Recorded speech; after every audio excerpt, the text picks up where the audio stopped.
The Scarlet Pimpernel, by Baroness Orczy. Contents: I. Paris, September 1792. I. Dover, the Fisherman's Rest.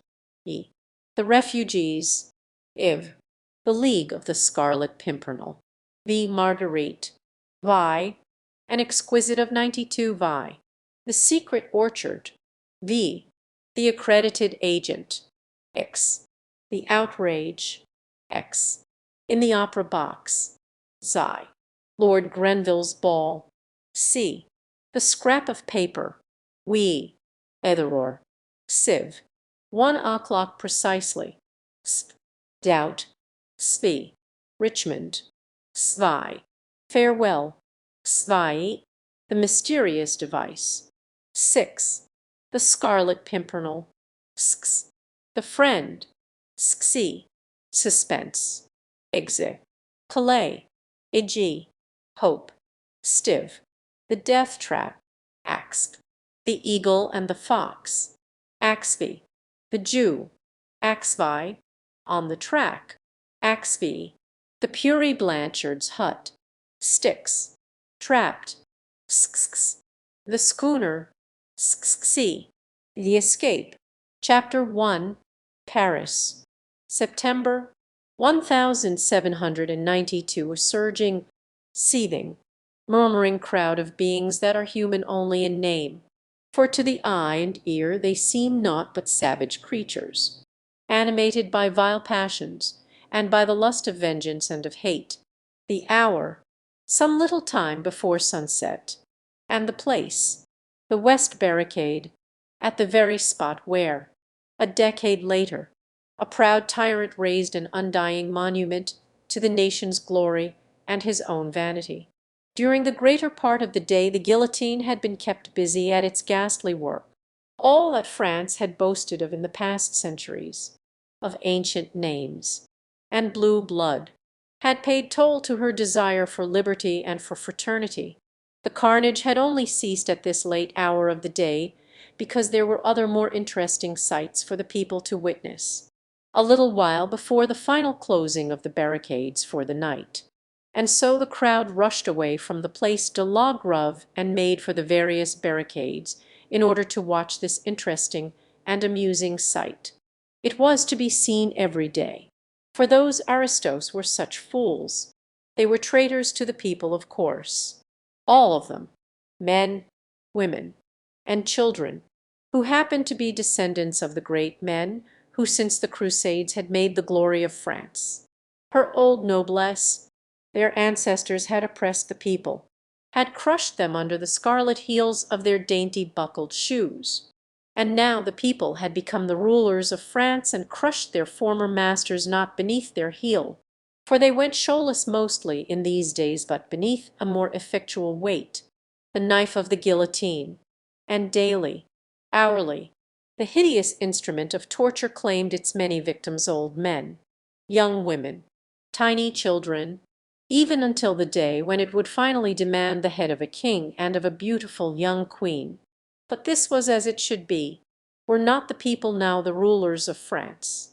Every aristocrat was a traitor, as his ancestors had been before him. For 200 years now the people had sweated, and toiled, and starved, to keep a lustful court in lavish extravagance. Now the descendants of those who had helped to make those courts brilliant had to hide for their lives to fly, if they wished to avoid the tardy vengeance of the people. And they did try to hide, and tried to fly. That was just the fun of the whole thing.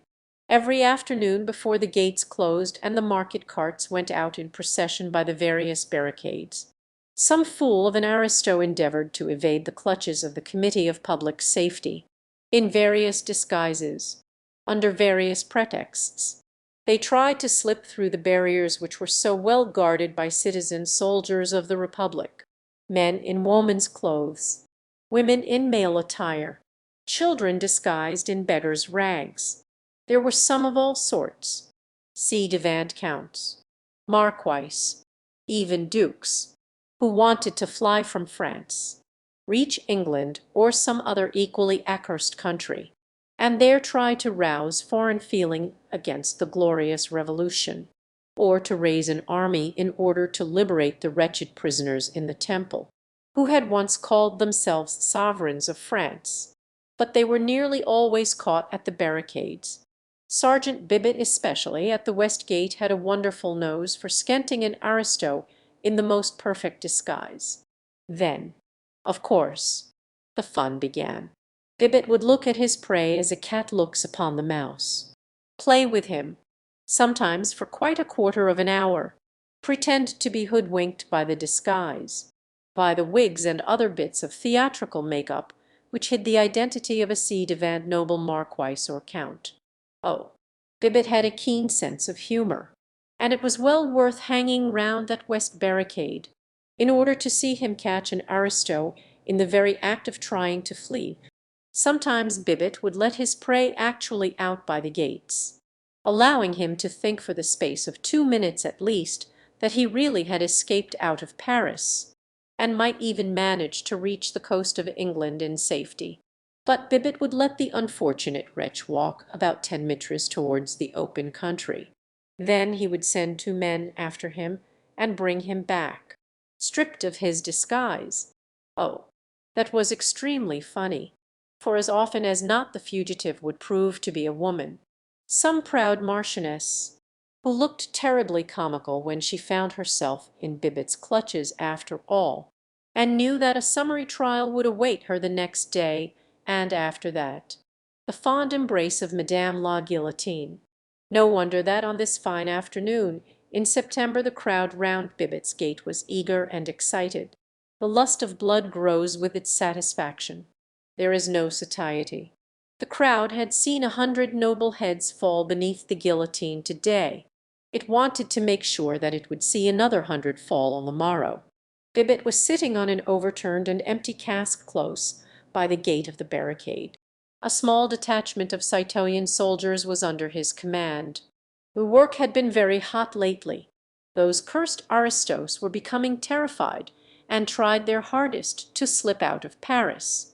Men, women, and children, whose ancestors, even in remote ages, had served those traitorous Bourbons, were all traitors themselves and right food for the guillotine. Every day Bibbet had had the satisfaction of unmasking some fugitive royalists and sending them back to be tried by the Committee of Public Safety, presided over by that good patriot, Citoyen Fouquier Tinville. Robespierre and Danton both had commended Bibbet for his zeal, and Bibbet was proud of the fact that he on his own initiative had sent at least 50 aristos to the guillotine. But to-day all the sergeants in command at the various barricades had had special orders. Recently a very great number of aristos had succeeded in escaping out of France and in reaching England safely. There were curious rumours about these escapes. They had become very frequent and singularly daring. The people's minds were becoming strangely excited about it all. Sergeant Grospierre had been sent to the guillotine for allowing a whole family of aristos to slip out of the north. It was asserted that these escapes were organized by a band of Englishmen, whose daring seemed to be unparalleled, and who, from sheer desire to meddle in what did not concern them, spent their spare time in snatching away lawful victims destined for Madame la Guillotine. These rumours soon grew in extravagance. There was no doubt that this band of meddlesome Englishmen did exist. Moreover, they seemed to be under the leadership of a man whose pluck and audacity were almost fabulous. Strange stories were afloat of how he and those aristos whom he rescued became suddenly invisible as they reached the barricades and escaped out of the gates by sheer supernatural agency. No one had seen these mysterious Englishmen. As for their leader, he was never spoken of, save with a superstitious shudder. Citoyen Fouquier Tinville would in the course of the day receive a scrap of paper from some mysterious source. Sometimes he would find it in the pocket of his coat. At others it would be handed to him by someone in the crowd, whilst he was on his way to the sitting of the Committee of Public Safety. The paper always contained a brief notice that the band of meddlesome Englishmen were at work. and it was always signed with a device drawn in red, a little star-shaped flower, which we in England call the Scarlet Pimpernel. Within a few hours of the receipt of this impudent notice, the citoyens of the Committee of Public Safety would hear that so many royalists and aristocrats had succeeded in reaching the coast, and were on their way to England and safety. The guards at the gates had been doubled. The sergeants in command had been threatened with death, whilst liberal rewards were offered for the capture of these daring and impudent Englishmen. There was a sum of 5,000 francs promised to the man who laid hands on the mysterious and elusive Scarlet Pimpernel. Every one felt that Bibbet would be that man, and Bibbet allowed that belief to take firm root in everybody's mind. And so, day after day, people came to watch him at the West Gate, so as to be present when he laid hands on any fugitive aristo, who perhaps might be accompanied by that mysterious Englishman. Bah! He said to his trusted corporal, "Citoyen Grospierre was a fool. Had it been me now, at that North Gate last week, how did it happen?" "Citoyen," asked the corporal. "Grospierre was at the gate, keeping good watch," began Bibbet, pompously, as the crowd closed in round him, listening eagerly to his narrative. "We've all heard of this meddlesome Englishman, this accursed Scarlet Pimpernel. He won't get through my gate, morbleu, unless he be the devil himself. But Grospierre was a fool. The market carts were going through the gates. There was one laden with casks, and driven by an old man with a boy beside him. Grospierre was a bit drunk, but he thought himself very clever. He looked into the casks, most of them. At least Anne saw they were empty, and let the cart go through. A murmur of wrath and contempt went round the group of ill-clad wretches, who crowded round Citoyen Bibbet. Half an hour later, continued the sergeant, up comes a captain of the guard with a squad of some dozen soldiers with him. Has a cart gone through? He asks of Grospierre, breathlessly. "Yes," says Grospierre, "not half an hour ago." "And you have let them escape?" shouts the captain furiously. "You'll go to the guillotine for this." "Citoyen sergeant, that cart held concealed the ci devant Duc de Chalice and all his family." "What?" thunders Grospierre, aghast. "Aye, and the driver was none other than that cursed Englishman, the Scarlet Pimpernel." A howl of execration greeted this tale. Citoyen Grospierre had paid for his blunder on the guillotine. But what a fool! Oh, what a fool! Bibbet was laughing so much at his own tale that it was some time before he could continue. After them, "My men," shouts the captain. He said, after a while, "Remember the reward." After them, "They cannot have gone far." And with that he rushes through the gate, followed by his dozen soldiers. But it was too late, shouted the crowd, excitedly. They never got them. Curse that Grospierre for his folly. He deserved his fate. Fancy not examining those casks properly. But these sallies seemed to amuse Citoyen Bibbet exceedingly. He laughed until his sides ached, and the tears streamed down his cheeks. "Nay, nay," he said at last, "those aristos weren't in the cart. The driver was not the Scarlet Pimpernel." "What?" "No, the captain of the guard was that damned Englishman in disguise, and every one of his soldiers aristos."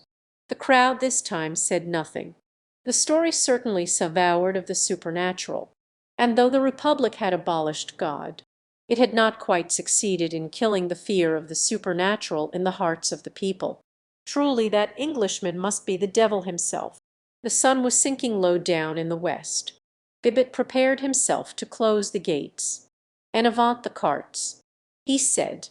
Some dozen covered carts were drawn up in a row, ready to leave town, in order to fetch the produce from the country close by, for market the next morning. They were mostly well known to Bibbet, as they went through his gate twice every day on their way to and from the town. He spoke to one or two of their drivers, mostly women, and, was at great pains to examine the inside of the carts. "You never know," he would say, "and am not going to be caught like that fool Grospierre." The women who drove the carts usually spent their day on the Place de la Grève, beneath the platform of the guillotine, knitting and gossiping, whilst they watched the rows of tumbrils arriving with the victims the Reign of Terror claimed every day. It was great fun to see the aristos arriving for the reception of Madame la Guillotine, and the places close by the platform were very much sought after. Bibbet, during the day, had been on duty on the place. He recognized most of the old hags, tricoteuses, as they were called, who sat there and knitted, whilst head after head fell beneath the knife, and they themselves got quite bespattered with the blood of those cursed aristos. "L'Homerie," said Bibbet to one of these horrible hags, "what have you got there?" He had seen her earlier in the day, with her knitting and the whip of her cart close beside her. Now she had fastened a row of curly locks to the whip handle, all colours, from gold to silver, fair to dark, and she stroked them with her huge, bony fingers as she laughed at Bibbet. "I made friends with Madame Guillotine's lover," she said with a coarse laugh. "He cut these off for me from the heads as they rolled down. He has promised me some more to-morrow, but I don't know if I shall be at my usual place." "Ah, how is that, L'Homerie?" asked Bibbet, who, hardened soldier though he was, could not help shuddering at the awful loathsomeness of this semblance of a woman, with her ghastly trophy on the handle of her whip. "My grandson has got the small-pox," she said with a jerk of her thumb towards the inside of her cart. "Some say it's the plague. If it is, I shan't be allowed to come into Paris to-morrow." At the first mention of the word small-pox, Bibbet had stepped hastily backwards, and when the old hag spoke of the plague, he retreated from her as fast as he could. "Curse you!" he muttered, whilst the whole crowd hastily avoided the cart, leaving it standing all alone in the midst of the place. The old hag laughed. "Curse you, citoyen, for being a coward," she said. "Bah! What a man to be afraid of sickness! Morbleu! The plague!" Every one was awestruck and silent, filled with horror for the loathsome malady, the one thing which still had the power to arouse terror and disgust in these savage, brutalist creatures. "Get out with you and with your plague-stricken brood," shouted Bibbet, hoarsely, and with another rough laugh and coarse jest. The old hag whipped up her lean nag and drove her cart out of the gate. This incident had spoilt the afternoon. The people were terrified of these two horrible curses, the two maladies which nothing could cure, and which were the precursors of an awful and lonely death. They hung about the barricades, silent and sullen for a while, eyeing one another suspiciously, avoiding each other as if by instinct, lest the plague lurked already in their midst. Presently, as in the case of Grospierre, a captain of the guard appeared suddenly, but he was known to Bibbet, and there was no fear of his turning out to be a sly Englishman in disguise. A cart, even before he had reached the gates. "What cart?" asked Bibbet, roughly. "Driven by an old hag." "Yes, morbleu," said Bibbet, whose purple cheeks had suddenly become white with fear. The cart contained the ci-devant Comtesse de Tournay and her two children, all of them traitors and condemned to death. "And their driver," muttered Bibbet, as a superstitious shudder ran down his spine. "Sacre-tonnerre," said the captain, "but it is feared that it was that accursed Englishman himself, the Scarlet Pimpernel." Chapter 2: The Fisherman's Rest. In the kitchen Sally was extremely busy. Saucepans and frying pans were standing in rows on the gigantic hearth. The huge stock and the jack turned with slow deliberation, and presented alternately to the glow every side of a noble sirloin of beef. The two little kitchen maids bustled around, eager to help, hot and panting, with cotton sleeves well tucked up above the dimpled elbows. and giggling over some private jokes of their own, whenever Miss Sally's back was turned for a moment, and old Jemima, stolid in temper and solid in bulk, kept up a long and subdued grumble, while she stirred the stock-pot methodically over the fire. "What ho, Sally!" came in cheerful, if none too melodious accents from the coffee-room close by. "Lud bless my soul!" exclaimed Sally, with a good-humoured laugh. "What be they all wanting now? I wonder—" "Beer, of course," grumbled Jemima. "You don't expect Jimmy Pitkin to ave done with one tankard, do ye, Mr. Airy? He looked uncommon thirsty too," simpered Martha, one of the little kitchen maids, and her beady black eyes twinkled as they met those of her companion, whereupon both started on a round of short and suppressed giggles. Sally looked cross for a moment, and thoughtfully rubbed her hands against her shapely hips. Her palms were itching, evidently, to come in contact with Martha's rosy cheeks, but inherent good humour prevailed, and with a pout and a shrug of the shoulders, she turned her attention to the fried potatoes. "What ho, Sally! Hey, Sally!" and a chorus of pewter mugs, tapped with impatient hands against the oak tables of the coffee-room, accompanied the shouts from mine host's buxom daughter.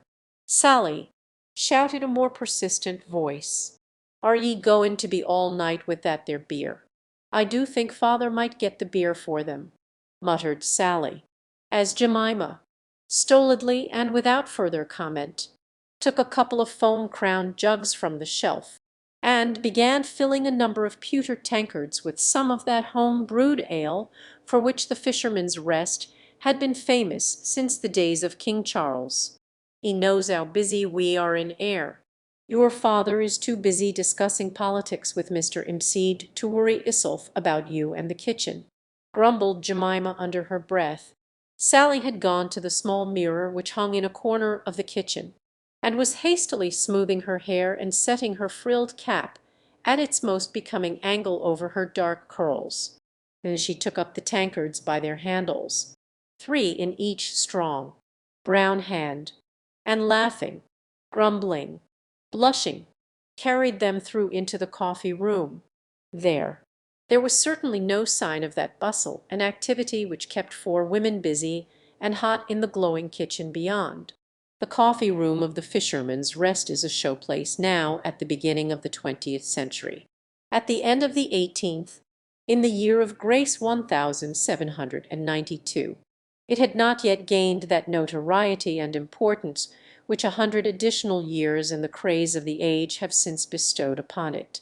Yet it was an old place, even then, for the oak rafters and beams were already black with age, as were the panelled seats, with their tall backs, and the long polished tables between, on which innumerable pewter tankards had left fantastic patterns of many-sized rings.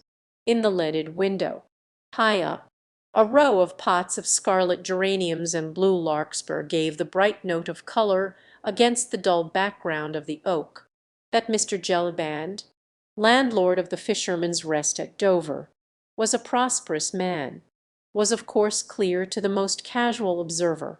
The pewter on the fine old dressers, the brass above the gigantic hearth, shone like silver and gold. The red tiled floor was as brilliant as the scarlet geranium on the window sill. This meant that his servants were good and plentiful, that the custom was constant, and of that order which necessitated the keeping up of the coffee-room to a high standard of elegance and order. As Sally came in, laughing through her frowns, and displaying a row of dazzling white teeth, she was greeted with shouts and chorus of applause. "Why, here's Sally! What ho, Sally! Hurrah for pretty Sally! I thought yo'd grown deaf in that kitchen of yours," muttered Jimmy Pitkin, as he passed the back of his hand across his very dry lips. All re," laughed Sally, as she deposited the freshly filled tankards upon the tables. "Why, what a Uri, to be sure. And is your grandmither a dyin' and you wantin' to see the poor soul afore shem gone?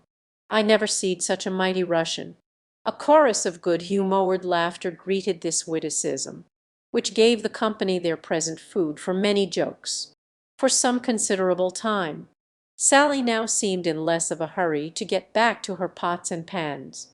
A young man with fair curly hair and eager, bright blue eyes was engaging most of her attention and the whole of her time, whilst broad witticisms anent Jimmy Pitkin's fictitious grandmother flew from mouth to mouth, mixed with heavy puffs of pungent tobacco smoke.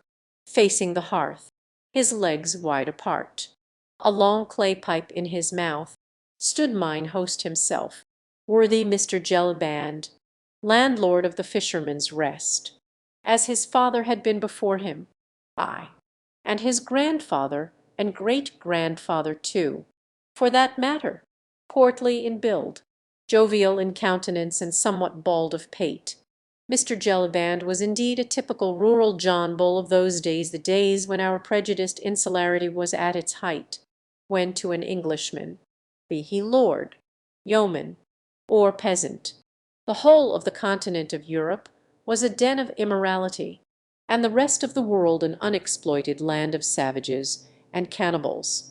There he stood, mine worthy host, firm and well set up on his limbs, smoking his long churchwarden and caring nothing for nobody at home, and despising everybody abroad.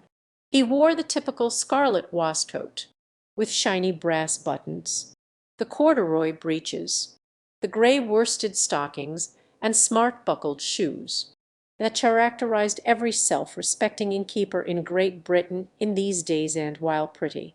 Motherless Sally had need of 4 pairs of brown hands to do all the work that fell on her shapely shoulders.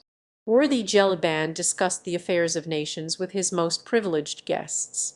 The coffee-room, indeed, lighted by 2 well-polished lamps, which hung from the raftered ceiling, looked cheerful and cosy in the extreme, through the dense clouds of tobacco smoke that hung about in every corner.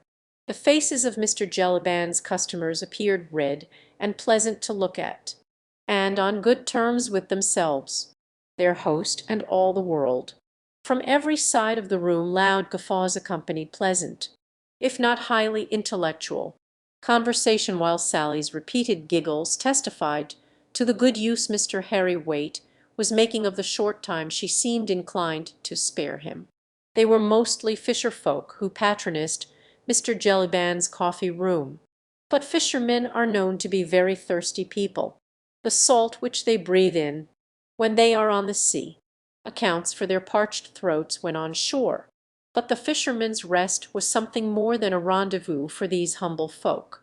The London and Dover coach started from the hostel daily, and passengers who had come across the Channel, and those who started for the grand tour, all became acquainted with Mr. Jellyband, his French wines, and his home-brewed ales. It was towards the close of September, 1792, and the weather, which had been brilliant and hot throughout the month, had suddenly broken up. For 2 days torrents of rain had deluged the south of England, doing its level best to ruin what chances the apples and pears and late plums had of becoming really fine, self-respecting fruit. Even now it was beating against the leaded windows, and tumbling down the chimney, making the cheerful wood-fire sizzle in the hearth. "Lud, did you ever see such a wet September, Mr. Jellyband?" asked Mr. Hempseed. He sat in one of the seats inside the hearth. Did Mr. Hempseed, for he was an authority and an important personage not only at the Fisherman's Rest, where Mr. Jellyband always made a special selection of him as a foil for political arguments, but throughout the neighbourhood, where his learning and notably his knowledge of the Scriptures was held in the most profound awe and respect, with one hand buried in the capacious pockets of his corduroys underneath his elaborately worked, well-worn smock, the other holding his long clay pipe. Mr. Hempseed sat there looking dejectedly across the room at the rivulets of moisture which trickled down the window panes.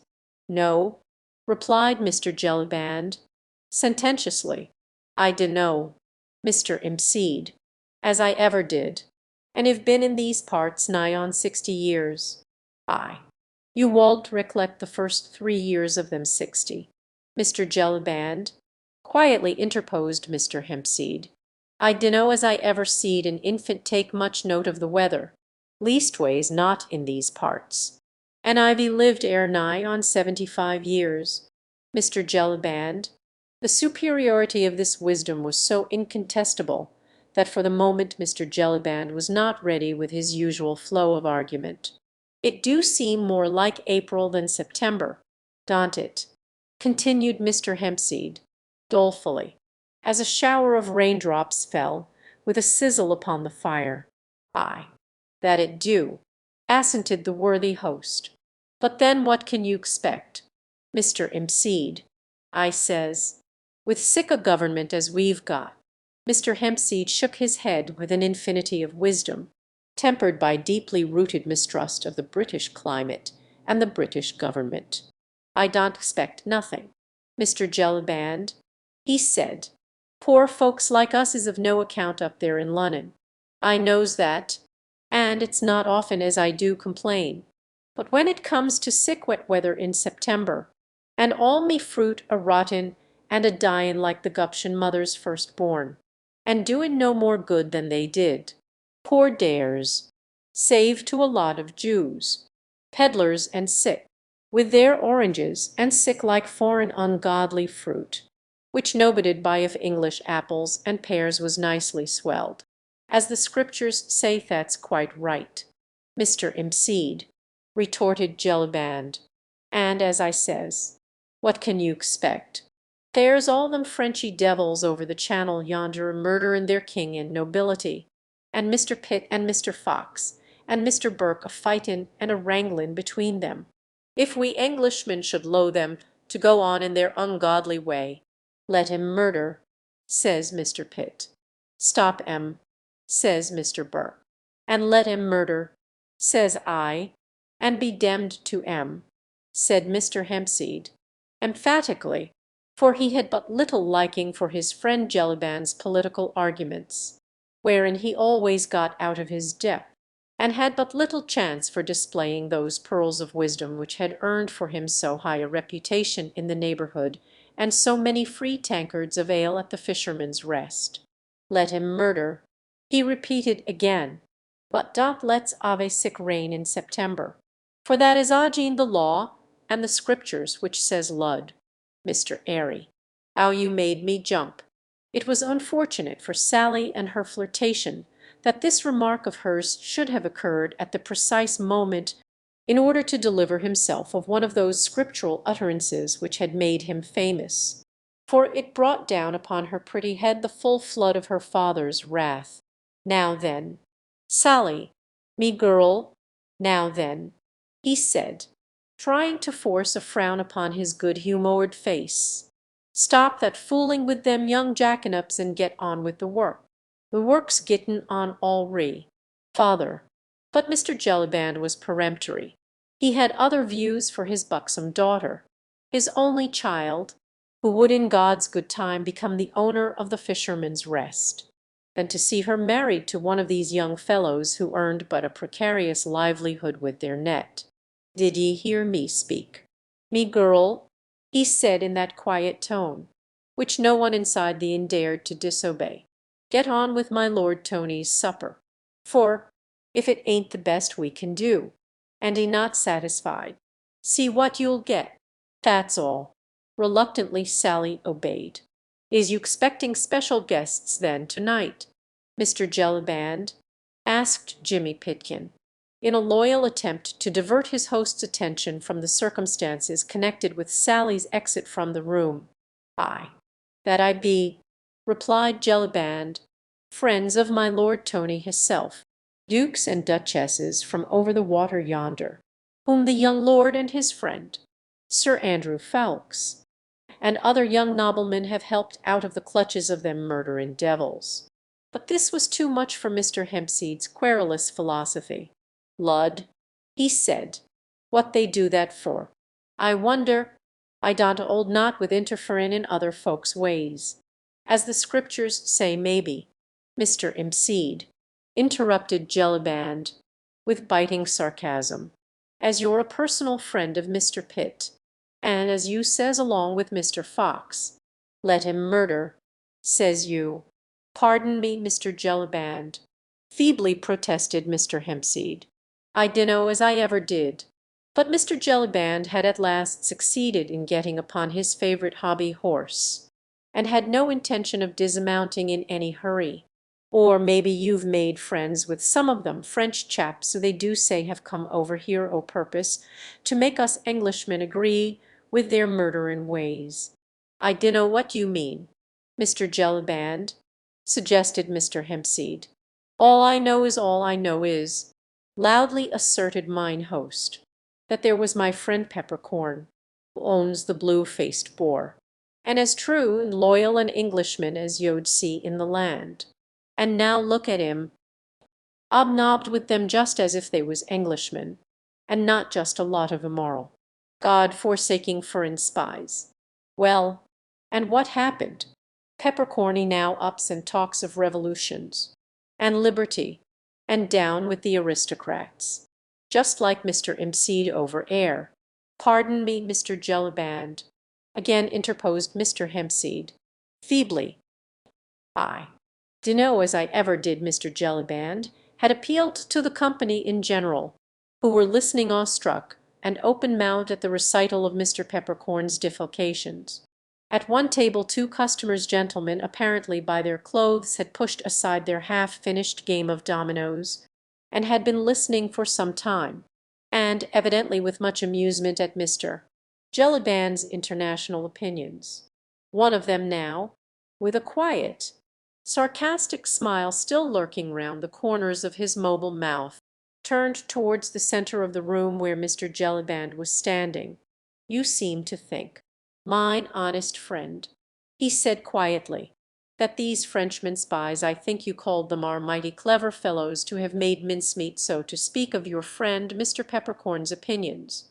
How did they accomplish that now, think you?"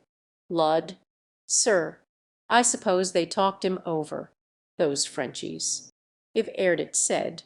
They got the gift of gab, and Mr. Hempseed ere will tell you 'ow it is that they just twist some people round their little finger like." "Indeed, and is that so, Mr. Hempseed?" inquired the stranger politely. "Nay, sir," replied Mr. Hempseed, much irritated, "I dunno as I can give you the information you require." "Faith, then," said the stranger, "let us hope, my worthy host, that these clever spies will not succeed in upsetting your extremely loyal opinions." But this was too much for Mr. Jellyband's pleasant equanimity. He burst into an uproarious fit of laughter, which was soon echoed by those who happened to be in his debt. "Ha, ha, ha! Ho, ho, ho! Ha!" He laughed in every key, did my worthy host, and laughed until his sides ached, and his eyes streamed. "At me, hark at that! Did ye 'ear him say that th'd be upset in my opinions?" "Sir, but you do say some queer things." "Well, Mr. Jellyband," said Mr. Hempseed, sententiously, "you know what the Scriptures say, 'Let him who stands take heed lest he fall.'" "But then harkee, Mr. Hempseed," retorted Jellyband, still holding his sides with laughter, "the Scriptures didn't know me why. I won't so much as drink a glass of ale with one o' them murderin' Frenchmen, and nothin' d'ee make me change my opinions. Why, if e'er it said that them fraud-eaters can't even speak the king's English, so, of course, if any of 'em tried to speak their God-forsaken lingo to me, why, I should spot them directly. See, as the saying goes." "Ay, my honest friend," assented the stranger cheerfully, "I see that you are much too sharp, and a match for any 20 Frenchmen, and here's to your very good health. My worthy host, if you'll do me the honour to finish this bottle of mine with me, I am sure you're very polite." "Sir," said Mr. Jellyband, wiping his eyes, which were still streaming with the abundance of his laughter, "and I don't mind if I do. The stranger poured out a couple of tankards full of wine, and having offered one to mine host, he took the other himself. "Loyal Englishmen as we all are," he said, whilst the same humorous smile played round the corners of his thin lips, "loyal as we are, we must admit that this at least is one good thing which comes to us from France." "Ay, well, none of us deny that, sir," assented mine host, "and here's to the best landlord in England, our worthy host, Mr. Jellyband," said the stranger in a loud tone of voice. "Hip, hip, hurrah!" retorted the whole company present. Then there was loud clapping of hands, and mugs and tankards made a rattling music upon the tables to the accompaniment of loud laughter at nothing in particular, and of Mr. Jellyband's muttered exclamations, "Just fancy me being talked over by any God-forsaken foreigner." "Sir, but you do say some queer things." To which obvious fact the stranger heartily assented. It was certainly a preposterous suggestion that any one could ever upset Mr. Jellyband's. Chapter 3. The refugees.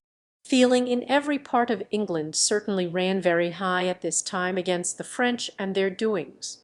Smugglers and legitimate traders between the French and English coasts brought snatches of news from over the water, which made every honest Englishman's blood boil, and made him long to have a good go at those murderers, who had imprisoned their king and all his family, subjected the queen and the royal children to every species of indignity, and were even now loudly demanding the blood of the whole Bourbon family and of every one of its adherents. The execution of the Princess de Lamballe, Marie Antoinette's young and charming friend, had filled every one in England with unspeakable horror. The daily execution of scores of royalists of good family, whose only sin was their aristocratic name, seemed to cry for vengeance to the whole of civilized Europe. Yet, with all that, no one dared to interfere. Burke had exhausted all his eloquence in trying to induce the British government to fight the revolutionary government of France.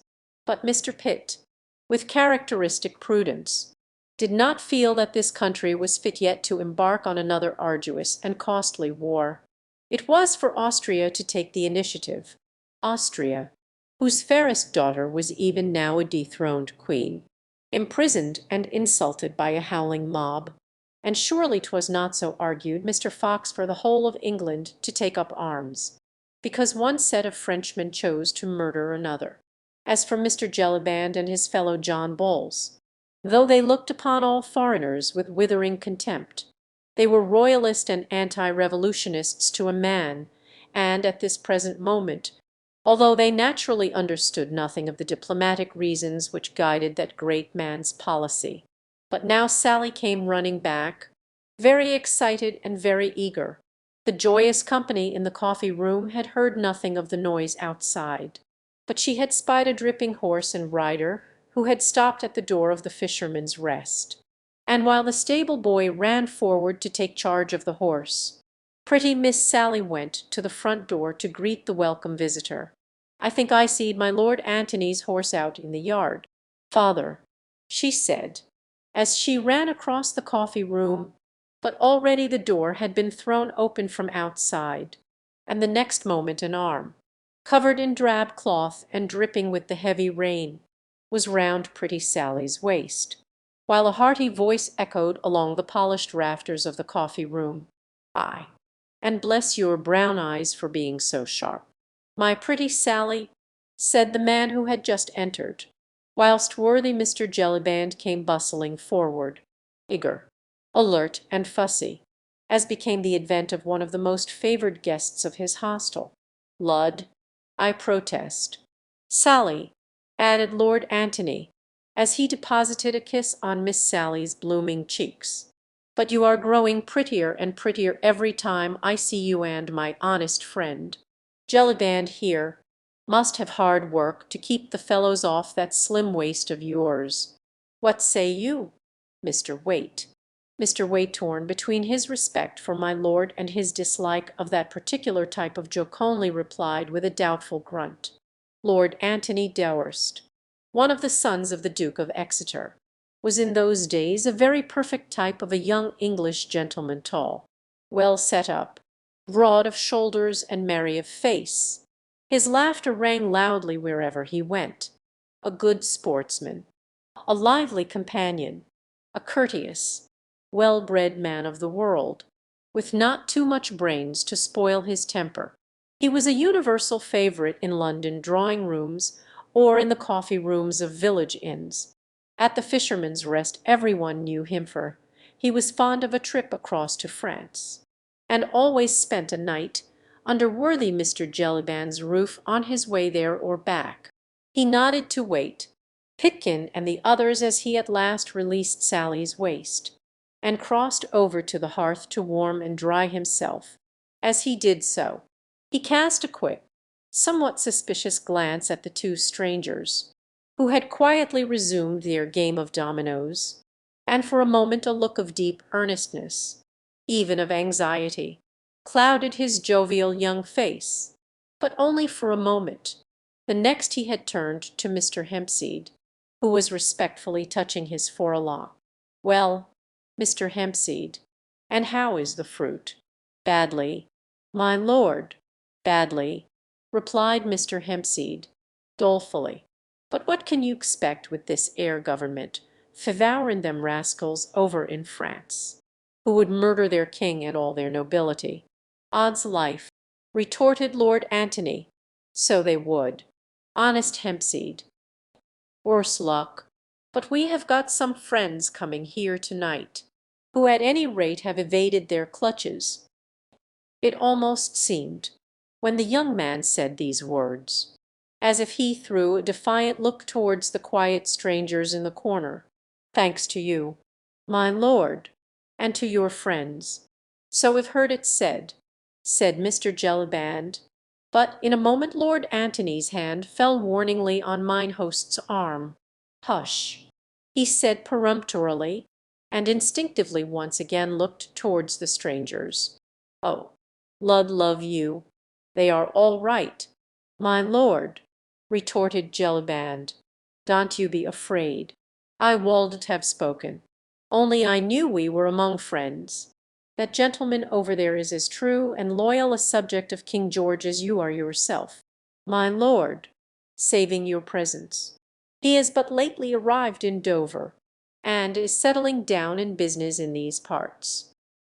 "In business? Faith, then, it must be as an undertaker, for I vow I never beheld a more rueful countenance. Nay, my lord, I believe that the gentleman is a widower, which no doubt would account for the melancholy of his bearing, but he is a friend, nevertheless. We'll vouch for that, and you will own, my lord, that who should judge of a face better than the landlord of a popular inn? Oh, that's all right, then, if we are among friends," said Lord Antony, who evidently did not care to discuss the subject with his host. "But tell me you have no one else staying here, have you?" "No one, my lord, and no one coming, either, leastways. No one your lordship would object to. I know. Who is it?" "Well, my lord, Sir Percy Blakeney and his lady will be here presently." "But they ain't a-going to stay Lady Blakeney?" queried Lord Antony, in some astonishment. "Ay, my lord, Sir Percy's skipper was here just now. He says that my laddie's brother is crossing over to France to-day in the Day Dream, which is Sir Percy's yacht, and Sir Percy and my lady will come with him as far as here to see the last of him. It don't put you out, do it, my lord?" "No, no, it doesn't put me out, friend. Nothing will put me out, unless that supper is not the very best which Miss Sally can cook, and which has ever been served in the Fisherman's Rest."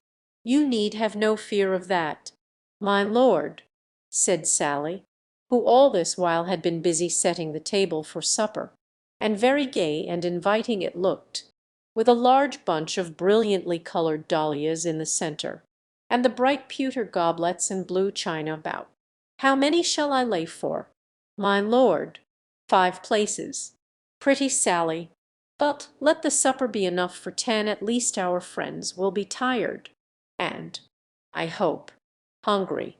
As for me, I vow I could demolish a baron of beef to-night.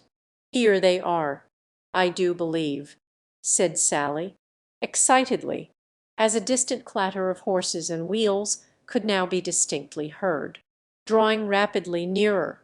There was general commotion in the coffee-room. Every one was curious to see my Lord Antony's swell friends from over the water. Miss Sally cast 1 or 2 quick glances at the little bit of mirror which hung on the wall, and worthy Mr. Jellyband bustled out in order to give the first welcome himself to his distinguished guests. Only the 2 strangers in the corner did not participate in the general excitement. They were calmly finishing their game of dominoes, and did not even look once towards the door. "Straight ahead, Countess, the door on your right," said a pleasant voice outside. "Aye, there they are, all right enough," said Lord Antony, joyfully. "Off with you, my pretty Sally, and see how quickly you can dish up the soup." The door was thrown wide open, and, preceded by Mr. Jellyband, who was profuse in his bows and welcomes, a party of 42 ladies and 2 gentlemen entered the coffee-room.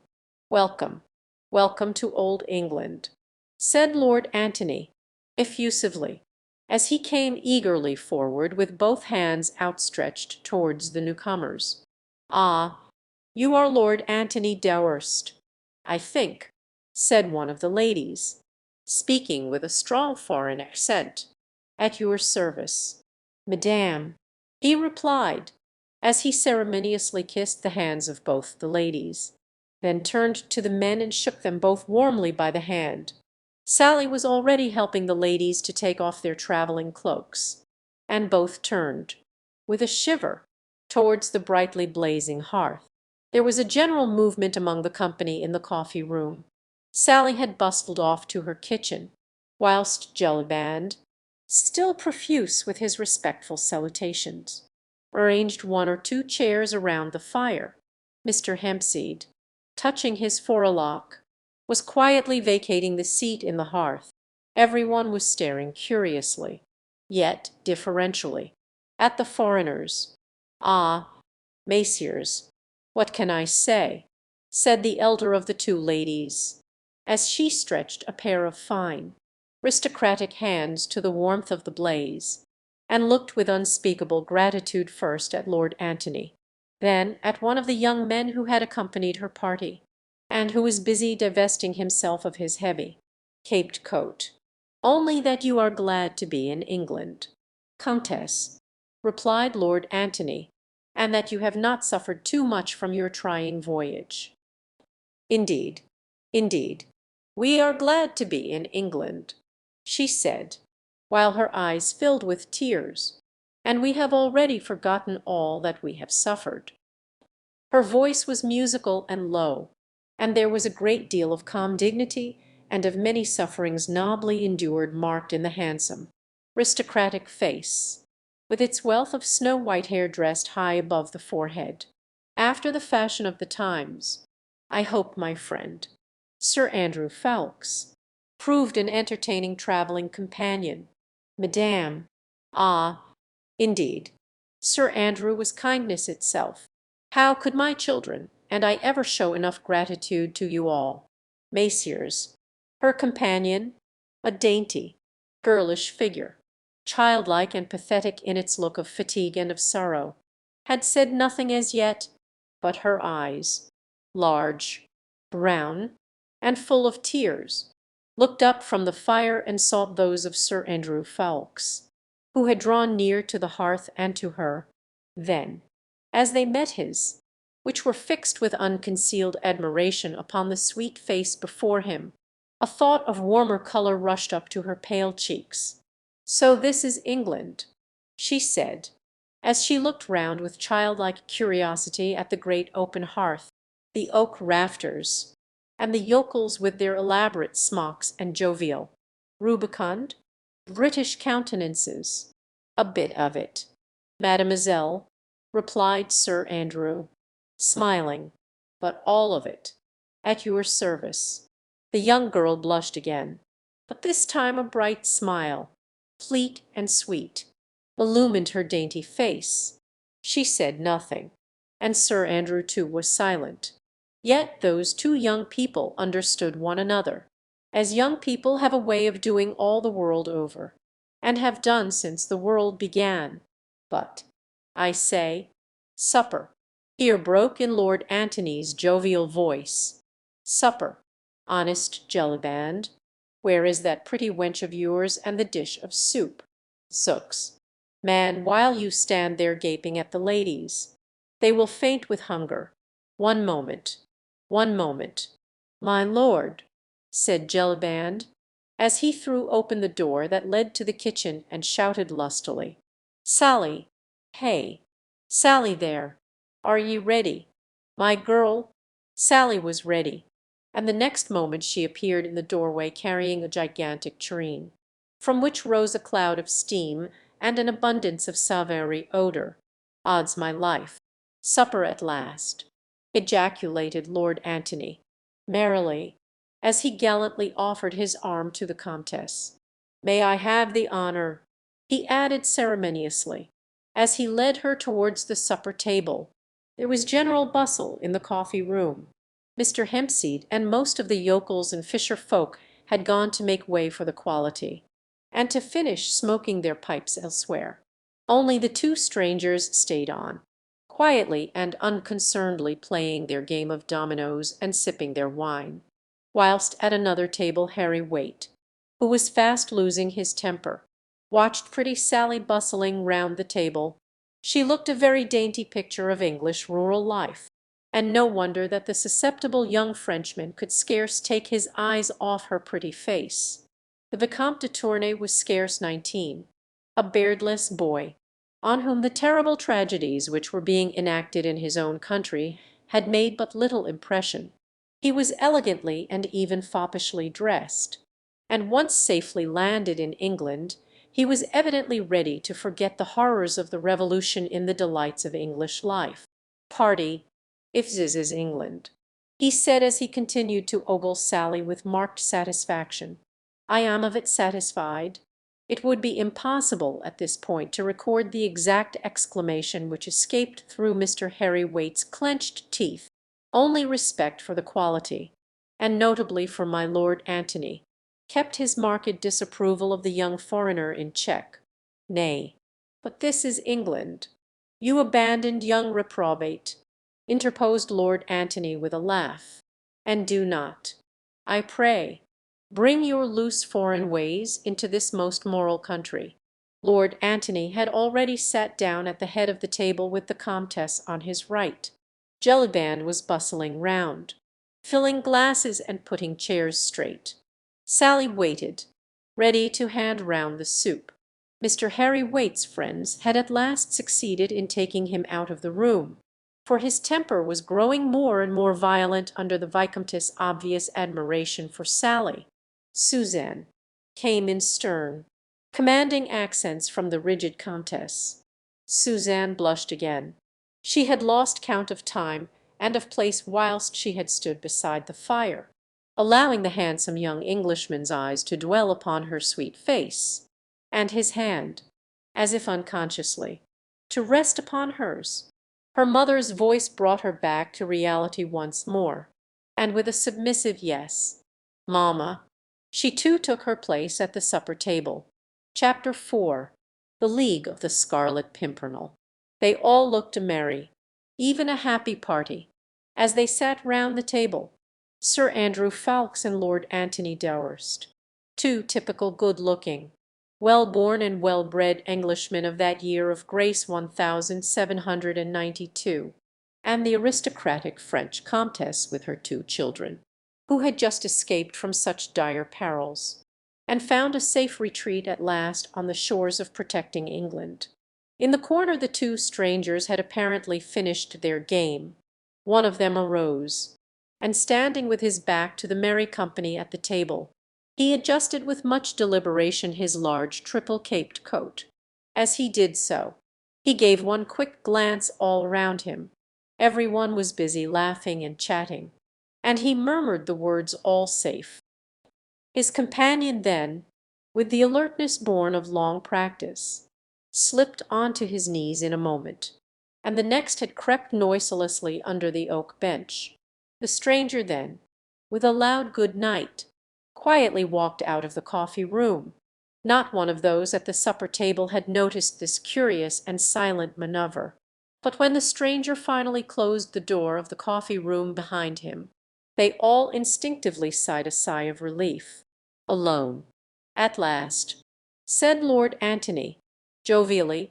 Then the young Vicomte de Tournay rose, glass in hand, and with the graceful affectation peculiar to the times, he raised it aloft, and said in broken English, "God bless him for his hospitality to us all, poor exiles from France." "His Majesty the King," echoed Lord Antony and Sir Andrew as they drank loyally to the toast. "To His Majesty King Louis of France," added Sir Andrew, with solemnity. "May God protect him, and give him victory over his enemies." Every one rose and drank this toast in silence. The fate of the unfortunate King of France, then a prisoner of his own people, seemed to cast a gloom even over Mr. Jellyband's pleasant countenance. "And to M. le Comte de Tournay de Basserive," said Lord Antony, merrily, "may we welcome him in England before many days are over." "Ah, monsieur," said the Comtesse, as with a slightly trembling hand she conveyed her glass to her lips, "I scarcely dare to hope." But already Lord Antony had served out the soup, and for the next few moments all conversation ceased, while Jellyband and Sally handed round the plates, and every one began to eat. "Faith, madame," said Lord Antony, after a while, "mine was no idle toast. Seeing yourself, Mademoiselle Suzanne, and my friend the Vicomte safely in England now, surely you must feel reassured as to the fate of Monsieur le Comte." "Ah, monsieur," replied the Comtesse, with a heavy sigh, "I trust in God I can but pray and hope." "Madame," here interposed Sir Andrew Ffoulkes, "trust in God by all means, but believe also a little in your English friends, who have sworn to bring the Count safely across the Channel, even as they have brought you to-day." "Indeed, indeed, monsieur," she replied, "I have the fullest confidence in you and in your friends. Your fame, I assure you, has spread throughout the whole of France. The way some of my own friends have escaped from the clutches of that awful revolutionary tribunal was nothing short of a miracle, and all done by you and your friends. We were but the hands." "Madame la Comtesse, monsieur," said the Comtesse, whilst unched tears seemed to veil her voice, "he is in such deadly peril I would never have left him. Only," and to them, "they refused to go without me. But, oh, now that I am here amongst you all in this beautiful, free England, I think of him, flying for his life, hunted like a poor beast. I should not have left him." Fatigue, sorrow, and emotion had overmastered her rigid, aristocratic bearing. She was crying gently to herself, whilst Suzanne ran up to her and tried to kiss away her tears. Lord Antony and Sir Andrew had said nothing to interrupt the Comtesse whilst she was speaking. There was no doubt that they felt deeply for her.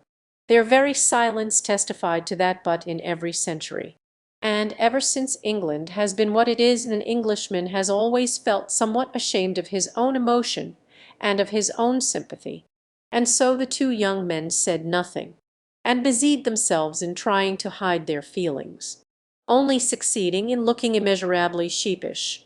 "As for me, monsieur," said Suzanne, suddenly, as she looked through a wealth of brown curls across at Sir Andrew, "I trust you absolutely. and I know that you will bring my dear father safely to England, just as you brought us today." This was said with so much confidence, such unuttered hope and belief, that it seemed as if by magic to dry the mother's eyes, and to bring a smile upon Everybody's lips. "Nay, you shame me, mademoiselle," replied Sir Andrew, "though my life is at your service. I have been but a humble tool in the hands of our great leader, who organized and effected your escape." He had spoken with so much warmth and vehemence that Susan's eyes fastened upon him in undisguised wonder. "Your leader, monsieur," said the Comtesse, eagerly. "Ah, of course. You must have a leader, and I did not think of that before. But tell me, where is he? I must go to him at once, and I and my children must throw ourselves at his feet, and thank him for all that he has done for us." "Alas, madame," said Lord Antony, "that is impossible, impossible, because the Scarlet Pimpernel works in the dark, and his identity is only known under a solemn oath of secrecy to his immediate followers." "The Scarlet Pimpernel," said Suzanne, with a merry laugh. "Why, what a droll name! What is the Scarlet Pimpernel, monsieur?" She looked at Sir Andrew with eager curiosity. The young man's face had become almost transfigured. His eyes shone with enthusiasm. Hero worship, love, admiration for his leader seemed literally to glow upon his face. "The Scarlet Pimpernel, mademoiselle," he said at last, "is the name of a humble English wayside flower, but it is also the name chosen to hide the identity of the best and bravest man in all the world, so that he may better succeed in accomplishing the noble task he has set himself to do." "Ah, yes," here interposed the young Vicomte, "I have heard speak of this Scarlet Pimpernel, a little flower red. They say in Paris that every time a royalist escapes to England that devil, Fouquier Tinville, the public prosecutor, receives a paper with that little flower designated in red upon it." "Yes, that is so," assented Lord Antony. "Then he will have received one such paper to-day, undoubtedly." "Oh, I wonder what he will say," said Suzanne, merrily. "I have heard that the picture of that little red flower is the only thing that frightens him." "Faith, then," said Sir Andrew, "he will have many more opportunities of studying the shape of that small scarlet flower." "Ah, monsieur," sighed the Comtesse, "it all sounds like a romance, and I cannot understand it all. Why should you try, madame? But tell me, why should your leader, why should you all spend your money and risk your lives, for it is your lives you risk, messieurs, when you set foot in France, and all for us French men and women, who are nothing to you? Sport, Madame la Comtesse, sport," asserted Lord Antony, with his jovial, loud, and pleasant voice. "We are a nation of sportsmen, you know, and just now it is the fashion to pull the hare from between the teeth of the hound. Ah, no, no, not sport only, monsieur, I am sure, for the good work you do. Faith, madame, I would like you to find it then. I love the game, for this is the finest sport I have yet encountered." But the Comtesse shook her head, still incredulously. To her it seemed preposterous that these young men and their great leader, all of them rich, probably well born, and young, should for no other motive than sport run the terrible risks which she knew they were constantly doing. Their nationality, once they had set foot in France, would be no safeguard to them. Any one found harbouring or assisting suspected royalists would be ruthlessly condemned and summarily executed, whatever his nationality might be. And this band of young Englishmen had, to her own knowledge, bearded the implacable and bloodthirsty tribunal of the Revolution within the very walls of Paris itself, and had snatched away condemned victims, almost from the very foot of the guillotine. With a shudder, she recalled the events of the last few days. Her escape from Paris with her 2 children, all 3 of them hidden beneath the hood of a rickety cart, and lying amidst a heap of turnips and cabbages, not daring to breathe, whilst the mob howled, "La lanterne les aristos!" At that awful West Barricade. It had all occurred in such a miraculous way. She and her husband had understood that they had been placed on the list of suspected persons, which meant that their trial and death were but a matter of days of hours. Perhaps. Then came the hope of salvation, the mysterious epistle, signed with the enigmatical scarlet device, the clear, peremptory directions, the parting from the Comte de Tournay, which had torn the poor wife's heart in two, the hope of reunion, the flight with her 2 children, the covered cart, that awful hag driving it, who looked like some horrible evil demon, with the ghastly trophy on her whip-handle. The Comtesse looked round at the quaint, old-fashioned English inn, the peace of this land of civil and religious liberty, and she closed her eyes to shut out the haunting vision of that West Barricade, and of the mob retreating panic-stricken when the old hag spoke of the plague. Every moment under that cart, rest. Herself and her children tried and condemned, and these young Englishmen, under the guidance of their brave and mysterious leader, had risked their lives to save them all, as they had already saved scores of other innocent people, and all only for sport. Impossible. Susanna's eyes, as she sought those of Sir Andrew, plainly told him that she thought that he at any rate rescued his fellow men from terrible and unmerited death, through a higher and nobler motive than his friend would have her believe. "How many are there in your brave league, monsieur?" she asked timidly. "20 all told, mademoiselle," he replied, "1 to command, and 19 to obey. All of us Englishmen, and all pledged to the same cause, to obey our leader, and to rescue the innocent.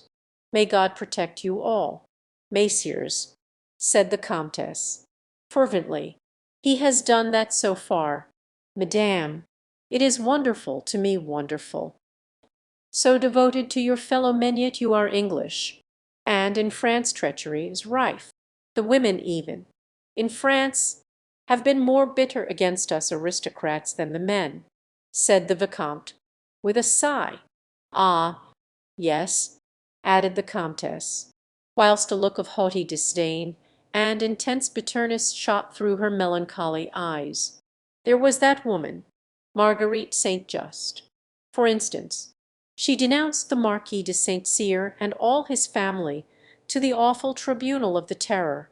Marguerite St. Just," said Lord Antony, as he shot a quick and apprehensive glance across at Sir Andrew. "Marguerite St. Just," replied the Comtesse. "Surely you know her. She was a leading actress of the Comédie Française, and she married an Englishman lately. You must know her," said Lord Antony. "Know Lady Blakeney, the most fashionable woman in London, the wife of the richest man in England." "Of course. We all know Lady Blakeney. She was a schoolfellow of mine at the convent in Paris," interposed Suzanne, "and we came over to England together to learn your language. I was very fond of Marguerite, and I cannot believe that she ever did anything so wicked." "It certainly seems incredible," said Sir Andrew. "You say that she actually denounced the Marquis de St. Cyr. Why should she have done such a thing? Surely there must be some mistake. No mistake is possible, monsieur," rejoined the Comtesse, coldly. "Marguerite St. Just's brother is a noted Republican. There was some talk of a family feud between him and my cousin, the Marquis de St. Cyr. The St. Justs are quite plebeian, and the Republican government employs many spies. I assure you there is no mistake." "Faith, madame, I did hear some vague rumours of it, but in England no one would credit it. Her husband is a very wealthy man of high social position, the intimate friend of the Prince of Wales." "That may be, monsieur. and we shall, of course, lead a very quiet life in England. But I pray God that while I remain in this beautiful country, I may never meet Marguerite St. Just." The proverbial wet blanket seemed to have fallen over the merry little company gathered round the table. Suzanne looked sad and silent. Sir Andrew fidgeted uneasily with his fork, whilst the Comtesse, encased in the plate armour of her aristocratic prejudices, sat, rigid and unbending, in her straight-backed chair. As for Lord Antony, he looked extremely uncomfortable, and glanced once or twice apprehensively towards Jellyband, who looked just as uncomfortable as himself. "At what time do you expect Sir Percy and Lady Blakeney?" he contrived to whisper unobserved to mine host. "Any moment, my lord," whispered Jellyband in reply. Even as he spoke, a distant clatter was heard of an approaching coach. Louder and louder it grew. One or two shouts became distinguishable. Then the rattle of horses' hoofs on the uneven cobble-stones. And the next moment a stable boy had thrown open the coffee-room door and rushed in excitedly. "Sir Percy Blakeney and my lady," he shouted at the top of his voice. Fire just arriving, and with more shouting, jingling of harness, and iron hoofs upon the stones. A magnificent coach, drawn by 4 superb bays, had halted outside the porch of the Fisherman's Rest. Chapter 5. Marguerite. In a moment the pleasant oak-raftered coffee-room of the inn became the scene of hopeless confusion and discomfort.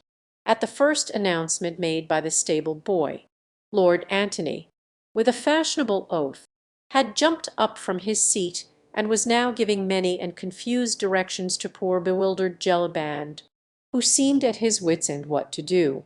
"For goodness' sake, man," admonished his lordship, "try to keep Lady Blakeney talking outside for a moment, while the ladies withdraw.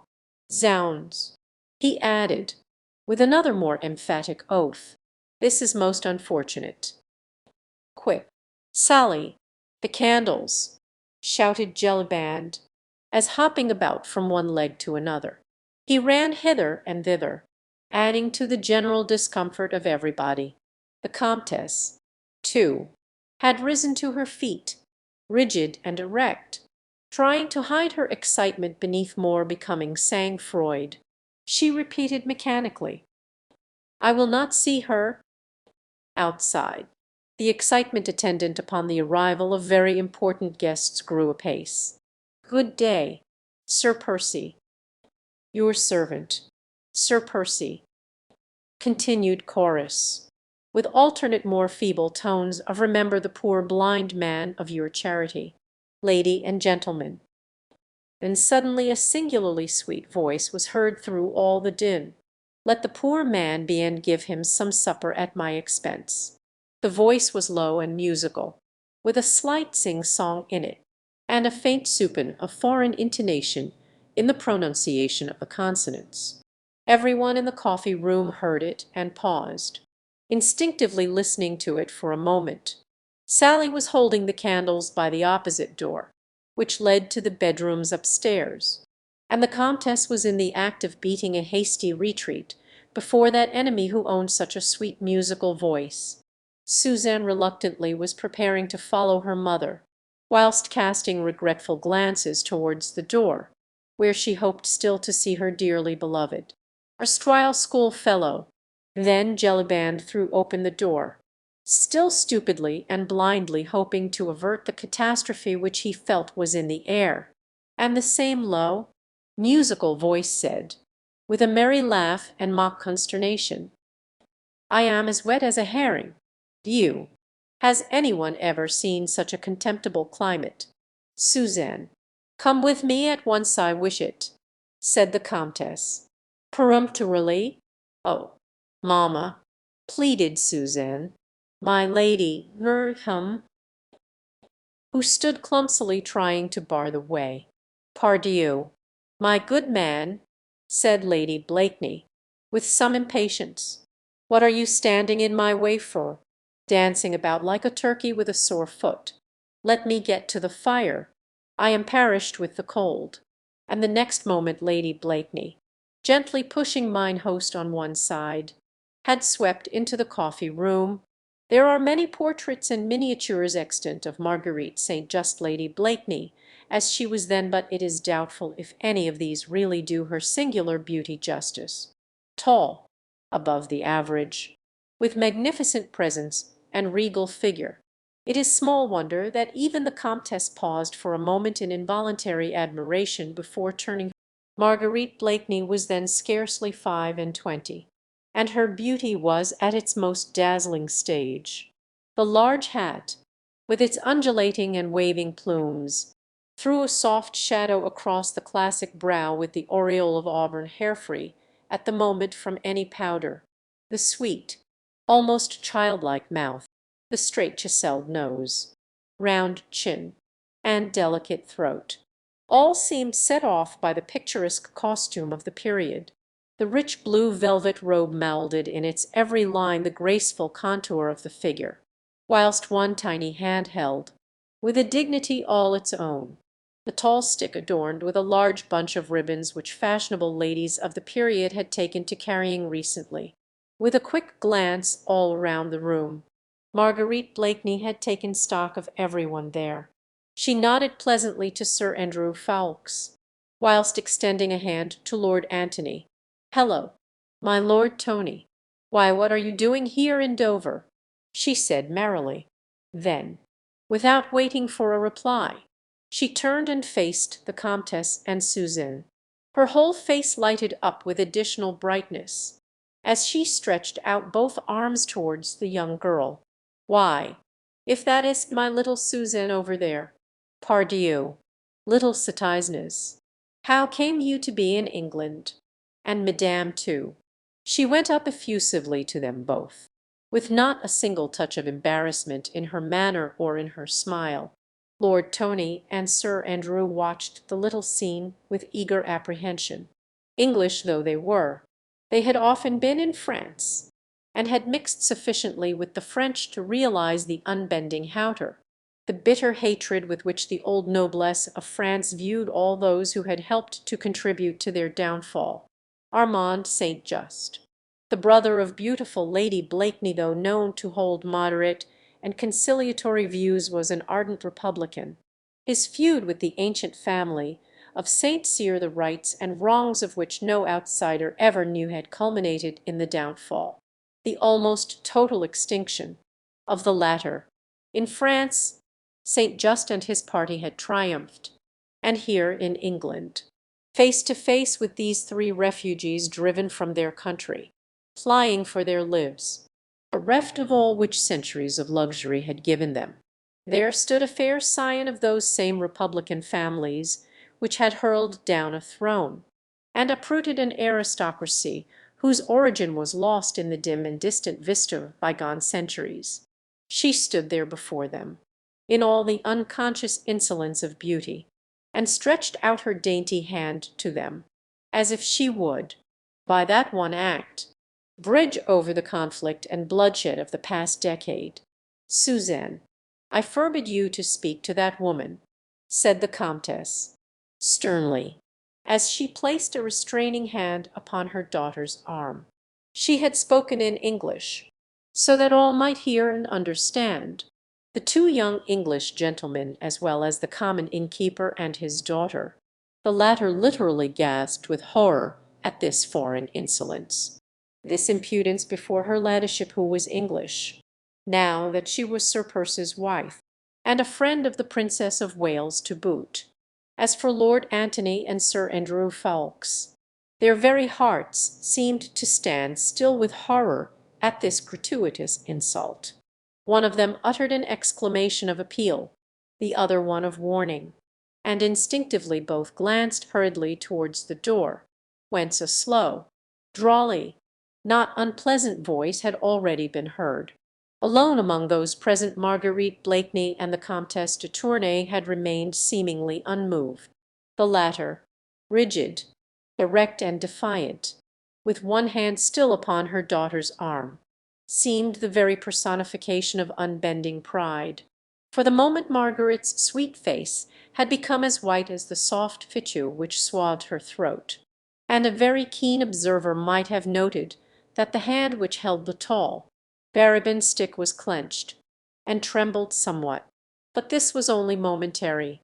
The next instant the delicate eyebrows were raised slightly, the lips curved sarcastically upwards. The clear blue eyes looked straight at the rigid Comtesse, and with a slight shrug of the shoulders hoity-toity. "Cetizeness," she said gaily, "what fly stings you? Pray, we are in England now." "Madame," rejoined the Comtesse, coldly, "and I am at liberty to forbid my daughter to touch your hand in friendship. Come, Suzanne." She beckoned to her daughter, and without another look at Marguerite Blakeney, but with a deep, old-fashioned curtsy to the two young men, she sailed majestically out of the room. There was silence in the olden parlour for a moment, as the rustle of the Comtesse's skirts died away down the passage. Marguerite, rigid as a statue, followed with hard, set eyes the upright figure, as it disappeared through the doorway, but as little Suzanne, humble and obedient, was about to follow her mother, the hard, set expression suddenly vanished, and a wistful, almost pathetic and childlike look stole into Lady Blakeney's eyes. Little Suzanne caught that look. The child's sweet nature went out to the beautiful woman, scarce older than herself. Filial obedience vanished before girlish sympathy. At the door she turned, ran back to Marguerite, and putting her arms round her, kissed her effusively. Then only did she follow her mother, Sally bringing up the rear, with a pleasant smile on her dimpled face, and with a final curtsy to my lady. Susan's sweet and dainty impulse had relieved the unpleasant tension. Sir Andrew's eyes followed the pretty little figure until it had quite disappeared. Then they met Lady Blakeney's with unassumed merriment. Marguerite, with dainty affectation, had kissed her hand to the ladies as they disappeared through the door. Then a humorous smile began hovering round the corners of her mouth. "So that's it, is it?" she said gaily. "La, Sir Andrew, did you ever see such an unpleasant— I hope when I grow old I shan't look like that." She gathered up her skirts, and assuming a majestic gait, stalked towards the fireplace. "Suzanne," she said, mimicking the Comtesse's voice, "I forbid you to speak to that woman." The laugh which accompanied this sally sounded perhaps a trifle forced and hard, but neither Sir Andrew nor Lord Tony were very keen observers. The mimicry was so perfect, the tone of the voice so accurately reproduced, that both the young men joined in a hearty cheerful bravo.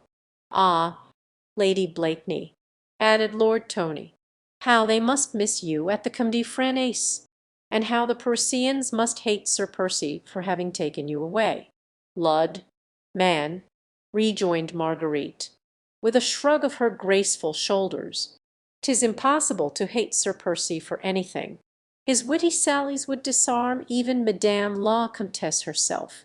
The young Vicomte, who had not elected to follow his mother in her dignified exit, now made a step forward, ready to champion the Comtesse should Lady Blakeney aim any further shafts at her.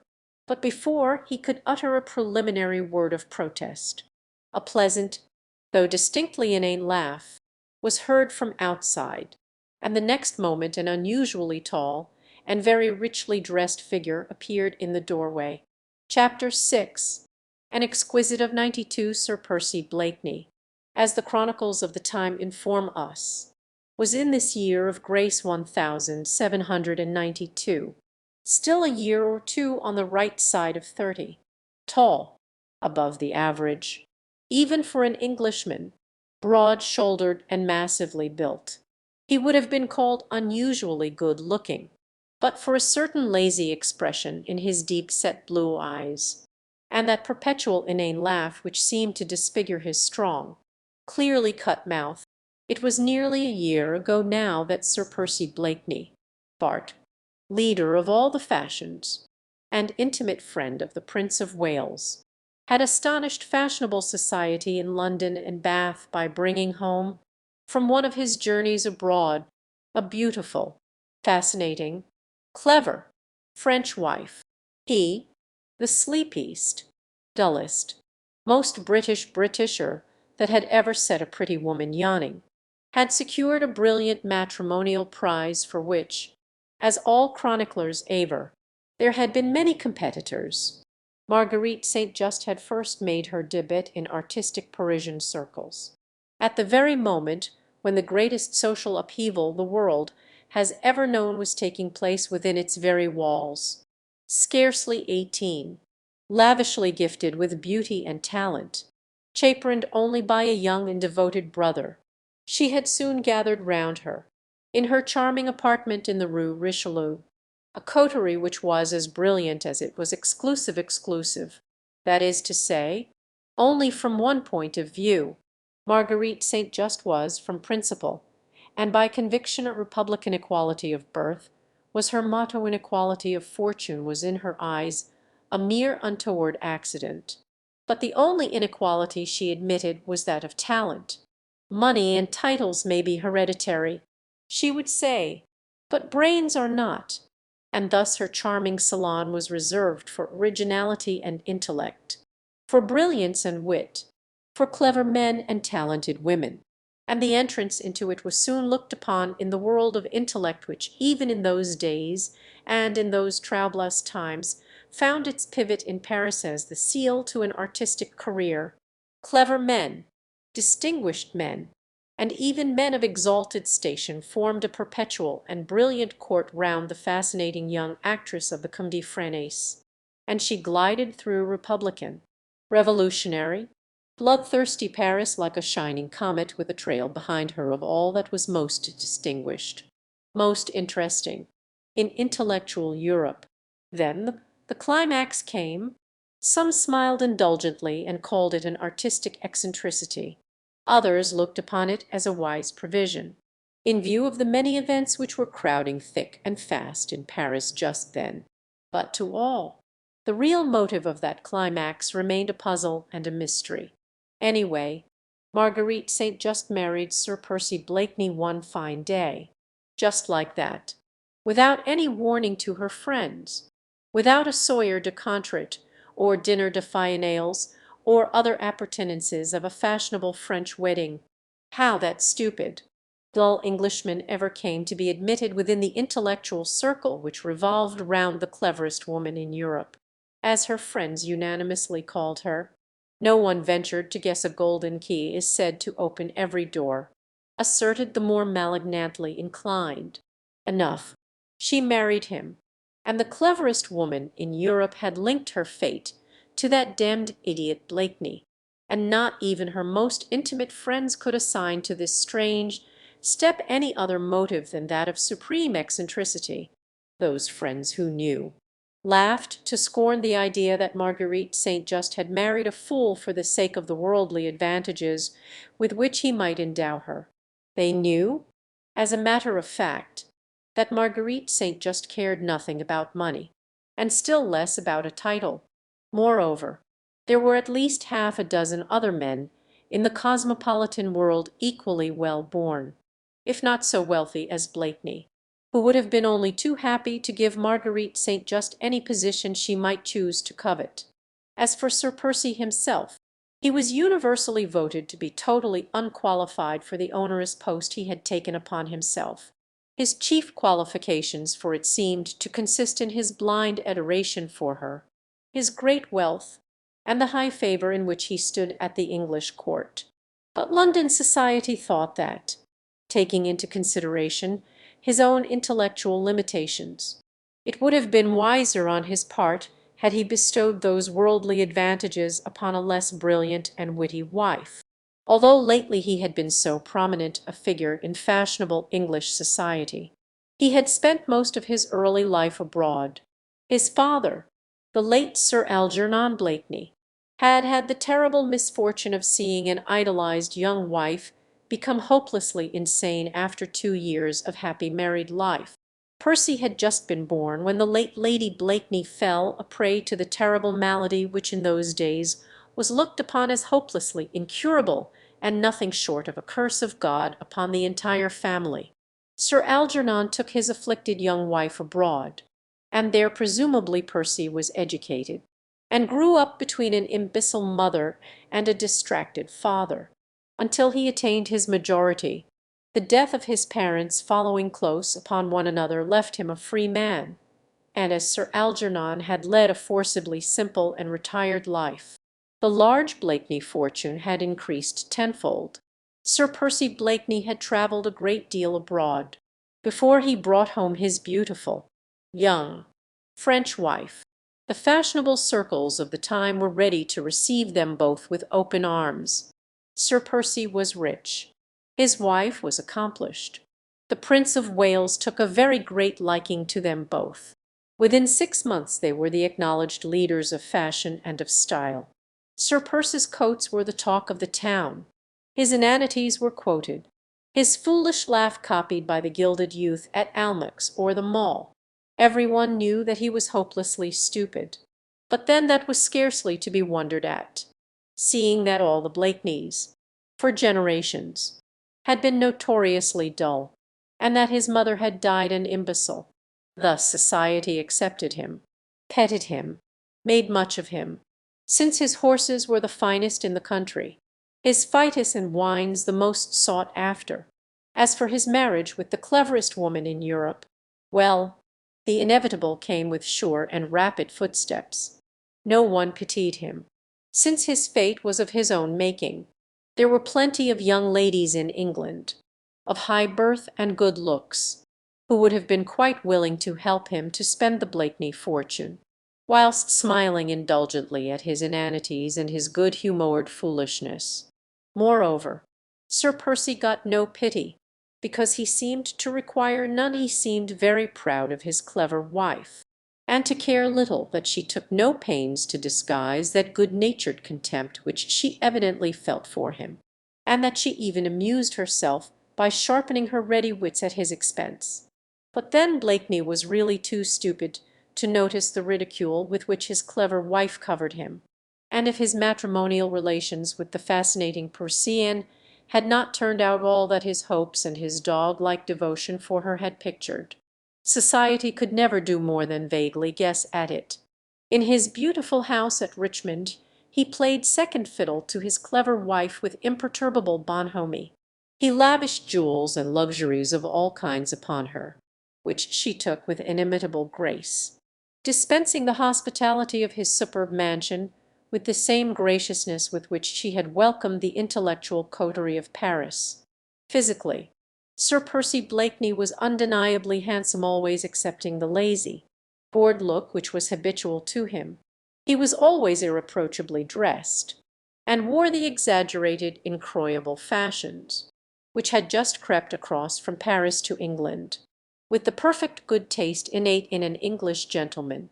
On this special afternoon in September, in spite of the long journey by coach, in spite of rain and mud, his coat set irreproachably across his fine shoulders. His hands looked almost femininely white, as they emerged through billowy frills of finest Mechlin lace. The extravagantly short-waisted satin coat, wide-lapelled waistcoat, and tight-fitting striped breeches set off his massive figure to perfection, and in repose one might have admired so fine a specimen of English manhood, until the foppish ways, the affected movements, the perpetual inane laugh, brought one's admiration of Sir Percy Blakeney to an abrupt close. He had lolled into the old-fashioned inn parlour, shaking the wet off his fine overcoat. Then, putting up a gold-rimmed eyeglass to his lazy blue eye, he surveyed the company, upon whom an embarrassed silence had suddenly fallen. "How do, Tony? How do, Ffoulkes?" he said, recognizing the two young men and shaking them by the hand. "Zounds, my dear fellow," he added, smothering a slight yawn, "did you ever see such a beastly day? Demmed climate this," with a quaint little laugh. half of embarrassment and half of sarcasm. Marguerite had turned towards her husband, and was surveying him from head to foot, with an amused little twinkle in her merry blue eyes. "La," said Sir Percy, after a moment or two's silence, as no one offered any comment, "how sheepish you all look." "Oh, nothing, Sir Percy," replied Marguerite, with a certain amount of gaiety, which, however, sounded somewhat forced. "Nothing to disturb your equanimity, only an insult to your wife." The laugh which accompanied this remark was evidently intended to reassure Sir Percy as to the gravity of the incident. It apparently succeeded in that, for, echoing the laugh, he rejoined placidly, "La, dear, you don't say so. I beg it. Who was the bold man who dared to tackle you, eh?" Lord Tony tried to interpose, but had no time to do so, for the young Vicomte had already quickly stepped forward. "Monsieur," he said, prefixing his little speech with an elaborate bow, and speaking in broken English, "my mother, the Comtesse de Tournay de Basserive, has offensed Madame, who, I see, is your wife. I cannot ask your pardon for my mother. What she does is right in my eyes. But I am ready to offer you the usual reparation between men of honour." The young man drew up his slim stature to its full height and looked very enthusiastic, very proud, and very hot as he gazed at 6 foot odd of gorgeousness, as represented by Sir Percy Blakeney. "Bart Ludd, Sir Andrew," said Marguerite, with one of her merry infectious laughs, "look on that pretty picture, the English turkey and the French bantam." The smile was quite perfect, and the English turkey looked down with complete bewilderment upon the dainty little French bantam, which hovered quite threateningly around him. "La, sir," said Sir Percy at last, putting up his eye-glass and surveying the young Frenchman with undisguised wonderment, "where, in the cuckoo's name, did you learn to speak English?" "Monsieur," protested the Vicomte, somewhat abashed at the way his warlike attitude had been taken by the ponderous-looking Englishman. "I protest 'tis marvellous," continued Sir Percy, imperturbably, "demmed marvellous. Don't you think so, Tony, eh? I vow I can't speak the French lingo like that." "What? Nay, I'll vouch for that," rejoined Marguerite. "Sir Percy has a British accent you could cut with a knife."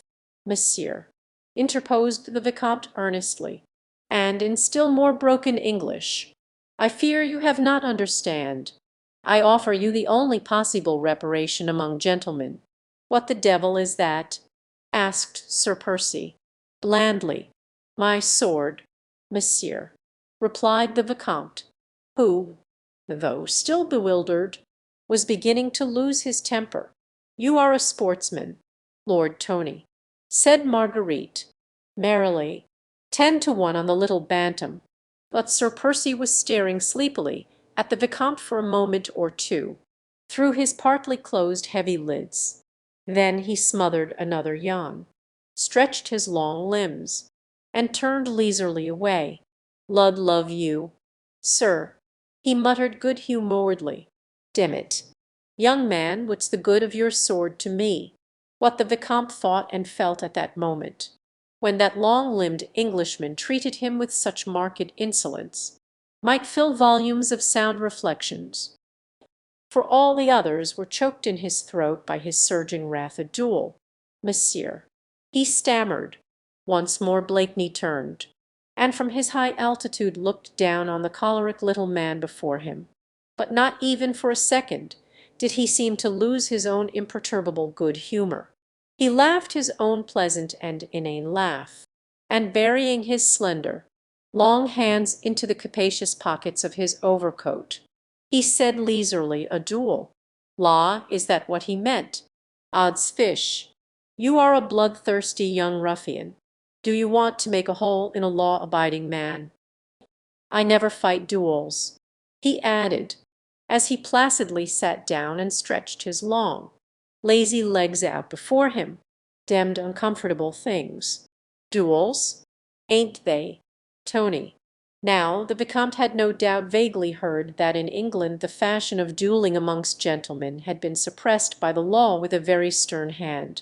Still to him, a Frenchman, whose notions of bravery and honour were based upon a code that had centuries of tradition to back it, the spectacle of a gentleman actually refusing to fight a duel was little short of an enormity. In his mind he vaguely pondered whether he should strike that long-legged Englishman in the face and call him a coward, or whether such conduct in a lady's presence might be deemed ungentlemanly, when Marguerite happily interposed. "I pray you, Lord Tony," she said in that gentle, sweet, musical voice of hers, "I pray you play the peacemaker. The child is bursting with rage, and," she added with a soupçon of dry sarcasm, "might do Sir Percy an injury." She laughed a mocking little laugh, which, however, did not in the least disturb her husband's placid equanimity. "The British turkey has had the day," she said. "Sir Percy would provoke all the saints in the calendar and keep his temper the while." But already Blakeney, good-humoured as ever, had joined in the laugh against himself. "Demmed smart, that now, was't it?" he said, turning pleasantly to the Vicomte. "Clever woman, my wife. Sir Percy is in the right." "Vicomte," here interposed Lord Antony, laying a friendly hand on the young Frenchman's shoulder, "it would hardly be fitting that you should commence your career in England by provoking him to a duel." For a moment longer the Vicomte hesitated. Then, with a slight shrug of the shoulders directed against the extraordinary code of honour prevailing in this fog-ridden island, he said with becoming dignity, "Well, if monsieur is satisfied, I have no griefs. You, Miller, are our protector. If I have done wrong, I withdraw myself." "I do," rejoined Blakeney, with a long sigh of satisfaction. "Withdraw yourself over there. Demmed excitable little puppy," he added under his breath. "Faith, Ffoulkes, if that's a specimen of the goods you and your friends bring over from France, my advice to you is drop 'em mid-channel, my friend, or I shall have to see old Pitt about it. Get him to clap on a prohibitive tariff, and put you in the stocks and you smuggle. Laws, Sir Percy, your chivalry misguides you," said Marguerite, coquettishly. "You forget that you yourself have imported one bundle of goods from France." Blakeney slowly rose to his feet, and, making a deep and elaborate bow before his wife, he said with consummate gallantry, "Madame, and my taste is unerring, more so than your chivalry, I fear," she retorted sarcastically. "Odds life, beer, be reasonable. Do you think I am going to allow my body to be made a pincushion of by every little frog-eater who don't like the shape of your nose? Lud, Sir Percy," laughed Lady Blakeney as she bobbed him a quaint and pretty curtsy, "you need not be afraid. 'Tis not the men who dislike the shape of my nose. Afraid be demmed. Do you impugn my bravery? Madame, I don't patroness the ring for nothing. Do I, Tony? If put up the fists with Red Sam before now, and he didn't get it all his own way either spaith, Sir Percy," said Marguerite, with a long and merry laugh that went echoing along the old oak rafters of the parlour, "I would I had seen you then. Han, Han, Han, Han, Han, Han, Han, Han." "He, he, he," echoed Sir Percy, good-humouredly. "La, madame, you honour me sooks. Ffoulkes, mark ye that, I have made my wife laugh. We must have a bowl on that," and he tapped vigorously on the table near him. "Hay, jelly, quick, man here, jelly." Harmony was once more restored. Mr. Jellyband, with a mighty effort, recovered himself from the many emotions he had experienced within the last half hour. A bowl of punch. Jelly, hot and strong. And, said Sir Percy, the wits that have just made a clever woman laugh must be whetted. Han, Han, Han, hasten, my good Jelly. Nay, there is no time.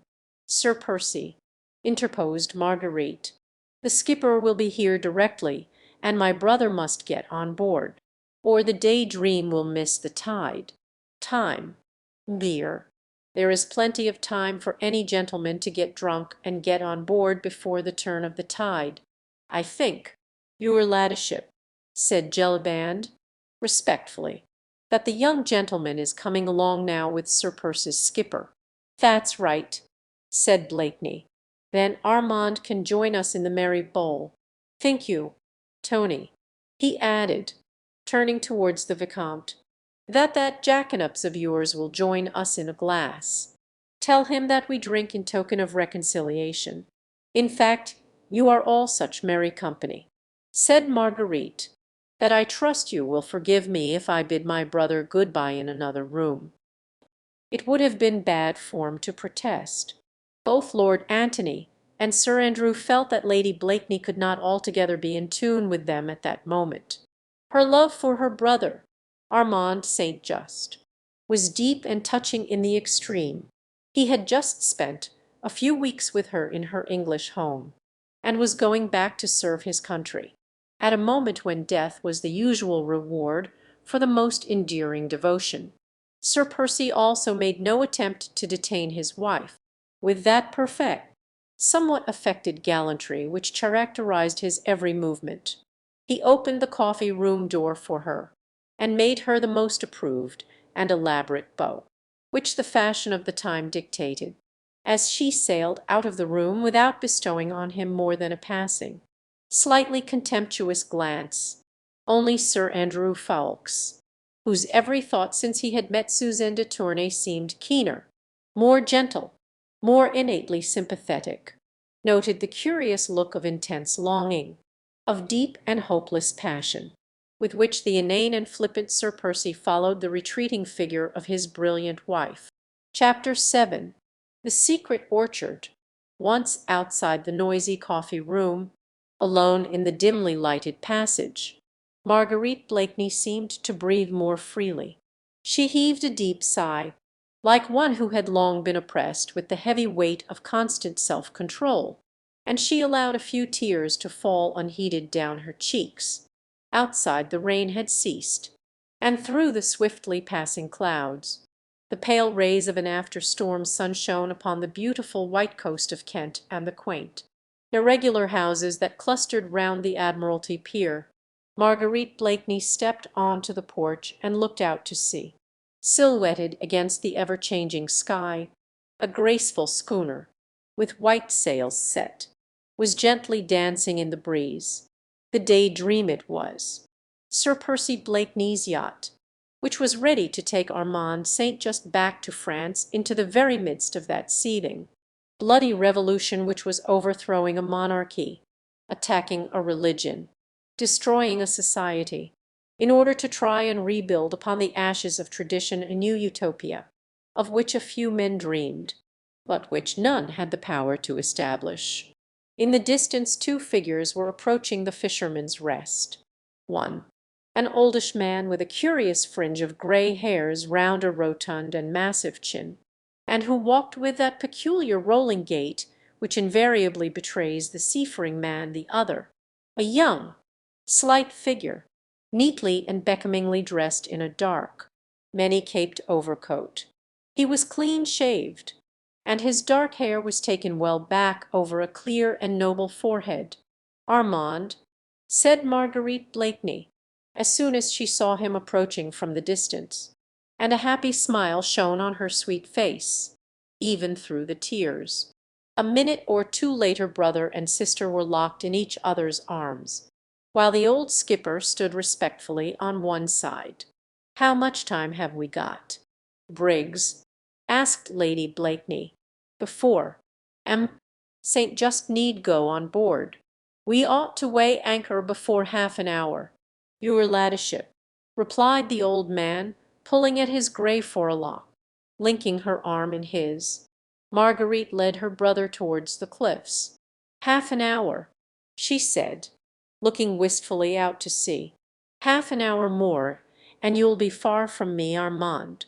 Oh, I can't believe that you are going, dear, these last few days whilst Percy has been away, and if had you all to myself, have slipped by like a dream.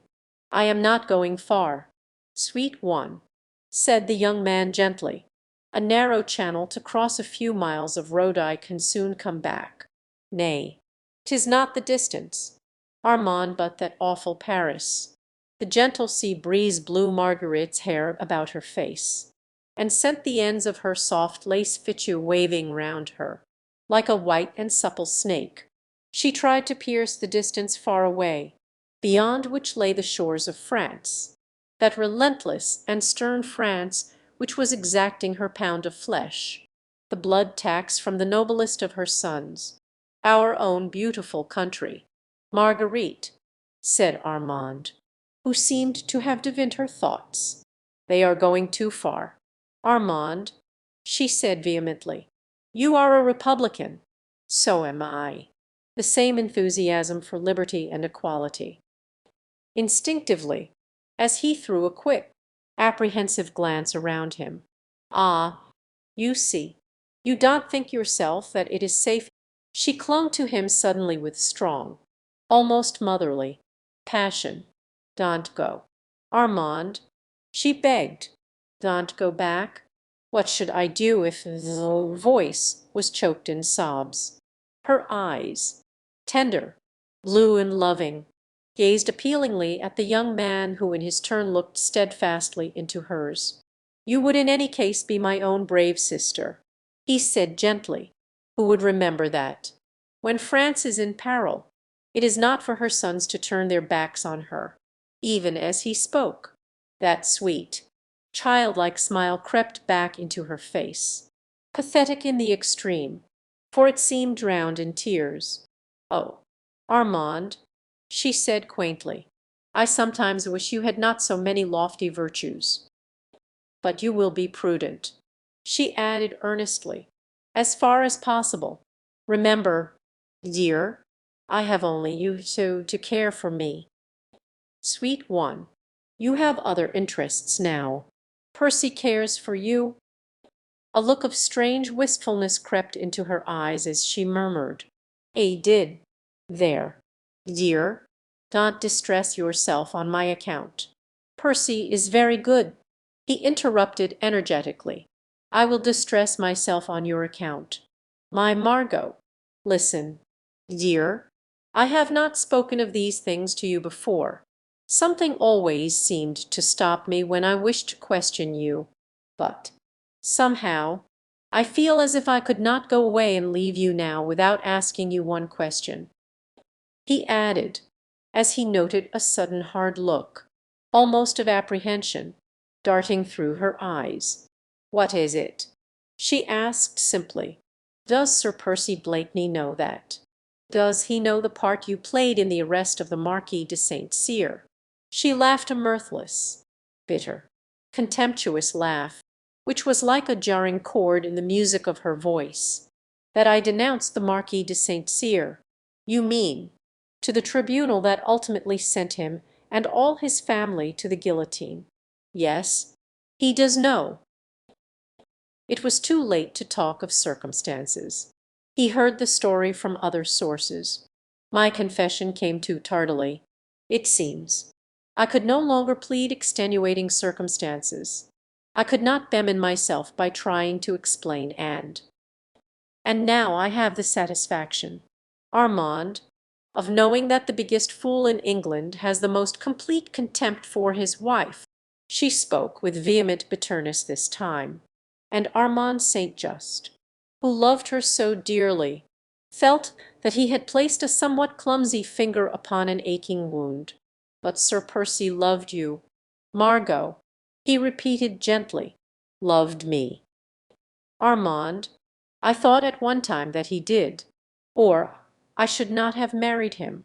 I dare say," she added, speaking very rapidly, as if she were glad at last to lay down a heavy burden, which had oppressed her for months, "I dare say that even you thought as everybody else did that I married Sir Percy because of his wealth, but I assure you, dear, that it was not so. He seemed to worship me with a curious intensity of concentrated passion, which went straight to my heart. I had never loved any one before, as you know, and I was 24 then, so I naturally thought that it was not in my nature to love, but it has always seemed to me that it must be heavenly to be loved blindly, passionately, wholly. In fact, and the very fact that Percy was slow and stupid was an attraction for me, as I thought he would love me all the more. A clever man would naturally have other interests, an ambitious man other hopes, and think of nothing else, and I was ready to respond, Armand, I would have allowed myself to be worshipped, and given infinite tenderness in return." Armand St. Just had allowed her to speak on without interruption. He listened to her, whilst allowing his own thoughts to run riot. It was terrible to see a young and beautiful woman, a girl, in all but name, still standing almost at the threshold of her life, yet bereft of hope, bereft of illusions, bereft of those golden and fantastic dreams, which should have made her youth one long, perpetual holiday. Yet perhaps, though he loved his sister dearly, perhaps he understood. He had studied men in many countries, men of all ages, men of every grade of social and intellectual status, and inwardly he understood what Marguerite had left unsaid. Granted that Percy Blakeney was dull-witted, but in his slow-going mind there would still be room for that ineradicable pride of a descendant of a long line of English gentlemen. A Blakeney had died on Bosworth Field, another had sacrificed life and fortune for the sake of a treacherous Stuart, and that same pride, foolish and prejudiced, as the Republican Armand would call it, must have been stung to the quick on hearing of the sin which lay at Lady Blakeney's door. She had been young, misguided, ill-advised perhaps. Armand knew that, and those who took advantage of Margaret's youth, her impulses and imprudence, knew it still better. But Blakeney was slow-witted. He would not listen to circumstances. He only clung to facts. And these had shown him Lady Blakeney denouncing a fellow man to a tribunal that knew no pardon, and the contempt he would feel for the deed she had done, however unwittingly, would kill that same love in him, in which sympathy and intellectuality could never have had a part. Yet, even now, his own sister puzzled him. Life and love have such strange vagaries. Could it be that, with the waning of her husband's love, Margaret's heart had awakened with love for him? Strange extremes meet in love's pathway. This woman, who had had half intellectual Europe at her feet, might perhaps have set her affections on a fool. Marguerite was gazing out towards the sunset. Armand could not see her face, but presently it seemed to him that something which glittered for a moment in the golden evening light fell from her eyes onto her dainty fichu of lace. But he could not broach that subject with her. He knew her strange, passionate nature so well, and knew that reserve which lurked behind her frank, open ways. They had always been together, these two, for their parents had died when Armand was still a youth, and Marguerite but a child. He, some 8 years her senior, had watched over her until her marriage, had chaperoned her during those brilliant years spent in the flat of the Rue de Richelieu, and had seen her enter upon this new life of hers, here in England, with much sorrow and some foreboding. This was his first visit to England since her marriage, and the few months of separation had already seemed to have built up a slight, thin partition between brother and sister. The same deep, intense love was still there, on both sides, but each now seemed to have a secret orchard, into which the other dared not penetrate. There was much Armand St. Just could not tell his sister. The political aspect of the revolution in France was changing almost every day. She might not understand how his own views and sympathies might become modified, even as the excesses, committed by those who had been his friends, grew in horror and in intensity, and Marguerite could not speak to her brother about the secrets of her heart. She hardly understood them herself. She only knew that, in the midst of luxury, she felt lonely and unhappy, and now Armand was going away. She feared for his safety. She longed for his presence. She would not spoil these last few sadly sweet moments by speaking about herself. She led him gently along the cliffs, then down to the beach, their arms linked in one another's. They had still so much to say that lay just outside that secret orchard of theirs. Chapter 8. The Accredited Agent. The afternoon was rapidly drawing to a close, and a long, chilly English summer's evening was throwing a misty pall over the green Kentish landscape. The Day Dream had set sail, and Marguerite Blakeney stood alone on the edge of the cliff for over an hour, watching those white sails, which bore so swiftly away from her the only being who really cared for her, whom she dared to love, whom she knew she could trust. Some little distance away to her left the lights from the coffee room of the Fisherman's Rest glittered yellow in the gathering mist. From time to time it seemed to her aching nerves as if she could catch from thence the sound of merry-making and of jovial talk, or even that perpetual, senseless laugh of her husband's, which grated continually upon her sensitive ears. Sir Percy had had the delicacy to leave her severely alone. She supposed that, in his own stupid, good-natured way, he may have understood that she would wish to remain alone, while those white sails disappeared into the vague horizon, so many miles away. He, whose notions of propriety and decorum were supersensitive, had not suggested even that an attendant should remain within call. Marguerite was grateful to her husband for all this. She always tried to be grateful to him for his thoughtfulness, which was constant, and for his generosity, which really was boundless. She tried even at times to curb the sarcastic, bitter thoughts of him, which made her in spite of herself say cruel, insulting things, which she vaguely hoped would wound him. Yes, she often wished to wound him, to make him feel that she too held him in contempt, that she too had forgotten that once she had almost loved him, loved that inane fop, whose thoughts seemed unable to soar beyond the tying of a cravat or the new cut of a coat. Bah! And yet, that were sweet and ardent and attuned to this calm summer's evening, came wafted back to her memory, on the invisible wings of the light sea breeze, the time when first he worshipped her. He seemed so devoted a very slave, and there was a certain latent intensity in that love which had fascinated her. Then suddenly that love, that devotion, which throughout his courtship she had looked upon as the slavish fidelity of a dog, seemed to vanish completely, 24 hours after the simple little ceremony at Old Saint Roch. She had told him the story of how, inadvertently, she had spoken of certain matters connected with the Marquis de St. Cyr before some men her friends who had used this information against the unfortunate Marquis, and sent him and his family to the guillotine. She hated the Marquis.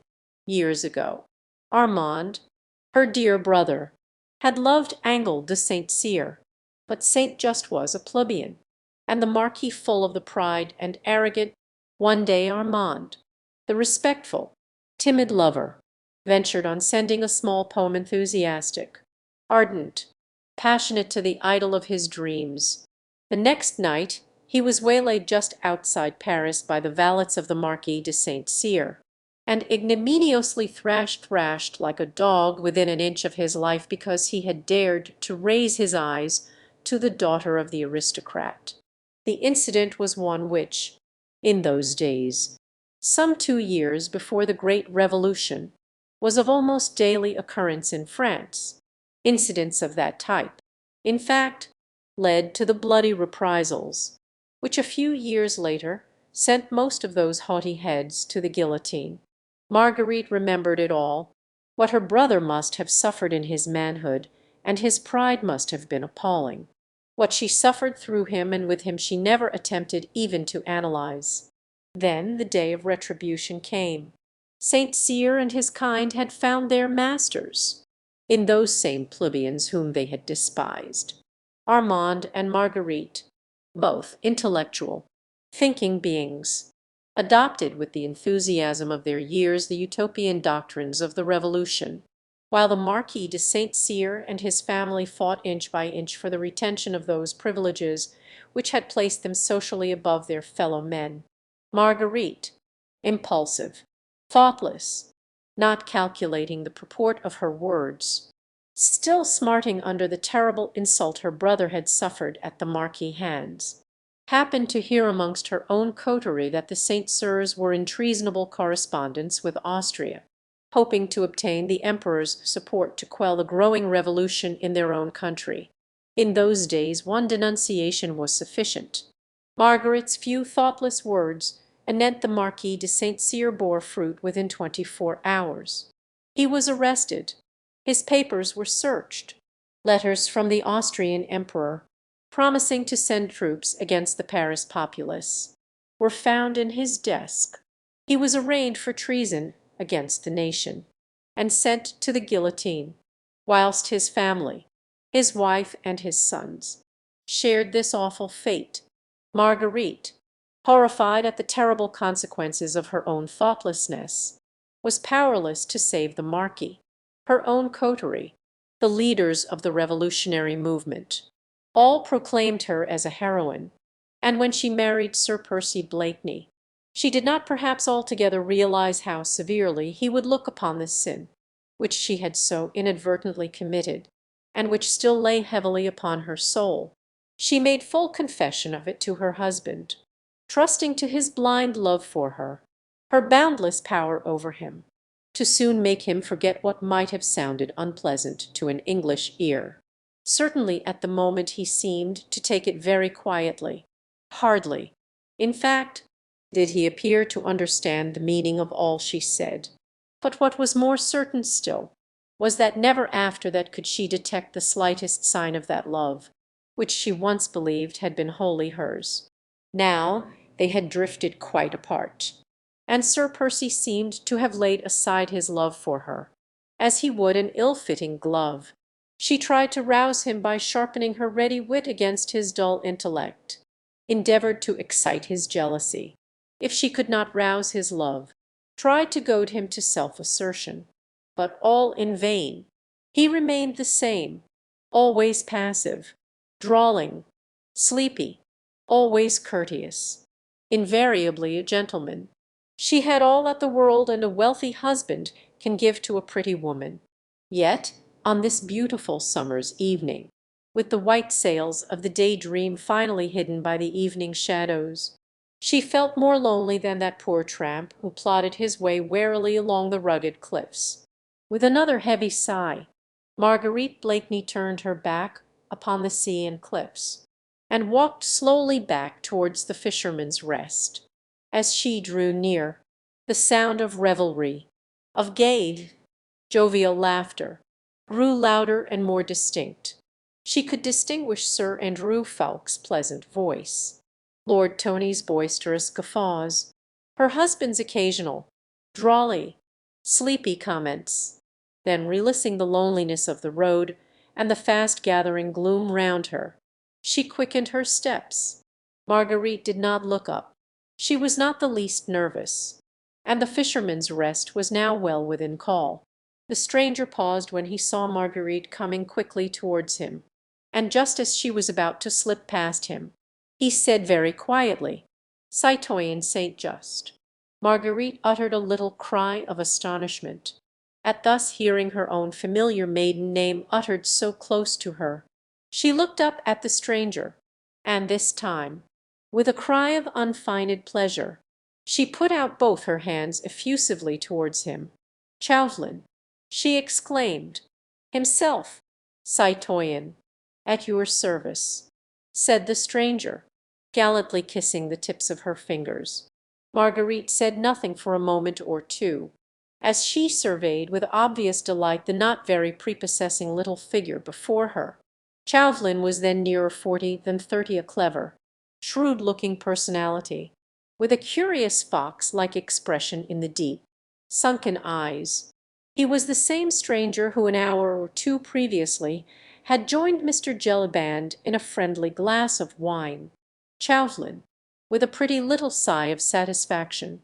"I am mightily pleased to see you. No doubt poor Marguerite St. Just, lonely in the midst of her grandeur and of her starchy friends, was happy to see a face that brought back memories of that happy time in Paris, when she reigned a queen over the intellectual coterie of the Rue de Richelieu." She did not notice the sarcastic little smile, however, that hovered round the thin lips of Chauvelin. "But tell me," she added merrily, "what in the world, or whom in the world, are you doing here in England?" She had resumed her walk towards the inn, and Chauvelin turned and walked beside her. "I might return the subtle compliment, fair lady," he said. "What of yourself?" "Oh, I," she said, with a shrug of the shoulders, "je m'ennuie, mon ami, that is all." They had reached the porch of the Fisherman's Rest, but Marguerite seemed loth to go within. The evening air was lovely after the storm, and she had found a friend who exhaled the breath of Paris, who knew Armand well, who could talk of all the merry, brilliant friends whom she had left behind.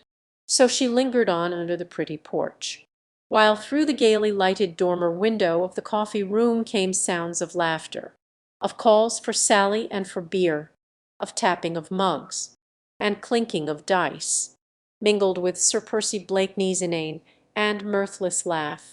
Chauvelin stood beside her, his shrewd, pale, yellow eyes fixed on the pretty face, which looked so sweet and childlike in this soft English summer twilight. "You surprise me, citoyen," he said quietly, as he took a pinch of snuff. "Do I now?" she retorted gaily. "Faith, my little Chauvelin, I should have thought that, with your penetration, you would have guessed that an atmosphere composed of fogs and virtues would never suit Marguerite St. Just." "Dear me, is it as bad as that?" he asked, in mock consternation. "Quite," she retorted, "and worse. Strange. Now, I thought that a pretty woman would have found English country life peculiarly attractive." "Yes, so did I," she said with a sigh. "Pretty women," she added meditatively, "ought to have a good time in England, since all the pleasant things are forbidden them, the very things they do every day." "Quite so. You'll hardly believe it, my little Chauvelin," she said earnestly, "but I often pass a whole day without encountering a single temptation." "No wonder," retorted Chauvelin gallantly, "that the cleverest woman in Europe is troubled with ennui." She laughed one of her melodious, rippling, childlike laughs. "It must be pretty bad, must it?" she said archly. "Or I should not have been so pleased to see you, and this within a year of a romantic love match." "A year of a romantic love match," said Chauvelin, with quiet sarcasm, "did not then survive the lapse of weeks. Idyllic follies never last. My little Chauvelin, ye come upon us like the measles." Chauvelin took another pinch of snuff. He seemed very much addicted to that pernicious habit, so prevalent in those days.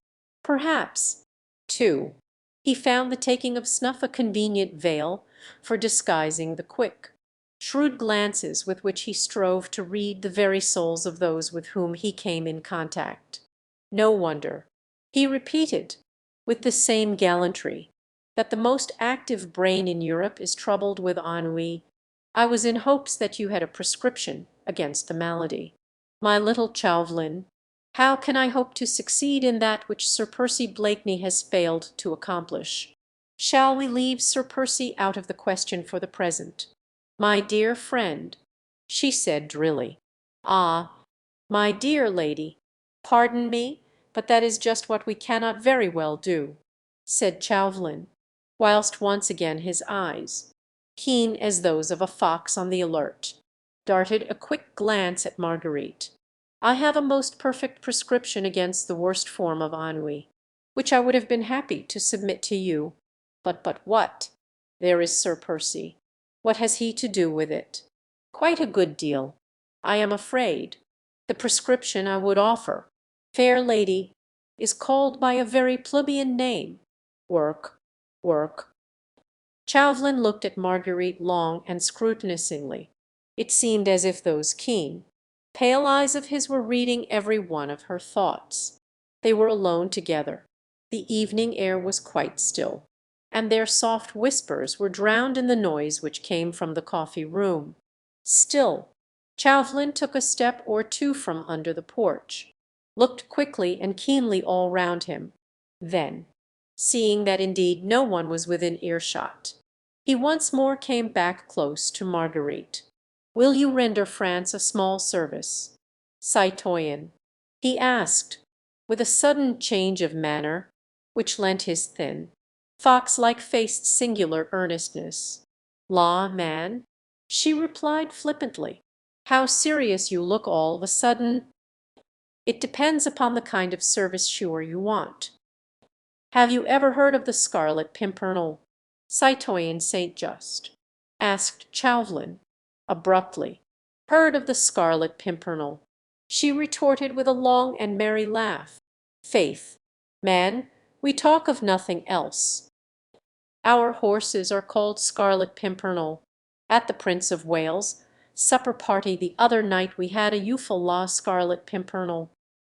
She added gaily, "The other day I ordered at my milliner's a blue dress trimmed with green, and bless me if she did not call at La Scarlet Pimpernel."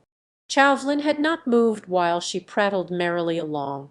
He did not even attempt to stop her when her musical voice and her childlike laugh went echoing through the still evening air, but he remained serious and earnest whilst she laughed, and his voice, clear, incisive, and hard, was not raised above his breath as he said, "As you have heard of that enigmatical personage, citoyen, you must also have guessed, and known, that the man who hides his identity under that strange pseudonym is the most bitter enemy of our Republic, of France.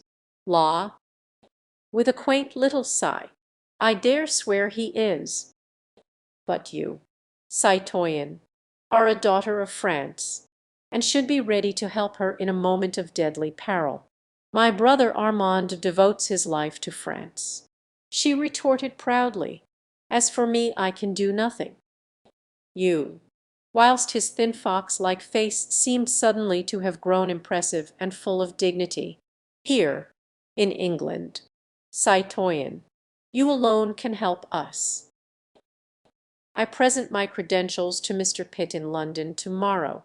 One of my duties here is to find out all about this League of the Scarlet Pimpernel, which has become a standing menace to France, since it is pledged to help our cursed aristocrats traitors to their country, and enemies of the people to escape from the just punishment which they deserve.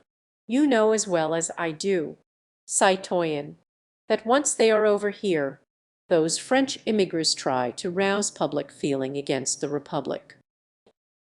Within the last month, scores of these immigrants, some only suspected of treason, others actually condemned by the Tribunal of Public Safety, have succeeded in crossing the Channel. Their escape in each instance was planned, organized and effected by this society of young English Jacobins, headed by a man whose brain seems as resourceful as his identity is mysterious. All the most strenuous efforts on the part of my spies have failed to discover who he is, whilst the others are the hands. He is the head, who beneath this strange anonymity calmly works at the destruction of France. I mean to strike at that head, and for this I want your help. Through him afterwards I can reach the rest of the gang. He is a young buck in English society. Of that I feel sure. Find that man for me, citoyen," he urged. "Find him for France. Marguerite had listened to Chauvelin's impassioned speech without uttering a word, scarce making a movement, hardly daring to breathe. She had told him before that this mysterious hero of romance was the talk of the smart set to which she belonged. Already, before this, her heart and her imagination had been stirred by the thought of the brave man who, unknown to fame, had rescued hundreds of lives from a terrible, often an unmerciful fate. She had but little real sympathy with those haughty French aristocrats, insolent in their pride of caste, of whom the Comtesse de Tournay de Basserive was so typical an example. But, republican and liberal-minded though she was from principle, she hated and loathed the methods which the young republic had chosen for establishing itself. She had not been in Paris for some months. The horrors and bloodshed of the Reign of Terror, culminating in the September massacres, had only come across the Channel to her as a faint echo. Robespierre, Danton, Marat, she had not known in their new guise of bloody justiciaries, merciless wielders of the guillotine. Her very soul recoiled in horror from these excesses, to which she feared her brother Armand, moderate republican as he was, might become one day the Holocaust. Then, when first she heard of this band of young English enthusiasts, who, for sheer love of their fellow men, dragged women and children, old and young men, from a horrible death, her heart had glowed with pride for them. And now, as Chauvelin spoke, her very soul went out to the gallant and mysterious leader of the reckless little band, who risked his life daily, who gave it freely and without ostentation, for the sake of humanity. Her eyes were moist when Chauvelin had finished speaking. The lace at her bosom rose and fell with her quick, excited breathing. She no longer heard the noise of drinking from the inn. She did not heed her husband's voice or his inane laugh. Her thoughts had gone wandering in search of the mysterious hero. Ah, there was a man she might have loved. Had he come her way, everything in him appealed to her romantic imagination. His personality, his strength, his bravery, the loyalty of those who served under him in the same noble cause, and, above all, that anonymity which crowned him, as if with a halo of romantic glory. Find him for France. Citoyen. Chauvelin's voice close to her ear roused her from her dreams. The mysterious hero had vanished, and, not 20 yards away from her, a man was drinking and laughing, to whom she had sworn faith and loyalty. "La, man," she said with a return of her assumed flippancy, "you are astonishing. Where in the world am I to look for him? You go everywhere." "Citoyen," whispered Chauvelin, insinuatingly, "Lady Blakeney is the pivot of social London. So I am told. You hear everything. Easy, my friend," retorted Marguerite, drawing herself up to her full height and looking down, with a slight thought of contempt on the small, thin figure before her. "Easy. You seem to forget that there are 6 feet of Sir Percy Blakeney, and a long line of ancestors to stand between Lady Blakeney and such a thing as you propose. For the sake of France, Citoyen," reiterated Chauvelin, earnestly. "Tush! Man, you talk nonsense anyway, for even if you did know who this Scarlet Pimpernel is you could do nothing to him, an Englishman. I'd take my chance of that," said Chauvelin, with a dry, rasping little laugh. "At any rate we could send him to the guillotine first to cool his ardour. Then, when there is a diplomatic fuss about it, we can apologize humbly to the British government, and, if necessary, pay compensation to the bereaved family. What you propose is horrible, Chauvelin," she said, drawing away from him as from some noisome insect, "whoever the man may be. He is brave and noble, and never do you hear me. You prefer to be insulted by every French aristocrat who comes to this country." Chauvelin had taken sure aim when he shot this tiny shaft. Margaret's fresh young cheeks became a thought more pale, and she bit her under lip. for she would not let him see that the shaft had struck home. "That is beside the question," she said at last with indifference. "I can defend myself, but I refuse to do any dirty work for you or for France. You have other means at your disposal. You must use them, my friend." And without another look at Chauvelin, Marguerite Blakeney turned her back on him and walked straight into the inn. "That is not your last word, citoyen," said Chauvelin, as a flood of light from the passage illumined her elegant, richly clad figure. "We meet in London, I hope. We meet in London," she said, speaking over her shoulder at him. "But that is my last word." She threw open the coffee-room door and disappeared from his view, but he remained under the porch for a moment or two, taking a pinch of snuff. He had received a rebuke and a snub, but his shrewd, fox-like face looked neither abashed nor disappointed. On the contrary, a curious smile, half sarcastic and wholly satisfied, played around the corners of his thin lips. Chapter 9. The Outrage. A beautiful starlit night had followed on the day of incessant rain. A cool, balmy, late summer's night, essentially English in its suggestion of moisture and scent of wet earth and dripping leaves. The magnificent coach, drawn by 4 of the finest thoroughbreds in England, had driven off along the London road, with Sir Percy Blakeney on the box, holding the reins in his slender feminine hands, and beside him Lady Blakeney wrapped in costly furs. A 50-mile drive on a starlit summer's night. Marguerite had hailed the notion of it with delight.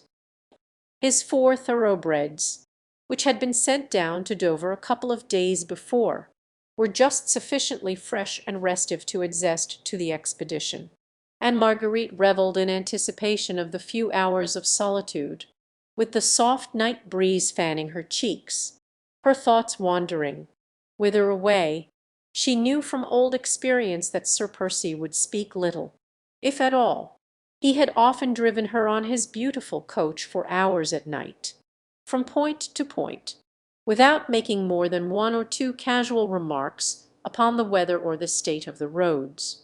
He was very fond of driving by night, and she had very quickly adopted his fancy, as she sat next to him hour after hour, admiring the dexterous, certain way in which he handled the reins.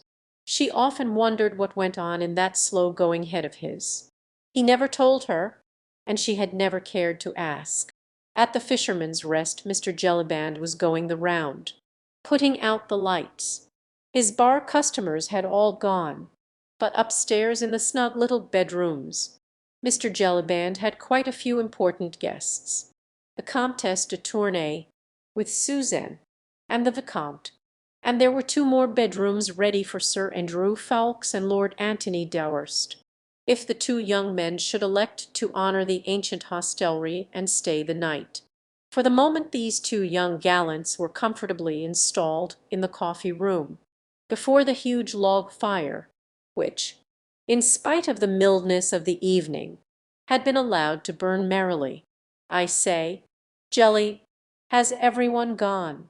asked Lord Tony, as the worthy landlord still busied himself clearing away glasses and mugs. "Every one, as you see, my lord, and all your servants gone to bed, all except the boy on duty in the bar, and," added Mr. Jellyband with a laugh, "I expect he'll be asleep afore long. The rascal! Then we can talk here undisturbed for half an hour. At your service, my lord. You'll leave your candles on the dresser, but if your lordship'll only call loudly enough, I dare say I shall hear. All right, Jelly, put the lamp out. The fire'll give us all the light we need, and we don't want to attract the passer-by." "All right, my lord." Mr. Jellyband did as he was bid. He turned out the quaint old lamp that hung from the raftered ceiling and blew out all the candles. "Let's have a bottle of wine, Jelly," suggested Sir Andrew. "All right, sir." Jellyband went off to fetch the wine. The room now was quite dark, save for the circle of ruddy and fitful light formed by the brightly blazing logs in the hearth. "Is that all, gentlemen?" asked Jellyband, as he returned with a bottle of wine and a couple of glasses, which he placed on the table. "That'll do nicely. Thanks, Jelly," said Lord Tony. "Good night, my lord." "Good night, sir." "Good night, Jelly." The two young men listened, whilst the heavy tread of Mr. Jellyband was heard echoing along the passage and staircase. Presently even that sound died out, and the whole of the Fisherman's Rest seemed wrapped in sleep, save the two young men drinking in silence beside the hearth. For a while no sound was heard, even in the coffee-room, save the ticking of the old grandfather's clock and the crackling of the burning wood. "All right again this time, Ffoulkes?" asked Lord Antony at last. Sir Andrew had been dreaming evidently, gazing into the fire, and seeing therein, no doubt, a pretty, piquant face, with large brown eyes and a wealth of dark curls round a childish forehead. "Yes," he said, still musing, "all right. No hitch. None." Lord Antony laughed pleasantly as he poured himself out another glass of wine. "I need not ask, I suppose, whether you found the journey pleasant this time?" "No, friend, you need not ask," replied Sir Andrew, gaily. "It was all right." "Then here's to her very good health," said jovial Lord Tony. "She's a bonny lass, though she is a French one.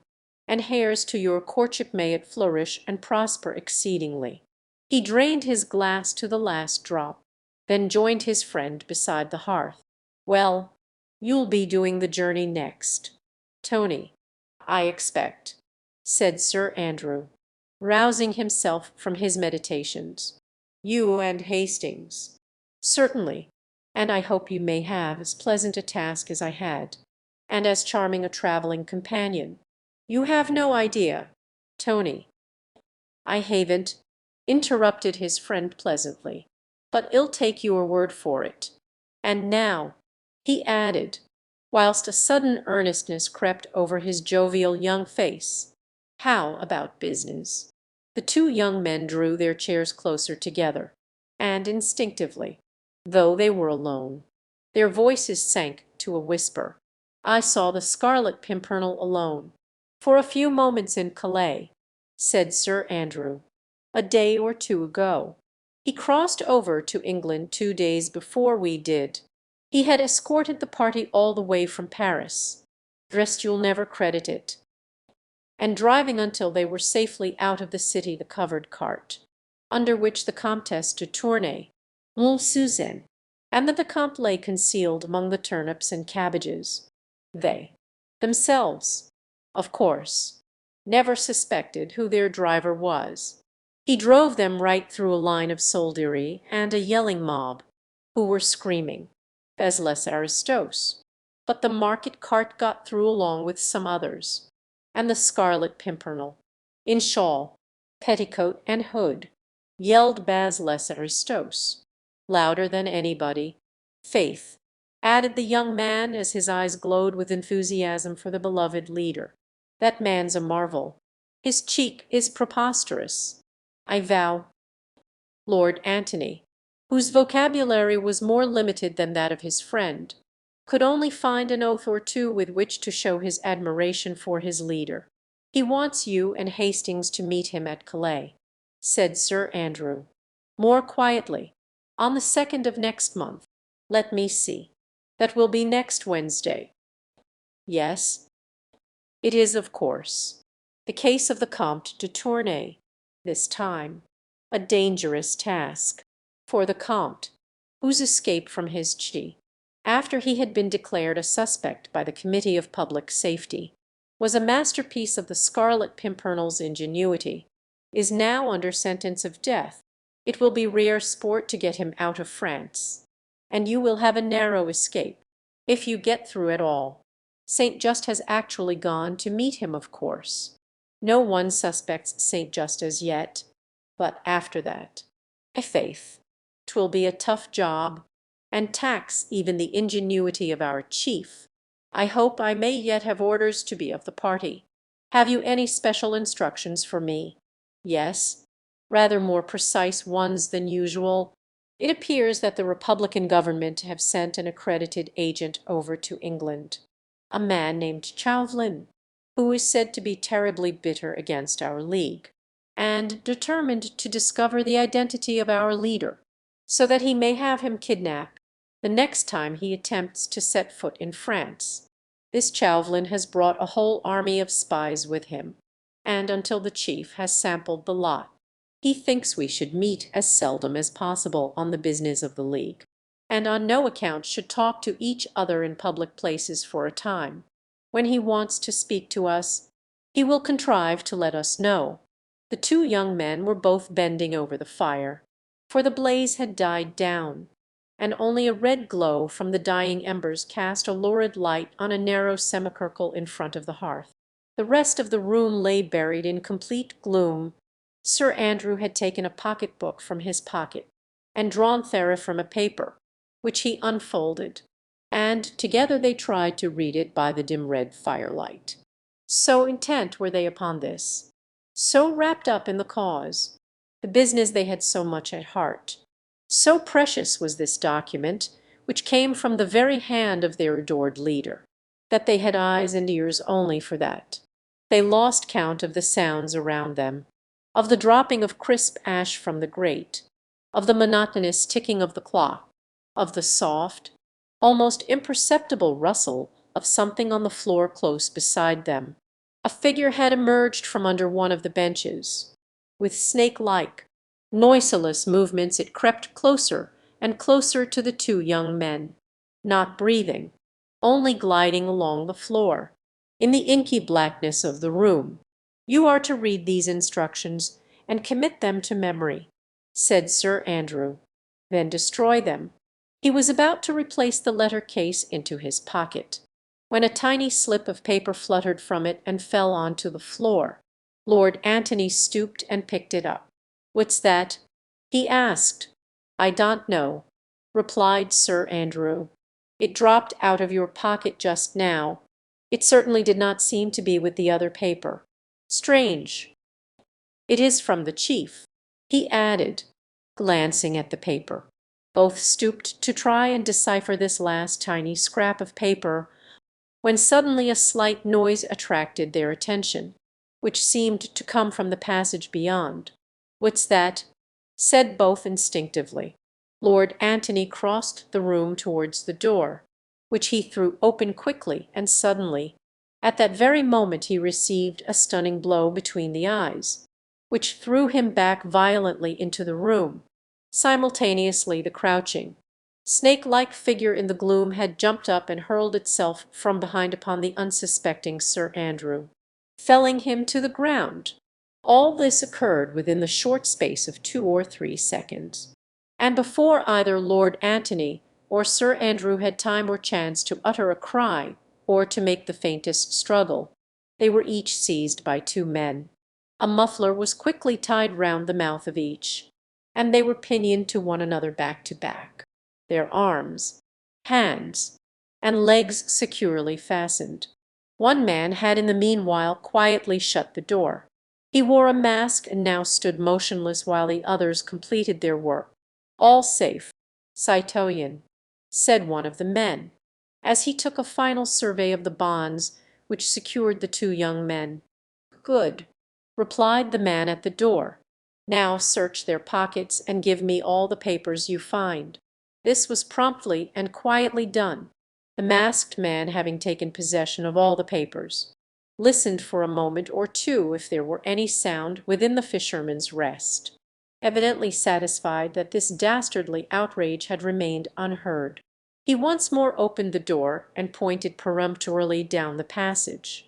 The 4 men lifted Sir Andrew and Lord Antony from the ground, and as quietly, as noiselessly as they bore the 2 pinioned young gallants out of the inn and along the Dover road into the gloom beyond. In the coffee-room the masked leader of this daring attempt was quickly glancing through the stolen papers. "Not a bad day's work on the whole," he muttered, as he quietly took off his mask, and his pale, fox-like eyes glittered in the red glow of the fire. "Not a bad day's work." He opened one or two more letters from Sir Andrew Falk's pocket-book, noted the tiny scrap of paper which the two young men had only just had time to read. But one letter specially, signed Armand St. Just, seemed to give him strange satisfaction. Armand St. Just a traitor after all, he murmured. "Now, fair Marguerite Blakeney," he added viciously between his clenched teeth, "I think that you will help me to find the Scarlet Pimpernel." Chapter 10. In the Opera Box. It was one of the gala nights at Covent Garden Theatre, the first of the autumn season in this memorable year of grace 1792. The house was packed, both in the smart orchestra boxes and the pit, as well as in the more plebeian balconies and galleries above. Gluck's Orpheus made a strong appeal to the more intellectual portions of the house, whilst the fashionable women, the gaily dressed and brilliant throng, spoke to the eye of those who cared but little for this latest importation from Germany. Selina Storace had been duly applauded after her grand aria by her numerous admirers. Benjamin Incledon, the acknowledged favourite of the ladies, had received special gracious recognition from the royal box. And now the curtain came down after the glorious finale to the second act, and the audience, which had hung spellbound on the magic strains of the great maestro, seemed collectively to breathe a long sigh of satisfaction, previous to letting loose its hundreds of waggish and frivolous tones. In the smart orchestra boxes many well-known faces were to be seen. Mr. Pitt, overweighted with cares of state, was finding brief relaxation in tonight's musical treat. The Prince of Wales, jovial, rotund, somewhat coarse and commonplace in appearance, moved about from box to box, spending brief quarters of an hour with those of his more intimate friends. In Lord Grenville's box, too, a curious, interesting personality attracted Ivorione's attention. A thin, small figure with shrewd, sarcastic face and deep-set eyes, attentive to the music, keenly critical of the audience, dressed in immaculate black, with dark hair free from any powder. Lord Grenville, Foreign Secretary of State, paid him marked, though frigid deference. Here and there, dotted about among distinctly English types of beauty, one or two foreign faces stood out in marked contrast. The haughty aristocratic cast of countenance of the many French royalist immigrants who, persecuted by the relentless, revolutionary faction of their country, had found a peaceful refuge in England. On these faces sorrow and care were deeply writ. The women especially paid but little heed, either to the music or to the brilliant audience. No doubt their thoughts were far away with husband, brother, son maybe, still in peril, or lately succumbed to a cruel fate. Among these the Comtesse de Tournay de Basserive, but lately arrived from France, was a most conspicuous figure, dressed in deep, heavy black silk, with only a white lace kerchief to relieve the aspect of mourning about her person. She sat beside Lady Porterals, who was vainly trying by witty sallies and somewhat broad jokes to bring a smile to the Comtesse's sad mouth. Behind her sat little Suzanne and the Vicomte, both silent and somewhat shy among so many strangers. Susan's eyes seemed wistful when she first entered the crowded house. She had looked eagerly all around, scanned every face, scrutinized every box. Evidently the one face she wished to see was not there, for she settled herself down quietly behind her mother, listened apathetically to the music, and took no further interest in the audience itself. "Ah, Lord Grenville," said Lady Porterals, as following a discreet knock, the clever, interesting head of the Secretary of State appeared in the doorway of the box. You could not arrive more propos. Here is Madame la Comtesse de Tournay positively dying to hear the latest news from France." The distinguished diplomatist had come forward and was shaking hands with the ladies. "Alas," he said sadly, "it is of the very worst. The massacres continue. Paris literally reeks with blood, and the guillotine claims 100 victims a day." Pale and tearful, the Comtesse was leaning back in her chair, listening horror-struck to this brief and graphic account of what went on in her own misguided country.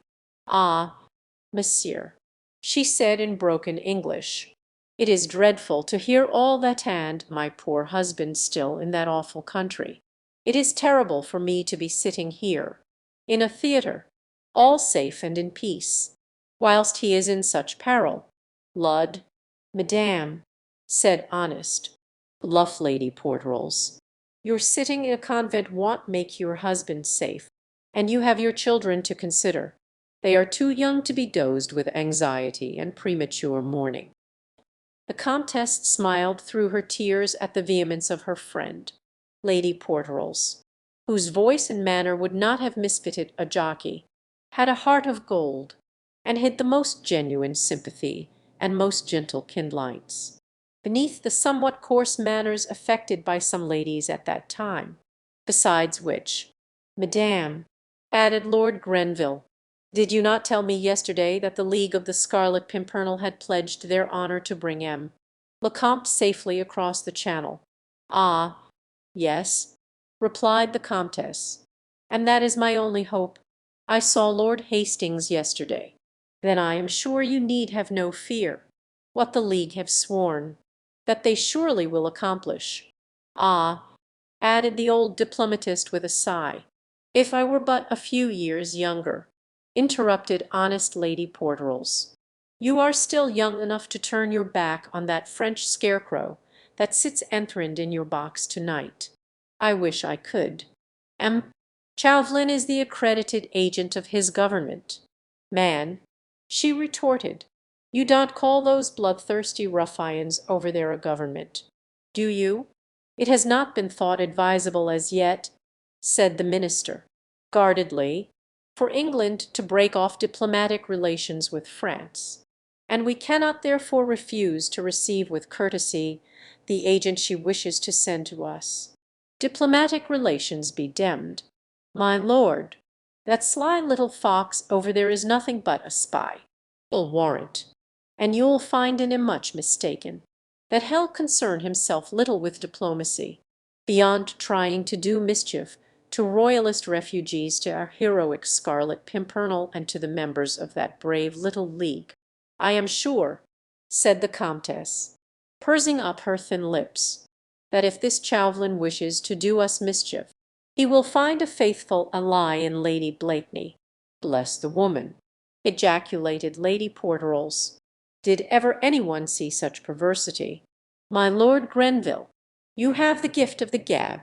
Will you please explain to Madame la Comtesse that she is acting like a fool, in your position here in England?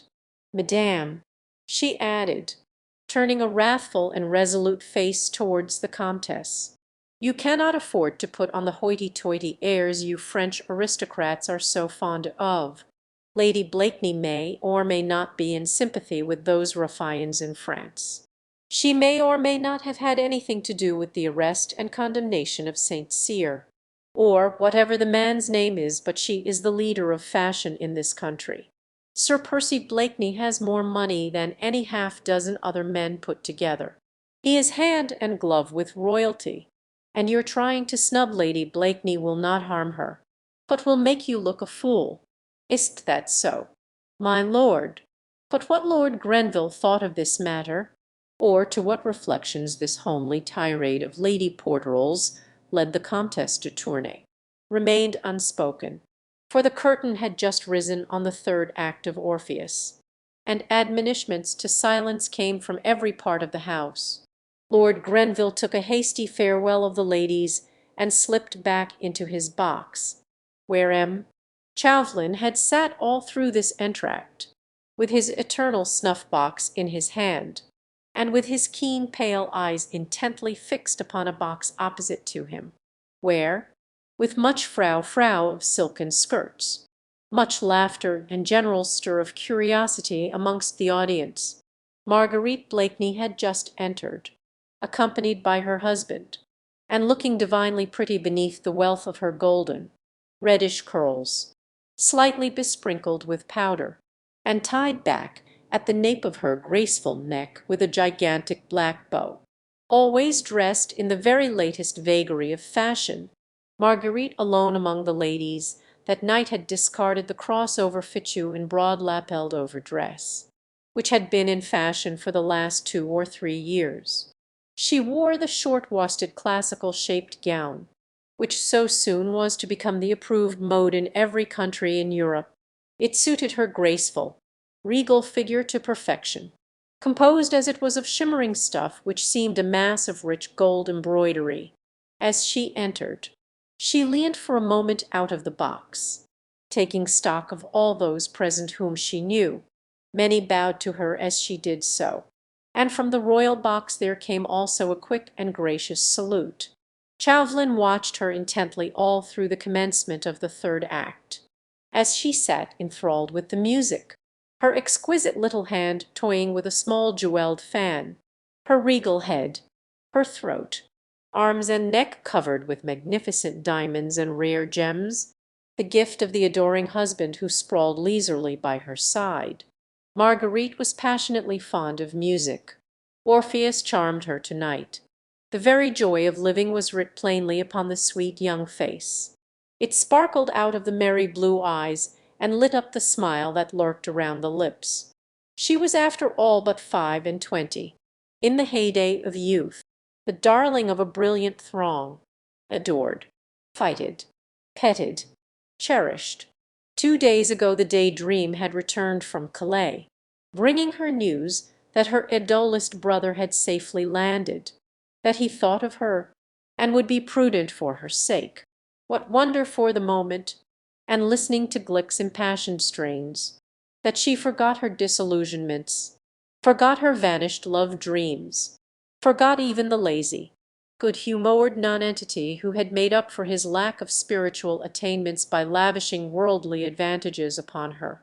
He had stayed beside her in the box just as long as convention demanded, making way for his Royal Highness, and for the host of admirers who in a continued procession came to pay homage to the Queen of Fashion. Sir Percy had strolled away, to talk to more congenial friends probably. Marguerite did not even wonder whither he had gone, she cared so little.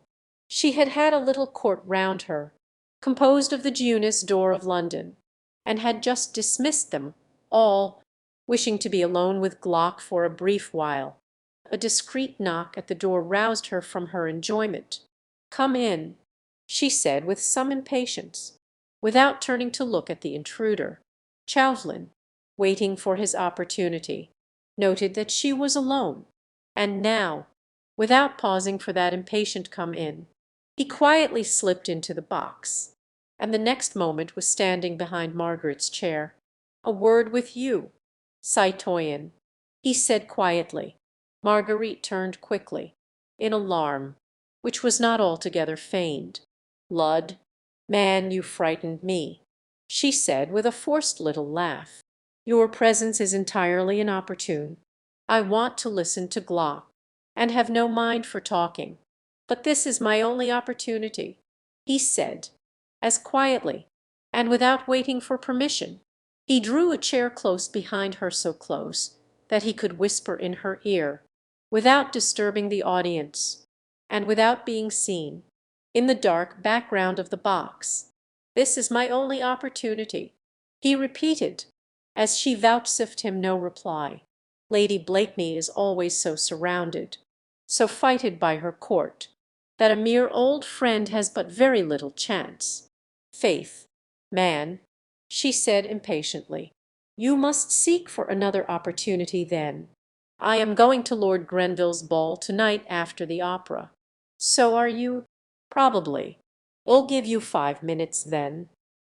3 minutes in the privacy of this box are quite sufficient for me," he rejoined placidly. and I think that you would be wise to listen to me, citoyen Saint Just." Marguerite instinctively shivered. Chauvelin had not raised his voice above a whisper. He was now quietly taking a pinch of snuff. Yet there was something in his attitude, something in those pale, foxy eyes, which seemed to freeze the blood in her veins, as with the sight of some deadly hitherto unguessed peril. "Is that a threat, citoyen?" she asked at last. "Nay, fair lady," he said gallantly, "only an arrow shot into the air." He paused a moment, like a cat which sees a mouse running headlessly by, ready to spring, yet waiting with that feline sense of enjoyment of mischief about to be done. Then he said quietly, "Your brother, Saint Just, is in peril." Not a muscle moved in the beautiful face before him. He could only see it in profile, for Marguerite seemed to be watching the stage intently. But Chauvelin was a keen observer. He noticed the sudden rigidity of the eyes, the hardening of the mouth, the sharp, almost paralyzed tension of the beautiful, graceful figure. "Blood, then," she said, with affected merriment, "since 'tis one of your imaginary plots. You'd best go back to your own seat and leave me to enjoy the music." And with her hand she began to beat time nervously against the cushion of the box. Selina Storace was singing the Chafar to an audience that hung spellbound upon the prima donna's lips. Chauvelin did not move from his seat. He quietly watched that tiny nervous hand, the only indication that his shaft had indeed struck home. "Well," she said suddenly and irrelevantly, and with the same feigned unconcern. "Well, citoyen," he rejoined placidly, "about my brother. I have news of him for you which, I think, will interest you. But first let me explain." I. The question was unnecessary. He felt, though Marguerite still held her head steadily averted from him, that her every nerve was strained to hear what he had to say. "The other day, citoyen," he said, "I asked for your help, and I thought I could rely on you, but you gave me your answer." "I pray you, citoyen," she said lightly. "The music is entrancing, and the audience will get impatient of your talk. One moment, citoyen. The day on which I had the honour of meeting you at Dover, and less than an hour after I had your final answer, I obtained possession of some papers, which revealed another of those subtle schemes for the escape of a batch of French aristocrats at Traitor de Tournay, amongst others, all organized by that arch meddler, the Scarlet Pimpernel. Some of the threads, too, of this mysterious organization have fallen into my hands, but not all, and I want you must help me to gather them together." Marguerite seemed to have listened to him with marked impatience. She now shrugged her shoulders and said gaily, "Bah, man, have I not already told you that I care naught about your schemes or about the Scarlet Pimpernel? And had you not spoken about my brother, I entreat, citoyen," he continued imperturbably, "two gentlemen, Lord Antony Dewhurst and Sir Andrew Ffoulkes, were at the Fisherman's Rest at Dover that same night. I know, I saw them there. They were already known to my spies as members of that accursed league. It was Sir Andrew Ffoulkes who escorted the Comtesse de Tournay and her children across the Channel. When the two young men were alone, my spies forced their way into the coffee-room of the inn, gagged and pinioned the two gallants, seized their papers, and brought them to me. In a moment she had guessed the danger. Papers. Still she would not let this man see that she feared. She laughed gaily and lightly. "Faith, and your impudence passes belief," she said merrily. "Robbery and violence. Your men might have been caught in the act. What if they had? They are children of France, and have been trained by your humble servant. Had they been caught they would have gone to jail, or even to the gallows, without a word of protest or indiscretion. At any rate it was well worth the risk. A crowded inn is safer for these little operations than you think, and my men have experience. Well, and those papers?" she asked carelessly. "Unfortunately, though they have given me cognizance of certain names. I think, to thwart their projected coup for the moment, it would only be for the moment, and still leaves me in ignorance of the identity of the Scarlet Pimpernel. La, my friend," she said, with the same assumed flippancy of manner, "then you are where you were before, aren't you? And you can let me enjoy the last strophe of the aria. Faith," she added, ostentatiously smothering an imaginary yawn, "had you not spoken about my brother? I am coming to him now. Citoyen, among the papers there was a letter to Sir Andrew Ffoulkes, written by your brother, Saint Just. Well, and that letter shows him to be not only in sympathy with the enemies of France, but actually a helper, if not a member, of the League of the Scarlet Pimpernel. The blow had been struck at last. All along, Marguerite had been expecting it. She would not show fear.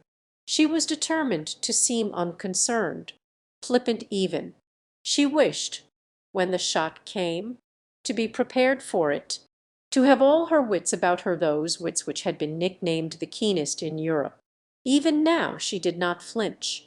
She knew that Chauvelin had spoken the truth. The man was too earnest, too blindly devoted to the misguided cause he had at heart, too proud of his countrymen, of those makers of revolutions, to stoop to low, purposeless falsehoods. That letter of Armand's foolish. Imprudent Armand was in Chauvelin's hands. Marguerite knew that as if she had seen the letter with her own eyes. And Chauvelin would hold that letter for purposes of his own, until it suited him to destroy it, or to make use of it against Armand. All that she knew, and yet she continued to laugh more gaily, more loudly than she had done before. "La, man," she said, speaking over her shoulder and looking him full and squarely in the face, "did I not say it was some imaginary plot? The tale does infinite credit to your imagination. Let me make my point clear. Citoyen," said Chauvelin, with the same unruffled calm, "I must assure you that Saint Just is compromised beyond the slightest hope of pardon." Inside the orchestra box all was silent for a moment or two. Marguerite sat, straight upright, rigid and inert, trying to think, trying to face the situation, to realize what had best be done.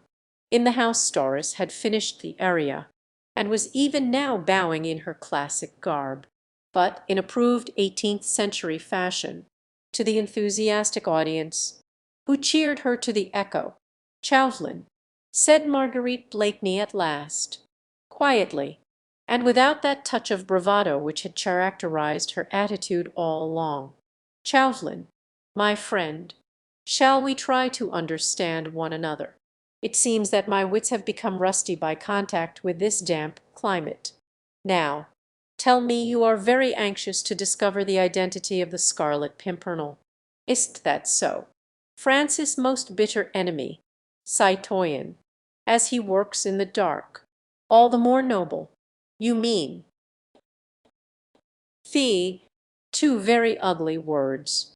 Fair lady," protested Chauvelin, urbanely, "there can be no question of force, and the service which I would ask of you, in the name of France, could never be called by the shocking name of spying.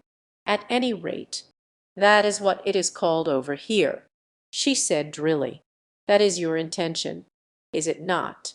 My intention is that you yourself win a free pardon for Armand Saint Just by doing me a small service. What is it? Only watch for me to-night. Citoyen Saint Just," he said eagerly, "listen. Among the papers which were found about the person of Sir Andrew Ffoulkes there was a tiny note. See," he added, taking a tiny scrap of paper from his pocket book and handing it to her. It was the same scrap of paper which, 4 days ago, the The two young men had been in the act of reading, at the very moment when they were attacked by Chauvelin's minions. Marguerite took it mechanically and stooped to read it. There were only 2 lines, written in a distorted, evidently disguised, handwriting. She read them half aloud. "Remember, we must not meet more often than is strictly necessary. You have all instructions for the second. If you wish to speak to me again, I shall be at G.'s ball." "What does it mean?" she asked. "Look again, citoyen, and you will understand. There is a device here in the corner, a small red flower, yes, the Scarlet Pimpernel," she said eagerly, "and G.'s ball means Grenville's ball. That is how I interpret the note.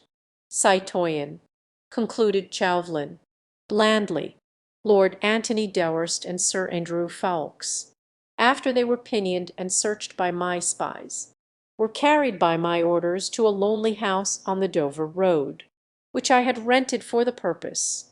There they remained close prisoners until this morning, but having found this tiny scrap of paper, my intention was that they should be in London, in time to attend my Lord Grenville's ball.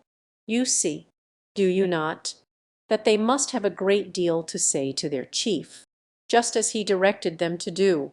Therefore, this morning, those 2 young gallants found every bar and bolt open in that lonely house on the Dover road. Their jailers disappeared, and 2 good horses standing ready saddled and tethered in the yard. I have not seen them yet, but I think we may safely conclude that they did not draw rein until they reached London. Now you see how simple it all is, citoyen. It does seem simple, doesn't it?" she said, with a final bitter attempt at flippancy, "when you want to kill a chicken. Now you hold a knife at my throat, and a hostage for my obedience. Nay, citoyen, I offer you a chance of saving the brother you love from the consequences of his own folly." Margaret's face softened. Her eyes at last grew moist, as she murmured, half to herself, "The only being in the world who has loved me truly and constantly." "Chauvelin," she said, with a world of despair in her tear-choked voice, "in my present position it is well nigh impossible. Nay, citoyen," he said drily and relentlessly, not heeding that despairing, childlike appeal which might have melted a heart of stone, "as Lady Blakeney, no one suspects you, and with your help tonight I may, who knows. Citoyen, watch and listen. You are absolutely beyond suspicion now. The Scarlet Pimpernel will be at Lord Grenville's ball tonight. Find out who he is, and I will pledge the word of France that your brother shall be safe." Chauvelin was putting the knife to her throat. Marguerite felt herself entangled in one of those webs, from which she could hope for no escape. A precious hostage was being held for her obedience, for she knew that this man would never make an empty threat. No doubt Armand was already signalled to the Committee of Public Safety as one of the suspect. He would not be allowed to leave France again, and would be ruthlessly struck if she refused to obey Chauvelin. For a moment, woman-like, she still hoped to temperance. She held out her hand to this man whom she now feared and hated. "If I promise to help you in this matter, Chauvelin," she said pleasantly, "will you give me that letter of St. Just's? If you render me useful assistance tonight, citoyen," he replied with a sarcastic smile, "I will give you that letter. You do not trust me. I trust you absolutely, dear lady, but St. Just's life is forfeit to his country. I may be powerless to help you," she pleaded, "were I ever so willing." "That would be terrible indeed," he said quietly. "For you." Marguerite shuddered. She felt that from this man she could expect no mercy. All-powerful, he held the beloved life in the hollow of his hand. She knew him too well not to know that, if he failed in gaining his own ends, he would be pitiless. She felt cold in spite of the oppressive air of the opera house. The heart-appealing strains of the music seemed to reach her, as from a distant land. She drew her costly lace scarf up around her shoulders, and sat silently watching the brilliant scene, as if in a dream. For a moment her thoughts wandered away from the loved one to that other man who also had a claim on her confidence and her affection. She felt lonely, frightened for Armand's sake. She longed to seek comfort and advice from someone who would know how to help and console. Sir Percy Blakeney had loved her once. He was her husband. Why should she stand alone through this terrible ordeal? He had very little brains, it is true, but he had plenty of muscle. Surely, if she provided the thought, and he the manly energy and pluck, together they could outwit the astute diplomatist, and save the hostage from his vengeful hands, without imperilling the life of the noble leader of that gallant little band of heroes. Sir Percy knew St. just well he seemed attached to him. She was sure that he could help. Chauvelin was taking no further heed of her. He had said his cruel either-or and left her to decide. He, in his turn now, appeared to be absorbed in the soul-stirring melodies of Orpheus, and was beating time to the music with his sharp, ferret-like head. A discreet rap at the door roused Marguerite from her thoughts. It was Sir Percy Blakeney, tall, sleepy, good-humoured, and wearing that half-shy, half-inane smile which just now seemed to irritate her every nerve. He said, with his most exasperating drawl, "I suppose you will want to go to that demmed ball." White fingers towards Chauvelin, who had risen when Sir Percy entered the box. "Are you coming?" "Beer." "Hush." "Sh! Sh!" came in angry remonstrance from different parts of the house. "Demmed impudence," commented Sir Percy with a good-natured smile. Marguerite sighed impatiently. Her last hope seemed suddenly to have vanished away. She wrapped her cloak round her, and without looking at her husband, "I am ready to go," she said, taking his arm. At the door of the box she turned and looked straight at Chauvelin, who, with his chapy brosse under his arm, and a curious smile round his thin lips, was preparing to follow the strangely ill-assorted couple. "It is only au revoir, Chauvelin," she said pleasantly. "We shall meet at my Lord Grenville's ball, anon," and in her eyes the astute Frenchman read, no doubt, something which caused him profound satisfaction, for, with a sarcastic smile, he took a delicate pinch of snuff.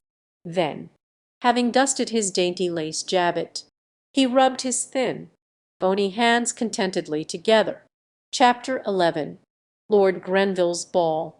The historic ball given by the then Secretary of State for Foreign Affairs Lord Grenville was the most brilliant function of the year, though the autumn season had only just begun. Everybody who was anybody had contrived to be in London in time to be present there, and to shine at this ball, to the best of his or her respective ability. His Royal Highness the Prince of Wales had promised to be present. He was coming on presently from the opera. Lord Grenville himself had listened to the 2 first acts of Orpheus, before preparing to receive his guests. At 10 o'clock, an unusually late hour in those days, the grand rooms of the Foreign Office, exquisitely decorated with exotic palms and flowers, were filled to overflowing.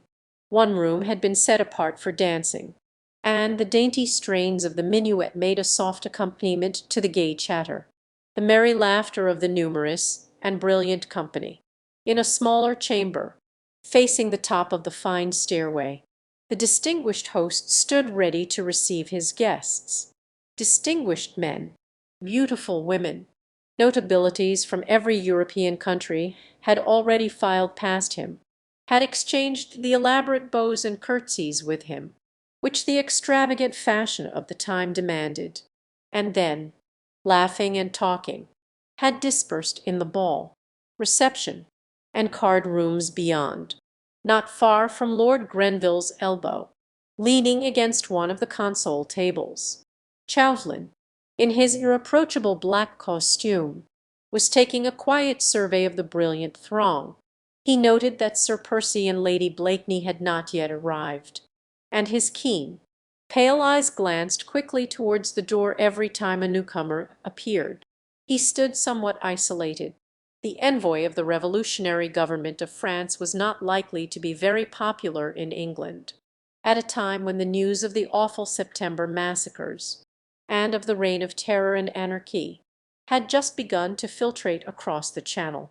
In his official capacity he had been received courteously by his English colleagues.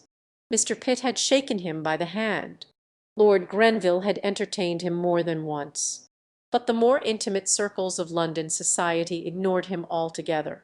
The women openly turned their backs upon him.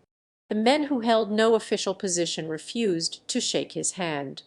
But Chauvelin was not the man to trouble himself about these social amenities, which he called mere incidents in his diplomatic career. He was blindly enthusiastic for the revolutionary cause. He despised all social inequalities, and he had a burning love for his own country. These three sentiments made him supremely indifferent to the snubs he received in this fog-ridden, loyalist, old-fashioned England. But, above all, Chauvelin had a purpose at heart. He firmly believed that the French aristocrat was the most bitter enemy of France.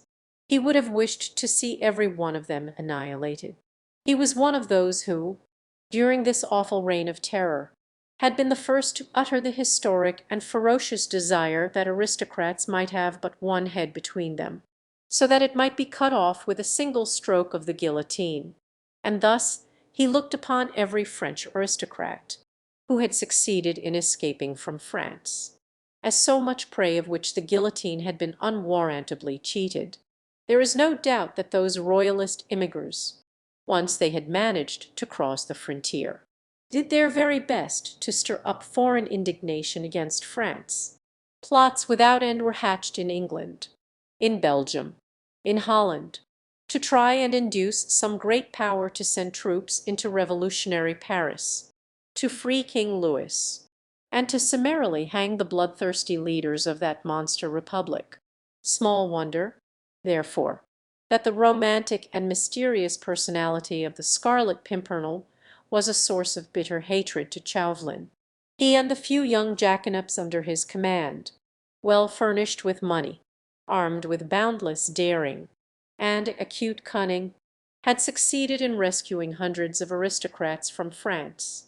9/10 of the immigres, who were feted at the English court, owed their safety to that man and to his league.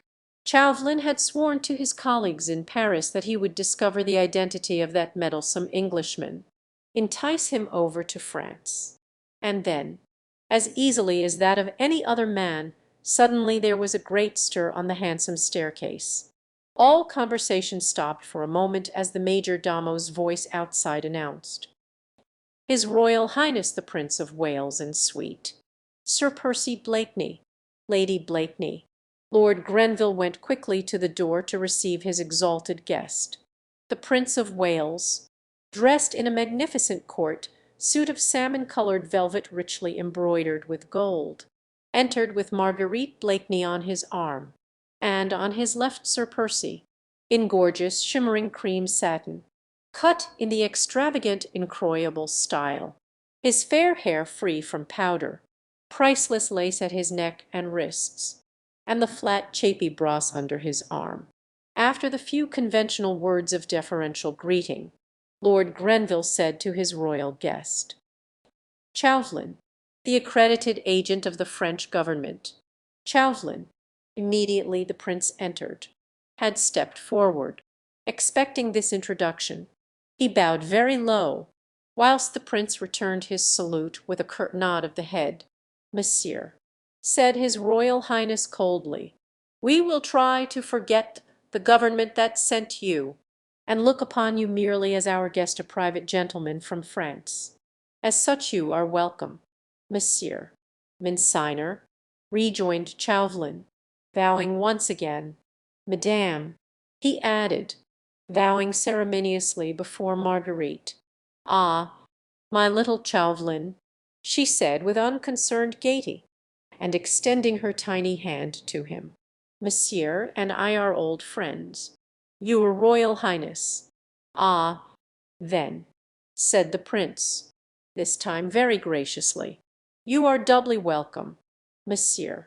There is someone else I would crave permission to present to your Royal Highness. Here interposed Lord Grenville. Ah, who is it? Asked the prince.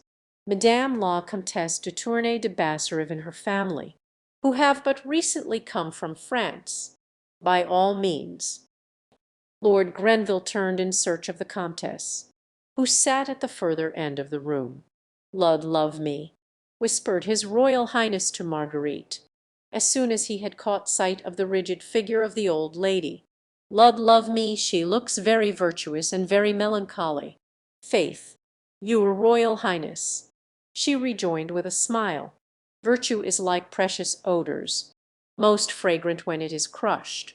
Virtue, alas," sighed the prince, "is mostly unbecoming to your charming sex. Madame la Comtesse de Tournay de Basserive," said Lord Grenville, introducing the lady. "This is a pleasure. Madame, my royal father, as you know, is ever glad to welcome those of your compatriots whom France has driven from her shores." "Your Royal Highness is ever gracious," replied the Comtesse with becoming dignity.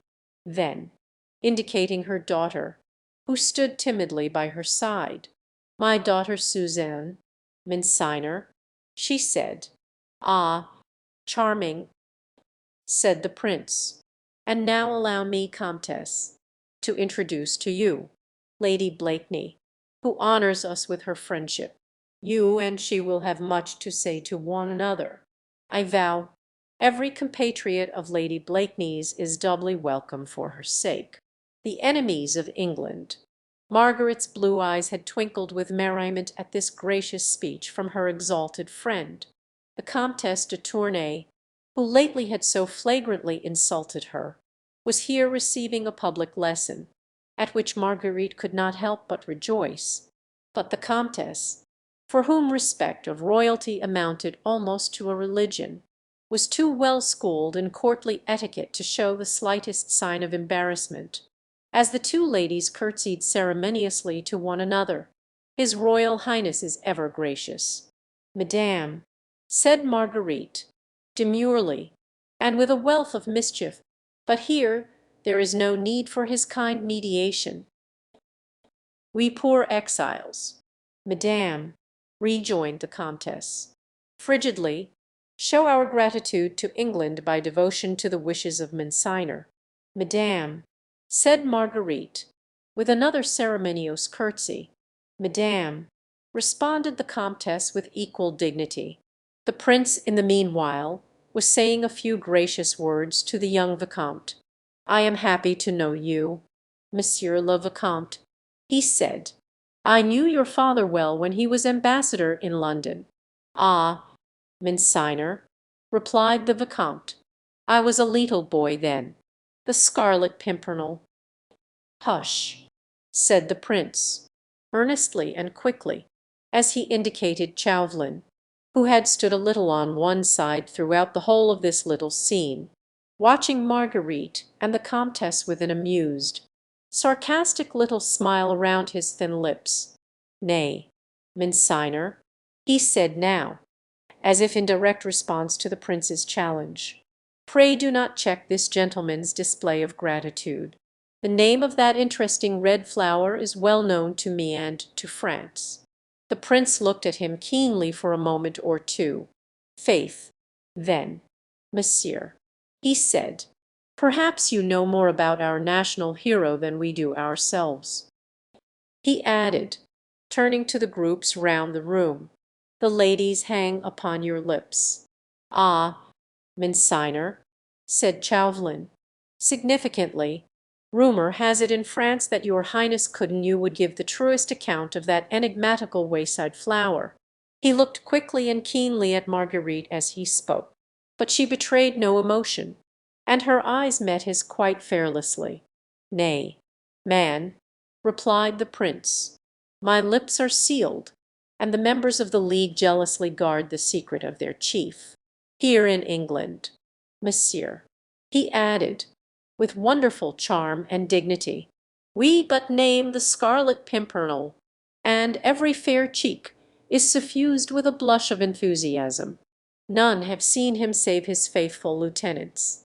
We know not if he be tall or short, fair or dark, handsome or ill-formed, but we know that he is the bravest gentleman in all the world, and we all feel a little proud, monsieur, when we remember that he is an Englishman.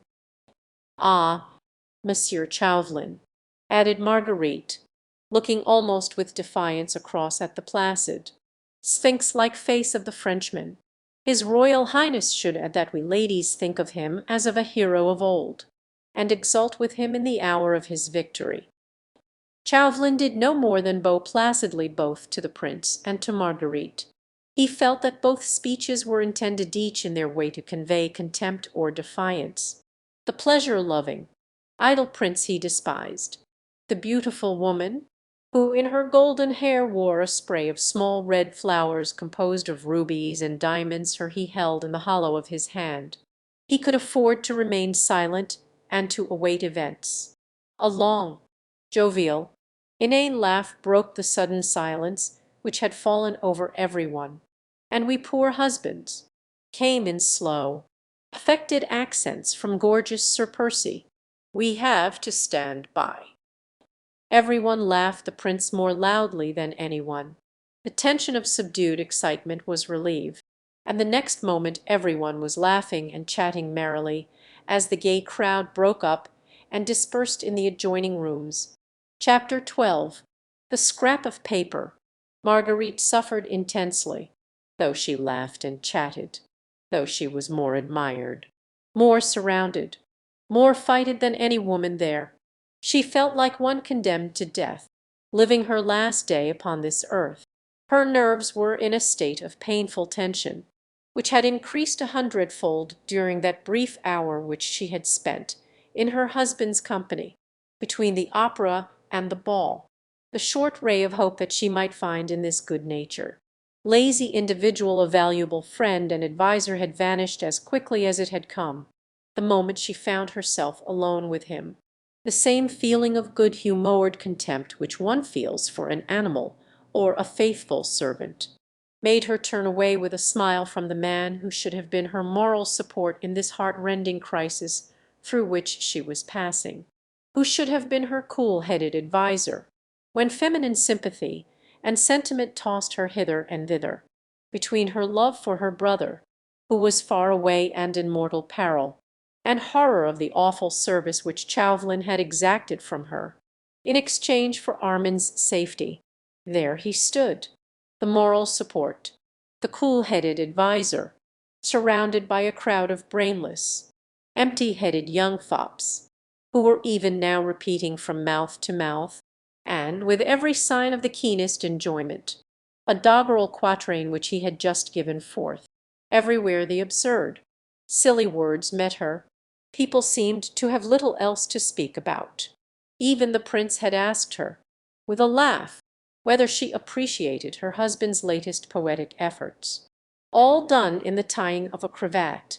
Sir Percy had declared to his clique of admirers, "We seek him here, we seek him there. Those Frenchies seek him everywhere. Is he in heaven?" That demmed, elusive Pimpernel. Sir Percy's bonnet had gone the round of the brilliant reception rooms. The prince was enchanted. He vowed that life without Blakeney would be but a dreary desert. Then, taking him by the arm, had led him to the card-room, and engaged him in a long game of hazard. Sir Percy, whose chief interest in most social gatherings seemed to centre round the card-table, usually allowed his wife to flirt, dance, to amuse or bore herself as much as she liked.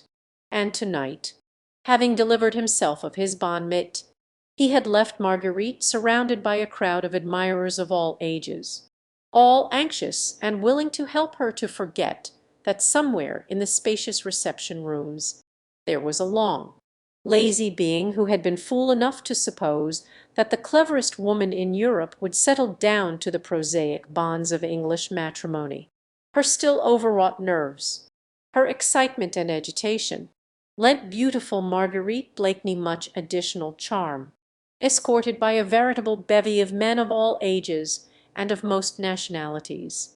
She called forth many exclamations of admiration from every one as she passed.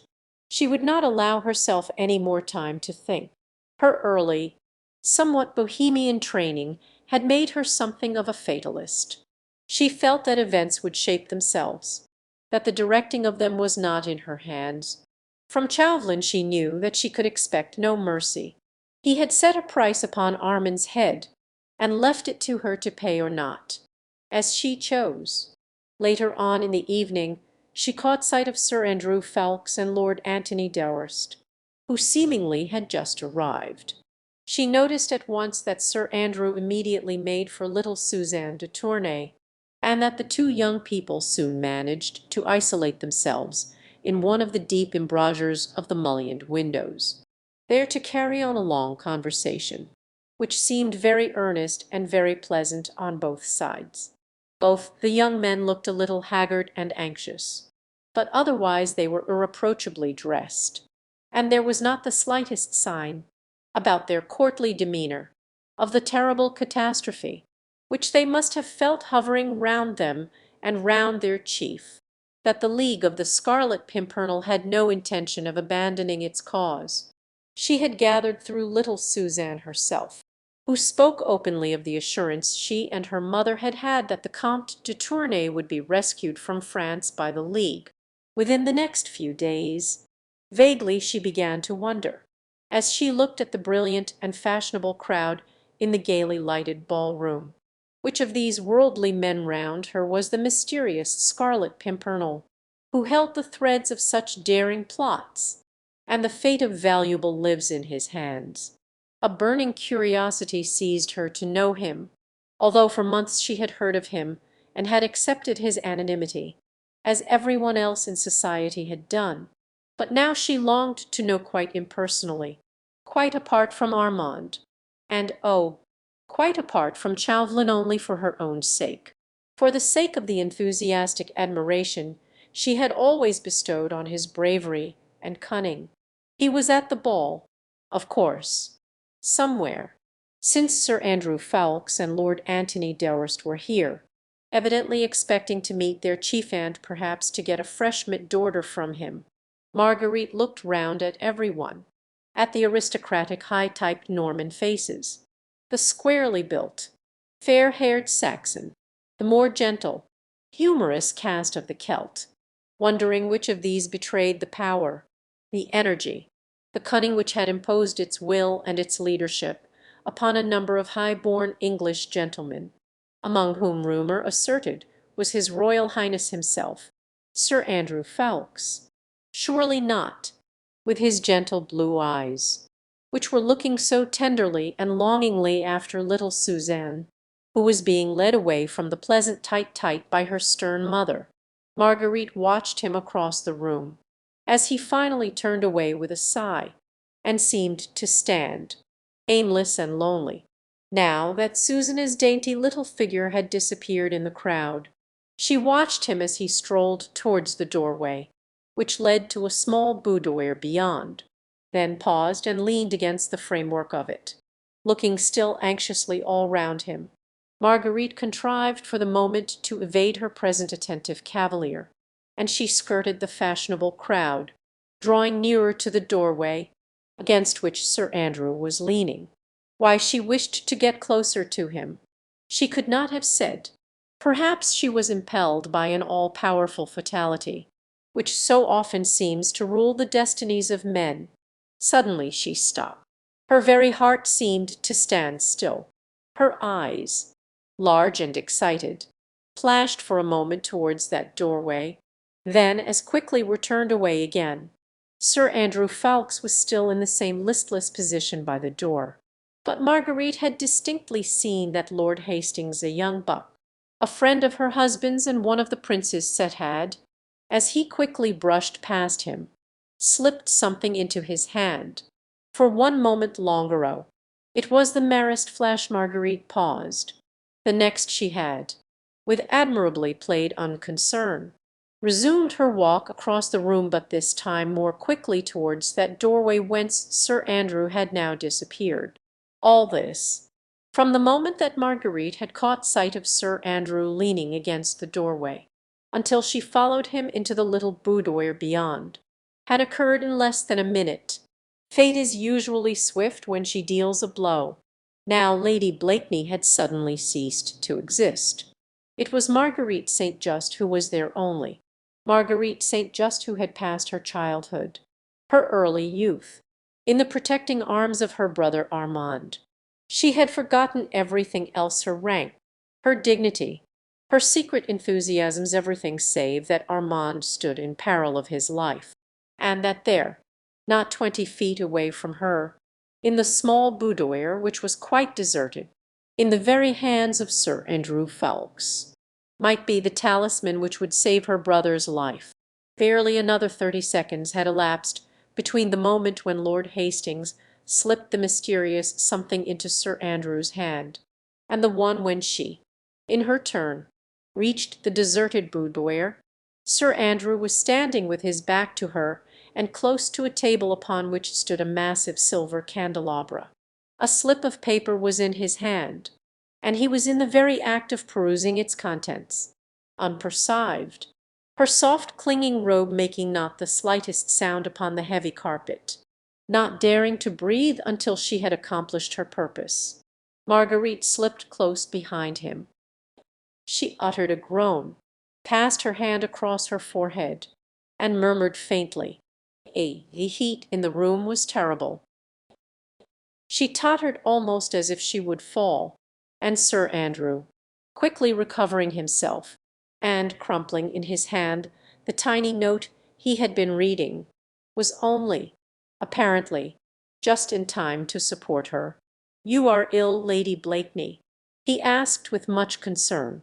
"Let me—" "No, no, nothing," she interrupted quickly. "A chair, quick." She sank into a chair close to the table, and throwing back her head, closed her eyes. "There," she murmured, still faintly, "the Gedience is passing off. I assure you I already feel better. At moments like these there is no doubt, and psychologists actually assert it, that there is in us a sense which has absolutely nothing to do with the other 5. It is not that we see, it is not that we hear or touch, yet we seem to do all 3 at once." Marguerite sat there with her eyes apparently closed. Sir Andrew was immediately behind her, and on her right was the table with the 5-armed candelabra upon it. Before her mental vision there was absolutely nothing but Armand's face. Armand, whose life was in the most imminent danger, and who seemed to be looking at her from a background upon which were dimly painted the seething crowd of Paris, the bare walls of the Tribunal of Public Safety, with Fouquesquier Tinville, the public prosecutor, demanding Armand's life in the name of the people of France, and the lurid guillotine with its stained knife waiting for another victim. For one moment there was dead silence in the little boudoir. Beyond, from the brilliant ball-room, the sweet notes of the gavotte, the frou-frou of rich dresses, the talk and laughter of a large and merry crowd, came as a strange, weird accompaniment to the drama which was being enacted here. Sir Andrew had not uttered another word. Then it was that that extra sense became potent in Marguerite Blakeney. She could not see, for her eyes were closed. She could not hear, for the noise from the ball-room drowned the soft rustle of that momentous scrap of paper. Nevertheless, she knew as if she had both seen and heard that Sir Andrew was even now holding the paper to the flame of one of the candles. At the exact moment that it began to catch fire, she opened her eyes, raised her hand and, with 2 dainty fingers, had taken the burning scrap of paper from the young man's hand. Then she blew out the flame, and held the paper to her nostril with perfect unconcern. "How thoughtful of you, Sir Andrew!" she said gaily. "Surely 'twas your grandmother who taught you that the smell of burnt paper was a sovereign remedy against gediints." She sighed with satisfaction, holding the paper tightly between her jewelled fingers, that talisman which perhaps would save her brother Armand's life. Sir Andrew was staring at her, too dazed for the moment to realize what had actually happened. He had been taken so completely by surprise that he seemed quite unable to grasp the fact that the slip of paper, which she held in her dainty hand, was one perhaps on which the life of his comrade might depend. Marguerite burst into a long, merry peal of laughter. "Why do you stare at me like that?" she said playfully. "I assure you I feel much better. Your remedy has proved most effectual. This room is most delightfully cool," she added, with the same perfect composure, "and the sound of the gavotte from the ball-room is fascinating and soothing." She was prattling on in the most unconcerned and pleasant way, whilst Sir Andrew, in an agony of mind, was racking his brains as to the quickest method he could employ to get that bit of paper out of that beautiful woman's hand. Instinctively, vague and tumultuous thoughts rushed through his mind. He suddenly remembered her nationality, and, worst of all, recollected that horrible tale anent the Marquis de St. Cyr, which in England no one had credited, for the sake of Sir Percy, as well as for her own. "What! Still dreaming and staring," she said, with a merry laugh. "You are most ungallant, Sir Andrew, and now I come to think of it, you seemed more startled than pleased when you saw me just now. I do believe, after all, that it was not concern for my health, nor yet a remedy taught you by your grandmother, that caused you to burn this tiny scrap of paper.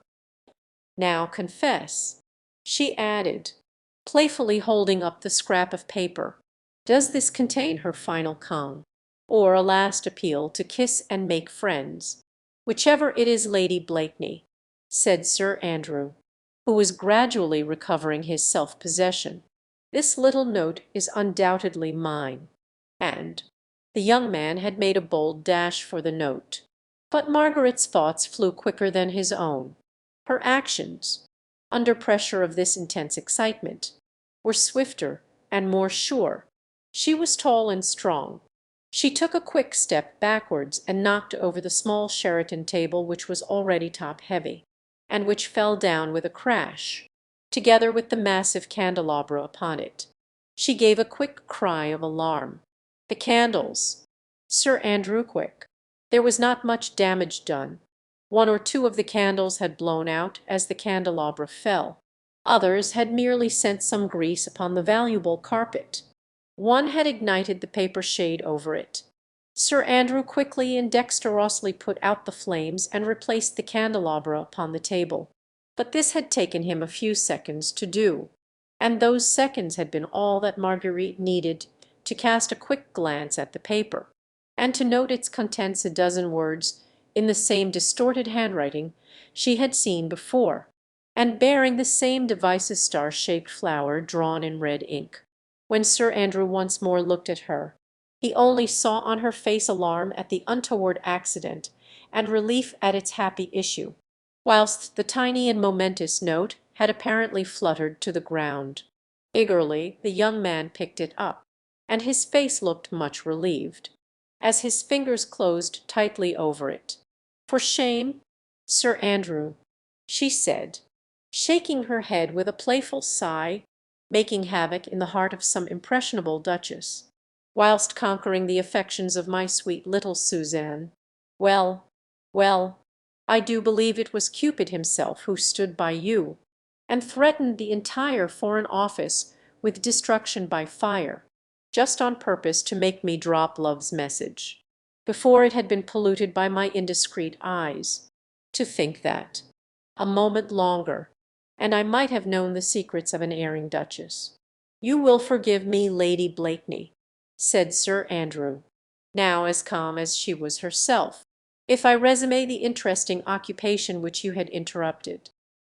"By all means." Sir Andrew, How should I venture to thwart the love god again? Perhaps he would mete out some terrible chastisement against my presumption. Burn your love token.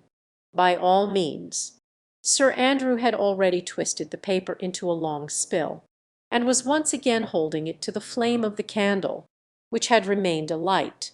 He did not notice the strange smile on the face of his fair vis, so intent was he on the work of destruction. Perhaps, had he done so, the look of relief would have faded from his face. He watched the fateful note, as it curled under the flame. Soon the last fragment fell on the floor, and he placed his heel upon the ashes.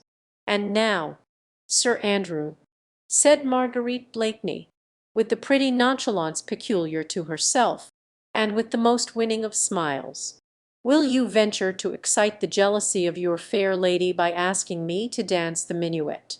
Chapter 13. Etheror.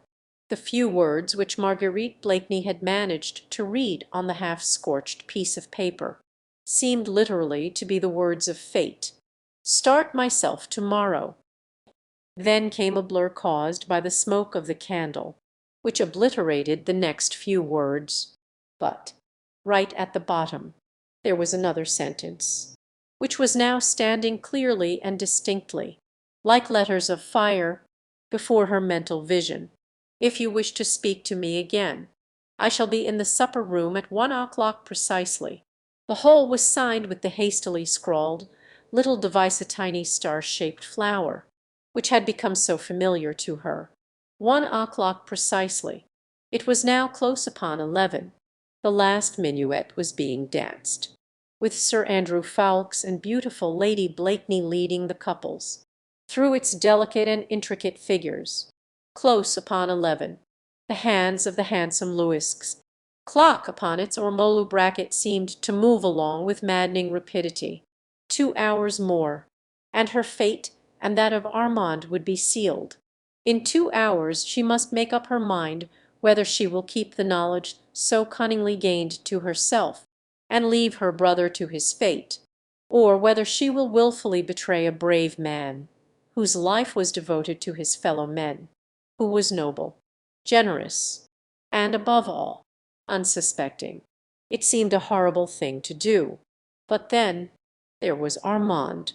Armand, too, was noble and brave.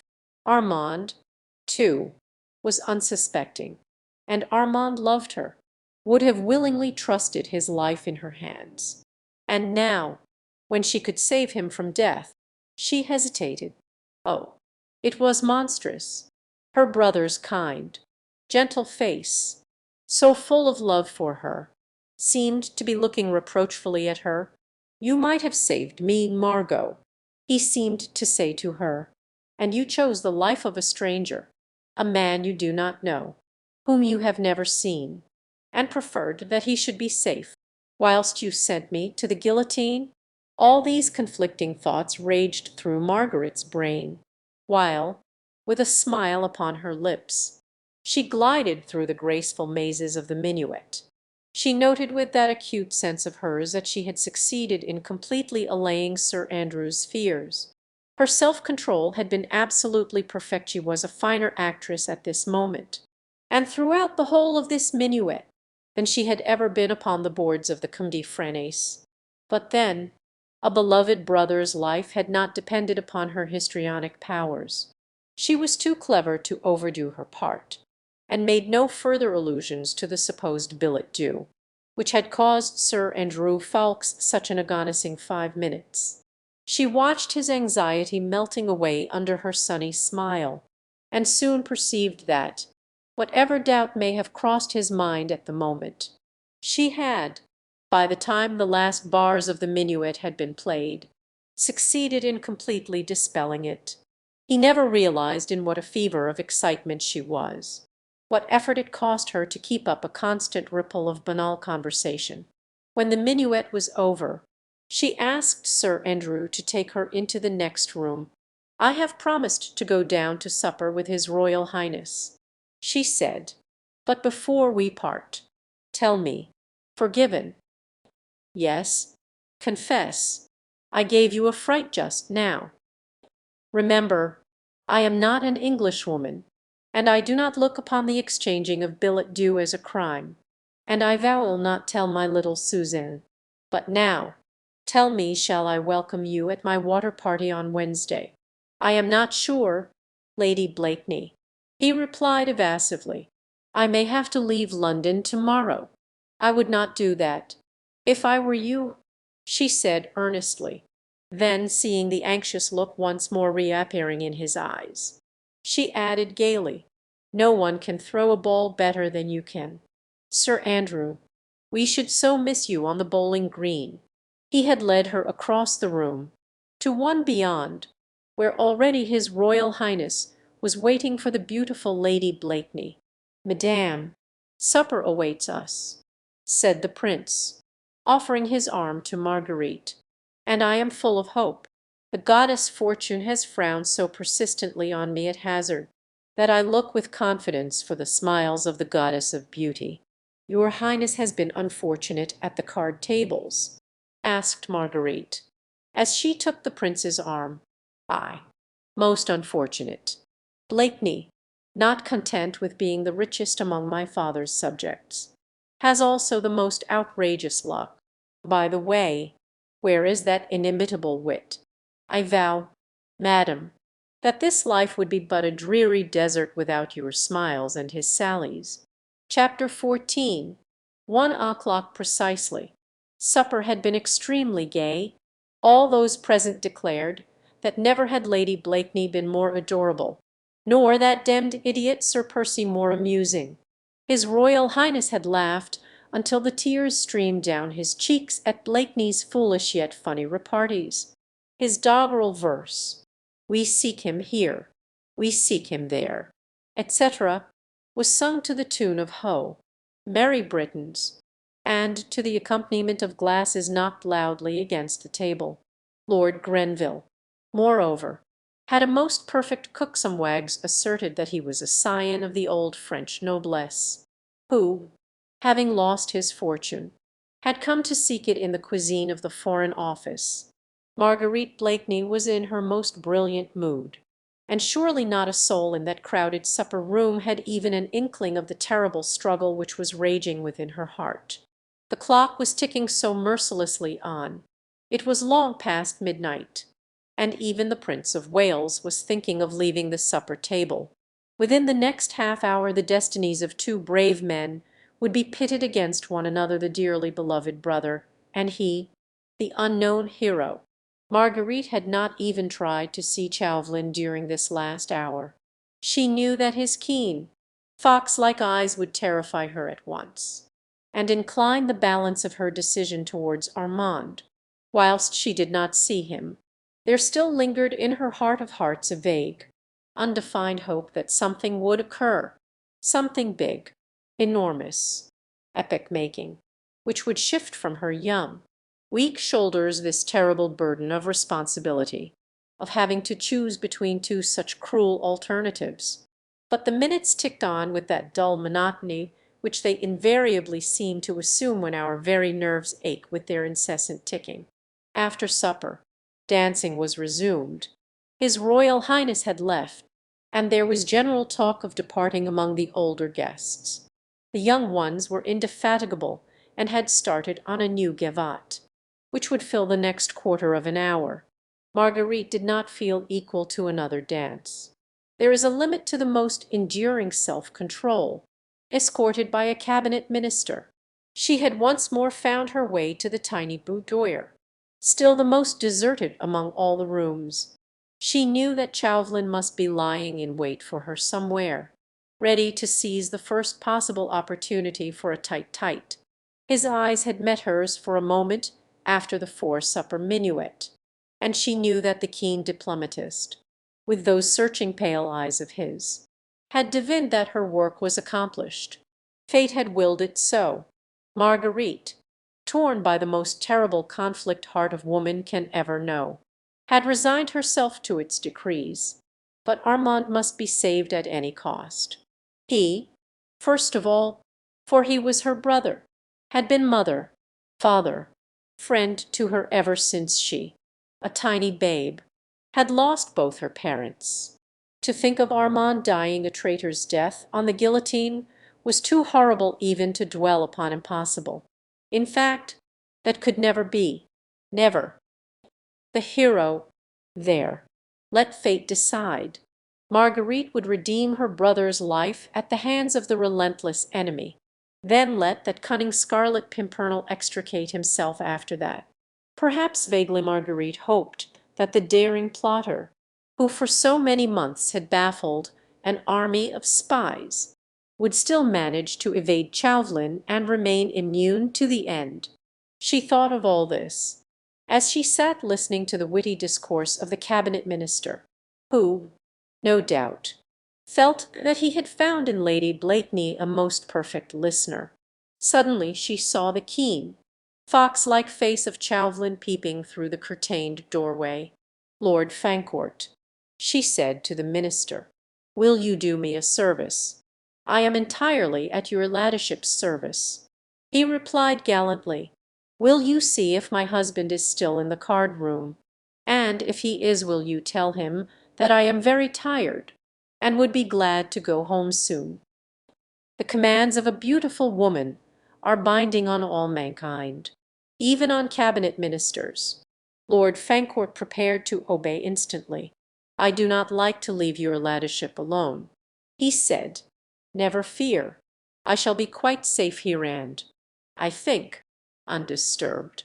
You know Sir Percy will drive back to Richmond. It is a long way, and we shall not and we do not hurry get home before daybreak." Lord Fancourt had perforce to go, the moment he had disappeared. Chauvelin slipped into the room, and the next instant stood calm and impassive by her side. "You have news for me," he said. An icy mantle seemed to have suddenly settled round Marguerite's shoulders, though her cheeks glowed with fire. She felt chilled and numbed. "Oh, Armand, will you ever know the terrible sacrifice of pride, of dignity, of womanliness a devoted sister is making for your sake?" "Nothing of importance," she said, staring mechanically before her. "But it might prove a clue. I contrive no matter how to detect Sir Andrew Ffoulkes in the very act of burning a paper at one of these candles, in this very room. That paper I succeeded in holding between my fingers for the space of 2 minutes, and to cast my eye on it for that of 10 seconds. Time enough to learn its contents," asked Chauvelin, quietly. She nodded, then she continued in the same even, mechanical tone of voice. "In the corner of the paper there was the usual rough device of a small star-shaped flower. Above it I read 2 lines. Everything else was scorched and blackened by the flame." "And what were these 2 lines?" Her throat seemed suddenly to have contracted. For an instant she felt that she could not speak the words, which might send a brave man to his death. "It is lucky that the whole paper was not burned," added Chauvelin, with dry sarcasm, "for it might have fared ill with Armand St. Just." "What were the 2 lines?" "Citoyen, one was, 'I start myself to-morrow,'" she said quietly. "The other, if you wish to speak to me, I shall be in the supper-room at 1 o'clock precisely." Chauvelin looked up at the clock just above the mantelpiece. "Then I have plenty of time," he said placidly. "What are you going to do?" she asked. She was pale as a statue. Her hands were icy cold. Her head and heart throbbed with the awful strain upon her nerves. Oh, this was cruel. What had she done to have deserved all this? Her choice was made. Had she done a vile action or one that was sublime? The recording angel, who writes in the book of gold, alone could give an answer. "What are you going to do?" she repeated mechanically. "Oh, nothing for the present. After that it will depend." "On what?" "On whom I shall see in the supper-room at 1 o'clock precisely." "You will see the Scarlet Pimpernel." "Of course. But you do not know him." "No, but I shall presently." "Sir Andrew will have warned him." "I think not. When you parted from him after the minuet he stood and watched you." for a moment or two, with a look which gave me to understand that something had happened between you. It was only natural, was it not, that I should make a shrewd guess as to the nature of that something. I thereupon engaged the young gallant in a long and animated conversation. We discussed Herr Glick's singular success in London until a lady claimed his arm for supper. Since then I did not lose sight of him through supper. When we all came upstairs again, Lady Porterall's buttonholed him and started on the subject of pretty Suzanne de Tournay. I knew he would not move until Lady Porterall's had exhausted the subject, which will not be for another quarter of an hour at least, and it is 5 minutes to 1 now. He was preparing to go, and went up to the doorway, where, drawing aside the curtain, he stood for a moment pointing out to Marguerite the distant figure of Sir Andrew Ffoulkes in close conversation with Lady Porterall's. "I think," he said, with a triumphant smile, "that I may safely expect to find the person I seek in the dining-room. Fair lady, there may be more than one. Whoever is there, as the clock strikes 1, will be shadowed by one of my men. Of these, 1, or perhaps 2, or even 3, will leave for France to-morrow. One of these will be the Scarlet Pimpernel. Yes, I also, fair lady, will leave for France to-morrow. The papers found at Dover upon the person of Sir Andrew Ffoulkes speak of the neighbourhood of Calais, of an inn which I know well, called Le Chat Gris, of a lonely place somewhere on the coast, the Pury Blanchard's hut, which I must endeavour to find. All these places are given as the point where this meddlesome Englishman has bidden the traitor de Tournay and others to meet his emissaries. But it seems that he has decided not to send his emissaries, that he will start himself to-morrow. Now, one of those persons whom I shall see anon in the supper-room will be journeying to Calais, and I shall follow that person until I have tracked him to where those fugitive aristocrats await him. For that person, fair lady, will be the man whom I have sought for nearly a year, the man whose energy has outdone me, whose ingenuity has baffled me, whose audacity has set me wondering, yes, me, who have seen a trick or two in my time. And Armand," she pleaded, "have I ever broken my word? I promise you that the day the Scarlet Pimpernel and I start for France, I will send you that imprudent letter of his by special courier. More than that, I will pledge you the word of France that the day I lay hands on that meddlesome Englishman, Saint Just will be here in England, safe in the arms of his charming sister." And with a deep and elaborate bow and another look at the clock, Chauvelin glided out of the room. It seemed to Marguerite that through all the noise, all the din of music, dancing, and laughter, she could hear his cat-like tread gliding through the vast reception rooms, that she could hear him go down the massive staircase, reach the dining-room, and open the door. Fate had decided, had made her speak, had made her do a vile and abominable thing, for the sake of the brother she loved. She lay back in her chair, passive and still, seeing the figure of her relentless enemy ever present before her aching eyes. When Chauvelin reached the supper-room it was quite deserted. It had that woebegone, forsaken, tawdry appearance, which reminds one so much of a ball dress. The morning after, half-empty glasses littered the table, unfolded napkins lay about. The chairs turned towards one another in groups of 2s and 3s seemed like the seats of ghosts, in close conversation with one another. There were sets of 2 chairs very close to one another in the far corners of the room, which spoke of recent whispered flirtations, over cold game pie and champagne. There were sets of 3 and 4 chairs, that recalled pleasant, animated discussions over the latest scandals. There were chairs straight up in a row that still looked starchy, critical, acid, like antiquated dowagers. There were a few isolated, single chairs, close to the table, that spoke of gourmands intent on the most record dishes, and others overturned on the floor, that spoke volumes on the subject of my Lord Grenville's cellars. It was a ghost-like replica, in fact, of that fashionable gathering upstairs, a ghost that haunts every house where balls and good suppers are given, a picture drawn with white chalk on grey cardboard, dull and colourless, now that the bright silk dresses and gorgeously embroidered coats were no longer there to fill in the foreground, and now that the candles flickered sleepily in their sockets. Chauvelin smiled benignly, and rubbing his long, thin hands together, he looked round the deserted supper-room, whence even the last flunkey had retired in order to join his friends in the hall below. All was silence in the dimly lighted room, whilst the sound of the gavotte, the hum of distant talk and laughter, and the rumble of an occasional coach outside, only seemed to reach this palace of the Sleeping Beauty as the murmur of some flitting spooks far away. It all looked so peaceful, so luxurious, and so still, that the keenest observer a veritable prophet could never have guessed that, at this present moment, that deserted supper-room was nothing but a trap laid for the capture of the most cunning and audacious plotter those stirring times had ever seen. Chauvelin pondered and tried to peer into the immediate future.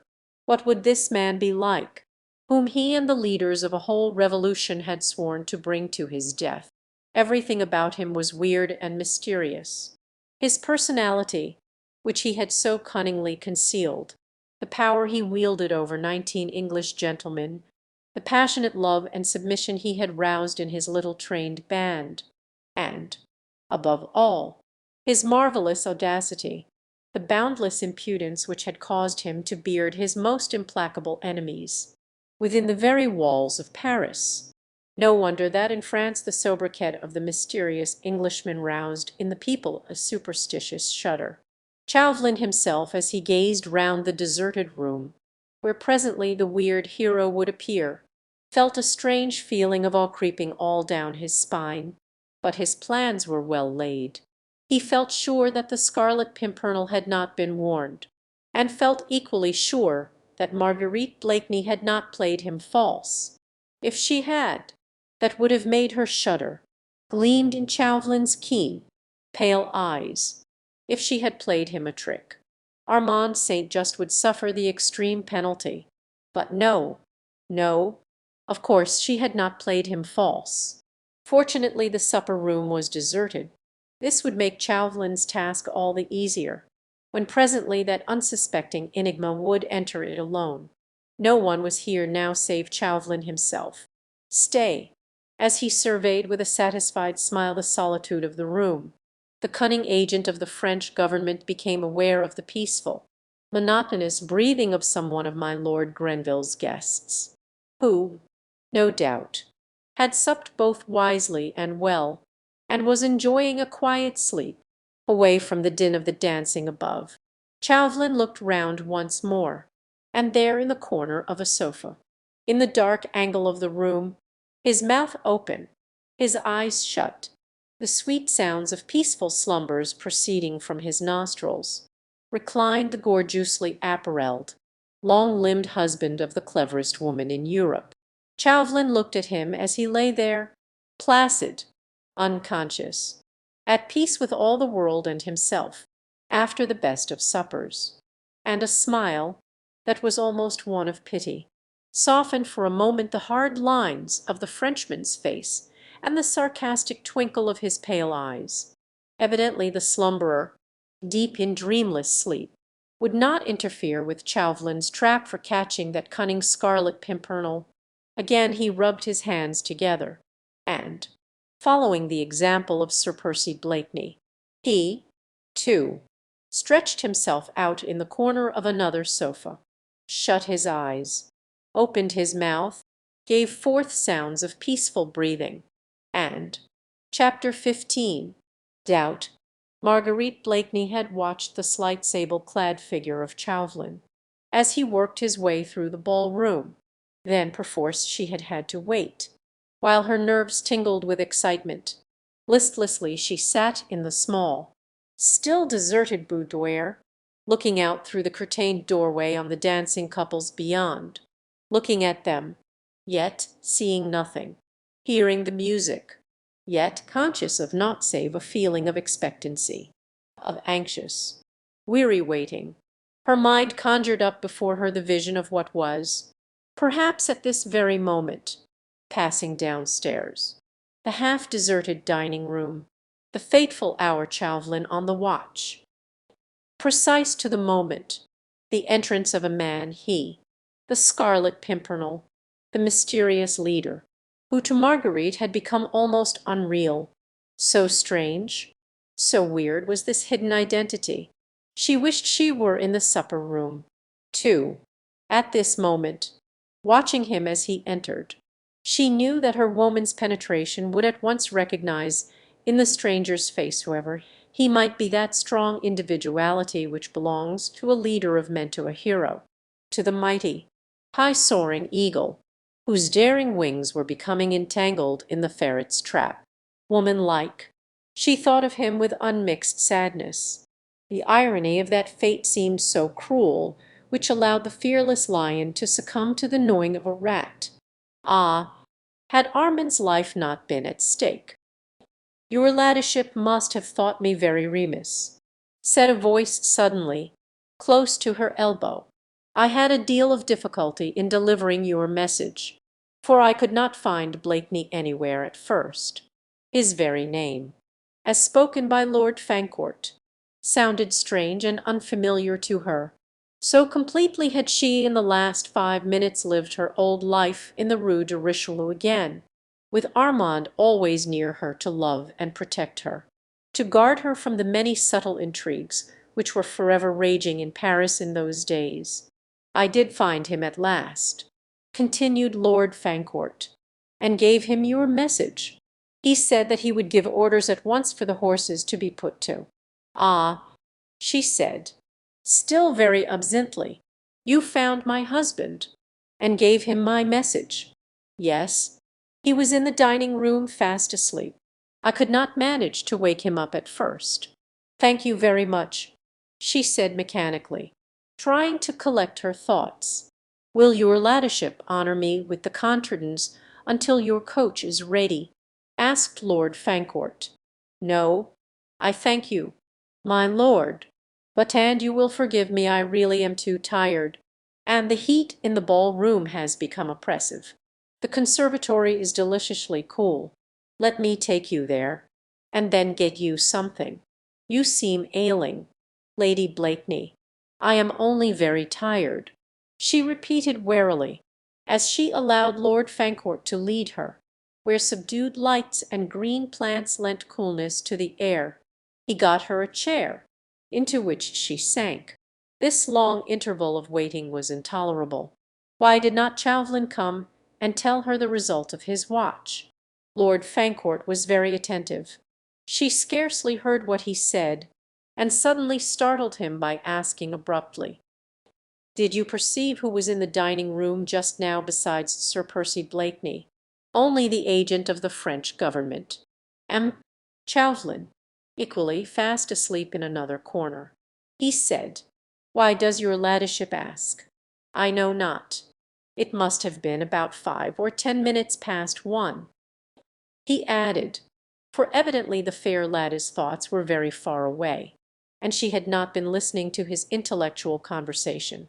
But indeed her thoughts were not very far away, only one story below, in this same house, in the dining-room where sat Chauvelin still on the watch. Had he failed? For one instant that possibility rose before her as a hope, the hope that the Scarlet Pimpernel had been warned by Sir Andrew, and that Chauvelin's trap had failed to catch his bird. But that hope soon gave way to fear. Had he failed? But then Armand. Lord Fancourt had given up talking since. He found that he had no listener. He wanted an opportunity for slipping away, for sitting opposite to a lady, however fair, who is evidently not heeding the most vigorous efforts made for her entertainment. Is not exhilarating, even to a cabinet minister. "Shall I find out if your ladyship's coach is ready?" he said at last, tentatively, Oh, thank you, thank you. Perhaps would be best alone. She had been longing to be rid of him, for she hoped that, like the fox he so resembled, Chauvelin would be prowling round, thinking to find her alone. But Lord Fancourt went, and still Chauvelin did not come. Oh, what had happened? She felt Armand's fate trembling in the balance, and that the mysterious Scarlet Pimpernel had proved elusive once more. Then she knew that she need hope for no pity, no mercy, from him. He had pronounced his either-or, and nothing less would content him. He was very spiteful, and would affect the belief that she had wilfully misled him, and having failed to trap the eagle once again, his revengeful mind would be content with the humble prey Armand. Yet she had done her best, had strained every nerve for Armand's sake. She could not bear to think that all had failed. She could not sit still. She wanted to go and hear the worst at once. She wondered even that Chauvelin had not come yet, to vent his wrath and satire upon her. Lord Grenville himself came presently to tell her that her coach was ready, and that Sir Percy was already waiting for her ribbons in hand. Marguerite said farewell to her distinguished host. Many of her friends stopped her, as she crossed the rooms, to talk to her and exchange pleasant au revoirs. The minister only took final leave of beautiful Lady Blakeney on the top of the stairs.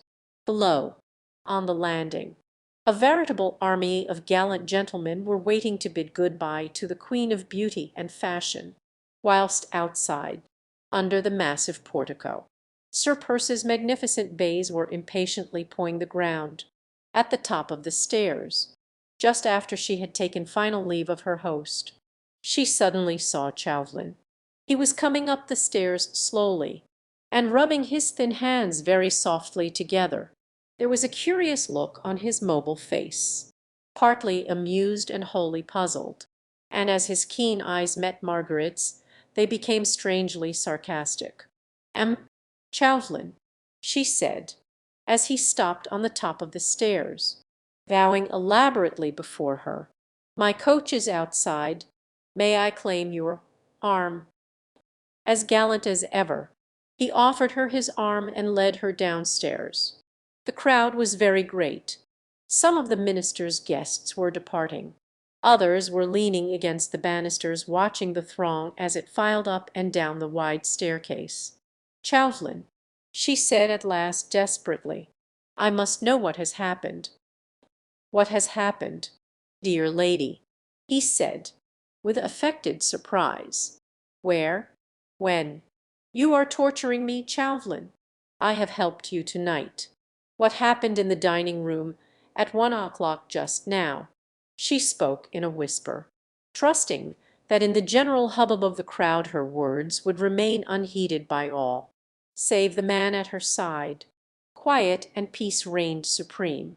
"Fair lady, at that hour I was asleep in the corner of one sofa, and Sir Percy Blakeney in another. Nobody came into the room at all. Nobody." "Then we have failed, you and I." "We have failed, perhaps," she pleaded. "Ah, Armand St. Just's chances hang on a thread, dear lady, that thread may not snap. Chauvelin, I worked for you, sincerely, earnestly. I remember my promise," he said quietly, "the day that the Scarlet Pimpernel and I meet on French soil. St. Just will be in the arms of his charming sister, which means that a brave man's blood will be on my hands." She said, with a shudder, "His blood, or that of your brother. Surely at the present moment you must hope, as I do, that the enigmatical Scarlet Pimpernel will start for Calais to-day. I am only conscious of one hope, citoyen, and that is, that Satan, your master, will have need of you elsewhere, before the sun rises to-day. You flatter me, citoyen." She had detained him for a while, midway down the stairs, trying to get at the thoughts which lay beyond that thin, fox-like mask. But Chauvelin remained urbane, sarcastic, mysterious. not a line betrayed to the poor, anxious woman whether she need fear or whether she dared to hope. Downstairs on the landing she was soon surrounded. Lady Blakeney never stepped from any house into her coach without an escort of fluttering human moths around the dazzling light of her beauty. But before she finally turned away from Chauvelin, she held out a tiny hand to him, with that pretty gesture of childish appeal which was so essentially her own. "Give me some hope, my little Chauvelin," she pleaded.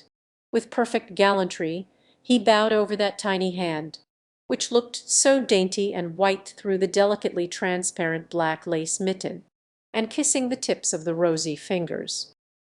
He repeated, with his enigmatic smile, and stepping aside, he allowed the moths to flutter more closely round the candle, and the brilliant throng of the Junus door, eagerly attentive to Lady Blakeney's every movement, hid the keen, fox-like face from her view. Chapter 16. Richmond. A few minutes later she was sitting, wrapped in costly furs, near Sir Percy Blakeney on the box seat of his magnificent coach, and the four splendid bays had thundered down the quiet street. The night was warm in spite of the gentle breeze which fanned Margaret's burning cheeks. Soon London houses were left behind, and rattling over old Hammersmith Bridge, Sir Percy was driving his bays rapidly towards Richmond. The river wound in and out in its pretty delicate curves, looking like a silver serpent beneath the glittering rays of the moon. Long shadows from overhanging trees spread occasional deep pals right across the road. The bays were rushing along at breakneck speed, held but slightly back by Sir Percy's strong, unerring hands. These nightly drives after balls and suppers in London were a source of perpetual delight to Marguerite, and she appreciated her husband's eccentricity keenly, which caused him to adopt this mode of taking her home every night, to their beautiful home by the river, instead of living in a stuffy London house.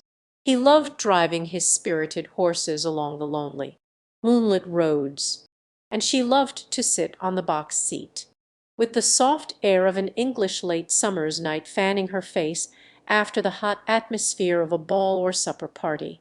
The drive was not a long one, less than an hour.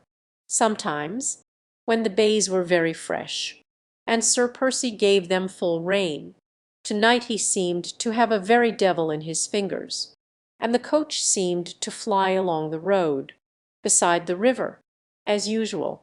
He did not speak to her, but stared straight in front of him, the ribbons seeming to lie quite loosely in his slender, white hands. Marguerite looked at him tentatively once or twice.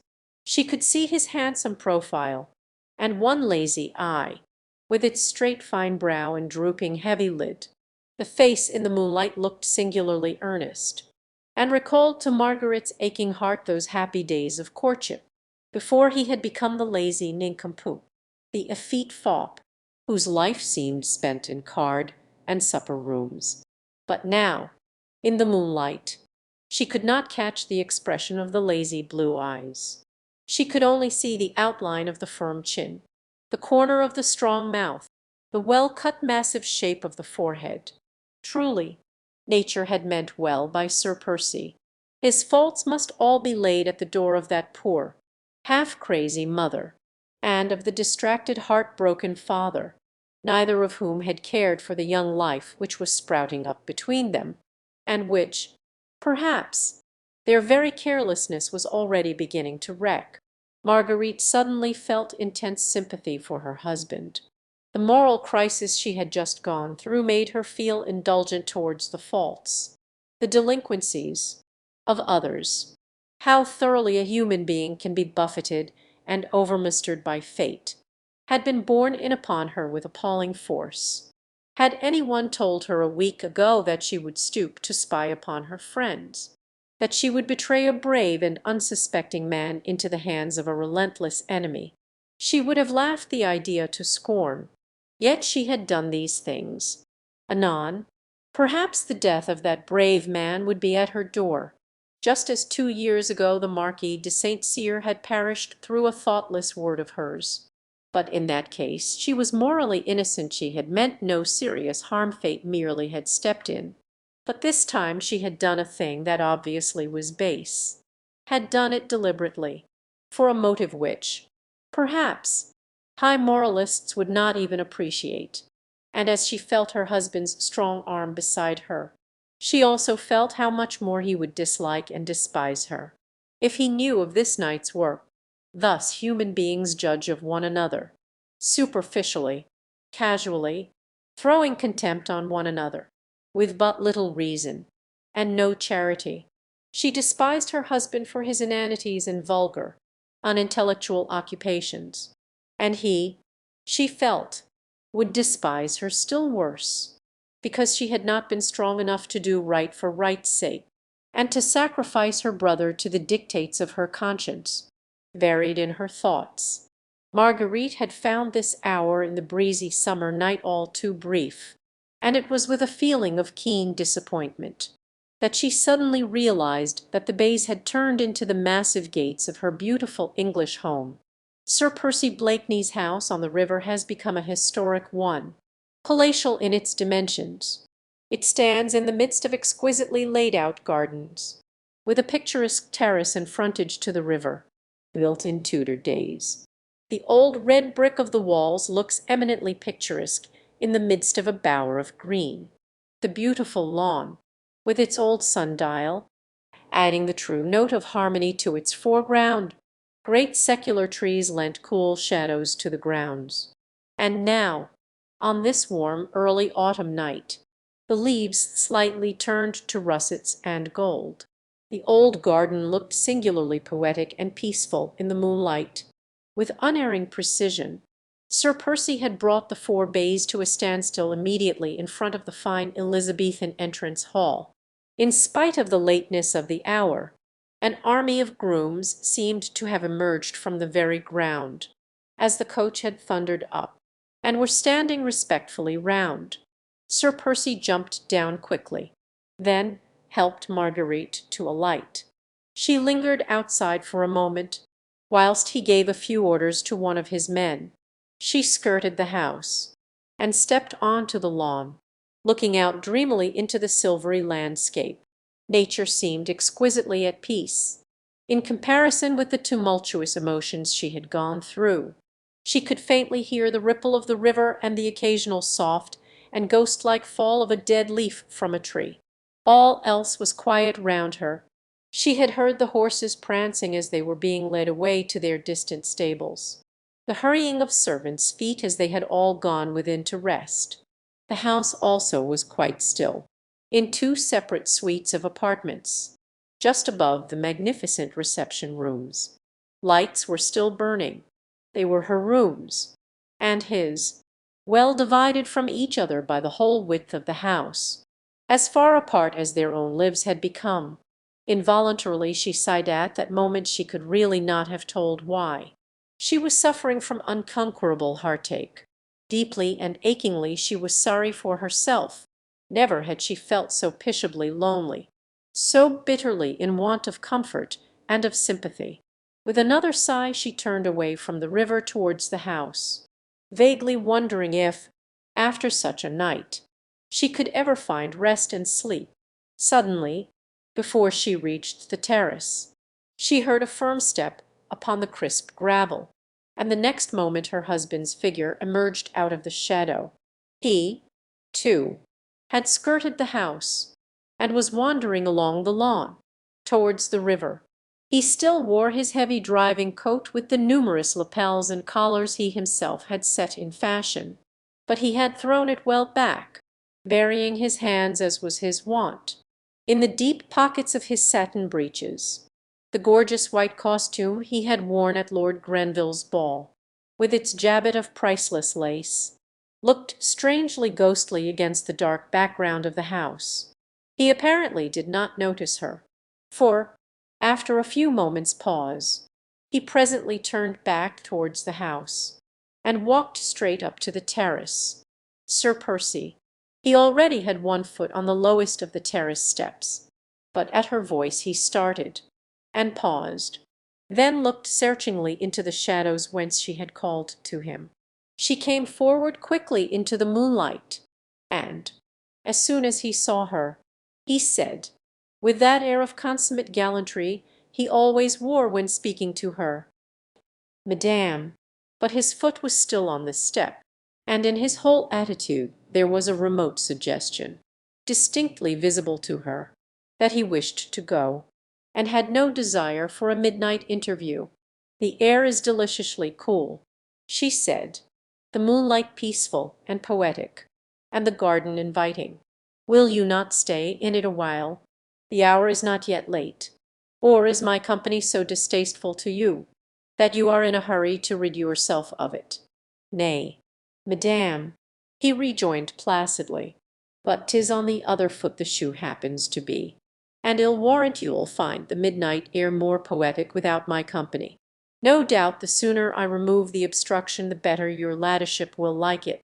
He turned once more to go.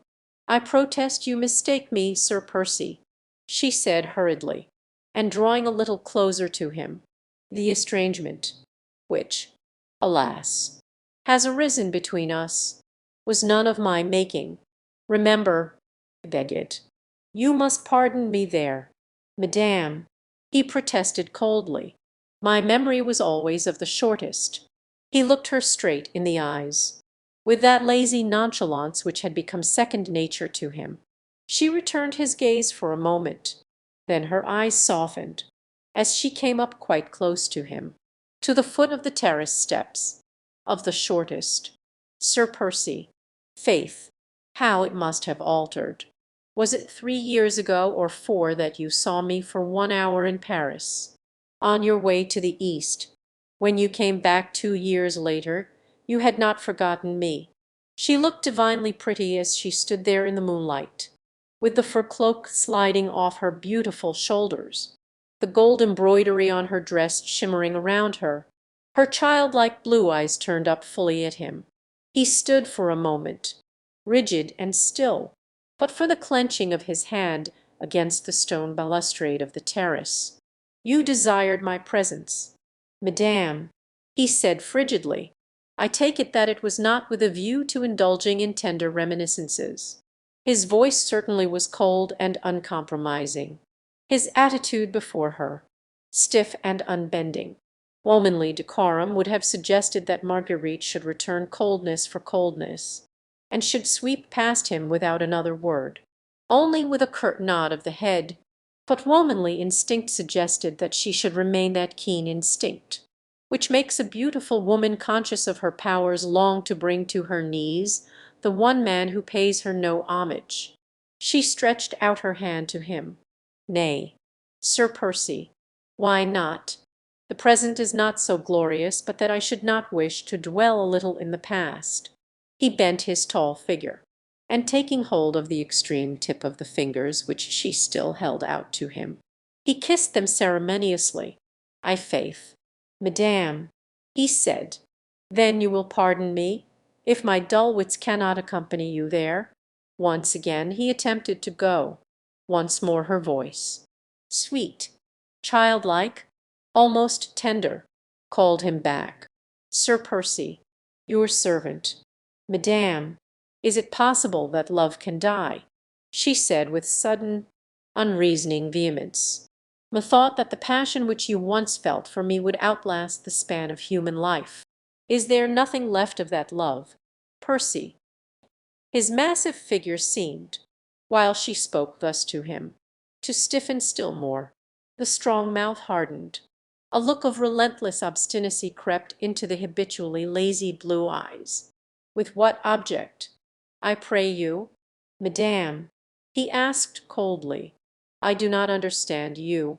Yet 'tis simple enough," he said with sudden bitterness, which seemed literally to surge through his words, though he was making visible efforts to suppress it. "I humbly put the question to you, for my slow wits are unable to grasp the cause of this, your ladyship's sudden new mood. Is it that you have the taste to renew the devilish sport which you played so successfully last year? Do you wish to see me once more a love-sick suppliant at your feet? so that you might again have the pleasure of kicking me aside, like a troublesome lap dog. She had succeeded in rousing him for the moment, and again she looked straight at him, for it was thus she remembered him a year ago. "Percy, I entreat you," she whispered, "can we not bury the past? Pardon me, madame, but I understood you to say that your desire was to dwell in it. Nay, I spoke not of that past. Percy," she said, while a tone of tenderness crept into her voice, "rather did I speak of the time when you loved me still. And though I was vain and frivolous, your wealth and position allured me. I married you, hoping in my heart that your great love for me would beget in me a love for you, but, alas!" In the east a soft grey light was beginning to chase away the heavy mantle of the night. He could only see her graceful outline now, the small queenly head, with its wealth of reddish golden curls, and the glittering gems forming the small, star-shaped, red flower which she wore as a diadem in her hair. 24 hours after our marriage, Madame, the Marquis de St. Cyr and all his family perished on the guillotine, and the popular rumour reached me that it was the wife of Sir Percy Blakeney who helped to send them there. Nay, I myself told you the truth of that odious tale, not till after it had been recounted to me by strangers, with all its horrible details, and you believed them then and there," she said with great vehemence. "Without a proof or question you believed that I, whom you vowed you loved more than life, whom you professed you worshipped, that I could do a thing so base as these strangers chose to recount. You thought I meant to deceive you about it all that I ought to have spoken before I married you. Yet, had you listened, I would have told you that up to the very morning on which St. Cyr went to the guillotine, I was straining every nerve, using every influence I possessed, to save him and his family. But my pride sealed my lips, when your love seemed to perish, as if under the knife of that same guillotine. Yet I would have told you how I was duped. I, I, whom that same popular rumour had endowed with the sharpest wits in France. I was tricked into doing this thing by men who knew how to play upon my love for an only brother, and my desire for revenge. Was it unnatural?" Her voice became choked with tears.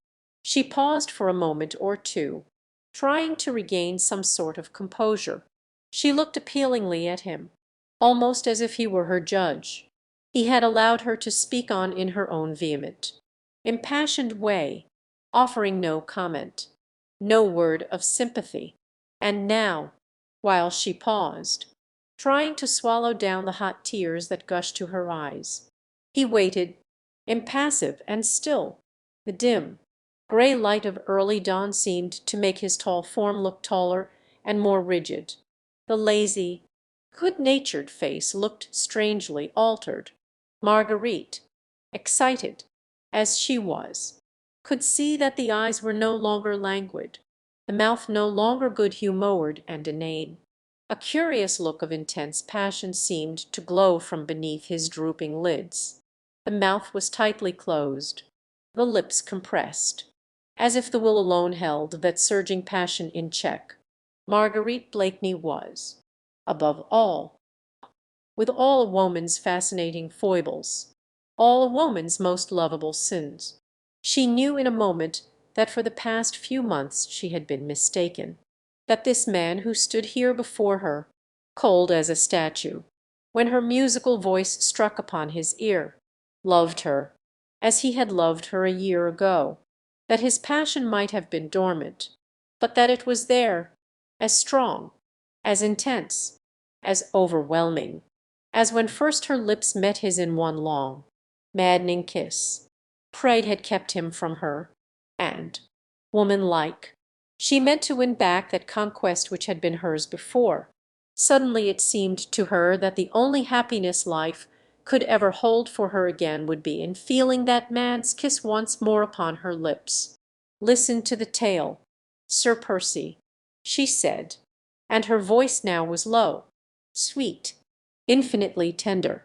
"Armand was all in all to me We had no parents, and brought one another up. He was my little father, and I, his tiny mother. We loved one another so. Then one day, do you mind me, Sir Percy? The Marquis de St. Cyr had my brother Armand thrashed by his lacqueys, that brother whom I loved better than all the world, and his offence, that he, a plebeian, had dared to love the daughter of the aristocrat, for that he was waylaid and thrashed. Oh, how I suffered! His humiliation had eaten into my very soul. When the opportunity occurred, and I was able to take my revenge, I took it. But I only thought to bring that proud Marquis to trouble and humiliation.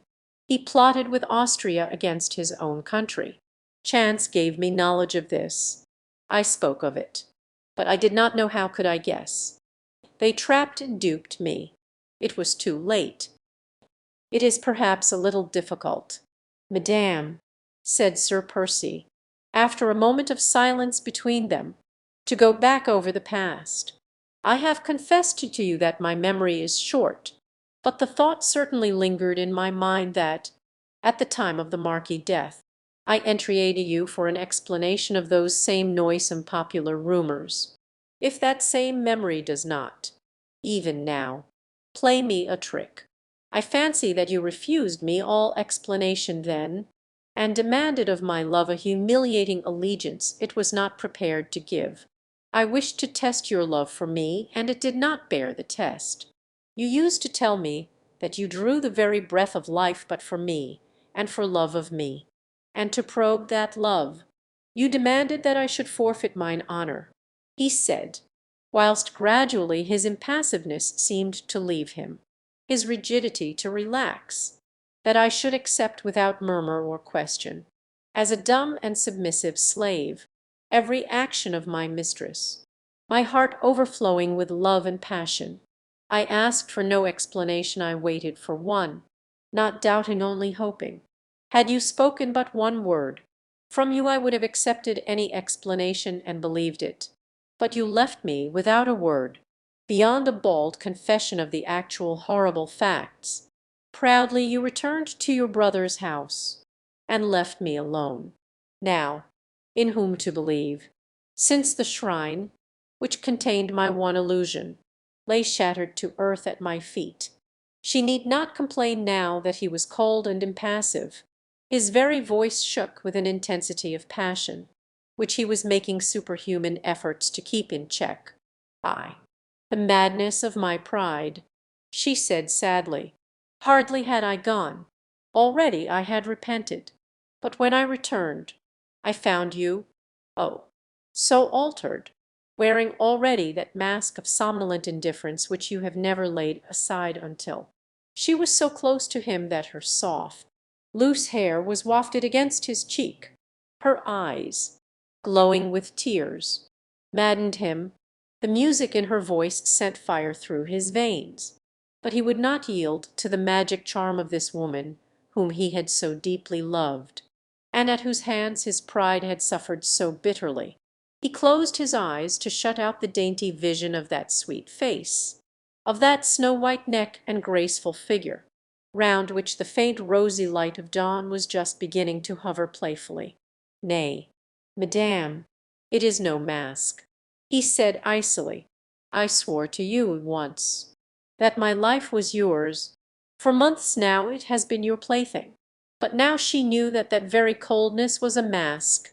The trouble, the sorrow she had gone through last night, suddenly came back to her mind, but no longer with bitterness, rather with a feeling that this man who loved her would help her to bear the burden. "Sir Percy," she said impulsively, "Heaven knows you have been at pains to make the task, which I had set to myself, terribly difficult to accomplish. You spoke of my mood just now. Well, we will call it that, if you will. I wished to speak to you. It is yours to command. Madame, how cold you are!" She sighed. "Faith, I can scarce believe that but a few months ago one tear in my eye had set you well nigh crazy. Now I come to you." "Madame," he said, whilst his voice shook almost as much as hers. "In what way can I serve you, Percy?" A letter of his, impetuous, as were all his actions, and written to Sir Andrew Ffoulkes, has fallen into the hands of a fanatic. Armand is hopelessly compromised. Perhaps he will be arrested. It is horrible. With a sudden wail of anguish, as all the events of the past night came rushing back to her mind. Horrible. All her trouble, her struggles, the awful uncertainty of Armand's fate overwhelmed her.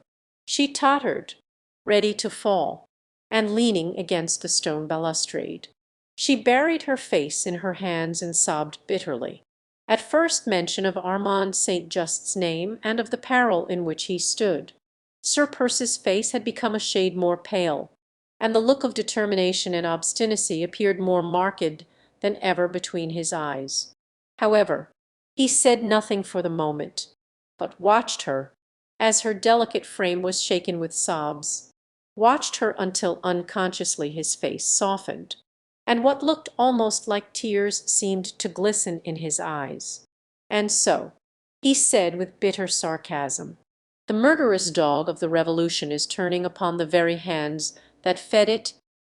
Madame," he added very gently, as Marguerite continued to sob hysterically, "will you dry your tears?"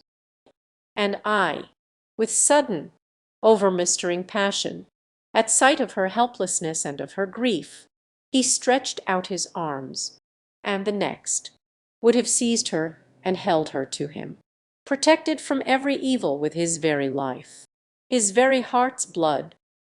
He restrained himself with a tremendous effort of will, and said coldly, though still very gently, "And tell me in what way I may have the honour to serve you." She made a violent effort to control herself, and turning her tear-stained face to him, she once more held out her hand, which he kissed with the same punctilious gallantry.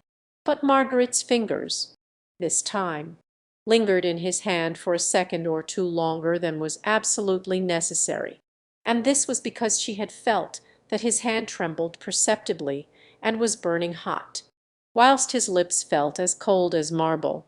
"Can you do aught for Armand?" she said sweetly and simply. "You have so much influence at court. Madame, should you not rather seek the influence of your French friend, M. Chauvelin? His extends, if I mistake not, even as far as the Republican government of France. I cannot ask him.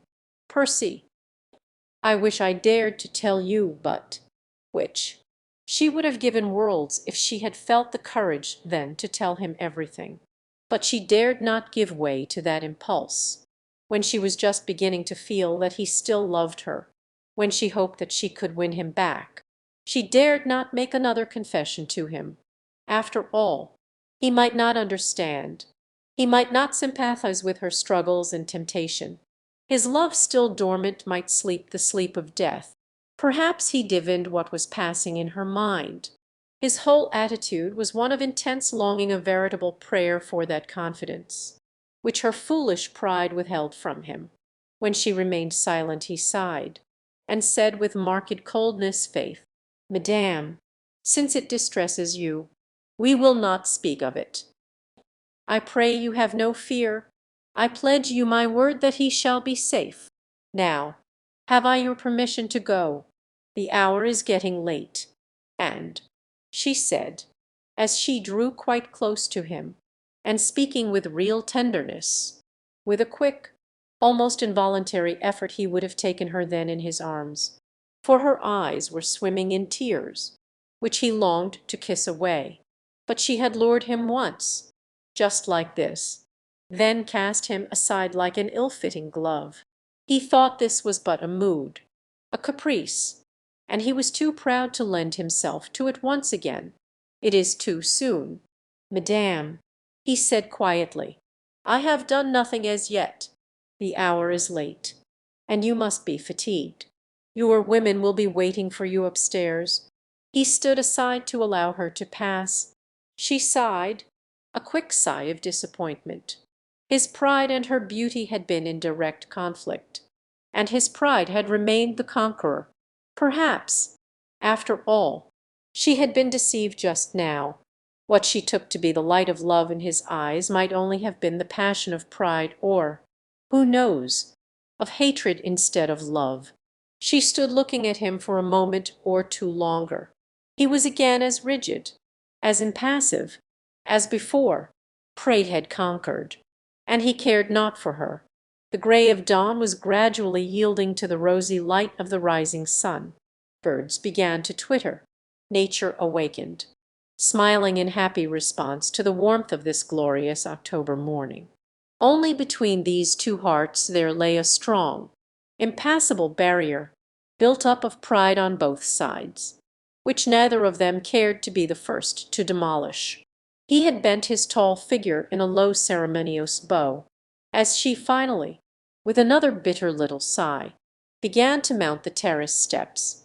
The long train of her gold-embroidered gown swept the dead leaves off the steps, making a faint harmonious sh as she glided up, with one hand resting on the balustrade, the rosy light of dawn making an aureole of gold round her hair, and causing the rubies on her head and arms to sparkle. She reached the tall glass doors which led into the house. Before entering, she paused once again to look at him, hoping against hope to see his arms stretched out to her, and to hear his voice calling her back. But he had not moved. His massive figure looked the very personification of unbending pride, of fierce obstinacy. Hot tears again surged to her eyes, and as she would not let him see them, she turned quickly within, and ran as fast as she could up to her own rooms. Had she but turned back then, and looked out once more on to the rose-lit garden, she would have seen that which would have made her own sufferings seem but light and easy to bear a strong man overwhelmed with his own passion and his own despair. Pride had given way at last. Obstinacy was gone. The will was powerless. He was but a man madly, blindly, passionately in love, and as soon as her light footsteps had died away within the house, he knelt down upon the terrace steps, and in the very madness of his love he kissed one by one the places where her small foot had trodden, and the stone balustrade there, where her tiny hand had rested last. Chapter 17. Farewell. When Marguerite reached her room, she found her maid terribly anxious about her. "Your ladyship," said the poor woman, whose own eyes were half closed with sleep, "it is past 5 o'clock." "Ah, yes, Louise, I dare say I shall be tired presently," said Marguerite, kindly, "but you are very tired now. So go to bed at once. You'll get into bed alone. But, my lady, don't argue, Louise, but go to bed. Give me a wrap, and leave me alone." Louise was only too glad to obey. She took off her mistress' gorgeous ball dress, and wrapped her up in a soft billowy gown. "Does your ladyship wish for anything else?" she asked, when that was done. "No, nothing more. Put out the lights as you go out." "Yes, my lady. Good night, my lady. Good night, Louise." When the maid was gone, Marguerite drew aside the curtains and threw open the windows. The garden and the river beyond were flooded with rosy light. Far away to the east, the rays of the rising sun had changed the rose into vivid gold. The lawn was deserted now, and Marguerite looked down upon the terrace where she had stood a few moments ago trying vainly to win back a man's love, which once had been so wholly hers. It was strange that through all her troubles, all her anxiety for Armand, she was mostly conscious at the present moment of a keen and bitter heartache. Her very limbs seemed to ache with longing for the love of a man who had spurned her, who had resisted her tenderness, remained cold to her appeals, and had not responded to the glow of passion which had caused her to feel and hope that those happy olden days in Paris were not all dead and forgotten. How strange it all was! She loved him still, And now that she looked back upon the last few months of misunderstandings and of loneliness, she realized that she had never ceased to love him, that deep down in her heart she had always vaguely felt that his foolish inanities, his empty laugh, his lazy nonchalance were nothing but a mask, that the real man, strong, passionate, wilful, was there still the man she had loved, whose intensity had fascinated her, whose personality attracted her, since she always felt that behind his apparently slow wits there was a certain something, which he kept hidden from all the world, and most especially from her. A woman's heart is such a complex problem, the owner thereof is often most incompetent to find the solution of this puzzle. Did Marguerite Blakeney, the cleverest woman in Europe, really love a fool? Was it love that she had felt for him a year ago when she married him? Was it love she felt for him now that she realized that he still loved her, but that he would not become her slave, her passionate, ardent lover once again? Nay, Marguerite herself could not have told that, not at this moment at any rate. Perhaps her pride had sealed her mind against a better understanding of her own heart.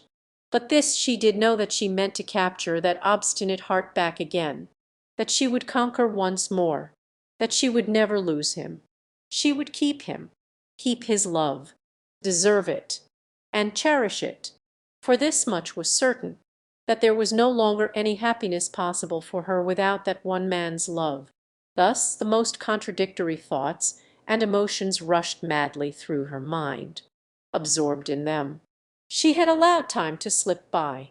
Perhaps, tired out with long excitement, she had actually closed her eyes and sunk into a troubled sleep, wherein quickly fleeting dreams seemed but the continuation of her anxious thoughts, when suddenly she was roused, from dream or meditation, by the noise of footsteps outside her door.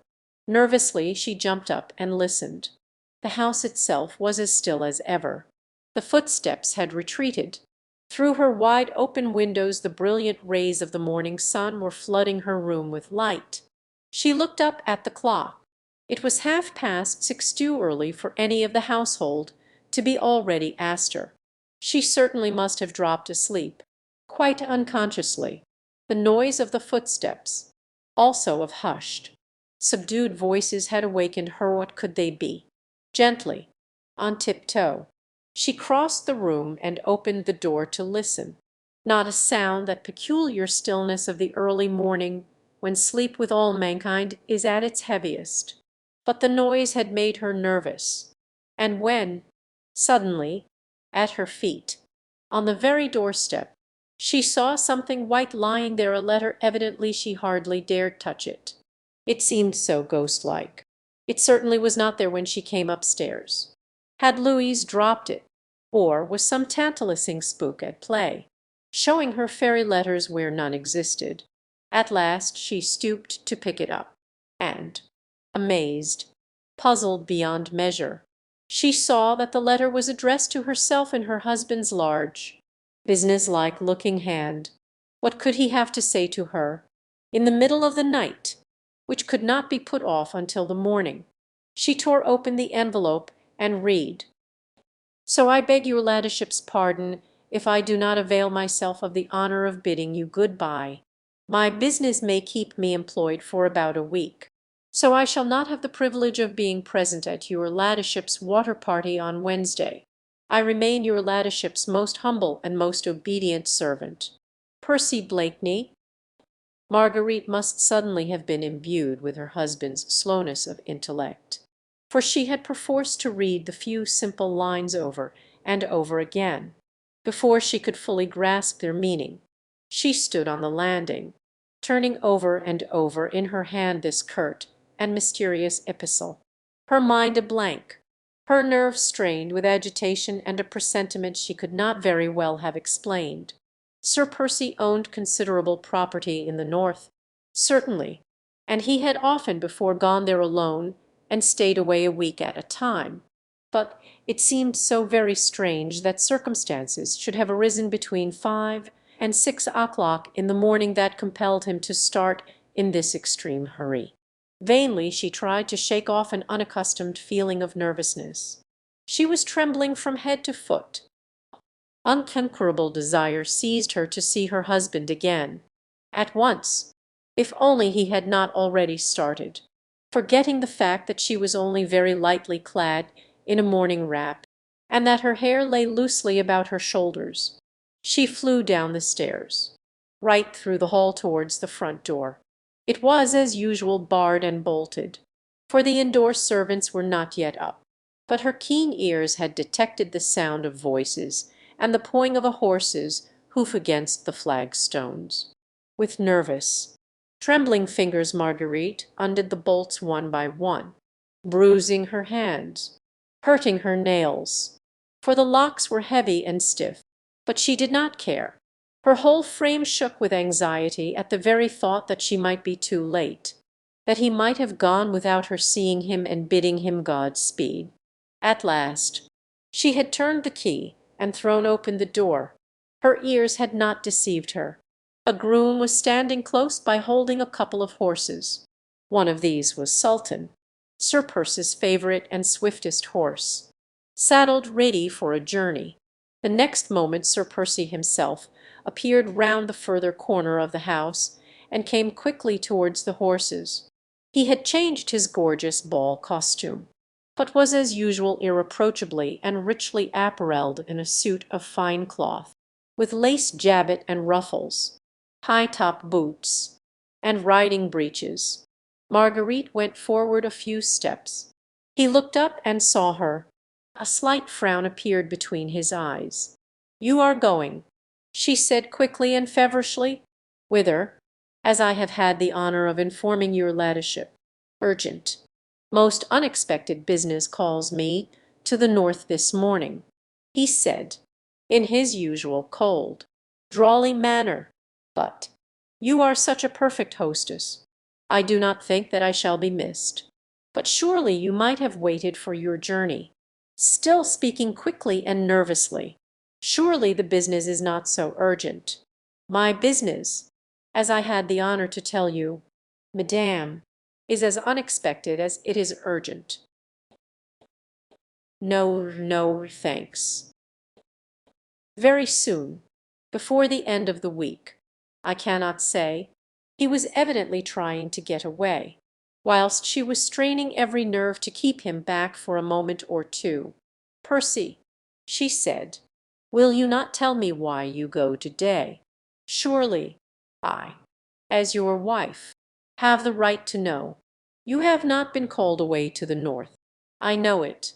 There were no letters, no couriers from there before we left for the opera last night, and nothing was waiting for you when we returned from the ball. I feel convinced. There is some mystery." "There is no mystery, madame," he replied, with a slight tone of impatience. "My business has to do with Armand. Now, have I your leave to depart?" "With Armand?" "Danger. I." "Madame, your solicitude does me honour. As you say, I have some influence. My intention is to exert it before it be too late. Will you allow me to thank you at least?" "Nay, madame," he said coldly, "there is no need for that. My life is at your service, and I am already more than repaid, and mine will be at yours, Sir Percy, if you will but accept it, in exchange for what you do for Armand," she said, as, impulsively, she stretched out both her hands to him. "There, I will not detain you."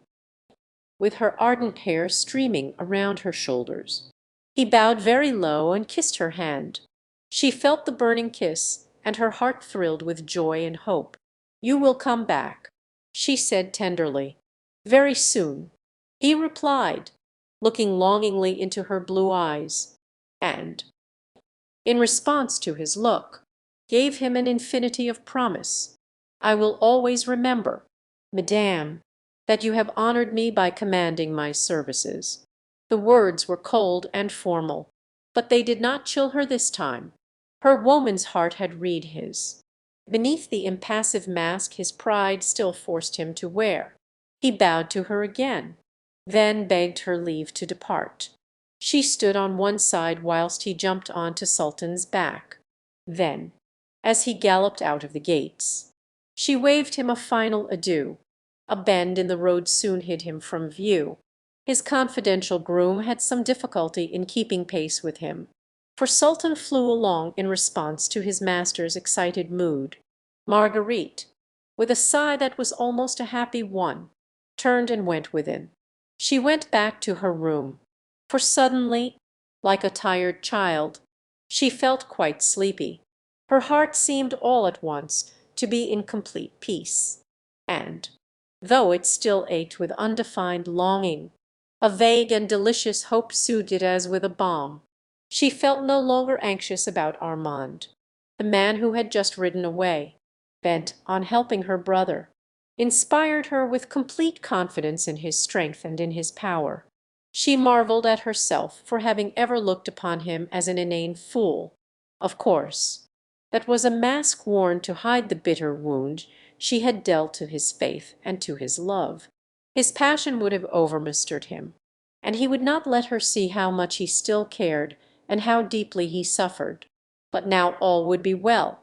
She would crush her own pride, humble it before him, tell him everything, trust him in everything, and those happy days would come back, when they used to wander off together in the forests of Fontainebleau, when they spoke little, for he was always a silent man, but when she felt that against that strong heart she would always find rest and happiness.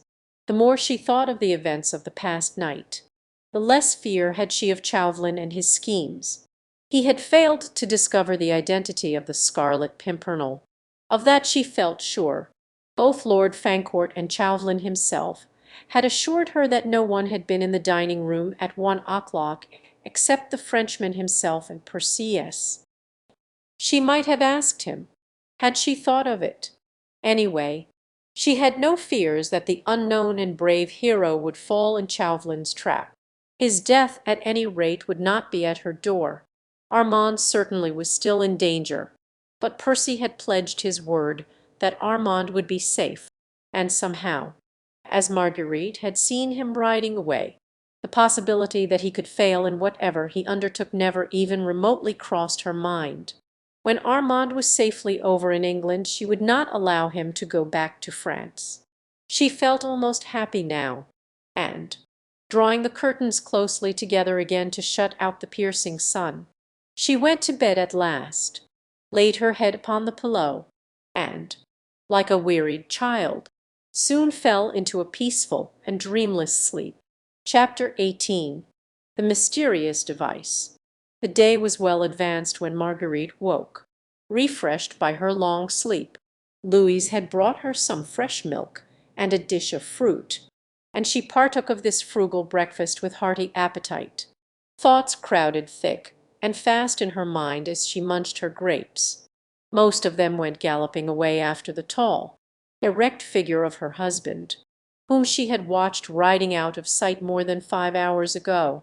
In answer to her eager inquiries, Louise brought back the news that the groom had come home with Sultan, having left Sir Percy in London.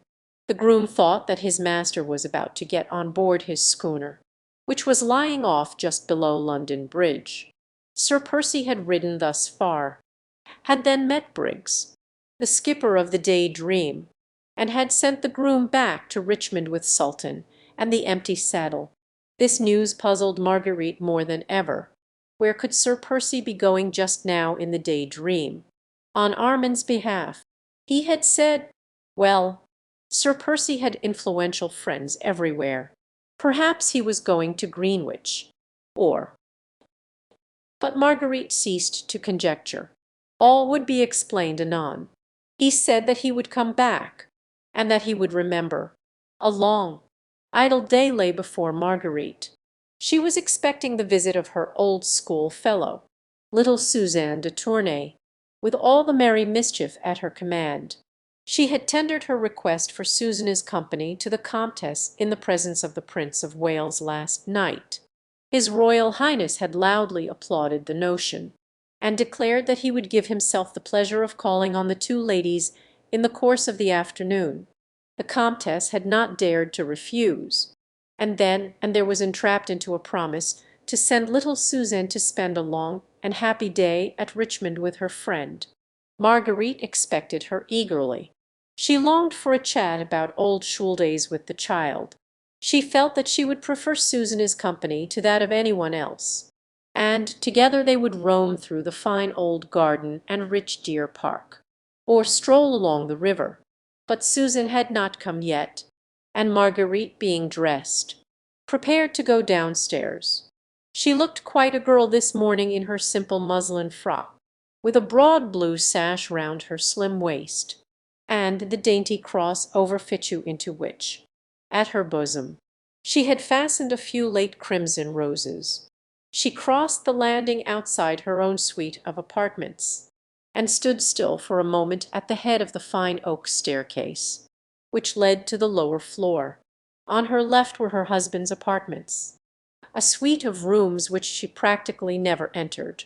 They consisted of bedroom, dressing and reception room, and, at the extreme end of the landing, of a small study, which, when Sir Percy did not use it, was always kept locked. His own special and confidential valet, Frank, had charge of this room. No one was ever allowed to go inside. My lady had never cared to do so, and the other servants had, of course, not dared to break this hard and fast rule. Marguerite had often, with that good-natured contempt which she had recently adopted towards her husband, chaffed him about this secrecy which surrounded his private study. Laughingly she had always declared that he strictly excluded all prying eyes from his sanctum for fear they should detect how very little study went on within its four walls. A comfortable armchair for Sir Percy's sweet slumbers was, no doubt, its most conspicuous piece of furniture. Marguerite thought of all this on this bright October morning as she glanced along the corridor. Frank was evidently busy with his master's rooms, for most of the doors stood open, that of the study amongst the others. A sudden, burning, childish curiosity seized her to have a peep at Sir Percy's sanctum. The restriction, of course, did not apply to her, and Frank would, of course, not dare to oppose her. Still, she hoped that the valet would be busy in one of the other rooms, that she might have that one quick peep in secret and unmolested. Gently, on tiptoe, she crossed the landing and, like Bluebeard's wife, trembling half with excitement and wonder, she paused a moment on the threshold, strangely perturbed and irresolute. The door was ajar, and she could not see anything within. She pushed it open tentatively. There was no sound. Frank was evidently not there, and she walked boldly in. At once she was struck by the severe simplicity of everything around her. The dark and heavy hangings, the massive oak furniture, the one or two maps on the wall, in no way recalled to her mind the lazy man about town, the lover of race courses, the dandified leader of fashion, that was the outward representation of Sir Percy Blakeney. There was no sign here, at any rate, of hurried departure. Everything was in its place. Not a scrap of paper littered the floor. Not a cupboard or drawer was left open. The curtains were drawn aside, and through the open window the fresh morning air was streaming in. Facing the window, and well into the centre of the room, stood a ponderous business-like desk, which looked as if it had seen much service. On the wall to the left of the desk, reaching almost from floor to ceiling, was a large full-length portrait of a woman, magnificently framed, exquisitely painted, and signed with the name of Boucher. It was Percy's mother. Marguerite knew very little about her, except that she had died abroad, ailing in body as well as in mind, when Percy was still a lad. She must have been a very beautiful woman once, when Boucher painted her, and as Marguerite looked at the portrait, she could not but be struck by the extraordinary resemblance which must have existed between mother and son. There was the same low, square forehead, crowned with thick, fair hair, smooth and heavy, the same deep set, somewhat lazy blue eyes beneath firmly marked, straight brows, and in those eyes there was the same intensity behind that apparent laziness, the same latent passion which used to light up Percy's face in the olden days before his marriage, and which Marguerite had again noted last night at dawn, when she had come quite close to him, and had allowed a note of tenderness to creep into her voice. Marguerite studied the portrait, for it interested her. After that she turned and looked again at the ponderous desk. It was covered with a mass of papers, all neatly tied and docketed, which looked like accounts and receipts arrayed with perfect method.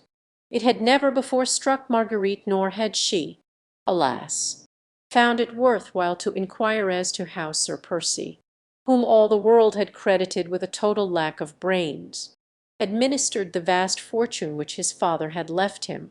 Since she had entered this neat, orderly room, she had been taken so much by surprise that this obvious proof of her husband's strong business capacities did not cause her more than a passing thought of wonder. But it also strengthened her in the now certain knowledge that, with his worldly inanities, his foppish ways, and foolish talk, he was not only wearing a mask, but was playing a deliberate and studied part. Marguerite wondered again. Why should he take all this trouble? Why should he who was obviously a serious, earnest man wish to appear before his fellow men as an empty-headed nincompoop? He may have wished to hide his love for a wife who held him in contempt, and with far less trouble than constant, incessant acting of an unnatural part. She looked round her quite aimlessly now. She was horribly puzzled, and a nameless dread before all this strange, unaccountable mystery had begun to seize upon her. She felt cold and uncomfortable suddenly in this severe and dark room. There were no pictures on the wall, save the fine Boucher portrait, only a couple of maps, both of parts of France, one of the north coast and the other of the environs of Paris. What did Sir Percy want with those? She wondered. Her head began to ache. She turned away from this strange Bluebeard's chamber, which she had entered, and which she did not understand. She did not wish Frank to find her here, and with a last look round, she once more turned to the door. As she did so, her foot knocked against a small object, which had apparently been lying close to the desk, on the carpet, and which now went rolling, right across the room. She stooped to pick it up. It was a solid gold ring, with a flat shield, on which was engraved a small device. Marguerite turned it over in her fingers, and then studied the engraving on the shield.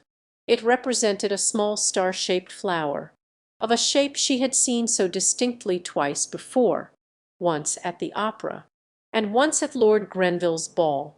Chapter 19. The Scarlet Pimpernel. At what particular moment the strange doubt first crept into Margaret's mind, she could not herself afterwards have said. With the ring tightly clutched in her hand, she had run out of the room, down the stairs, and out into the garden, where, in complete seclusion, alone with the flowers, and the river and the birds, she could look again at the ring, and study that device more closely, stupidly, senselessly. Now, sitting beneath the shade of an overhanging sycamore, she was looking at the plain gold shield, with the star-shaped little flower engraved upon it. Bah! It was ridiculous. She was dreaming. Her nerves were overwrought, and she saw signs and mysteries in the most trivial coincidences. Had not everybody about town recently made a point of affecting the device of that mysterious and heroic Scarlet Pimpernel? Did she not herself wear it embroidered on her gowns, set in gems and enamel in her hair? What was there strange in the fact that Sir Percy should have chosen to use the device as a seal ring? He might easily have done that, quite easily, with his fine clothes and refined, lazy ways, and the daring plotter who rescued French victims from beneath the very eyes of the leaders of a bloodthirsty revolution. Her thoughts were in a whirl, her mind a blank, and was quite startled when a fresh young voice called to her across the garden, "Chérie, where are you?"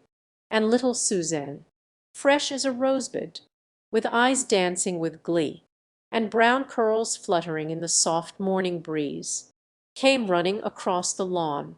"They told me you were in the garden," she went on prattling merrily, and throwing herself with pretty, girlish impulse into Marguerite's arms. "So I ran out to give you a surprise. You did not expect me quite so soon, did you? My darling little Margot Cheery." Marguerite, who had hastily concealed the ring in the folds of her kerchief, tried to respond gaily and unconcernedly to the young girl's impulsiveness. "Indeed, sweet one," she said with a smile, "it is delightful to have you all to myself, and for a nice whole long day." "Oh, Ward, Margot, how can you say such a wicked thing? Why, when we were in the dear old convent together, we were always happy when we were allowed to be alone together, and to talk secrets." The two young girls had linked their arms in one another's, and began wandering round the garden. "Oh, how lovely your home is, Margot, darling," said little Suzanne, enthusiastically, "and how happy you must be." "I, indeed, I ought to be happy, ought I, sweet one?" said Marguerite, with a wistful little sigh. "How sadly you say it, Chérie. Well, I suppose now that you are a married woman you won't care to talk secrets with me any longer. Oh, what lots and lots of secrets we used to have at school! Do you remember? Some we did not even confide to Sister Teresa of the Holy Angels.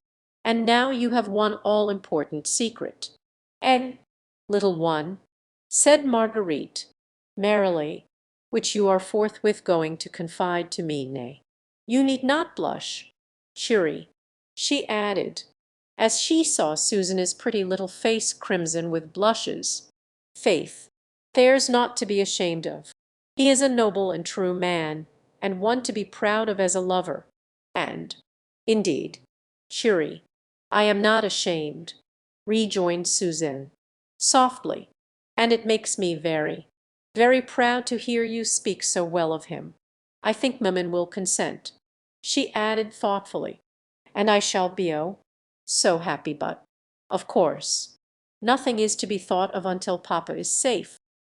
Susan's father, the Comte de Tournay.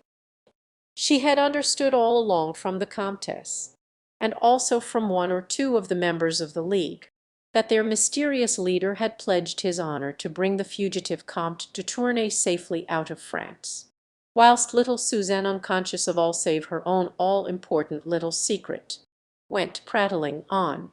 Margaret's thoughts went back to the events of the past night, Armand's peril, Chauvelin's threat, his cruel either-or which she had accepted, and then her own work in the matter, which should have culminated at 1 o'clock in Lord Grenville's dining-room, when the relentless agent of the French government would finally learn who was this mysterious Scarlet Pimpernel, who so openly defied an army of spies and placed himself so boldly, and for mere sport, on the side of the enemies of France.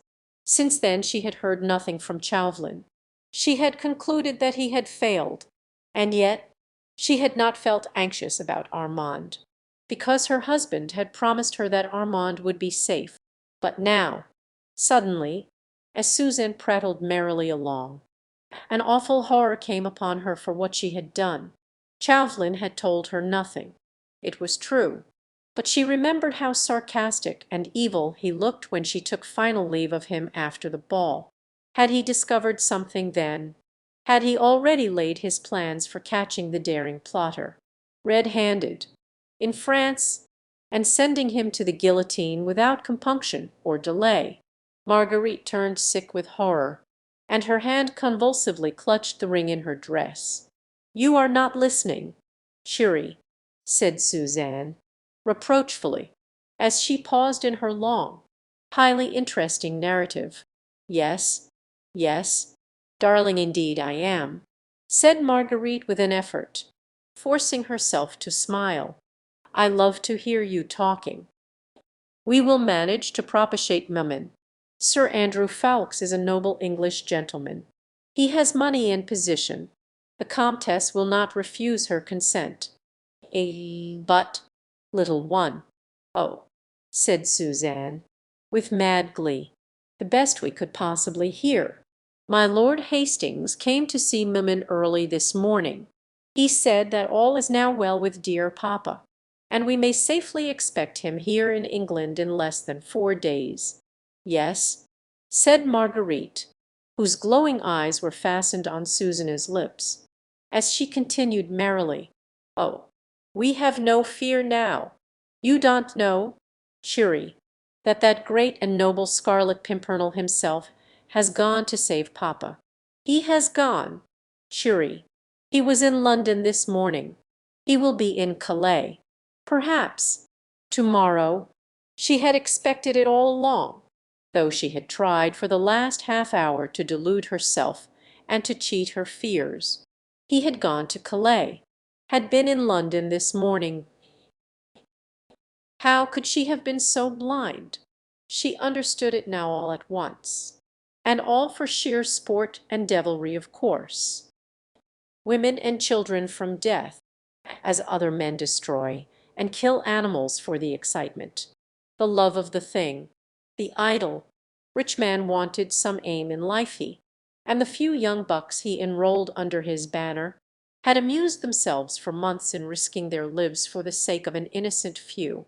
Perhaps he had meant to tell her when they were first married, and then the story of the Marquis de St. Cyr had come to his ears, and he had suddenly turned from her, thinking, no doubt, that she might some day betray him and his comrades, who had sworn to follow him, and so he had tricked her, as he tricked all others, whilst hundreds now owed their lives to him, and many families owed him both life and happiness. The mask of the inane fop had been a good one, and the part consummately well played.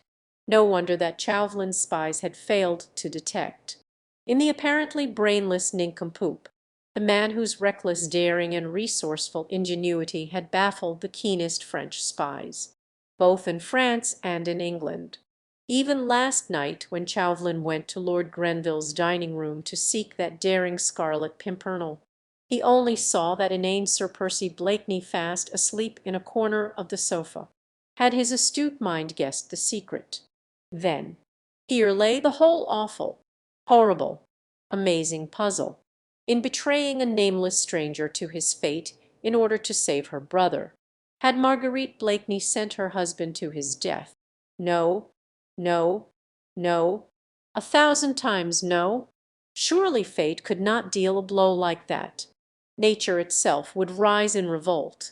Her hand, when it held that tiny scrap of paper last night, would surely have been struck numb ere it committed a deed so appalling and so terrible.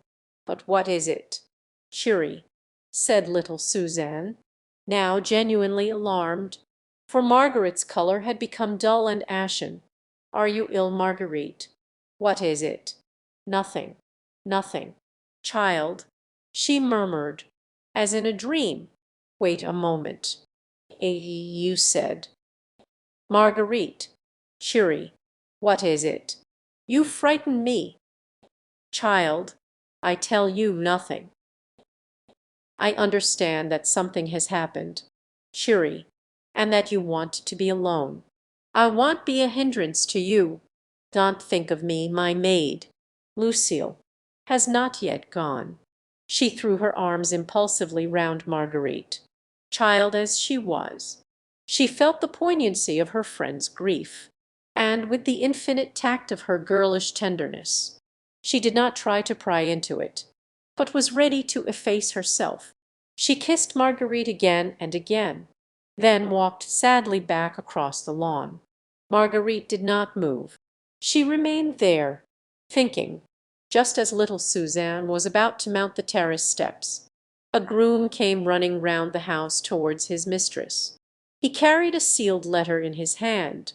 Suzanne instinctively turned back. Her heart told her that here perhaps was further ill news for her friend, and she felt that her poor Margot was not in a fit state to bear any more. The groom stood respectfully beside his mistress. Then he handed her the sealed letter. "What is that?" asked Marguerite. "Just come by runner." "My lady." Marguerite took the letter mechanically, and turned it over in her trembling fingers. "Who sent it?" she said. The runner said, "My lady," replied the groom, "that his orders were to deliver this, and that your ladyship would understand from whom it came." Marguerite tore open the envelope. Already her instinct had told her what it contained, and her eyes only glanced at it mechanically. It was a letter written by Armand Saint just to Sir Andrew Ffoulkes, the letter which Chauvelin's spies had stolen at the Fisherman's Rest, and which Chauvelin had held as a rod over her to enforce her obedience.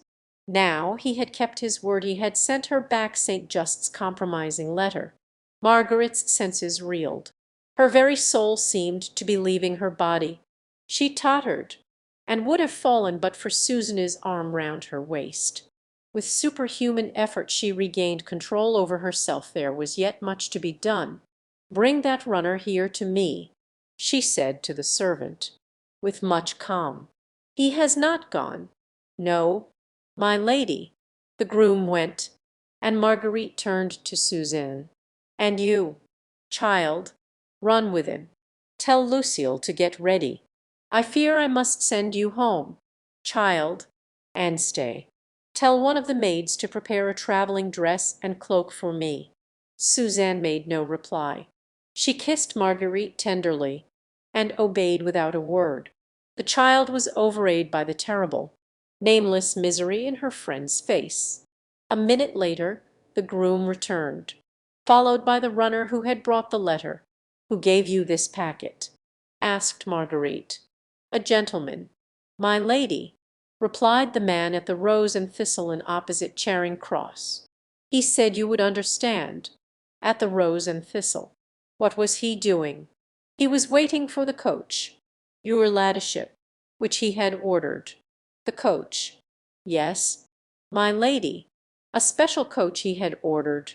I understood from his man that he was posting straight to Dover." "That's enough. You may go." Then she turned to the groom. "My coach and the 4 swiftest horses in the stables. To be ready at once." The groom and runner both went quickly off to obey. Marguerite remained standing for a moment on the lawn quite alone. Her graceful figure was as rigid as a statue. Her eyes were fixed. Her hands were tightly clasped across her breast. Her lips moved as they murmured with pathetic heart-breaking persistence, "What's to be done? Where to find him? God, grant me light." But this was not the moment for remorse and despair. She had done unwittingly an awful and terrible thing, the very worst crime. In her eyes, that woman ever committed, she saw it in all its horror. Her very blindness in not having guessed her husband's secret seemed now to her another deadly sin. She ought to have known. She ought to have known. How could she imagine that a man who could love with so much intensity as Percy Blakeney had loved her from the first, how could such a man be the brainless idiot he chose to appear? She, at least, ought to have known that he was wearing a mask, and having found that out, she should have torn it from his face. Whenever they were alone together, her love for him had been paltry and weak, easily crushed by her own pride, and she, too, had worn a mask in assuming a contempt for him, whilst, as a matter of fact, she completely misunderstood him. But there was no time now to go over the past. By her own blindness she had sinned. Now she must repay, not by empty remorse, but by prompt and useful action. Percy had started for Calais, utterly unconscious of the fact that his most relentless enemy was on his heels. He had set sail early that morning from London Bridge. Provided he had a favourable wind, he would no doubt be in France within 24 hours. No doubt he had reckoned on the wind and chosen this route. Chauvelin, on the other hand, would post to Dover, charter a vessel there, and undoubtedly reach Calais much about the same time.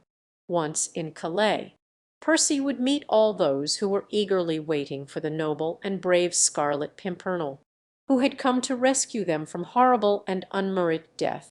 With Chauvelin's eyes now fixed upon his every movement, Percy would thus not only be endangering his own life, but that of Susan's father, the old Comte de Tournay, and of those other fugitives who were waiting for him and trusting in him. There was also Armand, who had gone to meet Tournay, secure in the knowledge that the Scarlet Pimpernel was watching over his safety. All these lives, and that of her husband, lay in Marguerite's hands. These she must save, if human pluck and ingenuity were equal to the task. Unfortunately, she could not do all this quite alone. Once in Calais she would not know where to find her husband, whilst Chauvelin, in stealing the papers at Dover, had obtained the whole itinerary. Above everything, she wished to warn Percy. She knew enough about him by now to understand that he would never abandon those who trusted in him, that he would not turn back from danger, and leave the Comte de Tournay to fall into the bloodthirsty hands that knew of no mercy. But if he were warned, he might form new plans, be more wary, more prudent. Unconsciously, he might fall into a cunning trap, but once warned he might yet succeed. And if he failed, if indeed fate, and Chauvelin, with all the resources at his command, proved too strong for the daring plotter, after all then at least she would be there by his side, to comfort, love, and cherish, to cheat death perhaps at the last by making it seem sweet, if they died both together, locked in each other's arms, with the supreme happiness of knowing that passion had responded to passion, and that all misunderstandings were at an end. Her whole body stiffened as with a great and firm resolution. This she meant to do, if God gave her wits and strength. Her eyes lost their fixed look. They glowed with inward fire at the thought of meeting him again so soon, in the very midst of most deadly perils. They sparkled with the joy of sharing these dangers with him, of helping him, perhaps of being with him at the last if she failed. The childlike sweet face had become hard and set. The curved mouth was closed tightly over her clenched teeth.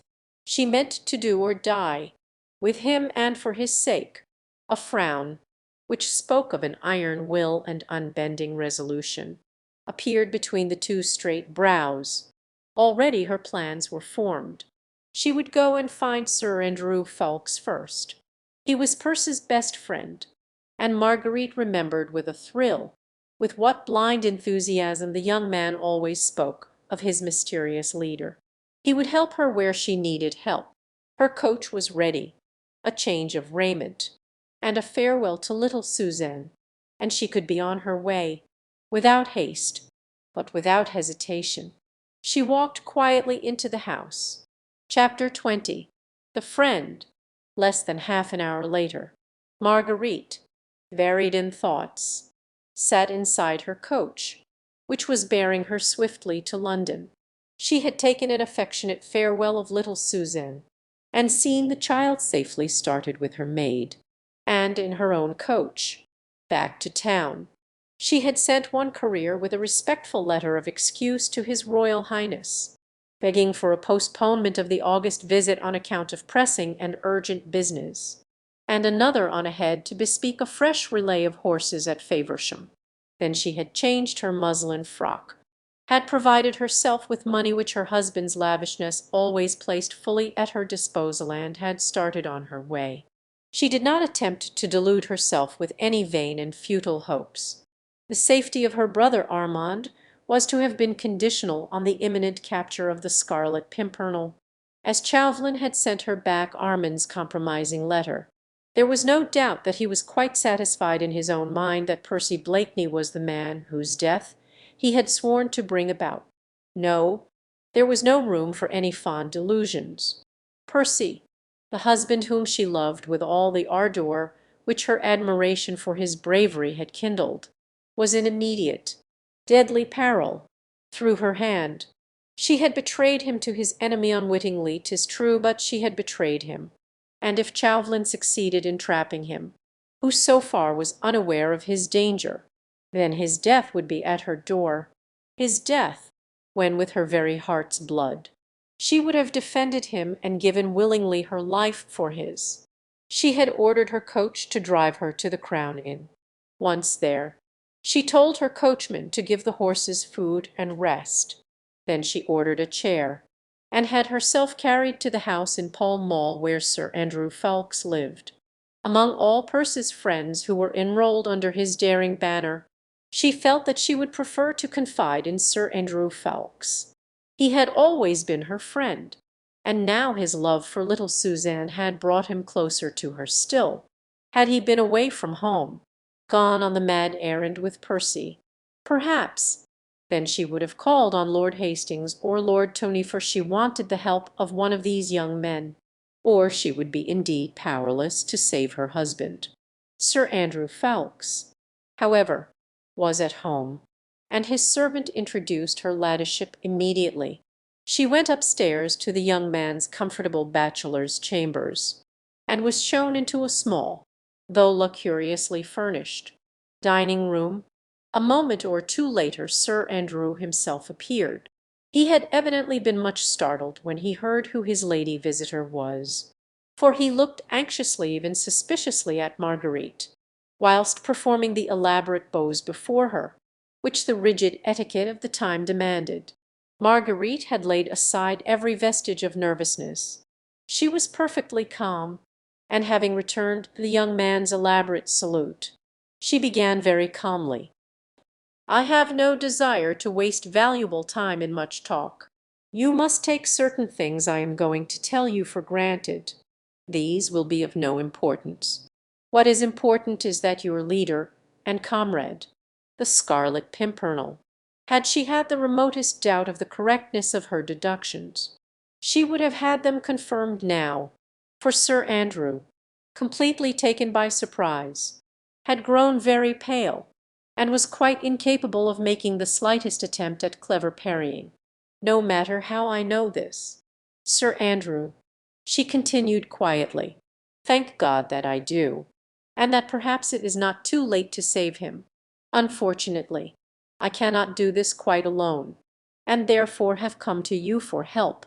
"Lady Blakeney," said the young man, trying to recover himself, "will you hear me first?" She interrupted. "This is how the matter stands. When the agent of the French government stole your papers that night in Dover, he found amongst them certain plans, which you or your leader meant to carry out for the rescue of the Comte de Tournay and others. The Scarlet Pimpernel, Percy, my husband has gone on this errand himself to-day. Chauvelin knows that the Scarlet Pimpernel and Percy Blakeney are one and the same person. He will follow him to Calais, and there will lay hands on him. You know as well as I do the fate that awaits him at the hands of the revolutionary government of France. No interference from England, from King George himself, would save him. Robespierre and his gang would see to it that the interference came too late. But not only that, the much trusted leader will also have been unconsciously the means of revealing the hiding place of the Comte de Tournay and of all those who, even now, are placing their hopes in him." She had spoken quietly, dispassionately, and with firm, unbending resolution. Her purpose was to make that young man trust and help her, for she could do nothing without him.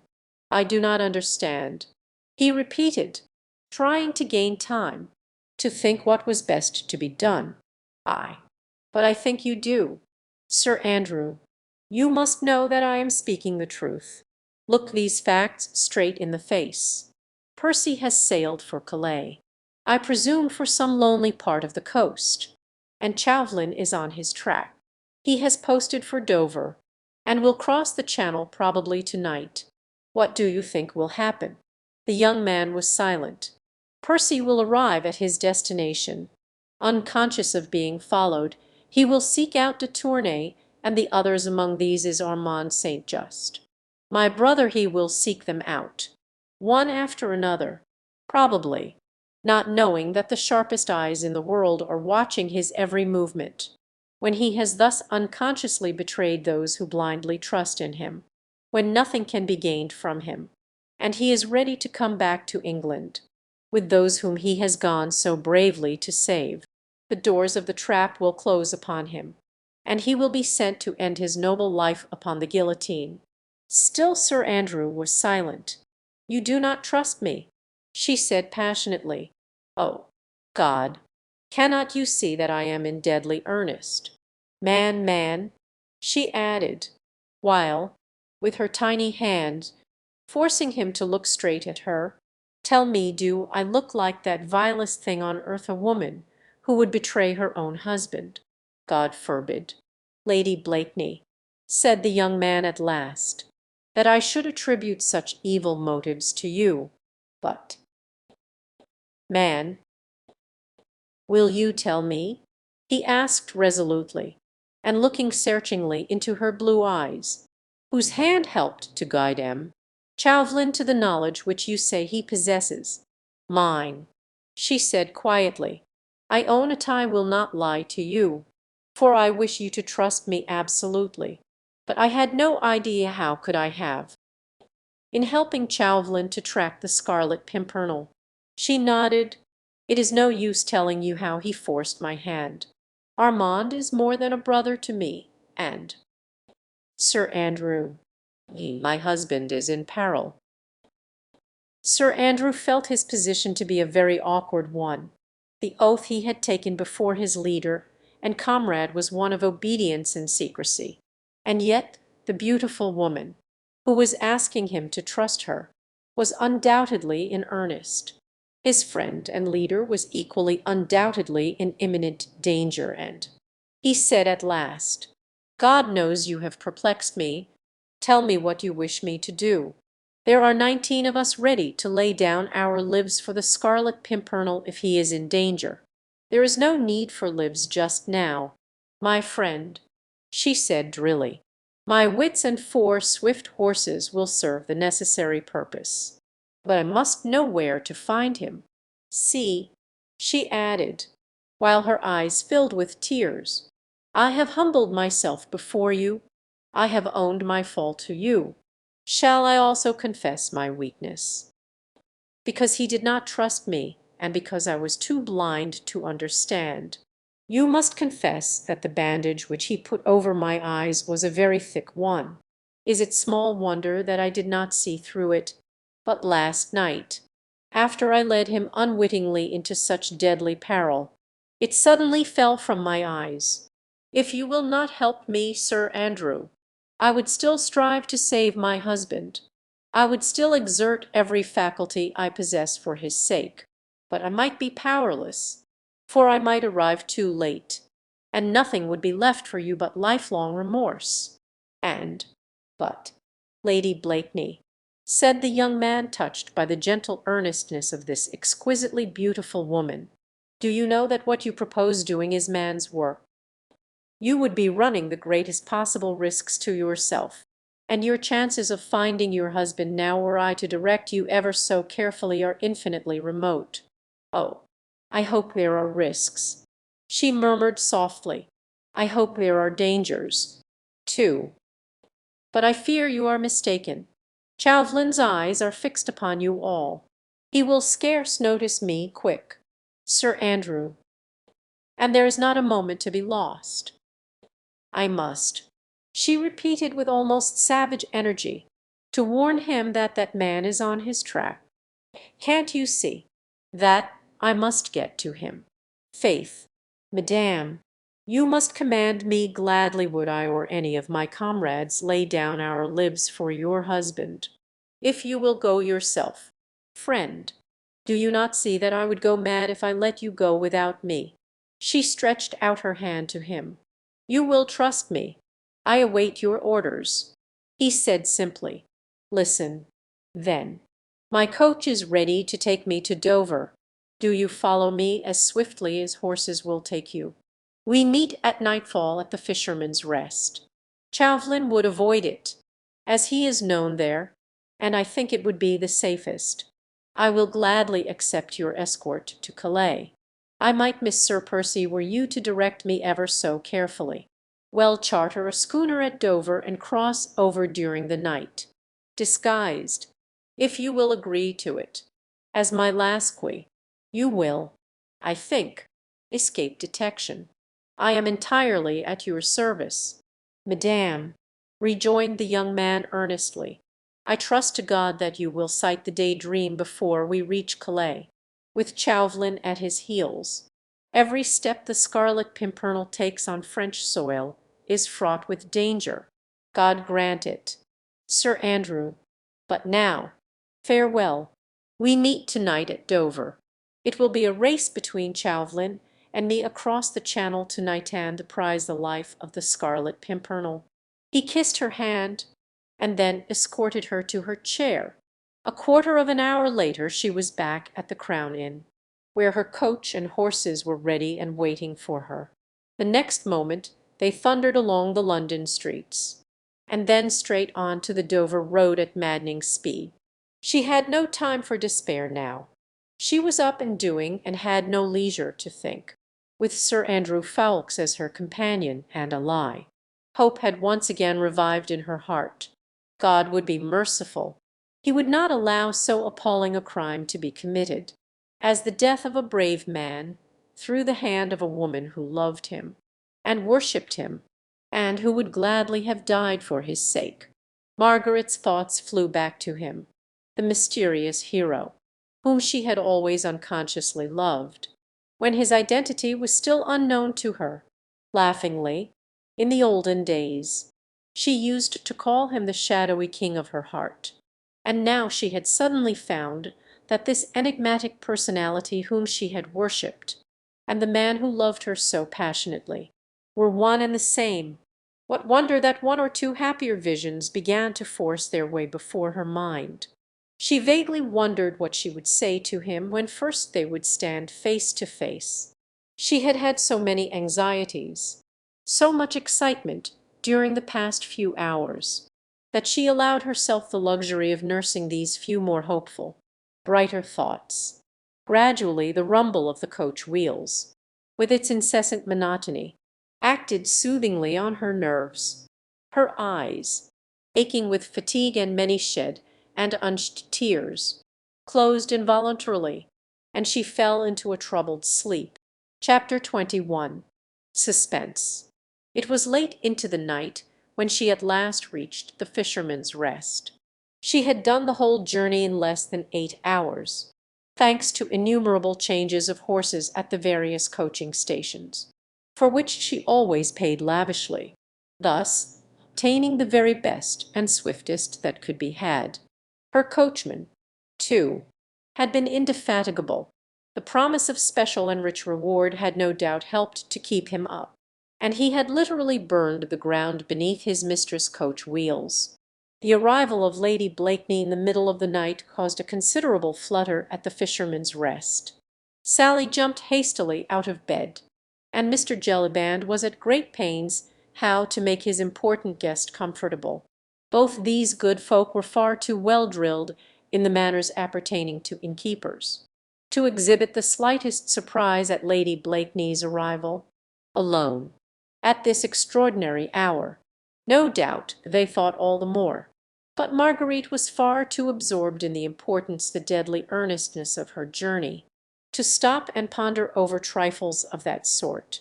The coffee-room, the scene lately of the dastardly outrage on 2 English gentlemen, was quite deserted. Mr. Jellyband hastily relit the lamp, rekindled a cheerful bit of fire in the great hearth, and then wheeled a comfortable chair by it, into which Marguerite gratefully sank. "Will your ladyship stay the night?"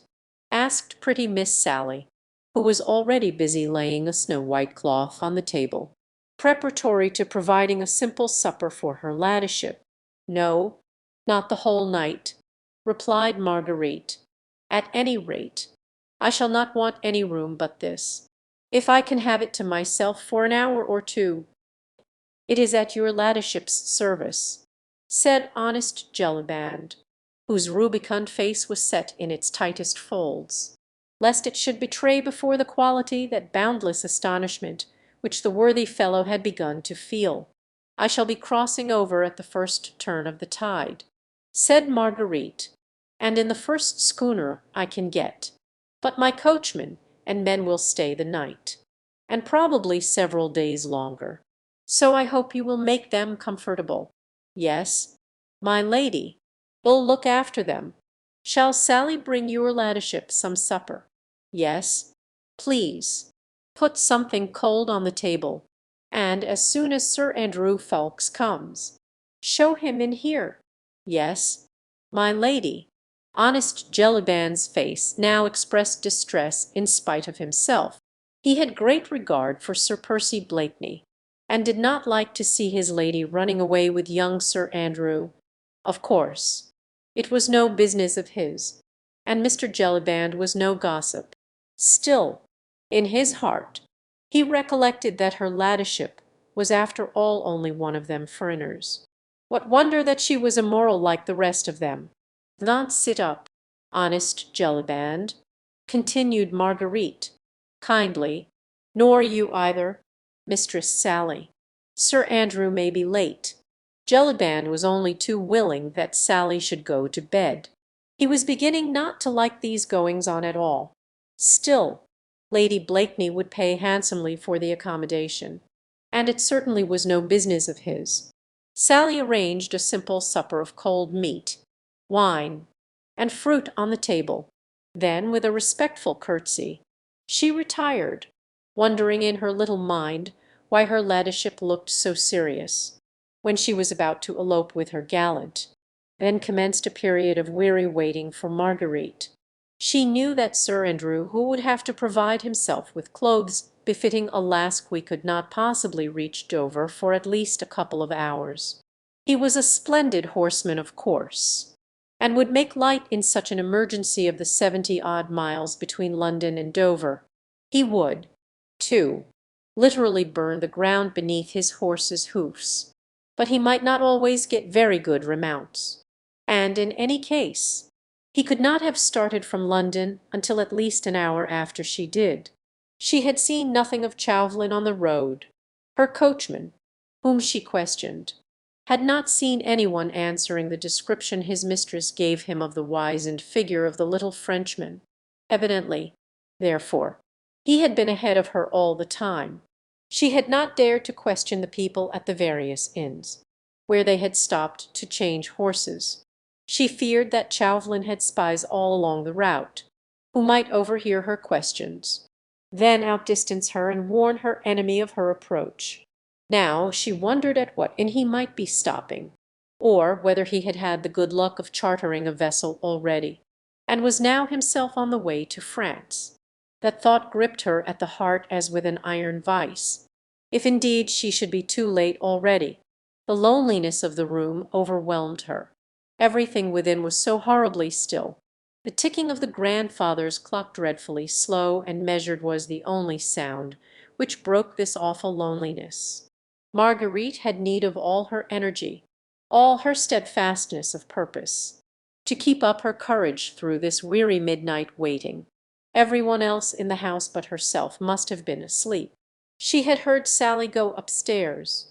Mr. Jellyband had gone to see to her coachman and men, and then had returned and taken up a position under the porch outside, just where Marguerite had first met Chauvelin about a week ago.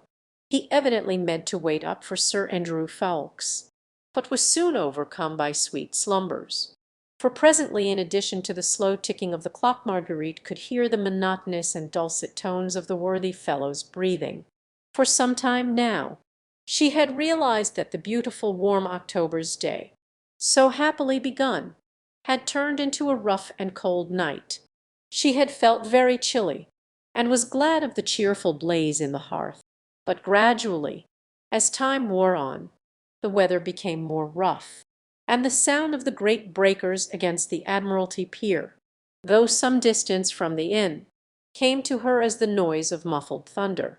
The wind was becoming boisterous, rattling the leaded windows and the massive doors of the old-fashioned house. It shook the trees outside and roared down the vast chimney. Marguerite wondered if the wind would be favourable for her journey. She had no fear of the storm, and would have braved worse risks sooner than delay the crossing by an hour. A sudden commotion outside roused her from her meditations. Evidently it was Sir Andrew Ffoulkes, just arrived in mad haste, for she heard his horses' hoofs thundering on the flagstones outside. Then Mr. Jellyband's sleepy, yet cheerful tones bidding him welcome. For a moment. Then the awkwardness of her position struck Marguerite. Alone at this hour, in a place where she was well known, and having made an assignation with a young cavalier equally well known, and who arrives in disguise. What food for gossip to those mischievously inclined! The idea struck Marguerite chiefly from its humorous side. There was such quaint contrast between the seriousness of her errand and the construction which would naturally be put on her actions by honest Mr. Jellyband, that, for the first time since many hours, a little smile began playing round the corners of her childlike mouth, and when, presently, Sir Andrew, almost unrecognizable in his Lasquey-like garb, entered the coffee-room, she was able to greet him with quite a merry laugh. "Faith, monsieur, my Lasquey," she said, "I am satisfied with your appearance." Mr. Jellyband had followed Sir Andrew, looking strangely perplexed. The young gallant's disguise had confirmed his worst suspicions. Without a smile upon his jovial face, he drew the cork from the bottle of wine, set the chairs ready, and prepared to wait. "Thanks, honest friend," said Marguerite, who was still smiling at the thought of what the worthy fellow must be thinking at that very moment. "We shall require nothing more, and hairs for all the trouble you have been put to on our account." She handed 2 or 3 gold pieces to Jellyband, who took them respectfully, and with becoming gratitude. "Stay, Lady Blakeney," interposed Sir Andrew, as Jellyband was about to retire. "I am afraid we shall require something more of my friend Jelly's hospitality. I am sorry to say we cannot cross over to-night. Not cross over to-night," she repeated in amazement. "But we must, Sir Andrew, we must. There can be no question of cannot. And whatever it may cost, we must get a vessel to-night." But the young man shook his head sadly. "I am afraid it is not a question of cost, Lady Blakeney. There is a nasty storm blowing from France. The wind is dead against us. We cannot possibly sail until it has changed." Marguerite became deadly pale. She had not foreseen this. Nature herself was playing her a horrible, cruel trick. Percy was in danger, and she could not go to him, because the wind happened to blow from the coast of France.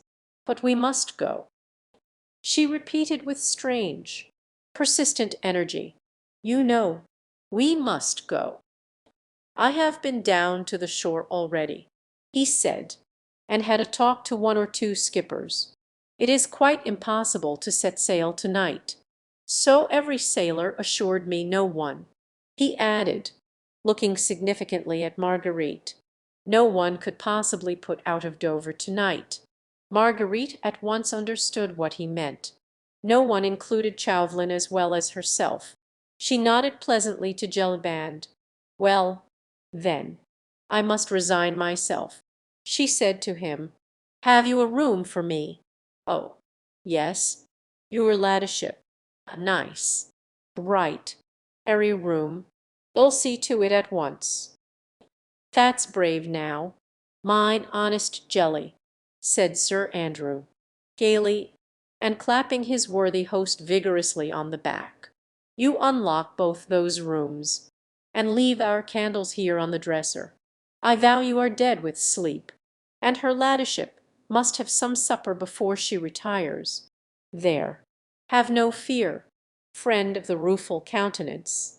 Her ladyship's visit, though at this unusual hour, is a great honour to thy house, and Sir Percy Blakeney will reward thee doubly. if thou seest well to her privacy and comfort." Sir Andrew had no doubt guessed the many conflicting doubts and fears which raged in honest Jellyband's head, and, as he was a gallant gentleman, he tried by this brave hint to allay some of the worthy innkeeper's suspicions. He had the satisfaction of seeing that he had partially succeeded. Jellyband's rubicund countenance brightened somewhat at mention of Sir Percy's name.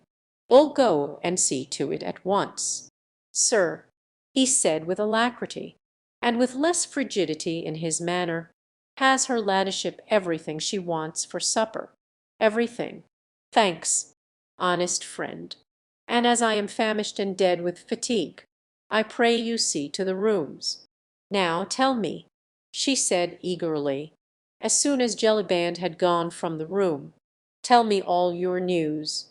"There is nothing else much to tell you, Lady Blakeney," replied the young man. "The storm makes it quite impossible for any vessel to put out of Dover this tide. But what seemed to you at first a terrible calamity is really a blessing in disguise. If we cannot cross over to France to-night, Chauvelin is in the same quandary. He may have left before the storm broke out." "God grant he may," said Sir Andrew, merrily, "for very likely then he'll have been driven out of his course. Who knows? He may now even be lying at the bottom of the sea, for there is a furious storm raging, and it will fare ill with all small craft which happen to be out. But I fear me we cannot build our hopes upon the shipwreck of that cunning devil, and of all his murderous plans. The sailors I spoke to all assured me that no schooner had put out of Dover for several hours. On the other hand, I ascertained that a stranger had arrived by coach this afternoon, and had, like myself, made some inquiries about crossing over to France. Then Chauvelin is still in Dover, undoubtedly. Shall I go waylay him and run my sword through him? That were indeed the quickest way out of the difficulty. Nay, Sir Andrew, do not jest. Alas, I have often since last night caught myself wishing for that fiend's death. But what you suggest is impossible. The laws of this country do not permit of murder. It is only in our beautiful France that wholesale slaughter is done lawfully, in the name of liberty and of brotherly love." Sir Andrew had persuaded her to sit down to the table, to partake of some supper, and to drink a little wine. This enforced rest of at least 12 hours, until the next tide, was sure to be terribly difficult to bear in the state of intense excitement in which she was. Obedient in these small matters like a child, Marguerite tried to eat and drink. Sir Andrew, with that profound sympathy born in all those who are in love, made her almost happy by talking to her about her husband. He recounted to her some of the daring escapes the brave Scarlet Pimpernel had contrived for the poor French fugitives, whom a relentless and bloody revolution was driving out of their country.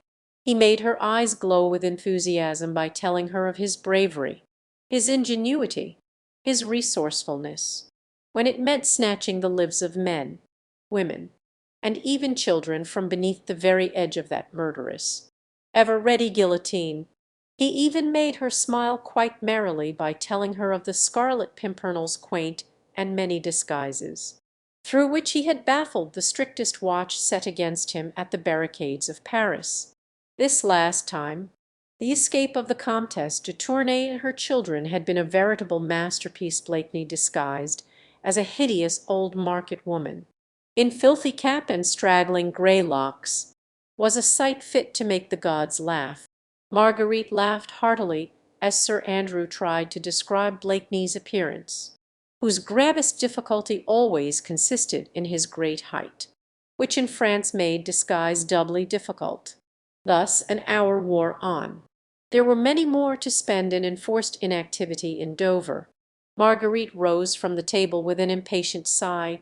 She looked forward with dread to the night in the bed upstairs, with terribly anxious thoughts to keep her company, and the howling of the storm to help chase sleep away. She wondered where Percy was now. The Day Dream was a strong, well-built, sea-going yacht, Sir Andrew had expressed the opinion that no doubt she had got in the lee of the wind before the storm broke out, or else perhaps had not ventured into the open at all, but was lying quietly at Gravesend. Briggs was an expert skipper, and Sir Percy handled a schooner as well as any master mariner. There was no danger for them from the storm. It was long past midnight when at last Marguerite retired to rest. As she had feared, sleep sedulously avoided her eyes. Her thoughts were of the blackest during these long, weary hours, whilst that incessant storm raged which was keeping her away from Percy. The sound of the distant breakers made her heart ache with melancholy. She was in the mood when the sea has a saddening effect upon the nerves. It is only when we are very happy that we can bear to gaze merrily upon the vast and limitless expanse of water, rolling on and on with such persistent, irritating monotony, to the accompaniment of our thoughts. Whether grave or gay, when they are gay, the waves echo their gaiety, but when they are sad, then every breaker, as it rolls, seems to bring additional sadness, and to speak to us of hopelessness and of the pettiness of all our joys. Chapter 22. Calais. The weariest nights, the longest days, sooner or later must perforce come to an end. Marguerite had spent over 15 hours in such acute mental torture as well nigh drove her crazy. After a sleepless night, she rose early, wild with excitement, dying to start on her journey, terrified lest further obstacles lay in her way. She rose before anyone else in the house was astir. So frightened was she, lest she should miss the one golden opportunity of making a start. When she came downstairs, she found Sir Andrew Ffoulkes sitting in the coffee-room.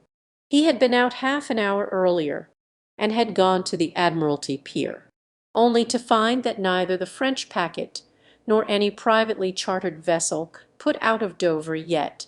The storm was then at its fullest, and the tide was on the turn. If the wind did not abate or change, they would perforce have to wait another 10 or 12 hours until the next tide, before a start could be made. And the storm had not abated.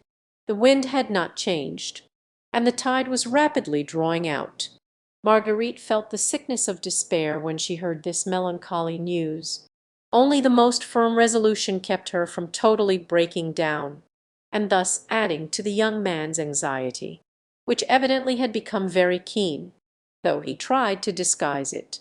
Marguerite could see that Sir Andrew was just as anxious as she was to reach his comrade and friend. This enforced inactivity was terrible to them both. How they spent that wearisome day at Dover, Marguerite could never afterwards say. She was in terror of showing herself, lest Chauvelin's spies happened to be about. So she had a private sitting-room, and she and Sir Andrew sat there hour after hour, trying to take, at long intervals, some perfunctory meals, which little Sally would bring them, with nothing to do but to think, to conjecture, and only occasionally to hope. The storm had abated just too late. The tide was by then too far out to allow a vessel to put off to sea. The wind had changed, and was settling down to a comfortable northwesterly breeze, a veritable godsend for a speedy passage across to France. And there those two waited, wondering if the hour would ever come when they could finally make a start. There had been one happy interval in this long weary day, and that was when Sir Andrew went down once again to the pier, and presently came back to tell Marguerite that he had chartered a quick schooner, whose skipper was ready to put to sea the moment the tide was favourable. From that moment the hours seemed less wearisome. There was less hopelessness in the waiting, and at last, at 5 o'clock in the afternoon, Marguerite, closely veiled and followed by Sir Andrew Ffoulkes, who, in the guise of her lasque, was carrying a number of impedimenta, found her way down to the pier. Once on board, the keen, fresh sea air revived her. The breeze was just strong enough to nicely swell the sails of the foam crest. As she cut her way merrily towards the open, the sunset was glorious after the storm, and Marguerite, as she watched the white cliffs of Dover gradually disappearing from view, felt more at peace and once more almost hopeful. Sir Andrew was full of kind attentions, and she felt how lucky she had been to have him by her side in this, her great trouble. Gradually the grey coast of France began to emerge from the fast gathering evening mists. One or two lights could be seen flickering, and the spires of several churches to rise out of the surrounding haze. Half an hour later Marguerite had landed upon French shore. She was back in that country where at this very moment men slaughtered their fellow creatures by the hundreds, and sent innocent women and children in thousands to the block. The very aspect of the country and its people, even in this remote seacoast town, spoke of that seething revolution 300 miles away, in beautiful Paris, now rendered hideous by the constant flow of the blood of her noblest sons, by the wailing of the widows, and the cries of fatherless children. The men all wore red caps in various stages of cleanliness, but all with the tricolour cockade pinned on the left-hand side. Marguerite noticed with a shudder that, instead of the laughing, merry countenance habitual to her own countrymen, their faces now invariably wore a look of sly distrust. Every man nowadays was a spy upon his fellows. The most innocent word uttered in jest might at any time be brought up as a proof of aristocratic tendencies, or of treachery against the people. Even the women went about with a curious look of fear and of hate lurking in their brown eyes. And all watched Marguerite as she stepped on shore, followed by Sir Andrew, and murmured as she passed along, "Sacres aristos," or else "Sacres anglais." Otherwise their presence excited no further comment. Calais, even in those days, was in constant business communication with England, and English merchants were often to be seen on this coast. It was well known that in view of the heavy duties in England, a vast deal of French wines and brandies were smuggled across. This pleased the French bourgeois immensely. He liked to see the English government and the English king, both of whom he hated, cheated out of their revenues, and an English smuggler was always a welcome guest at the tumble-down taverns of Calais and Boulogne. So, perhaps, as Sir Andrew gradually directed Marguerite through the tortuous streets of Calais, many of the population, who turned with an oath to look at the strangers clad in the English fashion, thought that they were bent on purchasing dutiable articles for their own fog-ridden country, and gave them no more than a passing thought. Marguerite, however, wondered how her husband's tall, massive figure could have passed through Calais unobserved. She marvelled what disguise he assumed to do his noble work, without exciting too much attention, without exchanging more than a few words. Sir Andrew was leading her right across the town, to the other side from that where they had landed, and on the way towards Cap Gris-Nez. The streets were narrow, tortuous, and mostly evil-smelling, with a mixture of stale fish and damp cellar odours. There had been heavy rain here during the storm last night, and sometimes Marguerite sank ankle-deep in the mud, for the roads were not lighted save by the occasional glimmer from a lamp inside a house. But she did not heed any of these petty discomforts. "We may meet Blakeney at the Chat Gris," Sir Andrew had said, when they landed, and she was walking as if on a carpet of rose leaves, for she was going to meet him almost at once. At last they reached their destination. Sir Andrew evidently knew the road, for he had walked unerringly in the dark, and had not asked his way from any one. It was too dark then for Marguerite to notice the outside aspect of this house. The Chat Gris, as Sir Andrew had called it, was evidently a small wayside inn on the outskirts of Calais, and on the way to Gris-Nez. It lay some little distance from the coast, for the sound of the sea seemed to come from afar. Sir Andrew knocked at the door with the knob of his cane, and from within Marguerite heard a sort of grunt and the muttering of a number of oaths. Sir Andrew knocked again, this time more peremptorily. More oaths were heard, and then shuffling steps seemed to draw near the door. Presently this was thrown open, and Marguerite found herself on the threshold of the most dilapidated, most squalid room she had ever seen in all her life. The paper, such as it was hanging from the walls in strips. There did not seem to be a single piece of furniture in the room that could, by the wildest stretch of imagination, be called whole. Most of the chairs had broken backs. Others had no seats to them. One corner of the table was propped up with a bundle of faggots, there where the fourth leg had been broken. In one corner of the room there was a huge hearth, over which hung a stock pot, with a not altogether unpalatable odour of hot soup emanating therefrom. On one side of the room, high up in the wall, there was a species of loft, before which hung a tattered blue and white checked curtain. A rickety set of steps led up to this loft. On the great bare walls, with their colourless paper, all stained with varied filth, there were chalked up at intervals in great bold characters the words "Liber Tegalit Fraternit." The whole of this sordid abode was dimly lighted by an evil-smelling oil lamp, which hung from the rickety rafters of the ceiling. It all looked so horribly squalid, so dirty and uninviting, that Marguerite hardly dared to cross the threshold. Sir Andrew, however, had stepped unhesitatingly forward. "English travellers, citoyen," he said boldly, and speaking in French, the individual who had come to the door in response to Sir Andrew's knock, and who, presumably, was the owner of this squalid abode, was an elderly, heavily built peasant, dressed in a dirty blue blouse, heavy sabots, from which wisps of straw protruded all round, shabby blue trousers, and the inevitable red cap with the tricolour cockade that proclaimed his momentary political views. He carried a short wooden pipe, from which the odour of rank tobacco emanated. He looked with some suspicion and a great deal of contempt at the two travellers, muttered sacres anglais, and spat upon the ground to further show his independence of spirit. But, nevertheless, he stood aside to let them enter, no doubt well aware that these same sacres anglais always had well-filled purses. "Oh, Lud," said Marguerite, as she advanced into the room, holding her handkerchief to her dainty nose. "What a dreadful hole! Are you sure this is the place?"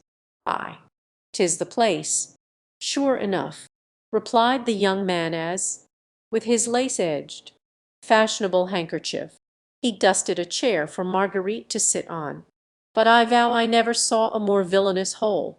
Faith," she said, looking round with some curiosity and a great deal of horror at the dilapidated walls, the broken chairs, the rickety table, "it certainly does not look inviting." The landlord of the Chat Gris by name, Brogard, had taken no further notice of his guests. He concluded that presently they would order supper, and in the meanwhile it was not for a free citizen to show deference, or even courtesy, to any one, however smartly they might be dressed. By the hearth sat a huddled-up figure clad, seemingly, mostly in rags. That figure was apparently a woman, although even that would have been hard to distinguish, except for the cap, which had once been white, and for what looked like the semblance of a petticoat. She was sitting mumbling to herself, and from time to time stirring the brew in her stock pot. "Hey, my friend," said Sir Andrew at last, "we should like some supper." He added, pointing to the huddled-up bundle of rags by the hearth, "is concocting some delicious soup, I'll warrant, and my mistress has not tasted food for several hours." It took Brogard some few moments to consider the question. A free citizen does not respond too readily to the wishes of those who happen to require something of him. "Sacros aristos," he murmured, and once more spat upon the ground. Then he went very slowly up to a dresser which stood in a corner of the room. From this he took an old pewter soup tureen, and slowly, and without a word, he handed it to his better half, who, in the same silence, began filling the tureen with the soup out of her stock. Marguerite had watched all these preparations with absolute horror. Were it not for the earnestness of her purpose, she would incontinently have fled from this abode of dirt and evil smells.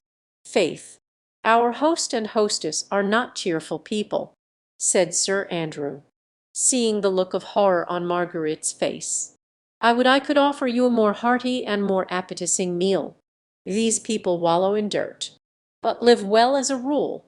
Nay, I pray you, Sir Andrew," she said gently, "be not anxious about me, my mind is scarce inclined to dwell on thoughts of supper." Brogard was slowly pursuing his gruesome preparations. He had placed a couple of spoons, also 2 glasses on the table, both of which Sir Andrew took the precaution of wiping carefully. Brogard had also produced a bottle of wine and some bread, and Marguerite made an effort to draw her chair to the table and to make some pretence at eating.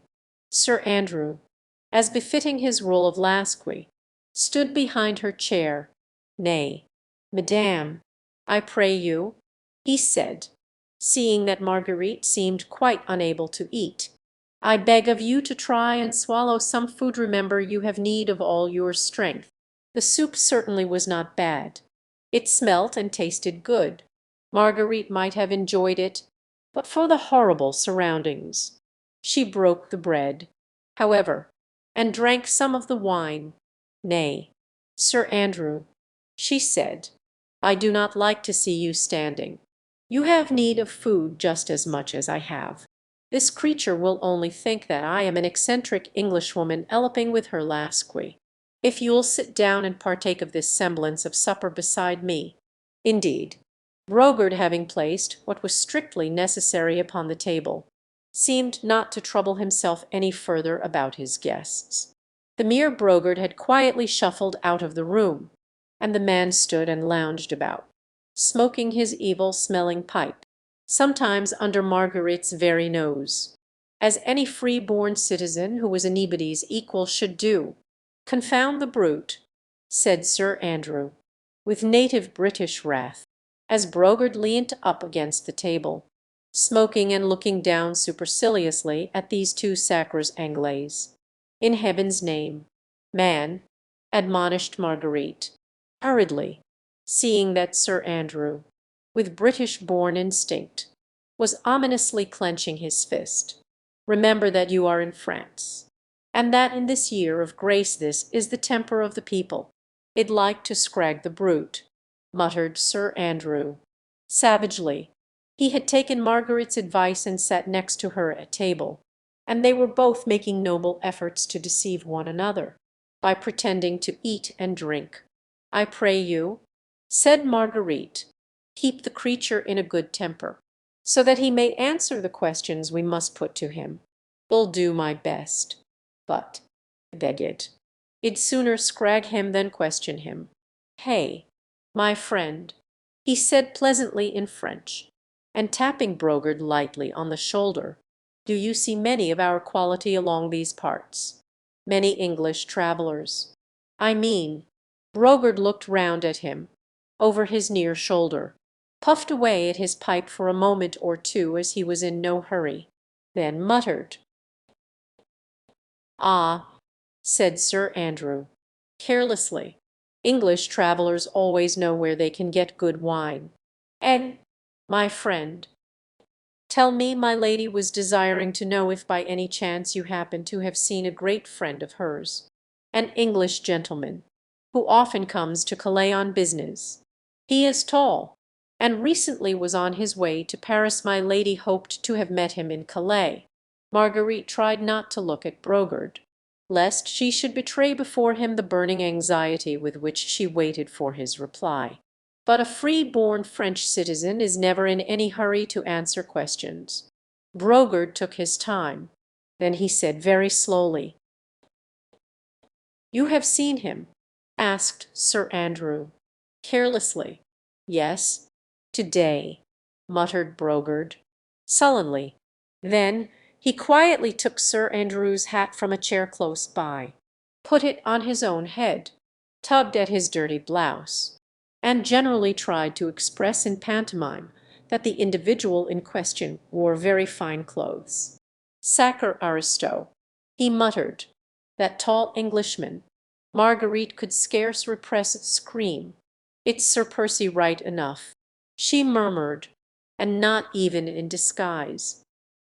She smiled, in the midst of all her anxiety and through her gathering tears, at thought of the ruling passion strong in death, of Percy running into the wildest, maddest dangers, with the latest cut coat upon his back, and the laces of his jabot unruffled. Oh, the foolhardiness of it! She sighed. "Quick, Sir Andrew, ask the man when he went." "Ah, yes, my friend," said Sir Andrew, addressing Brogard, with the same assumption of carelessness. "My lord always wears beautiful clothes. The tall Englishman you saw was certainly my lady's friend, and he has gone, you say. He went, it came none too soon." For the next moment her wild, mad joy would have betrayed her. He was safe and well, was coming back here presently. She would see him in a few moments perhaps. The wildness of her joy seemed almost more than she could bear. "Here," she said to Brogard, who seemed suddenly to have been transformed in her eyes into some heaven-born messenger of bliss. "Here." The heaven-born messenger of bliss spat upon the floor, to express his contempt for all and sundry aristos, who chose to haunt the chat grise. "Who?" he muttered. "He ordered supper, he will come back." He added, by way of protest against all this fuss for a mere Englishman, "But where is he now?" She asked eagerly, placing her dainty white hand upon the dirty sleeve of his blue blouse. "He went to get a horse and cart," said Brogard, laconically, as, with a surly gesture, he shook off from his arm that pretty hand which princes had been proud to kiss. "At what time did he go?" But Brogard had evidently had enough of these questionings. He did not think that it was fitting for a citizen, even though they were rich English ones. It was distinctly more fitting to his new-born dignity to be as rude as possible. It was a sure sign of servility to meekly reply to civil questions. "I don't know," he said surlily.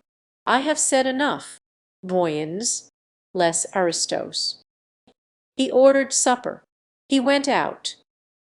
Voil.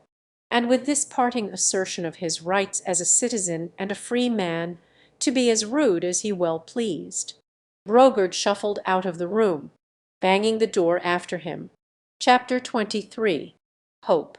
"Faith, madame," said Sir Andrew, seeing that Marguerite seemed desirous to call her surly host back again, "I think we'd better leave him alone.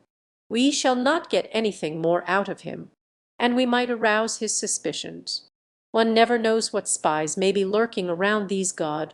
What care I?" She replied lightly, "Now, I know that my husband is safe, and that I shall see him almost directly." "Hush," he said in genuine alarm, for she had talked quite loudly, in the fullness of her glee. "The very walls have ears in France these days." He rose quickly from the table and walked round the bare, squalid room, listening attentively at the door, through which Brogard had just disappeared, and whence only muttered oaths and shuffling footsteps could be heard. He also ran up the rickety steps that led to the attic, to assure himself that there were no spies of Chauvelin's about the place. "Are we alone, monsieur, my lasque?" said Marguerite, gaily, as the young man once more sat down beside her. "May we talk?" As cautiously as possible he entreated, "Faith, man, but you wear a glum face. As for me, I could dance with joy. Surely there is no longer any cause for fear. Our boat is on the beach, the foam crest not 2 miles out at sea, and my husband will be here, under this very roof, within the next half hour perhaps. Sure, there is naught to hinder us. Chauvelin and his gang have not yet arrived." "Nay, madam, that I fear we do not know. What do you mean?" "He was at Dover at the same time that we were, held up by the same storm, which kept us from starting." "Exactly. But I did not speak of it before, for I feared to alarm you. I saw him on the beach not 5 minutes before we embarked. At least, I swore to myself at the time that it was himself. He was disguised as a cur, so that Satan, his own guardian, would scarce have known him. But I heard him then, bargaining for a vessel to take him swiftly to Calais, and he must have set sail less than an hour after we did." Margaret's face had quickly lost its look of joy. The terrible danger in which Percy stood, now that he was actually on French soil, became suddenly and horribly clear to her. Chauvelin was close upon his heels, here in Calais. The astute diplomatist was all-powerful. A word from him and Percy could be tracked and arrested, and not even during the moments of her wildest anguish in England had she so completely realized the imminence of the peril in which her husband stood. Chauvelin had sworn to bring the Scarlet Pimpernel to the guillotine, and now the daring plotter, whose anonymity hitherto had been his safeguard, stood revealed through her own hand, to his most bitter, most relentless enemy. Chauvelin, when he waylaid Lord Tony and Sir Andrew Ffoulkes in the coffee-room of the Fisherman's Rest, had obtained possession of all the plans of this latest expedition. Armand St. Just, the Comte de Tournay, and other fugitive royalists were to have met the Scarlet Pimpernel, or rather, as it had been originally arranged, two of his emissaries on this day, the 2nd of October, at a place evidently known to the League, and vaguely alluded to as the Pury Blanchard's hut.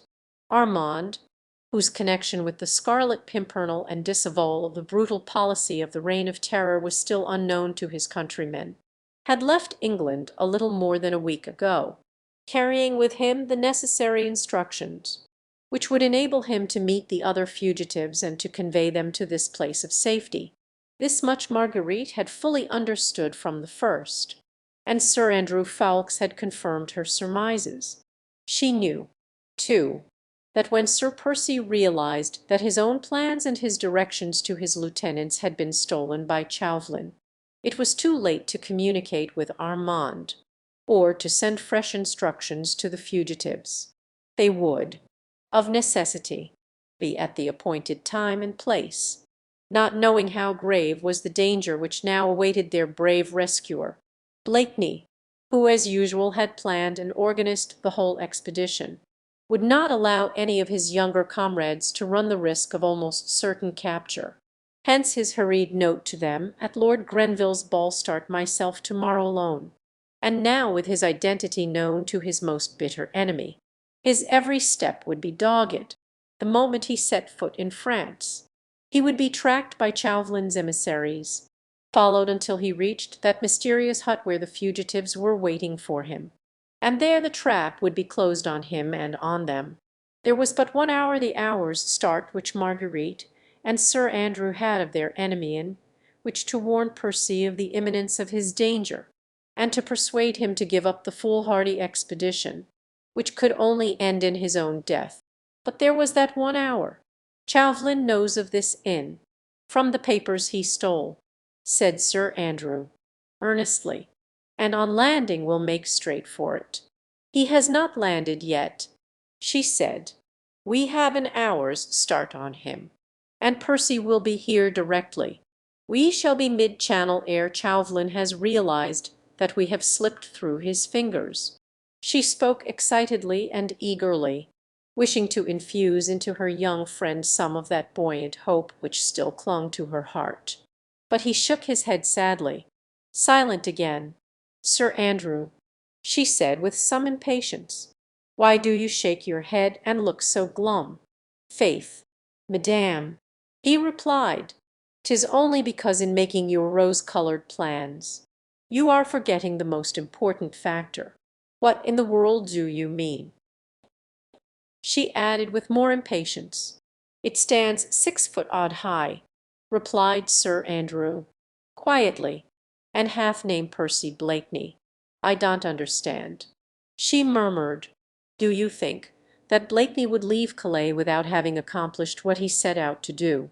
"You mean, there's the old Comte de Tournay," she murmured, "and Saint Just." "My brother," she said with a heart-broken sob of anguish. "Heaven help me, but I fear I had forgotten. Fugitives as they are, these men at this moment await with perfect confidence and unshaken faith the arrival of the Scarlet Pimpernel, who has pledged his honour to take them safely across the Channel." Indeed, she had forgotten, with the sublime selfishness of a woman who loves with her whole heart. She had in the last 24 hours had no thought save for him, his precious, noble life, his danger the loved one, the brave hero. He alone dwelt in her mind. "My brother," she murmured, as one by one the heavy tears gathered in her eyes, as memory came back to her of Armand, the companion and darling of her childhood, the man for whom she had committed the deadly sin which had so hopelessly imperilled her brave husband's life. Sir Percy Blakeney would not be the trusted, honoured leader of a score of English gentlemen, said Sir Andrew, proudly, if he abandoned those who placed their trust in him. As for breaking his word, the very thought is preposterous. There was silence for a moment or two. Marguerite had buried her face in her hands, and was letting the tears slowly trickle through her trembling fingers. The young man said nothing. His heart ached for this beautiful woman in her awful grief. All along he had felt the terrible impasse in which her own rash act had plunged them all. He knew his friend and leader so well. With his reckless daring, his mad bravery, his worship of his own word of honour, Sir Andrew knew that Blakeney would brave any danger, run the wildest risks sooner than break it, and, with Chauvelin at his very heels, would make a final attempt, however desperate, to rescue those who trusted in him. "Faith, Sir Andrew," said Marguerite at last, making brave efforts to dry her tears, "you are right, and I would not now shame myself by trying to dissuade him from doing his duty. As you say, I should plead in vain. God grant him strength and ability," she added fervently and resolutely, "to outwit his pursuers. He will not refuse to take you with him. Perhaps, when he starts on his noble work, between you, you will have cunning as well as valour. God guard you both. In the meanwhile I think we should lose no time. I still believe that his safety depends upon his knowing that Chauvelin is on his track. Undoubtedly, he has wonderful resources at his command. As soon as he is aware of his danger he will exercise more caution. His ingenuity is a veritable miracle. Then, what say you to a voyage of reconnaissance in the village whilst I wait here against his coming? If you find him, tell him to beware. But this is such a villainous hole for you to wait in. Nay, that I do not mind. Where I could be safer from the prying eyes of any chance traveller, offer him some ready money, so that he should not fail to give me word the moment the tall Englishman returns." She spoke quite calmly, even cheerfully now, thinking out her plans, ready for the worst if need be. She would show no more weakness. She would prove herself worthy of him, who was about to give his life. Sir Andrew obeyed her without further comment. Instinctively he felt that hers now was the stronger mind. He was willing to give himself over to her guidance, to become the hand, whilst she was the directing head. He went to the door of the inner room, through which Brogard and his wife had disappeared before, and knocked, as usual. He was answered by a salvo of muttered oaths. "Hey, friend Brogard," said the young man peremptorily. "My lady would wish to rest here a while. Could you give her the use of another room? She would wish to be alone." He took some money out of his pocket, and allowed it to jingle significantly in his hand. Brogard had opened the door, and listened, with his usual surly apathy. to the young man's request, at sight of the gold. However, his lazy attitude relaxed slightly. He took his pipe from his mouth and shuffled into the room. He then pointed over his shoulder at the attic up in the wall. "She can wait up there," he said with a grunt. "It's comfortable, and I have no other room." "Nothing could be better," said Marguerite in English. She at once realized the advantages such a position hidden from view would give her. "Give him the money, Sir Andrew. I shall be quite happy up there, and can see everything without being seen." She nodded to Brogard, who condescended to go up to the attic, and to shake up the straw that lay on the floor. "May I entreat you, madam, to do nothing rash," said Sir Andrew, as Marguerite prepared in her turn to ascend the rickety flight of steps. "Remember this place is infested with spies. Do not, I beg of you, reveal yourself to Sir Percy, unless you are absolutely certain that you are alone with him." Even as he spoke, he felt how unnecessary was this caution. Marguerite was as calm, as clear-headed as any man. There was no fear of her doing anything that was rash. "Nay," she said with a slight attempt at cheerfulness, "that can I faithfully promise you. I would not jeopardize my husband's life, nor yet his plans, by speaking to him before strangers. Have no fear. I will watch my opportunity, and serve him in the manner I think he needs it most." Brogard had come down the steps again, and Marguerite was ready to go up to her safe retreat. "I dare not kiss your hand, madam," said Sir Andrew, as she began to mount the steps, "since I am your lasquy, but I pray you be of good cheer. If I do not come across Blakeney in half an hour, I shall return, expecting to find him here. Yes, that will be best. We can afford to wait for half an hour. Chauvelin cannot possibly be here before that. God grant that either you or I may have seen Percy by then. Good luck to you, friend. Have no fear for me." Lightly she mounted the rickety wooden steps that led to the attic. Brogard was taking no further heed of her. She could make herself comfortable there or not as she chose. Sir Andrew watched her until she had reached the loft and sat down upon the straw.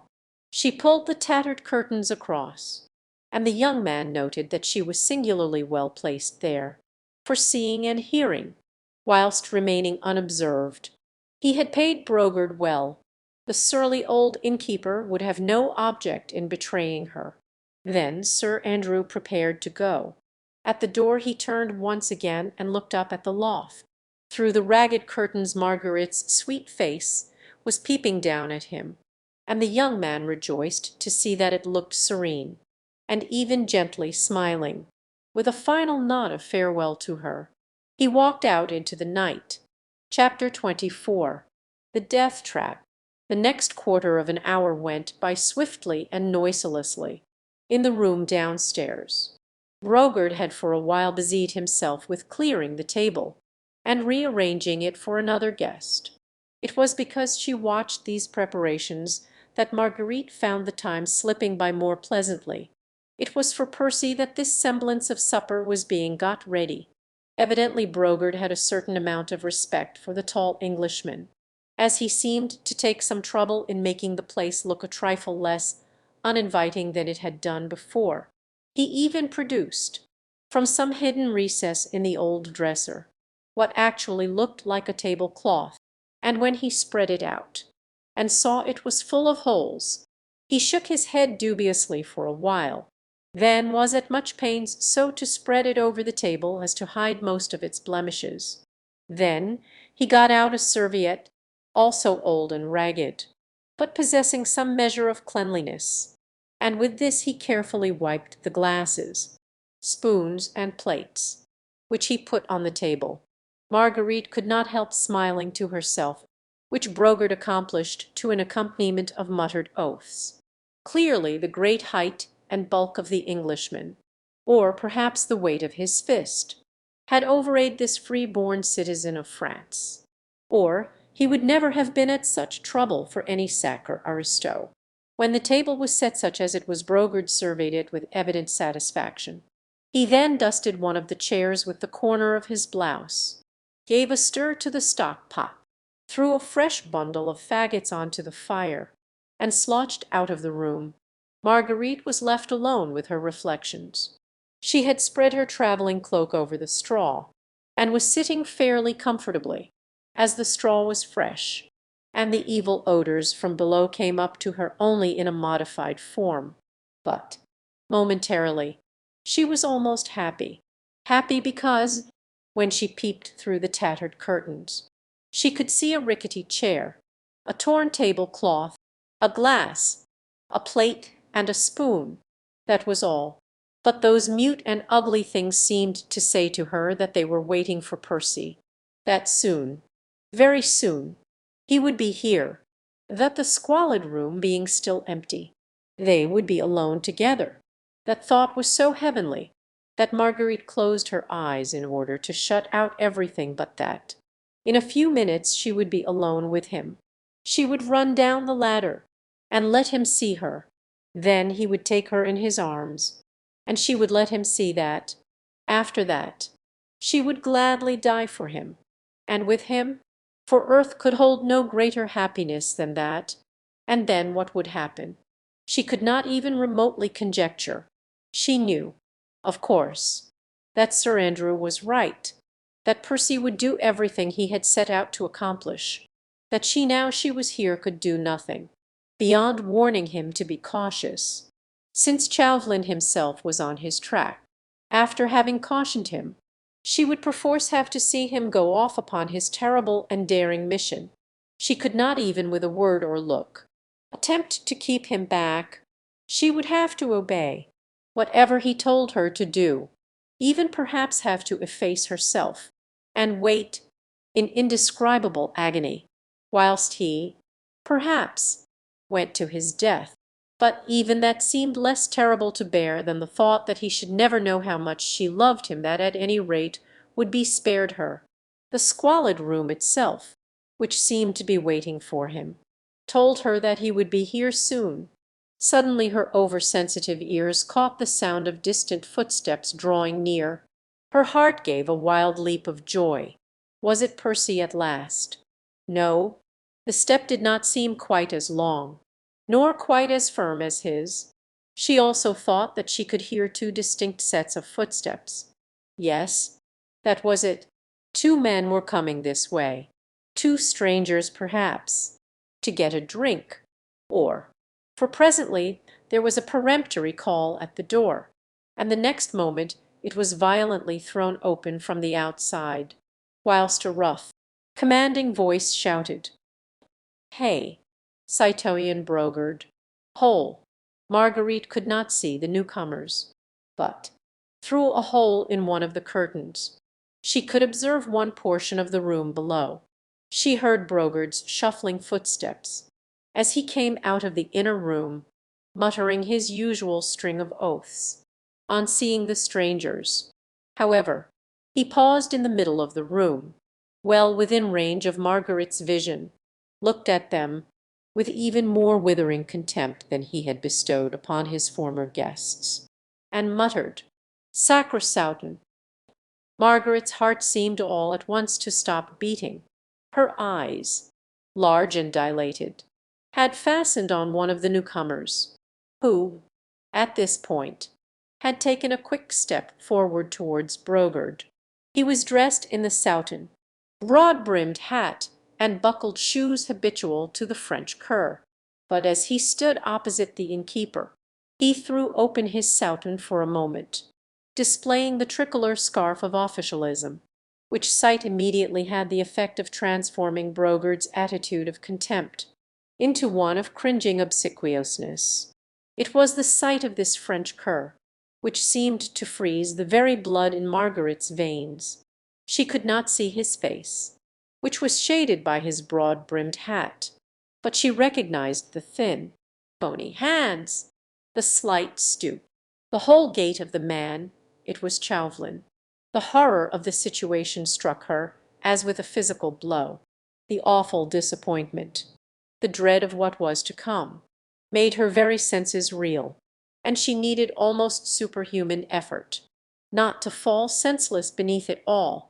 A plate of soup and a bottle of wine, said Chauvelin imperiously to Brogard. Then clear out of here, understand. I want to be alone. Silently, and without any muttering this time. Brogard obeyed. Chauvelin sat down at the table, which had been prepared for the tall Englishman, and the innkeeper busied himself obsequiously round him, dishing up the soup and pouring out the wine. The man who had entered with Chauvelin and whom Marguerite could not see, stood waiting close by the door. At a brusque sign from Chauvelin, Brogard had hurried back to the inner room, and the former now beckoned to the man who had accompanied him. In him Marguerite at once recognized Disques, Chauvelin's secretary and confidential factotum, whom she had often seen in Paris in the days gone by. He crossed the room, and for a moment or two listened attentively at the Brogards' door.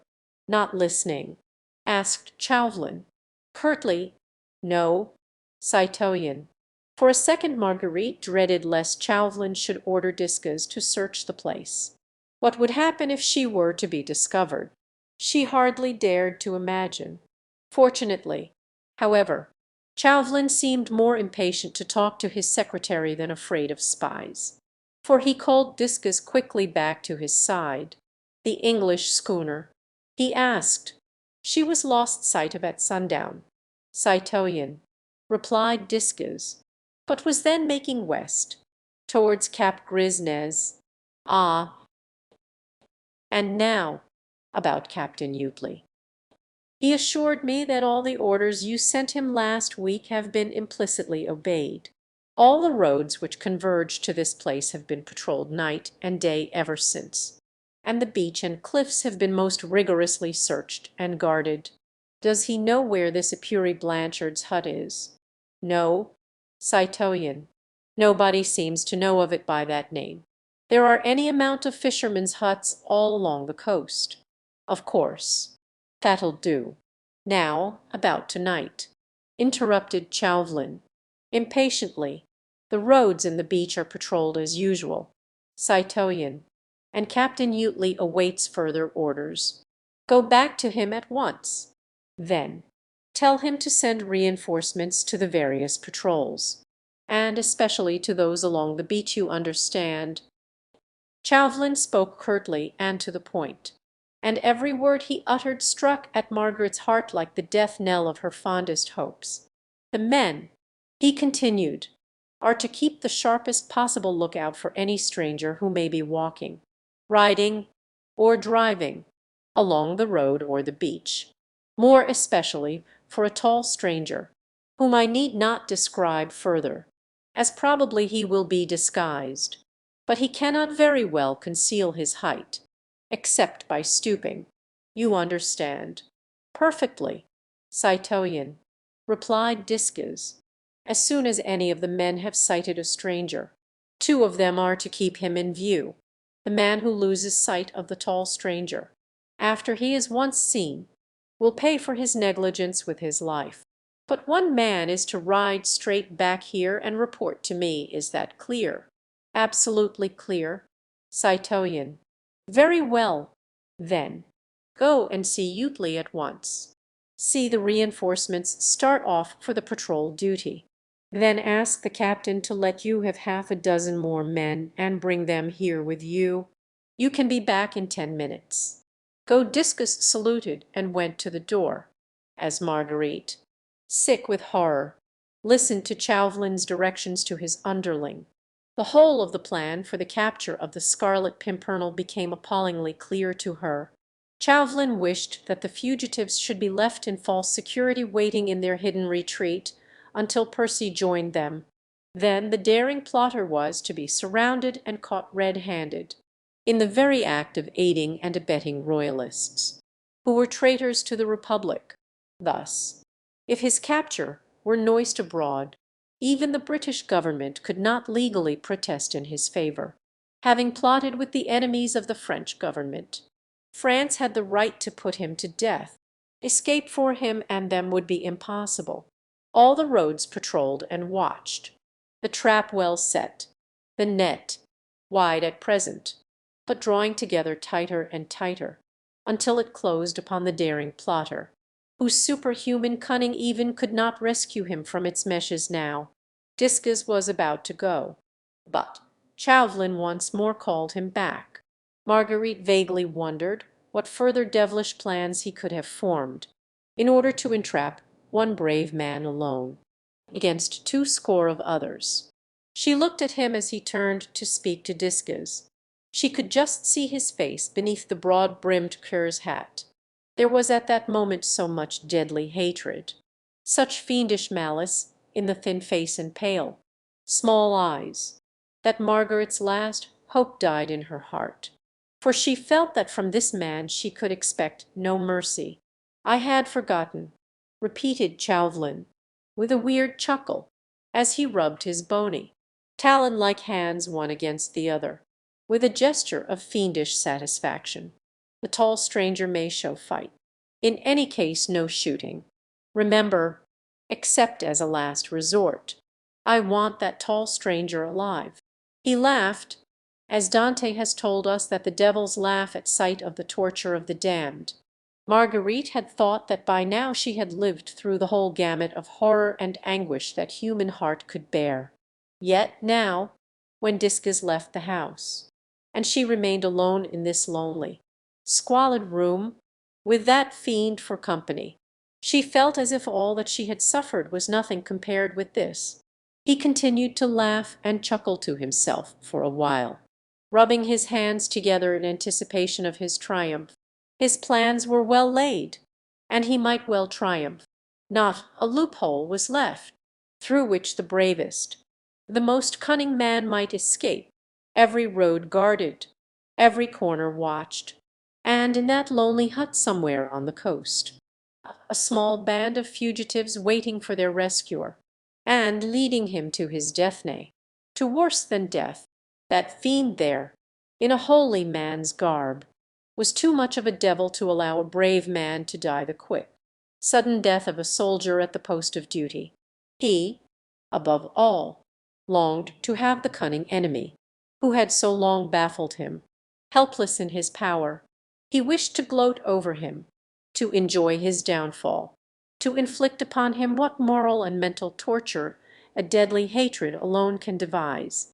The brave eagle, captured, and with noble wings clipped, was doomed to endure the gnawing of the rat, and she, his wife, who loved him, and who had brought him to this, could do nothing to help him, nothing, save to hope for death by his side, and for one brief moment in which to tell him that her love-whole, true and passionate, was entirely his.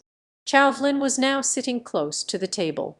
He had taken off his hat, and Marguerite could just see the outline of his thin profile and pointed chin, as he bent over his meagre supper.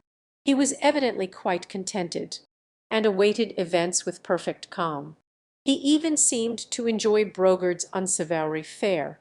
Marguerite wondered how so much hatred could lurk in one human being against another. Suddenly, as she watched Chauvelin, a sound caught her ear, which turned her very heart to stone, and yet that sound was not calculated to inspire anyone with horror, for it was merely the cheerful sound of a gay, fresh voice singing lustily, "God Save the King." Chapter 25. The Eagle and the Fox. Margaret's breath stopped short. She seemed to feel her very life standing still momentarily whilst she listened to that voice and to that song. In the singer she had recognized her husband. Chauvelin, too, had heard it, for he darted a quick glance towards the door, then hurriedly took up his broad-brimmed hat and clapped it over his head. The voice drew nearer.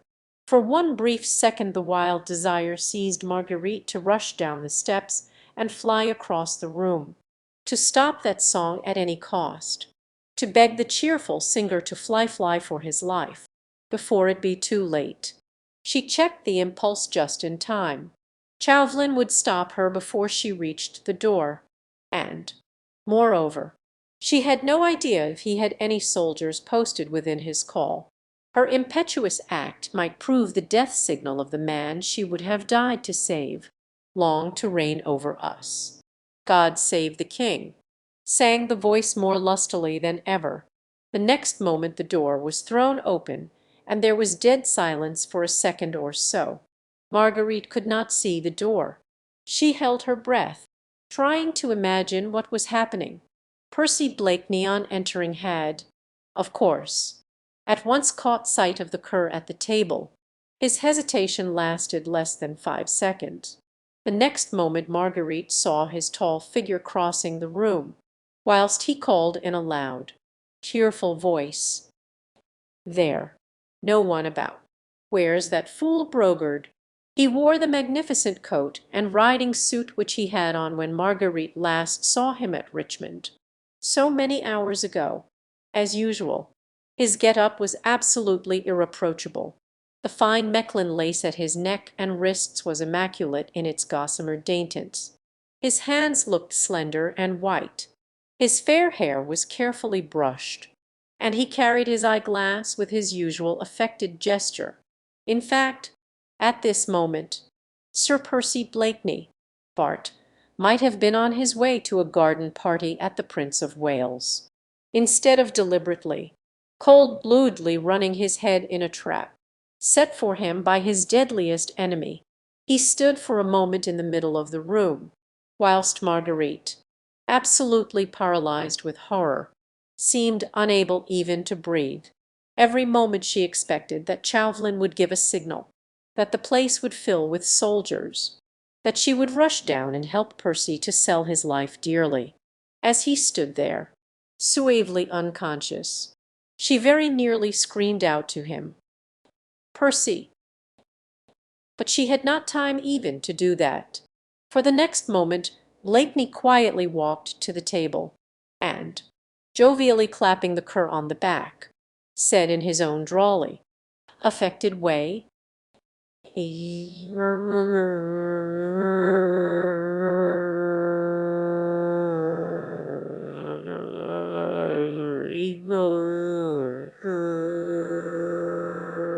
Chauvelin, Chauvelin, who had been in the very act of conveying soup to his mouth, fairly choked. His thin face became absolutely purple, and a violent fit of coughing saved this cunning representative of France from betraying the most boundless surprise he had ever experienced. There was no doubt that this bold move on the part of the enemy had been wholly unexpected, as far as he was concerned, and the daring impudence of it completely nonplussed him for the moment. Obviously, he had not taken the precaution of having the inn surrounded with soldiers. Blakeney had evidently guessed that much, and no doubt his resourceful brain had already formed some plan by which he could turn this unexpected interview to account. Marguerite up in the loft had not moved. She had made a solemn promise to Sir Andrew not to speak to her husband before strangers, and she had sufficient self-control not to throw herself unreasoningly and impulsively across his plans. To sit still and watch these two men together was a terrible trial of fortitude. Marguerite had heard Chauvelin give the orders for the patrolling of all the roads. She knew that if Percy now left the Chat Gris in whichever direction he happened to go, he could not go far without being sighted by some of Captain Utley's men on patrol. On the other hand, if he stayed, Vendiscas would have time to come back with the half-dozen men Chauvelin had specially ordered. The trap was closing in, and Marguerite could do nothing but watch and wonder. The two men looked such a strange contrast, and of the two it was Chauvelin who exhibited a slight touch of fear. Marguerite knew him well enough to guess what was passing in his mind. He had no fear for his own person, although he certainly was alone in a lonely inn with a man who was powerfully built, and who was daring and reckless beyond the bounds of probability. She knew that Chauvelin would willingly have braved perilous encounters for the sake of the cause he had at heart. But what he did fear was that this impudent Englishman would, by knocking him down, double his own chances of escape. His underlings might not succeed so well in capturing the Scarlet Pimpernel when not directed by the cunning hand and the shrewd brain, which had deadly hate for an incentive. Evidently, however, the representative of the French government had nothing to fear for the moment at the hands of his powerful adversary. Blakeney, with his most inane laugh and pleasant good nature, was solemnly patting him on the back. "I am so demmed sorry. So very sorry, too. Awkward thing. Soup." And he smiled shyly, good-humouredly, down at Chauvelin. "Odds life," he continued, as soon as the latter had somewhat recovered himself. "Beastly hole this. La, you don't mind," he added, apologetically, as he sat down on a chair close to the table and drew the soup tureen towards him. "That fool Brogard seems to be asleep or something." There was a second plate on the table, and he calmly helped himself to soup, then poured himself out a glass of wine. For a moment Marguerite wondered what Chauvelin would do. His disguise was so good that perhaps he meant, on recovering himself, to deny his identity. But Chauvelin was too astute to make such an obviously false and childish move, and already he too had stretched out his hand and said pleasantly, "Sir Percy, you must excuse me, I thought you the other side of the channel." Sudden surprise almost took my breath away. "La," said Sir Percy, with a good-humoured grin, "it did that quite. Did deter him. Pardon me, Chauvelin. I beg pardon 1,000 times. Yes, Chauvelin, of course."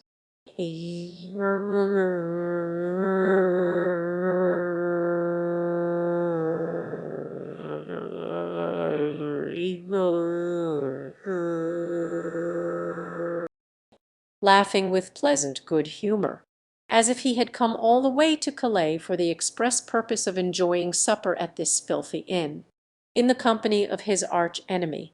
For the moment Marguerite wondered why Percy did not knock the little Frenchman down then, and therein no doubt something of the sort must have darted through his mind.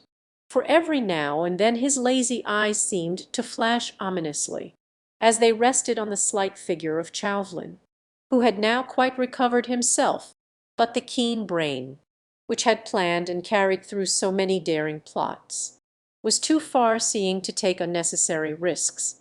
This place, after all, might be infested with spies. The innkeeper might be in Chauvelin's pay.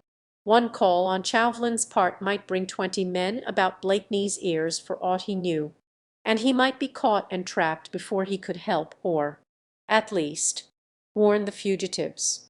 This he would not risk. He meant to help the others, to get them safely away, for he had pledged his word to them, and his word he would keep. And whilst he ate and chatted, he thought and planned, whilst, up in the loft, the poor, anxious woman racked her brain as to what she should do, and endured agonies of longing to rush down to him, yet not daring to move for fear of upsetting his plans. "I did know," Blakeney was saying jovially, "that you were in holy orders."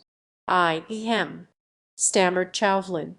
The calm impudence of his antagonist had evidently thrown him off his usual balance.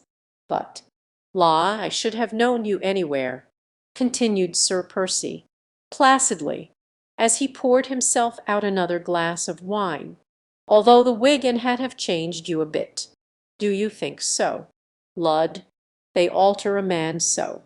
I hope you don't mind my having made the remark." "No, no, not at all, I hope Lady Blakeney is well," said Chauvelin, hurriedly changing the topic of conversation. Blakeney, with much deliberation, finished his plate of soup, drank his glass of wine, and, momentarily, it seemed to Marguerite as if he glanced quickly all round the room. "Quite well, thank you," he said at last. Drilly, there was a pause, during which Marguerite could watch these two antagonists who, evidently in their minds, were measuring themselves against one another. She could see Percy almost full face where he sat at the table not 10 yards from where she herself was crouching, puzzled, not knowing what to do or what she should think. She had quite controlled her impulse by now of rushing down and disclosing herself to her husband, a man capable of acting a part, in the way he was doing at the present moment, did not need a woman's word to warn him to be cautious. Marguerite indulged in the luxury, dear to every tender woman's heart, of looking at the man she loved. She looked through the tattered curtain, across at the handsome face of her husband, in whose lazy blue eyes, and behind whose inane smile, she could now so plainly see the strength, energy, and resourcefulness which had caused the Scarlet Pimpernel to be reverenced and trusted by his followers. "There are 19 of us ready to lay down our lives for your husband, Lady Blakeney," Sir Andrew had said to her, and as she looked at the forehead, low, but square and broad, the eyes, blue, yet deep-set and intense, the whole aspect of the man of indomitable energy, hiding, behind a perfectly acted comedy, his almost superhuman strength of will and marvellous ingenuity, she understood the fascination which he exercised over his followers. For had he not also cast his spells over her heart and her imagination? Chauvelin, who was trying to conceal his impatience beneath his usual urbane manner, took a quick look at his watch. Discus should not be long, another 2 or 3 minutes, and this impudent Englishman would be secure in the keeping of half a dozen of Captain Utley's most trusted men. "You are on your way to Paris, Sir Percy?" he asked carelessly. "Odds life, no," replied Blakeney, with a laugh. "Only as far as Lille, Paris for me, beastly uncomfortable place Paris. Just now, and Monsieur Chaubertin, not for an English gentleman like yourself, Sir Percy," rejoined Chauvelin, sarcastically, "who takes no interest in the conflict that is raging there. La, you see it's no business of mine, and our demmed government is all on your side of the business. Old Pitt Durant say bo to a goose. You are in a hurry, sir," he added, as Chauvelin once again took out his watch. "An appointment, perhaps." He rose from the table and dragged a chair to the hearth. Once more Marguerite was terribly tempted to go to him, for time was getting on. Discus might be back at any moment with his men. Percy did not know that, and how horrible it all was and how helpless she felt. "I am in no hurry," continued Percy, pleasantly, "but, la, I don't want to spend any more time than I can help in this God-forsaken hole. But, I beg it, sir," he added, as Chauvelin had surreptitiously looked at his watch for the 3rd time, "that watch of yours won't go any faster for all the looking you give it. You are expecting a friend. Maybe I a friend, not a lady I trust." "Monsieur Lab," laughed Blakeney, "surely the Holy Church does not allow—" "But, I say, come by the fire." He kicked the fire with the heel of his boot, making the logs blaze in the old hearth. He seemed in no hurry to go, and apparently was quite unconscious of his immediate danger. He dragged another chair to the fire, and Chauvelin, whose impatience was by now quite beyond control, sat down beside the hearth, in such a way as to command a view of the door. Discus had been gone nearly a quarter of an hour. It was quite plain to Margaret's aching senses that as soon as he arrived, Chauvelin would abandon all his other plans with regard to the fugitives, and capture this impudent Scarlet Pimpernel at once. "Hey, Chauvelin," the latter was saying airily, "tell me, I pray you, is your friend pretty? Damned smart these little French women sometimes what? But I protest I need not ask," he added, as he carelessly strode back towards the supper table. "In matters of taste the Church has never been backward." But Chauvelin was not listening. His every faculty was now concentrated on that door through which presently Discus would enter. Margaret's thoughts, too, were centred there, for her ears had suddenly caught, through the stillness of the night, the sound of numerous and measured treads some distance away. It was Discus and his men. Another 3 minutes, and they would be here. Another 3 minutes, and the awful thing would have occurred. The brave eagle would have fallen in the ferret's trap. She would have moved now and screamed. But she dared not, for whilst she heard the soldiers approaching, she was looking at Percy and watching his every movement. He was standing by the table wherein the remnants of the supper, plates, glasses, spoons, salt and pepper pots were scattered pell-mell. His back was turned to Chauvelin, and he was still prattling along in his own affected and inane way. But from his pocket he had taken his snuff-box, and quickly and suddenly he emptied the contents of the pepper-pot into it. Then he again turned with an inane laugh to Chauvelin. "Did you speak, sir?" Chauvelin had been too intent on listening to the sound of those approaching footsteps to notice what his cunning adversary had been doing. He now pulled himself together, trying to look unconcerned in the very midst of his anticipated triumph. "No," he said presently, "that is as you were saying, Sir Percy." "I was saying," said Blakeney, going up to Chauvelin, "by the fire, that the Jew in Piccadilly has sold me better snuff this time than I have ever tasted. Will you honour me, Monsieur l'Abbe?" He stood close to Chauvelin in his own careless, bonnier way, holding out his snuff-box to his arch enemy. Chauvelin, who, as he told Marguerite once, had seen a trick or two in his day, had never dreamed of this one, with one ear fixed on those fast approaching footsteps, one eye turned to that door where Discus and his men would presently appear, lulled into false security by the impudent Englishman's airy manner. He never even remotely guessed the trick which was being played upon him. He took a pinch of snuff. Only he, who has ever by accident sniffed vigorously a dose of pepper, can have the faintest conception of the hopeless condition in which such a sniff would reduce any human being. Chauvelin felt as if his head would burst. Sneeze after sneeze seemed nearly to choke him.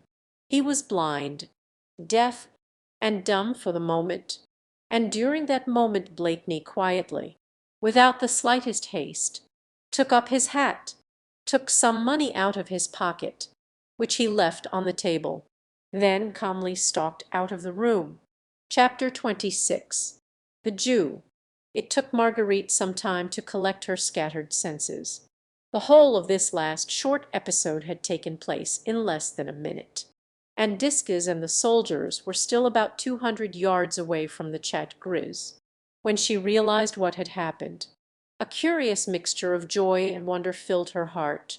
It all was so neat, so ingenious.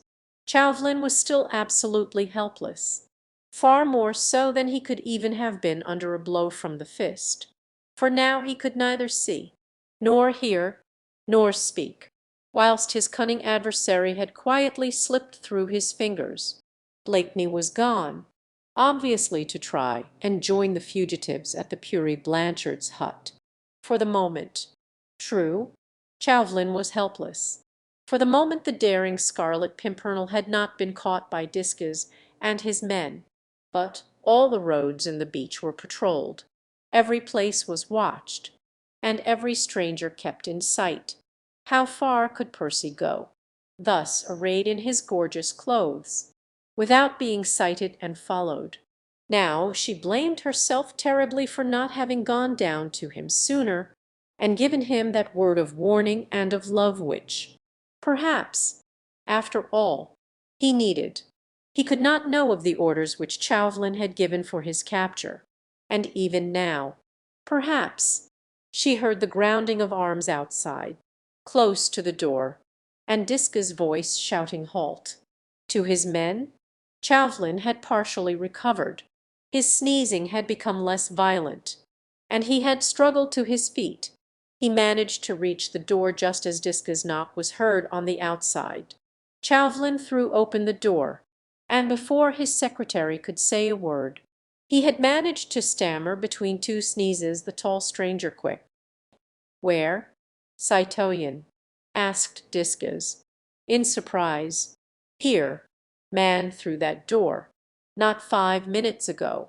We saw nothing.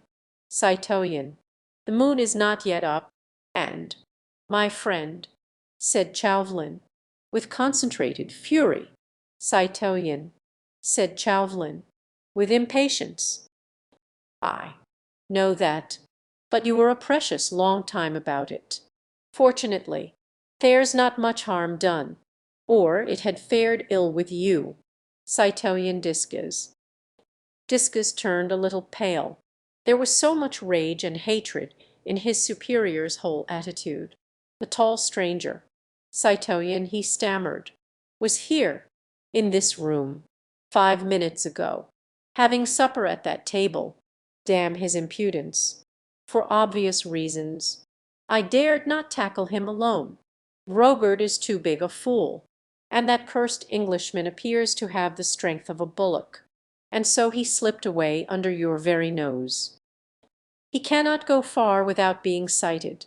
Citoyen. Ah, Captain Utley sent 40 men as reinforcements for the patrol duty. 20 went down to the beach.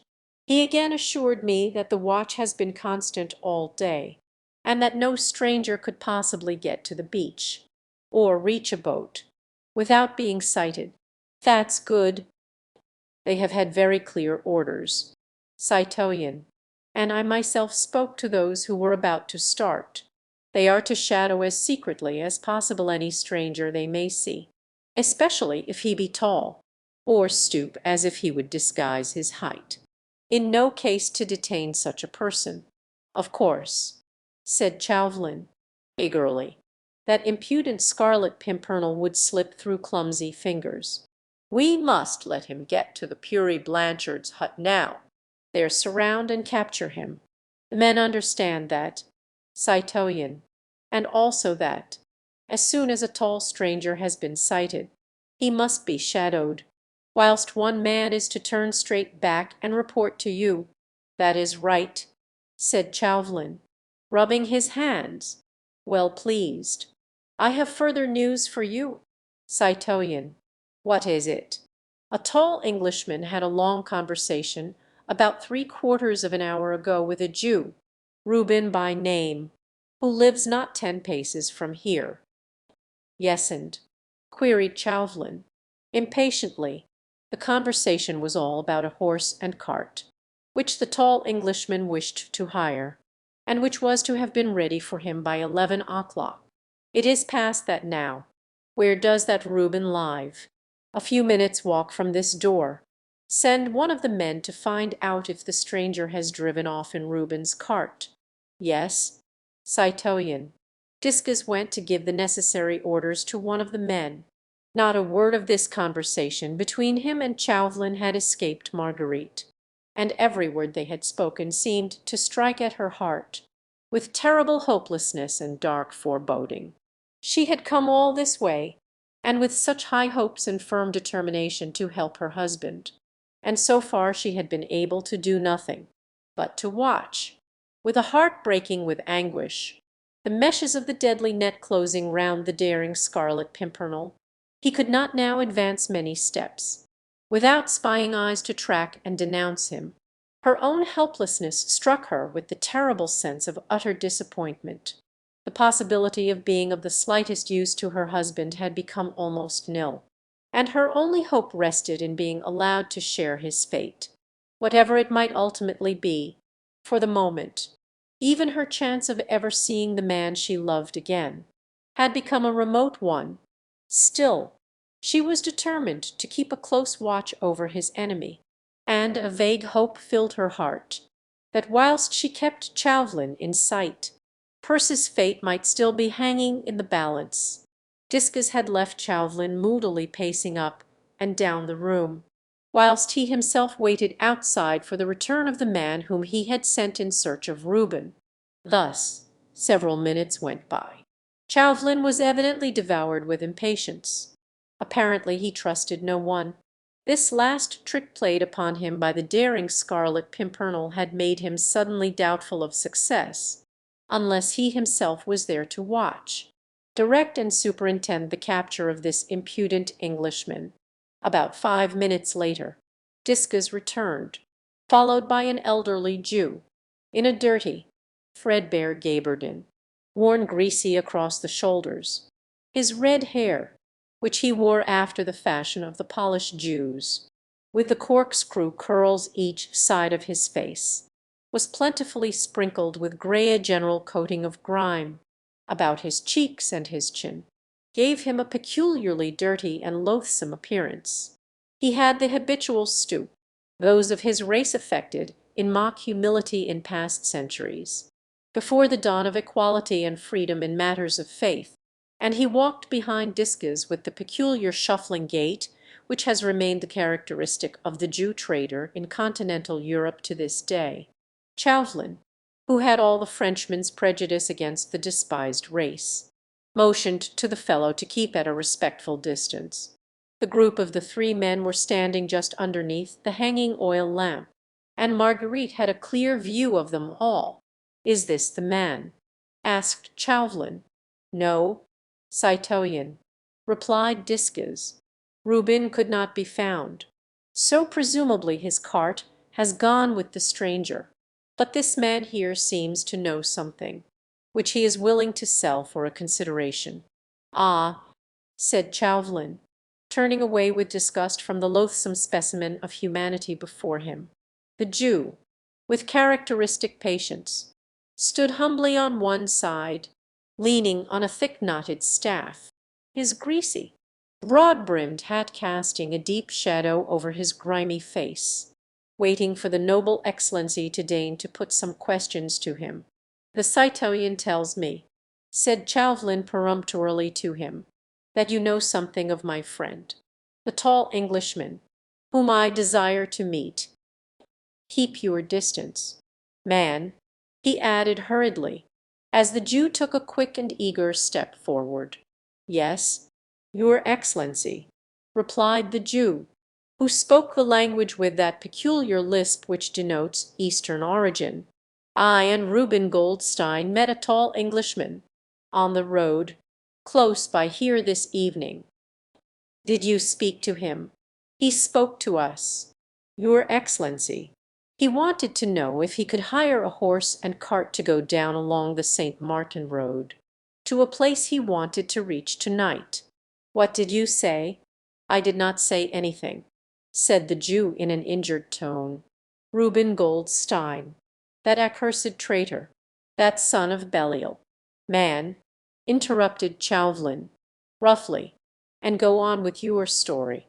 "He took the words out of my mouth, your Excellency, when I was about to offer the wealthy Englishman my horse and cart, to take him wheresoever he chose. Reuben had already spoken, and offered his half-starved nag and his broken-down cart. And what did the Englishman do?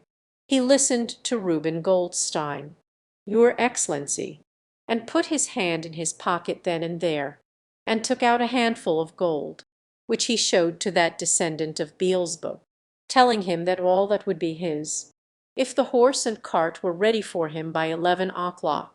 And, of course, the horse and cart were ready. Well, they were ready in a manner, so to speak, your Excellency. Reuben's nag was lame as usual. She refused to budge at first. It was only after a time and with plenty of kicks that she at last could be made to move," said the Jew with a malicious chuckle. "Then they started. Yes, they started about 5 minutes ago. I was disgusted with that stranger's folly, an Englishman too. But if he had no choice, no choice, your Excellency," protested the Jew, in a rasping voice, "did I not repeat to him a dozen times that my horse and cart would take him quicker and more comfortably than Reuben's bag of bones? He would not listen. Reuben is such a liar, and has such insinuating ways. The stranger was deceived. If he was in a hurry, he would have had better value for his money by taking my cart. You have a horse and cart too, then?"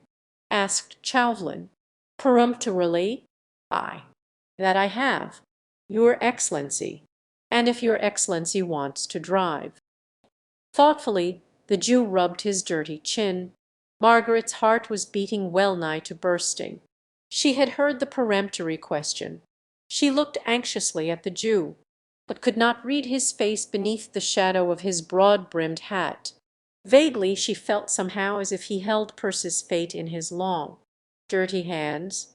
There was a long pause, whilst Chauvelin frowned impatiently at the stooping figure before him. At last the Jew slowly put his hand in his breast pocket, and drew out from its capacious depths a number of silver coins. He gazed at them thoughtfully, then remarked, in a quiet tone of voice, "For holding my tongue about him and his doings." Chauvelin shrugged his shoulders impatiently. "How much is there?" he asked. 20 francs, Your Excellency," replied the Jew, "and I have been an honest man all my life." Chauvelin, without further comment, took a few pieces of gold out of his own pocket, and leaving them in the palm of his hand, he allowed them to jingle as he held them out towards the Jew. "How many gold pieces are there in the palm of my hand?" he asked quietly. Evidently he had no desire to terrorize the man, but to conciliate him, for his own purposes, for his manner was pleasant and suave. No doubt he feared that threats of the guillotine, and various other persuasive methods of that type, might addle the old man's brains, and that he would be more likely to be useful through greed of gain than through terror of death. The eyes of the Jew shot a quick, keen glance at the gold in his interlocutor's hand. "At least 5, I should say, Your Excellency," he replied obsequiously. "Enough, do you think, to loosen that honest tongue of yours? What does Your Excellency wish to know? Whether your horse and cart can take me to where I can find my friend the tall stranger, who has driven off in Reuben Goldstein's cart. My horse and cart can take your honour there, where you please, to a place called the Puri Blanchard's hut." "Your honour has guessed," said the Jew in astonishment. "You know the place." "I know it, your honour." "Which road leads to it?" "The St. Martin road." "Your honour." "Then a footpath from there to the cliffs." "You know the road," repeated Chauvelin, roughly. "Every stone, every blade of grass." "Your honour," replied the Jew quietly. Chauvelin without another word threw the 5 pieces of gold one by one before the Jew, who knelt down, and on his hands and knees struggled to collect them. One rolled away, and he had some trouble to get it, for it had lodged underneath the dresser. Chauvelin quietly waited while the old man scrambled on the floor to find the piece of gold. When the Jew was again on his feet, Chauvelin said, "They are ready now, your honour." "Where?" "Not 10 mitres from this door." "Will your Excellency deign to look?" "I don't want to see it." "How far can you drive me in it?" "As far as the Puri Blanchard's hut." "Your honour." "And further than Reuben's nag took your friend?" "I am sure that, not 2 leagues from here, we shall come across that wily Reuben, his nag, his cart, and the tall stranger all in a heap in the middle of the road." "How far is the nearest village from here?" "On the road which the Englishman took. Miquelon is the nearest village, not 2 leagues from here. There he could get fresh conveyance. If he wanted to go further, he could if he ever got so far. Will your Excellency try?" said the Jew simply. "That is my intention," said Chauvelin very quietly. "But remember, if you have deceived me, I shall tell off 2 of my most stalwart soldiers to give you such a beating, that your breath will perhaps leave your ugly body forever. But if we find my friend the tall Englishman, either on the road or at the Puri Blanchard's hut, there will be 10 more gold pieces for you. Do you accept the bargain?" The Jew again thoughtfully rubbed his chin. He looked at the money in his hand, then at his stern interlocutor, and at Disques, who had stood silently behind him all this while. After a moment's pause, he said deliberately, "I accept." "Go and wait outside then," said Chauvelin, "and remember to stick to your bargain, or, by heaven, I will keep to mine." With a final, most abject and cringing bow, the old Jew shuffled out of the room. Chauvelin seemed pleased with his interview, for he rubbed his hands together, with that usual gesture of his, of malignant satisfaction. "My coat and boots," he said to Discus at last. Discus went to the door, and apparently gave the necessary orders, for presently a soldier entered, carrying Chauvelin's coat, boots, and hat. He took off his soutane, beneath which he was wearing close-fitting breeches and a cloth waistcoat, and began changing his attire. "You, citoyen, in the meanwhile," he said to Discus, "go back to Captain Utley as fast as you can, and tell him to let you have another dozen men, and bring them with you along the St. Martin, where I dare say you will soon overtake the Jew's cart with myself in it. There will be hot work presently, if I mistake not, in the Puri Blanchard's hut. We shall corner our game there, I'll warrant, for this impudent Scarlet Pimpernel has had the audacity or the stupidity, I hardly know which, to adhere to his original plans. He has gone to meet de Tournay, Saint Just, and the other traitors, which for the moment, I thought, perhaps, he did not intend to do. When we find them, there will be a band of desperate men at bay. Some of our men will, I presume, be put hors de combat. These royalists are good swordsmen, and the Englishman is devilish cunning, and looks very powerful. Still, we shall be 5 against 1 at least. You can follow the cart closely with your men, all along the St. Martin road, through Miquelon. The Englishman is ahead of us, and not likely to look behind him." Whilst he gave these curt and concise orders, he had completed his change of attire. The priest's costume had been laid aside, and he was once more dressed in his usual dark, tight-fitting clothes. At last he took up his hat. "I shall have an interesting prisoner to deliver into your hands," he said with a chuckle, as with unwonted familiarity he took Disca's arm, and led him towards the door. "We won't kill him outright. And, friend Discas, the Puri Blanchard's hut is, and I mistake not, a lonely spot upon the beach, and our men will enjoy a bit of rough sport there with the wounded fox. Choose your men well, friend Discas. We must see that Scarlet Pimpernel wither a bitwat." And whilst he laughed a low, evil laugh, which filled Margaret's soul with sickening horror, "Choose your men well, citoyen Discas," he said once more, as he led his secretary finally out of the room. Chapter 27. On the track. Never for a moment did Marguerite Blakeney hesitate. The last sounds outside the Chat Gris had died away in the night. She had heard Discas giving orders to his men, and then starting off towards the fort, to get a reinforcement of a dozen more men. 6 were not thought sufficient to capture the cunning Englishman, whose resourceful brain was even more dangerous than his valour and his strength. Then, a few minutes later, she heard the Jew's husky voice again, evidently shouting to his nag. Then the rumble of wheels, and noise of a rickety cart bumping over the rough road. Inside the inn everything was still. Rogard and his wife, terrified of Chauvelin, had given no sign of life. They hoped to be forgotten, and at any rate to remain unperceived. Marguerite could not even hear their usual volleys of muttered oaths. She waited a moment or two longer, then she quietly slipped down the broken stairs, wrapped her dark cloak closely round her, and slipped out of the inn. The night was fairly dark, sufficiently so at any rate to hide her dark figure from view, whilst her keen ears kept count of the sound of the cart going on ahead. She hoped, by keeping well within the shadow of the ditches which lined the road, that she would not be seen by Disca's men. When they approached, or by the patrols, which she concluded were still on duty.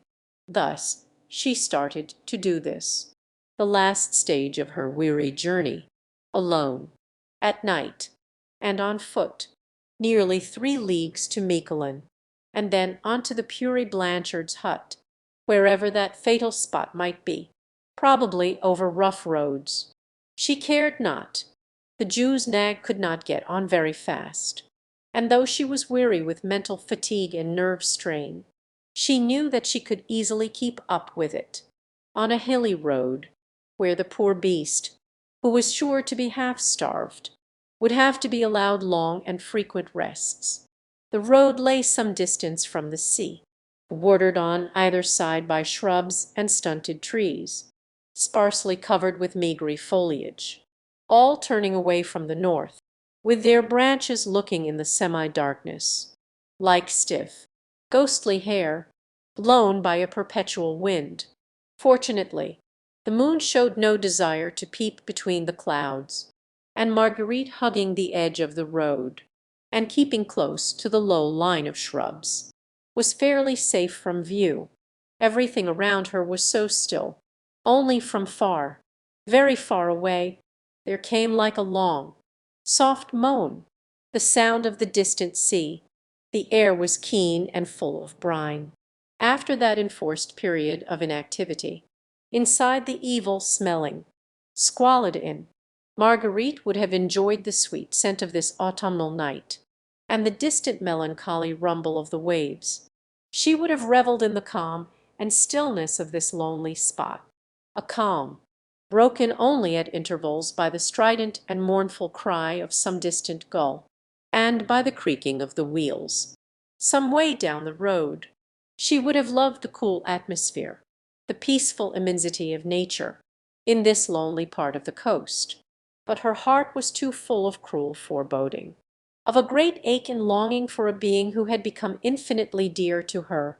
Her feet slipped on the grassy bank, for she thought it safest not to walk near the centre of the road, and she found it difficult to keep up a sharp pace along the muddy incline.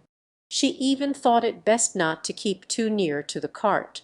Everything was so still that the rumble of the wheels could not fail to be a safe guide. The loneliness was absolute. Already the few dim lights of Calais lay far behind, and on this road there was not a sign of human habitation, not even the hut of a fisherman or of a woodcutter anywhere near. Far away on her right was the edge of the cliff, below it the rough beach, against which the incoming tide was dashing itself with its constant, distant murmur, and ahead the rumble of the wheels, bearing an implacable enemy to his triumph. Marguerite wondered at what particular spot, on this lonely coast, Percy could be at this moment. Not very far, surely, for he had had less than a quarter of an hour's start of Chauvelin. She wondered if he knew that in this cool, ocean-scented bit of France there lurked many spies, all eager to sight his tall figure, to track him to where his unsuspecting friends waited for him, and then to close the net over him and them. Chauvelin, on ahead, jolted and jostled in the Jew's vehicle, was nursing comfortable thoughts. He rubbed his hands together with content as he thought of the web which he had woven, and through which that ubiquitous and daring Englishman could not hope to escape.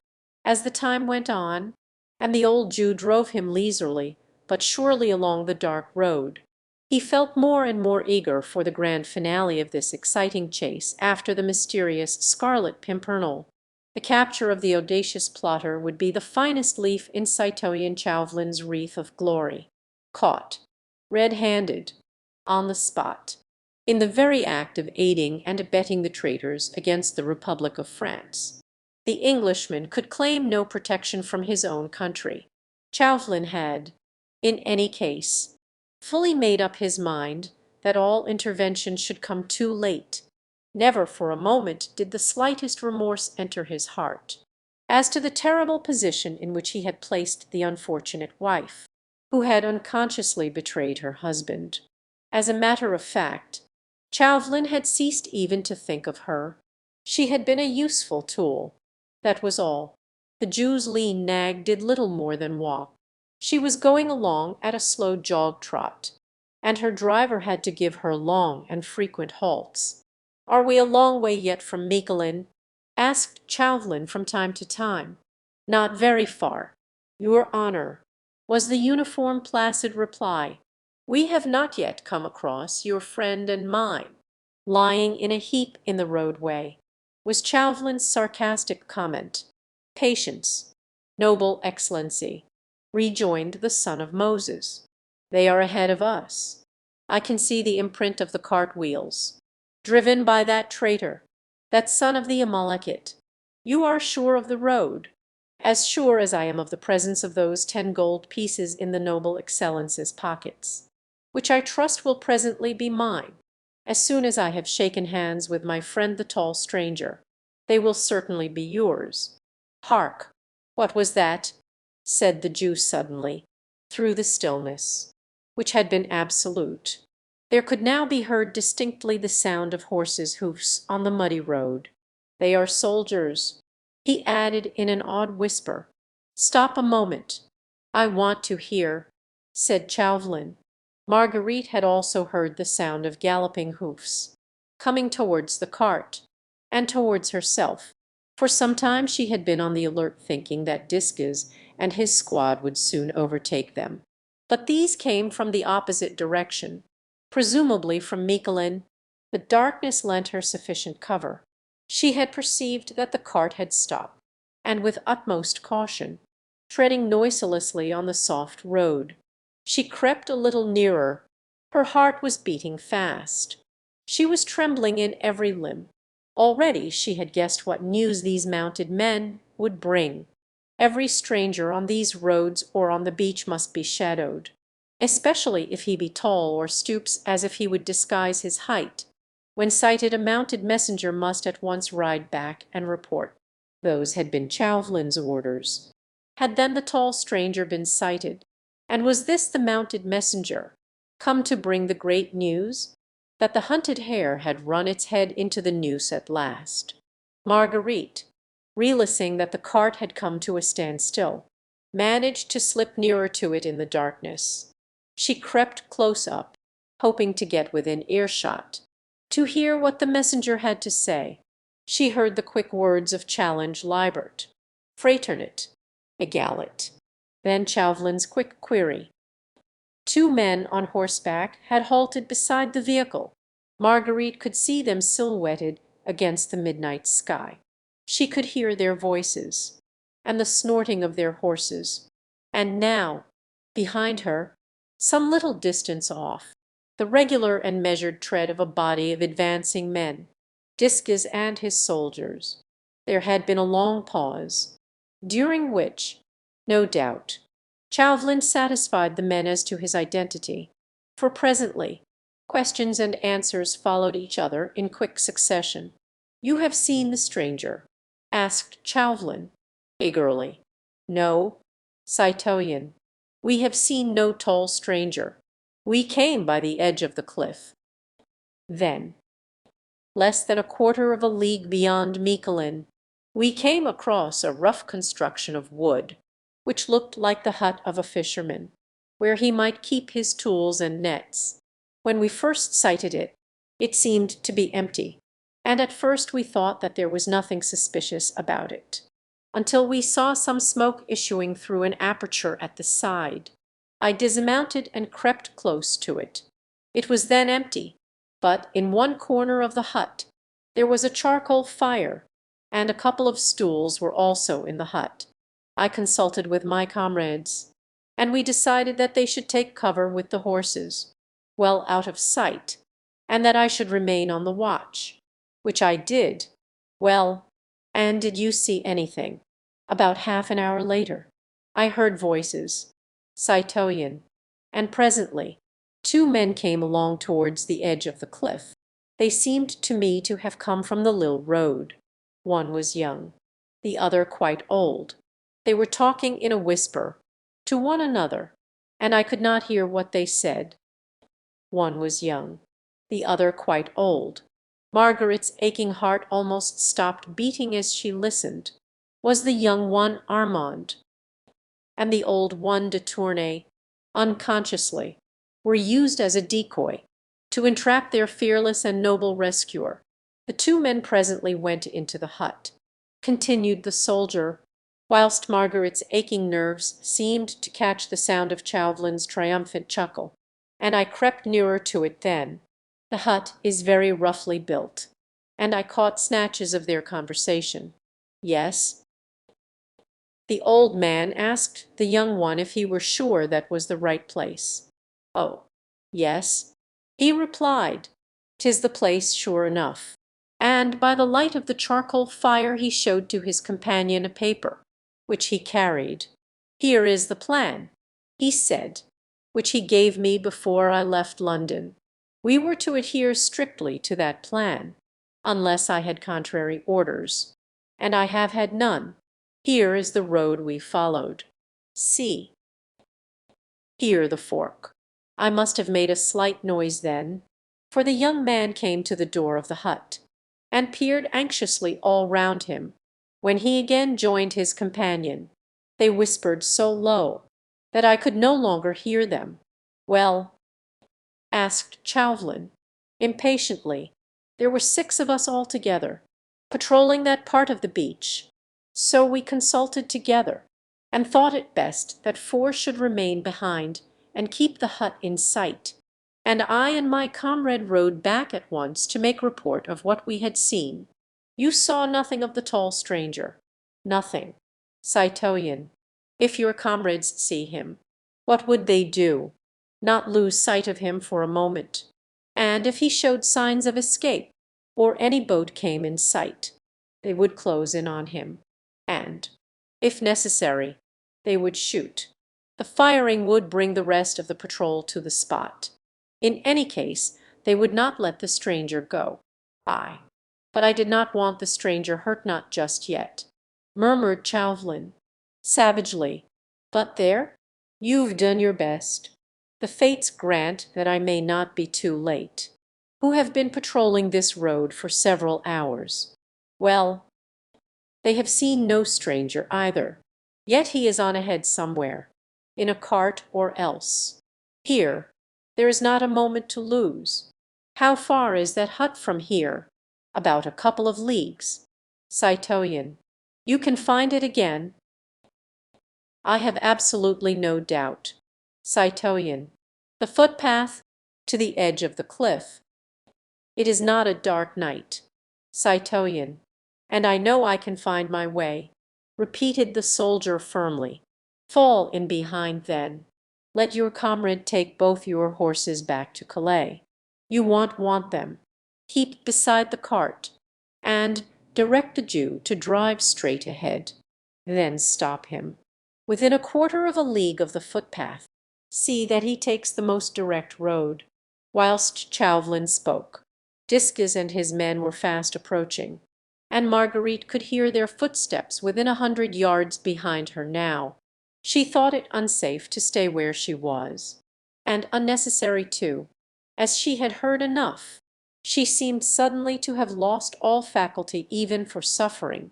Her heart, her nerves, her brain seemed to have become numb after all these hours of ceaseless anguish, culminating in this awful despair. For now there was absolutely not the faintest hope. Within 2 short leagues of this spot, the fugitives were waiting for their brave deliverer. He was on his way, somewhere on this lonely road, and presently he would join them. Then the well-laid trap would close. 24 men, led by one whose hatred was as deadly as his cunning was malicious, would close round the small band of fugitives, and their daring leader. They would all be captured.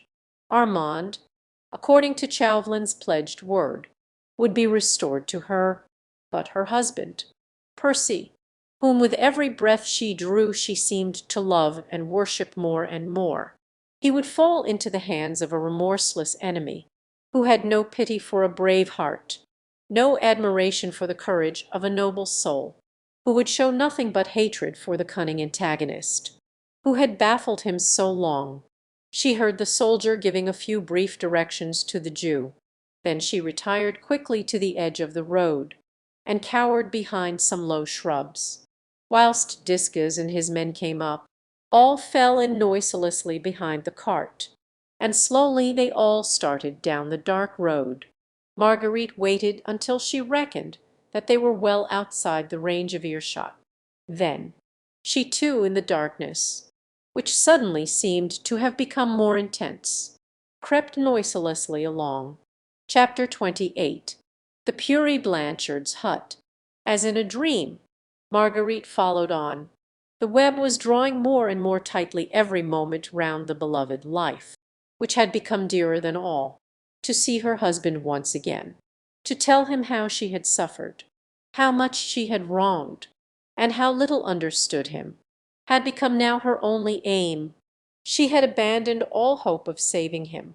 She saw him gradually hemmed in on all sides, and, in despair, she gazed round her into the darkness, and wondered whence he would presently come, to fall into the death trap which his relentless enemy had prepared for him.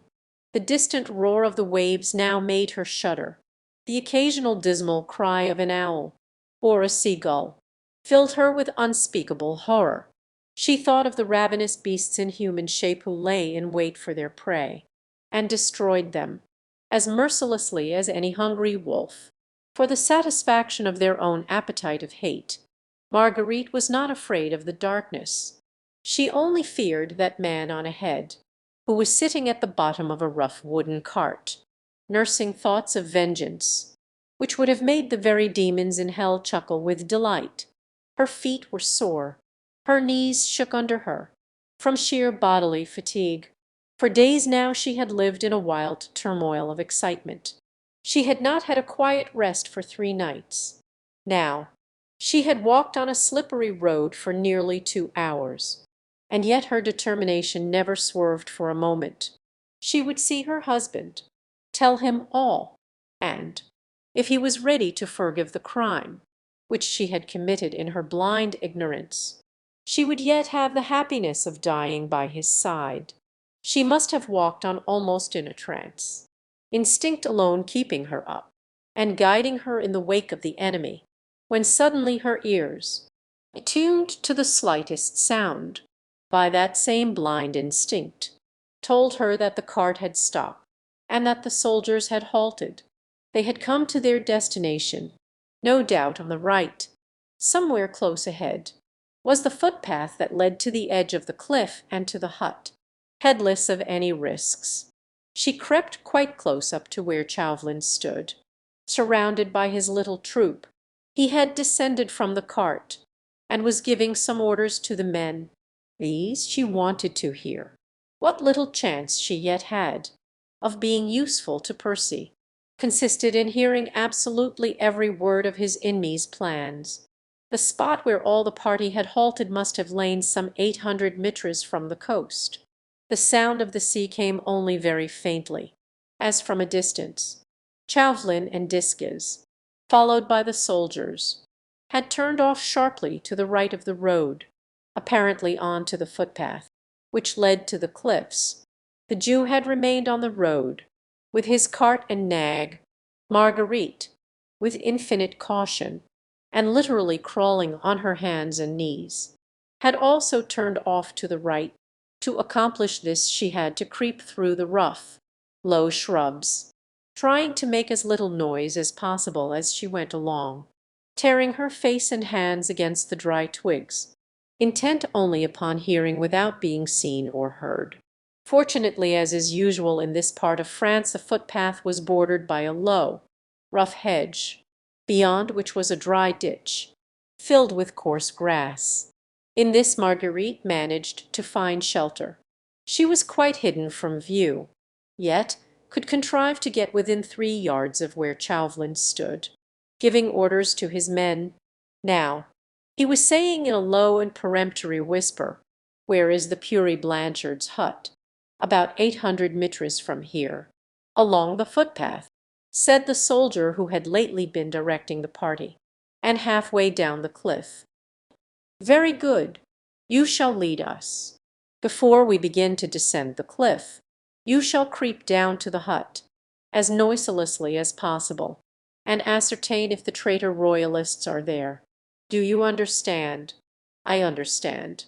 Citoyen. "Now listen very attentively.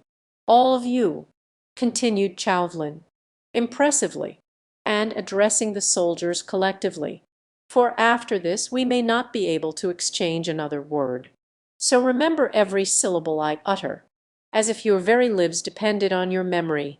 Perhaps they do," he added drily. "We listen." "Citoyen," said Disques, "and a soldier of the Republic never forgets an order.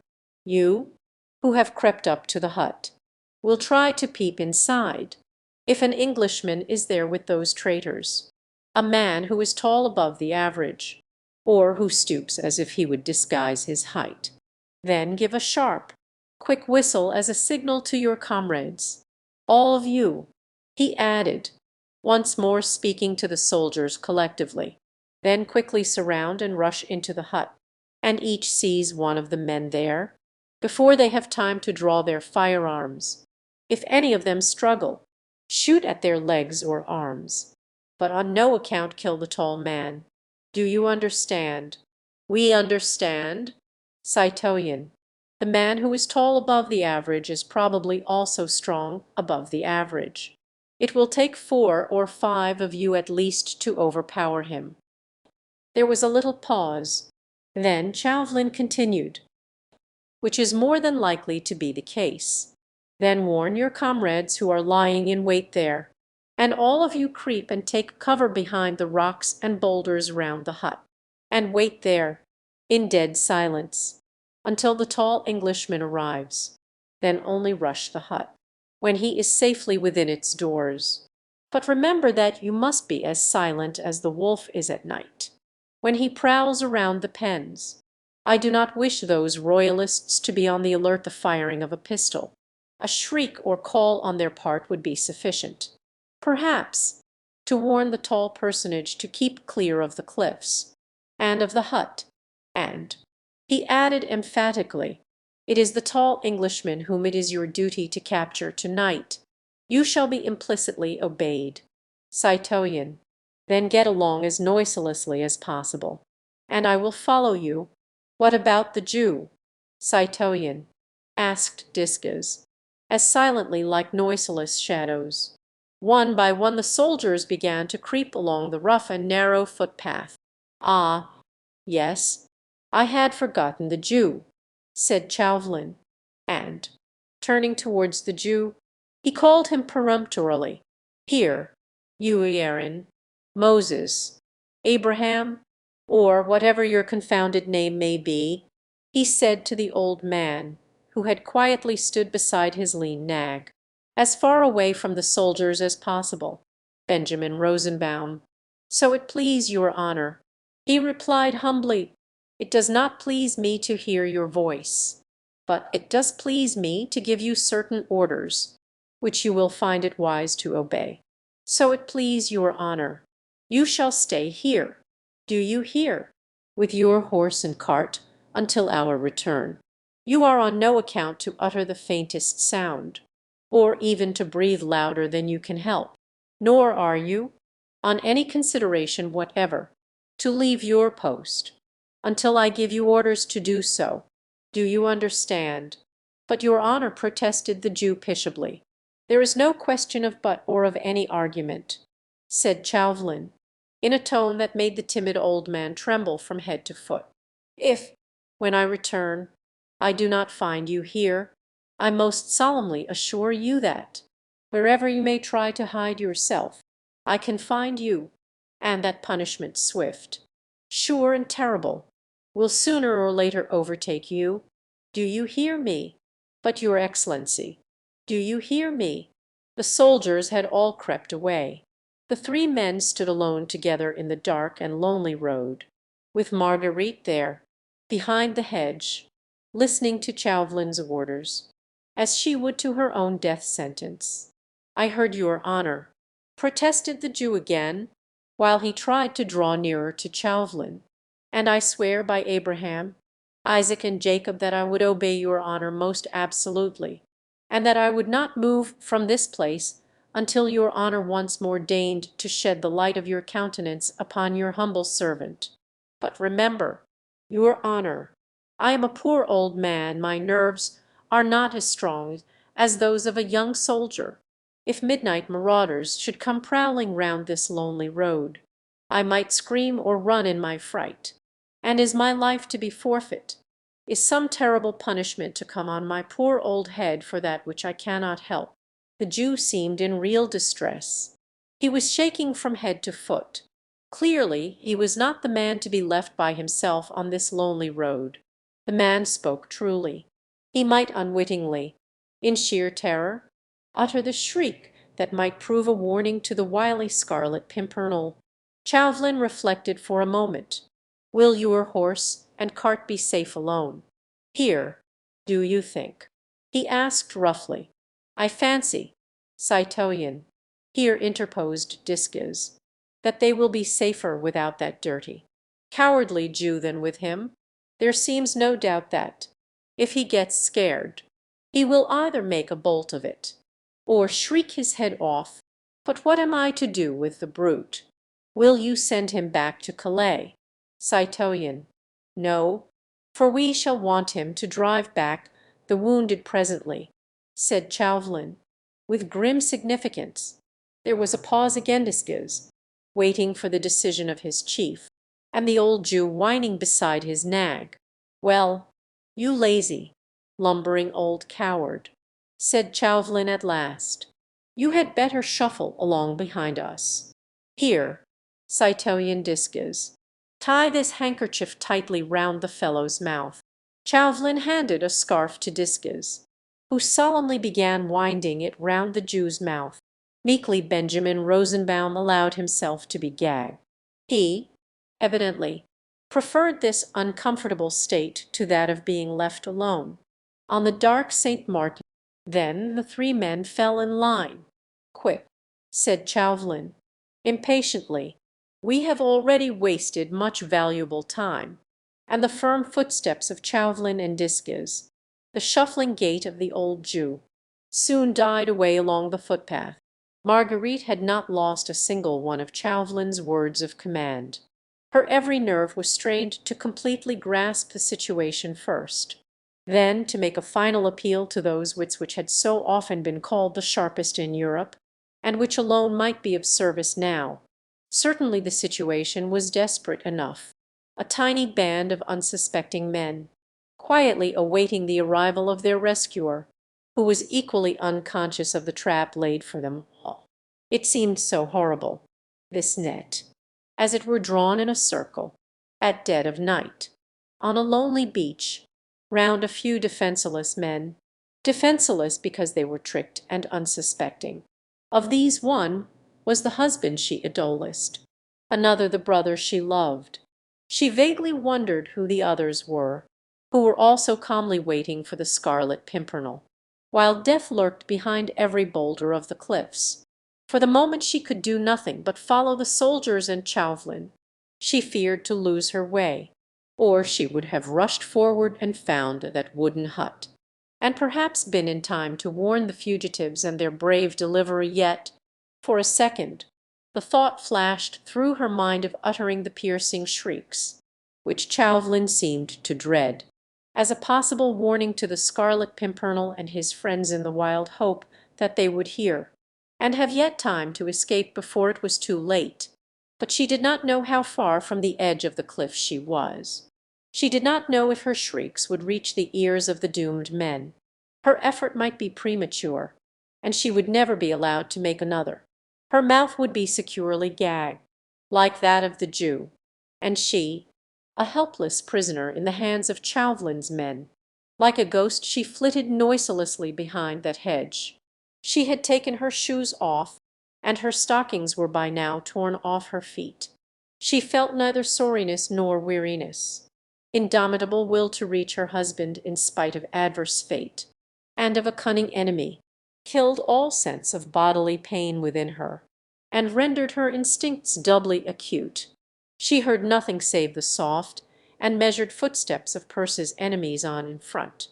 She saw nothing but in her mind's eye that wooden hut, and he, her husband, walking blindly to his doom.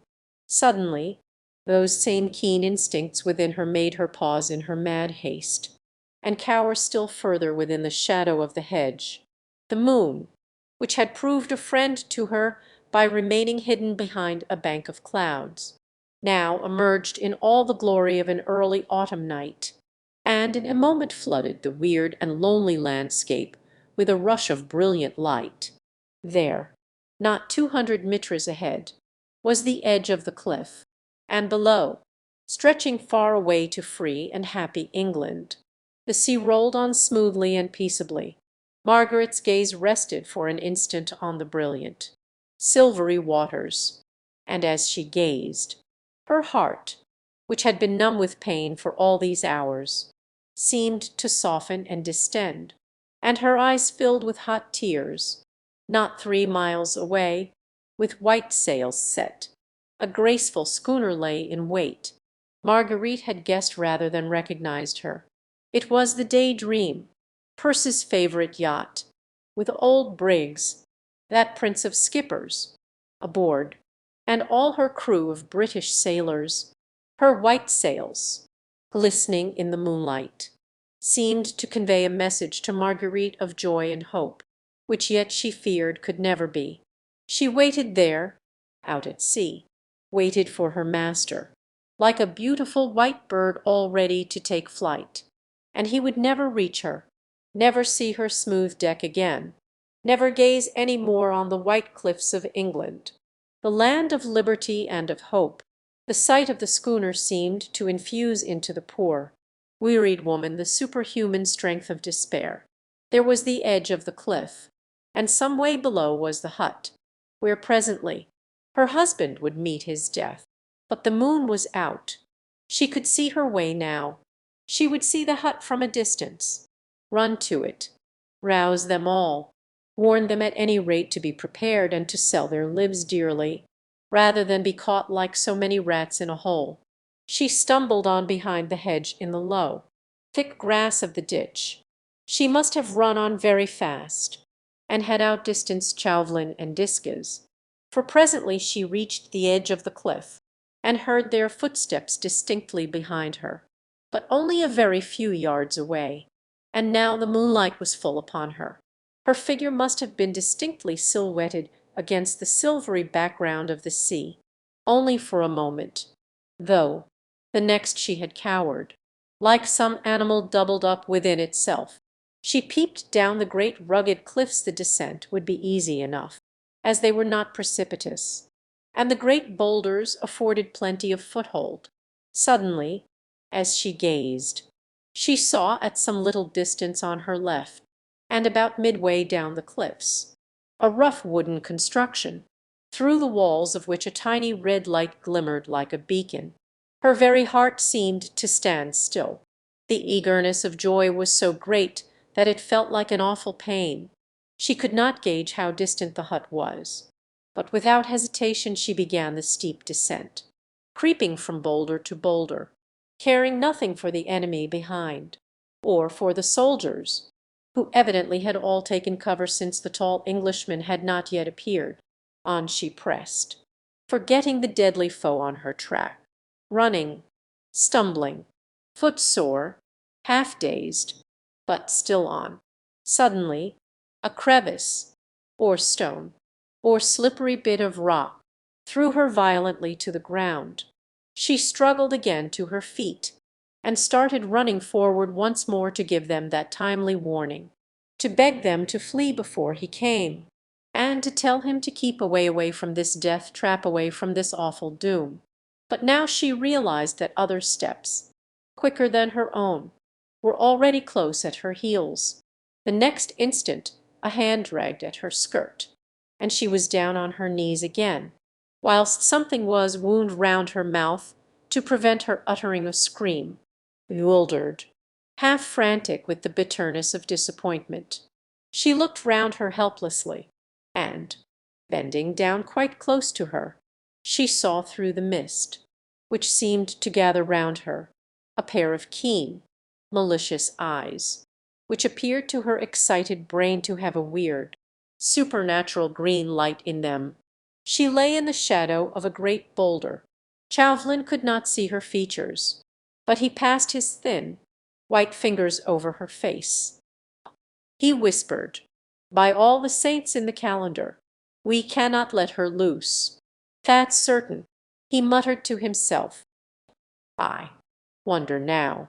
And after a few seconds of deadly silence, he gave forth a long, low, curious chuckle, while once again Marguerite felt, with a horrible shudder, his thin fingers wandering over her face. Dear me," he whispered, with affected gallantry, "this is indeed a charming surprise." And Marguerite felt her resistless hand raised to Chauvelin's thin, mocking lips. The situation was indeed grotesque, had it not been at the same time so fearfully tragic. The poor, weary woman, broken in spirit, and half frantic with the bitterness of her disappointment, receiving on her knees the banal gallantries of her deadly enemy. Her senses were leaving her, half choked with the tight grip round her mouth. She had no strength to move or to utter the faintest sound. The excitement which all along had kept up her delicate body seemed at once to have subsided, and the feeling of blank despair to have completely paralyzed her brain and nerves. Chauvelin must have given some directions, which she was too dazed to hear, for she felt herself lifted from off her feet.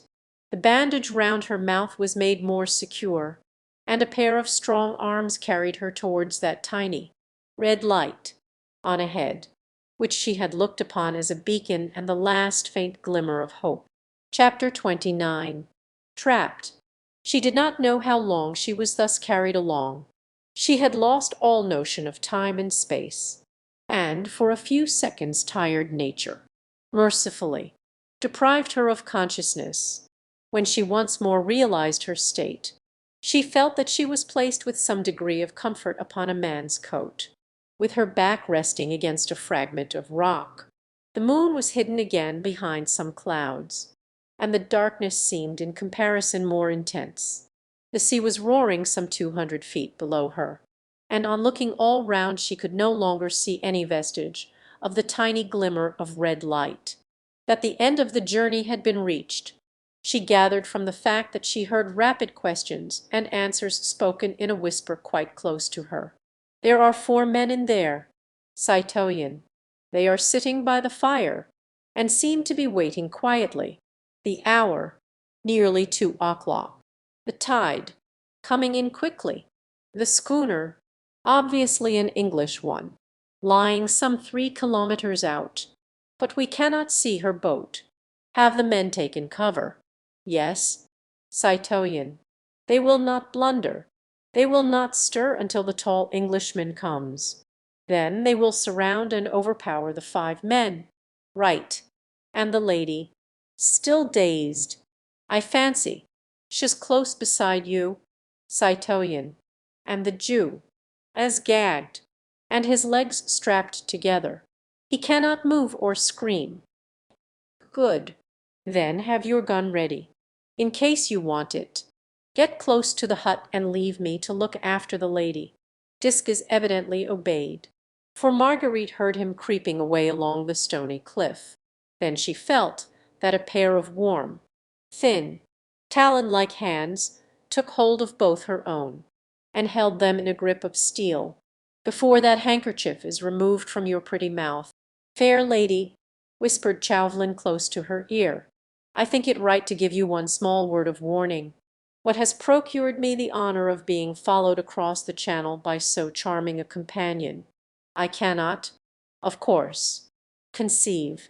But, if I mistake not, the purpose of this flattering attention is not one that would commend itself to my vanity, and I think that I am right in surmising, moreover, that the first sound which your pretty lips would utter, as soon as the cruel gag is removed, would be one that would perhaps prove a warning to the cunning fox, which I have been at such pains to track to his lair." He paused a moment, while the steel-like grasp seemed to tighten round her wrist.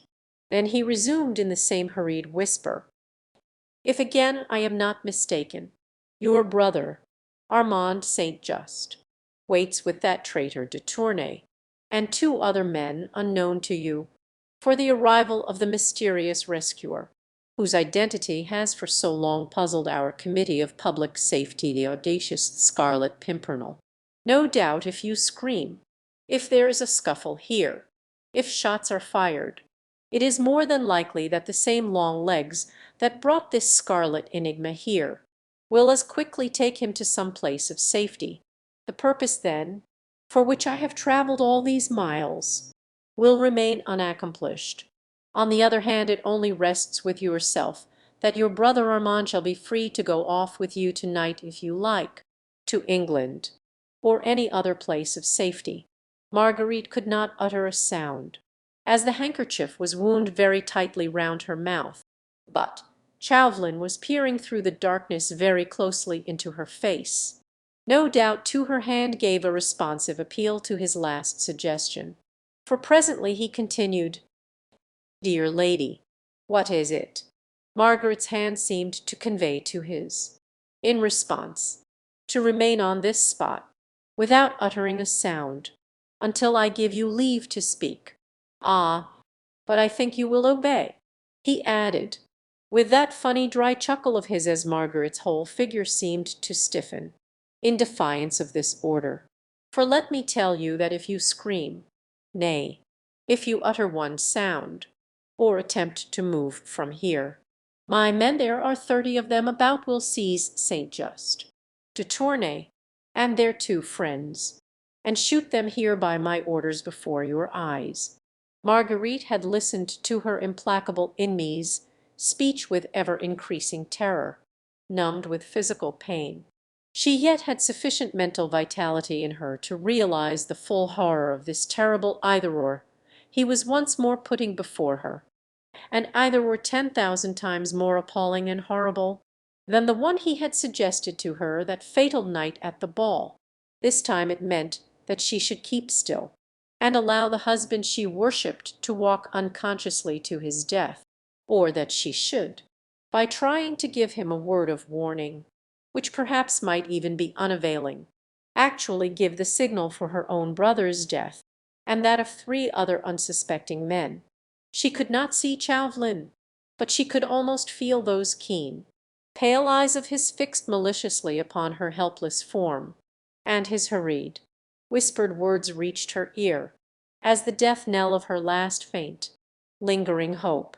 "Nay, fair lady," he added urbanely, "you can have no interest in any one save in St. Just, and all you need do for his safety is to remain where you are, and to keep silent.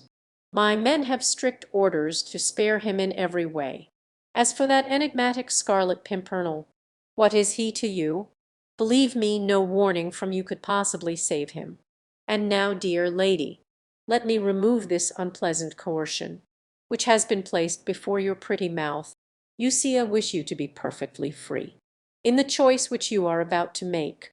Her thoughts in a whirl, her temples aching, her nerves paralyzed, her body numb with pain, Marguerite sat there, in the darkness which surrounded her as with a pall. From where she sat she could not see the sea, but she heard the incessant mournful murmur of the incoming tide, which spoke of her dead hopes, her lost love, the husband she had with her own hand betrayed, and sent to his death. Chauvelin removed the handkerchief from her mouth. She certainly did not scream at that moment. She had no strength to do anything but barely to hold herself upright, and to force herself to think. Oh, think, think, think of what she should do. The minutes flew on. In this awful stillness she could not tell how fast or how slowly. She heard nothing. She saw nothing. She did not feel the sweet-smelling autumn air, scented with the briny odor of the sea. She no longer heard the murmur of the waves, the occasional rattling of a pebble, as it rolled down some steep incline. More and more unreal did the whole situation seem. It was impossible that she, Marguerite Blakeney, the queen of London society, should actually be sitting here on this bit of lonely coast, in the middle of the night, side by side with a most bitter enemy. And oh, it was not possible that somewhere, not many 100 feet away perhaps, from where she stood, the being she had once despised, but who now, in every moment of this weird, dreamlike life, became more and more dear, it was not possible that he was unconsciously, even now, walking to his doom, whilst she did nothing to save him. Why did she not, with unearthly screams that would re-echo from one end of the lonely beach to the other, send out a warning to him to desist, to retrace his steps? For death lurked here whilst he advanced. Once or twice the screams rose to her throat as if by instinct. Then, before her eyes there stood the awful alternative. Her brother and those 3 men shot before her eyes, practically by her orders. She their murderer. Oh, that fiend in human shape, next to her, knew human female nature well. He had played upon her feelings as a skilful musician plays upon an instrument. He had gauged her very thoughts to a nicety. She could not give that signal, for she was weak, and she was a woman. How could she deliberately order Armand to be shot before her eyes, to have his dear blood upon her head, he dying perhaps with a curse on her, upon his lips, and little Susan his father, too, he, an old man, and the others? It was all too horrible. Wait, wait, wait. How long? The early morning hours sped on, and yet it was not dawn. The sea continued its incessant mournful murmur. The autumnal breeze sighed gently in the night. The lonely beach was silent, even as the grave. Suddenly from somewhere, not very far away, a cheerful, strong voice was heard singing God Save the King. Chapter 30. The schooner. Margaret's aching heart stood still. She felt, more than she heard, the men on the watch preparing for the fight. Her senses told her that each, with sword in hand, was crouching, ready for the spring. The voice came nearer, nearer, in the vast immensity of these lonely cliffs, with the loud murmur of the sea below. It was impossible to say how near, or how far, nor yet from which direction came that cheerful singer, who sang to God to save his king, whilst he himself was in such deadly danger. Faint at first, the voice grew louder and louder. From time to time a small pebble detached itself apparently from beneath the firm tread of the singer, and went rolling down the rocky cliffs to the beach below. Marguerite, as she heard, felt that her very life was slipping away, as if when that voice drew nearer, when that singer became entrapped. No, no, no. Oh, God in heaven, this cannot be. Let Armand's blood then be upon her own head. Let her be branded as his murderer. Let even he, whom she loved, despise and loathe her for this. But God, O God, save him at any cost. With a wild shriek, she sprang to her feet, and darted round the rock against which she had been cowering. She saw the little red gleam through the chinks of the hut. She ran up to it and fell against its wooden walls, which she began to hammer with clenched fists in an almost maniacal frenzy, while she shouted, "Armand, for God's sake fire! Your leader is near. He is coming. He is betrayed. Armand, Armand, fire in heaven's name!" She was seized and thrown to the ground. She lay there moaning, bruised, not caring, but still half sobbing, half shrieking. "My husband, for God's sake fly! Armand, Armand, why don't you fire? One of you stop that woman screaming," hissed Chauvelin, who hardly could refrain from striking her. Something was thrown over her face. She could not breathe, and perforce she was silent. The bold singer, too, had become silent, warned, no doubt, of his impending danger by Margaret's frantic shrieks. The men had sprung to their feet. There was no need for further silence on their part. The very cliffs echoed the poor, heartbroken woman's screams. Chauvelin, with a muttered oath, which boded no good to her, who had dared to upset his most cherished plans, had hastily shouted the word of command, "My men, and let no one escape from that hut alive." The moon had once more emerged from between the clouds.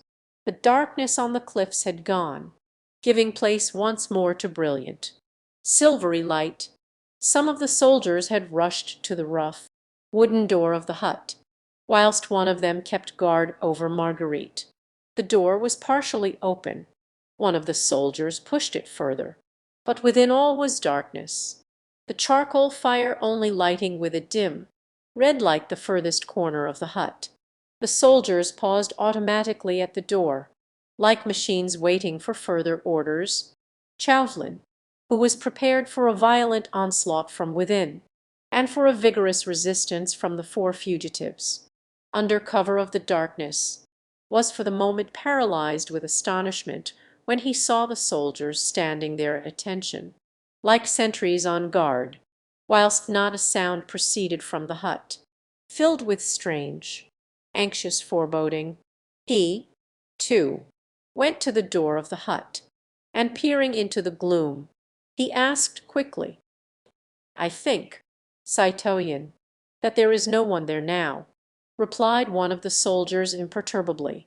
"You have not let those four men go," thundered Chauvelin menacingly. "I ordered you to let no man escape alive. After them all of you, quick, in every direction." The men, obedient as machines, rushed down the rocky incline towards the beach, some going off to right and left, as fast as their feet could carry them. "You and your men will pay with your lives for this blunder, citoyen sergeant," said Chauvelin viciously to the sergeant who had been in charge of the men. "And you, too, citoyen," he added, turning with a snarl to Disques, "for disobeying my orders.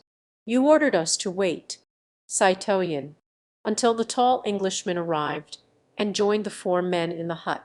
"No one came," said the sergeant sullenly, "but I ordered you just now, when the woman screamed, to rush in and let no one escape. But, citoyen, the four men who were there before had been gone some time, I think," almost choking with fury, "and you let them go." "Citoyen," protested the sergeant, "and to implicitly obey your commands on pain of death. We waited. I heard the men creep out of the hut, not many minutes after we took cover, and long before the woman screamed," he added, as Chauvelin seemed still quite speechless with rage. "Hark!" said Disques suddenly. In the distance the sound of repeated firing was heard. Chauvelin tried to peer along the beach below, but as luck would have it, the fitful moon once more hid her light behind a bank of clouds, and he could see nothing. "One of you go into the hut and strike a light," he stammered at last. Stolidly the sergeant obeyed. He went up to the charcoal fire and lit the small lantern he carried in his belt. It was evident that the hut was quite empty. "Which way did they go?" asked Chauvelin. "I could not tell, citoyen," said the sergeant. "They went straight down the cliff first, then disappeared behind some boulders." "Hush! What was that?" All three men listened attentively. In the far, very far distance, could be heard faintly echoing and already dying away, the quick, sharp splash of half a dozen oars. Chauvelin took out his handkerchief and wiped the perspiration from his forehead. "The schooner's boat," was all he gasped. Evidently Armand St. Just and his three companions had managed to creep along the side of the cliffs, whilst the men, like true soldiers of the well-drilled Republican army, had with blind obedience, and in fear of their lives, implicitly obeyed Chauvelin's orders to wait for the tall Englishman, who was the important capture. They had no doubt reached one of the creeks which jut far out to sea on this coast at intervals. Behind this, the boat of the Daydream must have been on the lookout for them, and they were by now safely on board the British schooner. As if to confirm this last supposition, the dull boom of a gun was heard from out at sea. "The schooner, Citoyen," said Disques, quietly. "She's off." It needed all Chauvelin's nerve and presence of mind not to give way to a useless and undignified access of rage. There was no doubt now that once again that accursed British head had completely outwitted him. How he had contrived to reach the hut without being seen by one of the 30 soldiers who guarded the spot was more than Chauvelin could conceive. That he had done so before the 30 men had arrived on the cliff was, of course, fairly clear, but how he had come over in Reuben Goldstein's cart, all the way from Calais, without being sighted by the various patrols on duty, was impossible of explanation. It really seemed as if some potent fate watched over that daring Scarlet Pimpernel, and his astute enemy almost felt a superstitious shudder pass through him as he looked round at the towering cliffs and the loneliness of this outlying coast. But surely this was reality, and the year of grace 1792. There were no fairies and hobgoblins about. Chauvelin and his 30 men had all heard with their own ears that accursed voice singing "God Save the King," fully 20 minutes after they had all taken cover around the hut. By that time the 4 fugitives must have reached the creek and got into the boat, and the nearest creek was more than a mile from the hut. Where had that daring singer got to, unless Satan himself had lent him wings? He could not have covered that mile on a rocky cliff in the space of 2 minutes. And only 2 minutes had elapsed between his song and the sound of the boat's oars away at sea. He must have remained behind, and was even now hiding somewhere about the cliffs. The patrols were still about. He would still be sighted, no doubt. Chauvelin felt hopeful once again. 1 or 2 of the men, who had run after the fugitives, were now slowly working their way up the cliff. One of them reached Chauvelin's side. At the very moment that this hope arose in the astute diplomatist's heart. "We were too late, Citoyen," the soldier said. "We reached the beach just before the moon was hidden by that bank of clouds. The boat had undoubtedly been on the lookout behind that first creek, a mile off, but she had shoved off some time ago, when we got to the beach, and was already some way out to sea. We fired after her, but, of course, it was no good. She was making straight and quickly for the schooner. We saw her very clearly in the moonlight." "Yes," said Chauvelin, with eager impatience. "She had shoved off some time ago, you said, and the nearest creek is a mile further on." "Yes, Citoyen. I ran all the way, straight to the beach, though I guess the boat would have waited somewhere near the creek, as the tide would reach there earliest. The boat must have shoved off some minutes before the woman began to scream. Some minutes before the woman began to scream. Then Chauvelin's hopes had not deceived him. The Scarlet Pimpernel may have contrived to send the fugitives on ahead by the boat, but he himself had not had time to reach it. He was still on shore, and all the roads were well patrolled. At any rate, all was not yet lost, and would not be, whilst that impudent Britisher was still on French soil. "Bring the light in here," he commanded eagerly, as he once more entered the hut. The sergeant brought his lantern, and together the 2 men explored the little place. With a rapid glance Chauvelin noted its contents. The cauldron placed close under an aperture in the wall, and containing the last few dying embers of burned charcoal, a couple of stools, overturned as if in the haste of sudden departure, then the fisherman's tools and his nets lying in one corner, and beside them something small and white. "Pick that up," said Chauvelin to the sergeant, pointing to this white scrap, "and bring it to me." It was a crumpled piece of paper, evidently forgotten there by the fugitives, in their hurry to get away. The sergeant, much awed by the Citoyenne's obvious rage and impatience, picked the paper up and handed it respectfully to Chauvelin. "Read it, sergeant," said the latter curtly. "It is almost illegible." "Citoyen," repeated Chauvelin viciously. The sergeant, by the light of his lantern, began deciphering the few hastily scrawled words. "I cannot quite reach you without risking your lives and endangering the success of your rescue.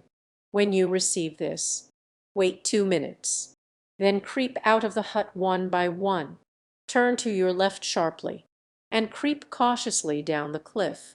Keep to the left all the time, till you reach the first rock, which you see jutting far out to sea behind it in the creek. The boat is on the look out for you. Give a long, sharp whistle. She will come up. Get into her. My men will row you to the schooner, and thence to England and safety. Once on board the Day Dream, send the boat back for me. Tell my men that I shall be at the creek, which is in a direct line opposite the Chat Gris near Calais.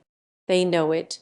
I shall be there as soon as possible. They must wait for me at a safe distance out at sea, till they hear the usual signal.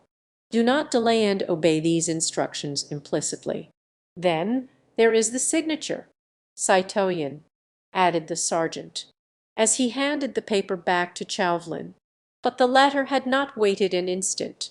One phrase of the momentous scrawl had caught his ear. "I shall be at the creek, which is in a direct line opposite the Chat Gris near Calais." That phrase might yet mean victory for him. "Which of you knows this coast well?" he shouted to his men, who now one by one had all returned from their fruitless run, and were all assembled once more round the hut. "I do, Citoyen," said one of them. "I was born in Calais, and know every stone of these cliffs. There is a creek in a direct line from the Chat Gris. There is, Citoyen. I know it well. The Englishman is hoping to reach that creek. He does not know every stone of these cliffs. He may go there by the longest way round, and in any case he will proceed cautiously for fear of the patrols. At any rate, there is a chance to get him yet. 1,000 francs to each man who gets to that creek before that long-legged Englishman. I know a short cut across the cliffs," said the soldier, and with an enthusiastic shout he rushed forward, followed closely by his comrades. Within a few minutes their running footsteps had died away in the distance. Chauvelin listened to them for a moment. The promise of the reward was lending spurs to the soldiers of the Republic. The gleam of hate and anticipated triumph was once more apparent on his face. Close to him Discus still stood mute, waiting for further orders, whilst 2 soldiers were kneeling beside the prostrate form of Marguerite. Chauvelin gave his secretary a vicious look. His well-laid plan had failed. Its sequel was problematical. There was still a great chance now that the Scarlet Pimpernel might yet escape, and Chauvelin, with that unreasoning fury which sometimes assails a strong nature, was longing to vent his rage on somebody. The soldiers were holding Marguerite pinioned to the ground, though she, poor soul, was not making the faintest struggle. Overwrought nature had at last peremptorily asserted herself, and she lay there in a dead swoon, her eyes circled by deep purple lines that told of long, sleepless nights, her hair mat and damp round her forehead, her lips parted in a sharp curve that spoke of physical pain. The cleverest woman in Europe, the elegant and fashionable Lady Blakeney, who had dazzled London society with her beauty, her wit and her extravagances, presented a very pathetic picture of tired out, suffering womanhood, which would have appealed to any but the hard, vengeful heart of her baffled enemy. "It is no use mounting guard over a woman who is half dead," he said spitefully to the soldiers, "when you have allowed 5 men who were very much alive to escape." Obediently the soldiers rose to their feet. "You'd better try and find that footpath again for me, and that broken down cart we left on the road." Then suddenly a bright idea seemed to strike him. "Ah, by the by, "Where is the Jew?" "Close by here." "Citoyen," said Disques, "I gagged him and tied his legs together as you commanded." From the immediate vicinity a plaintive moan reached Chauvelin's ears. He followed his secretary, who led the way to the other side of the hut, where, fallen into an absolute heap of dejection, with his legs tightly pinioned together and his mouth gagged, lay the unfortunate descendant of Israel. His face in the silvery light of the moon looked positively ghastly with terror. His eyes were wide open and almost glassy, and his whole body was trembling, as if with ague, while a piteous wail escaped his bloodless lips. The rope which had originally been wound round his shoulders and arms had evidently given way, for it lay in a tangle about his body, but he seemed quite unconscious of this, for he had not made the slightest attempt to move from the place where Discus had originally put him, like a terrified chicken which looks upon a line of white chalk, drawn on a table, as on a string which paralyzes its movements. "Bring the cowardly brute here," commanded Chauvelin. He certainly felt exceedingly vicious, and since he had no reasonable grounds for venting his ill humour on the soldiers who had but too punctually obeyed his orders, he felt that the son of the despised race would prove an excellent butt. With true French contempt of the Jew, which has survived the lapse of centuries even to this day, he would not go too near him, but said with biting sarcasm, as the wretched old man was brought in full light of the moon by the two soldiers, "That being a Jew, you have a good memory for bargains. Answer." He again commanded, as the Jew with trembling lips seemed too frightened to speak. "Yes, your honour," stammered the poor wretch. "You remember, then, the one you and I made together in Calais, when you undertook to overtake Reuben Goldstein, his nag, and my friend the tall stranger, and B. I said. Do you remember?" Why, yes, your honour." "What was the bargain?" There was dead silence. The unfortunate man looked round at the great cliffs, the moon above, the stolid faces of the soldiers, and even at the poor, prostrate, inanimate woman close by, but said nothing. "Will you speak?" thundered Chauvelin, menacingly. He did try, poor wretch, but, obviously, he could not. There was no doubt, however, that he knew what to expect from the stern man before him. "Your honour, since your terror seems to have paralyzed your tongue," said Chauvelin, sarcastically, "I must needs refresh your memory. It was agreed between us that if we overtook my friend the tall stranger before he reached this place, you were to have 10 pieces of gold." A low moan escaped from the Jew's trembling lips. "But," added Chauvelin, with slow emphasis, "if you deceived me in your promise, you were to have a sound beating, one that would teach you not to tell lies. I did not. Your honour, I swear it by Abraham. I know, unfortunately, they are still in Hades. I believe, according to your creed, and cannot help you much in your present trouble. Now, you did not fulfill your share of the bargain, but I am ready to fulfill mine.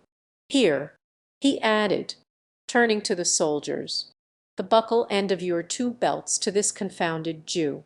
As the soldiers obediently unbuckled their heavy leather belts, the Jew set up a howl that surely would have been enough to bring all the patriarchs out of Hades and elsewhere, to defend their descendant from the brutality of this French official. "I think I can rely on you, citoyen soldiers," laughed Chauvelin, maliciously, "to give this old liar the best and soundest beating he has ever experienced.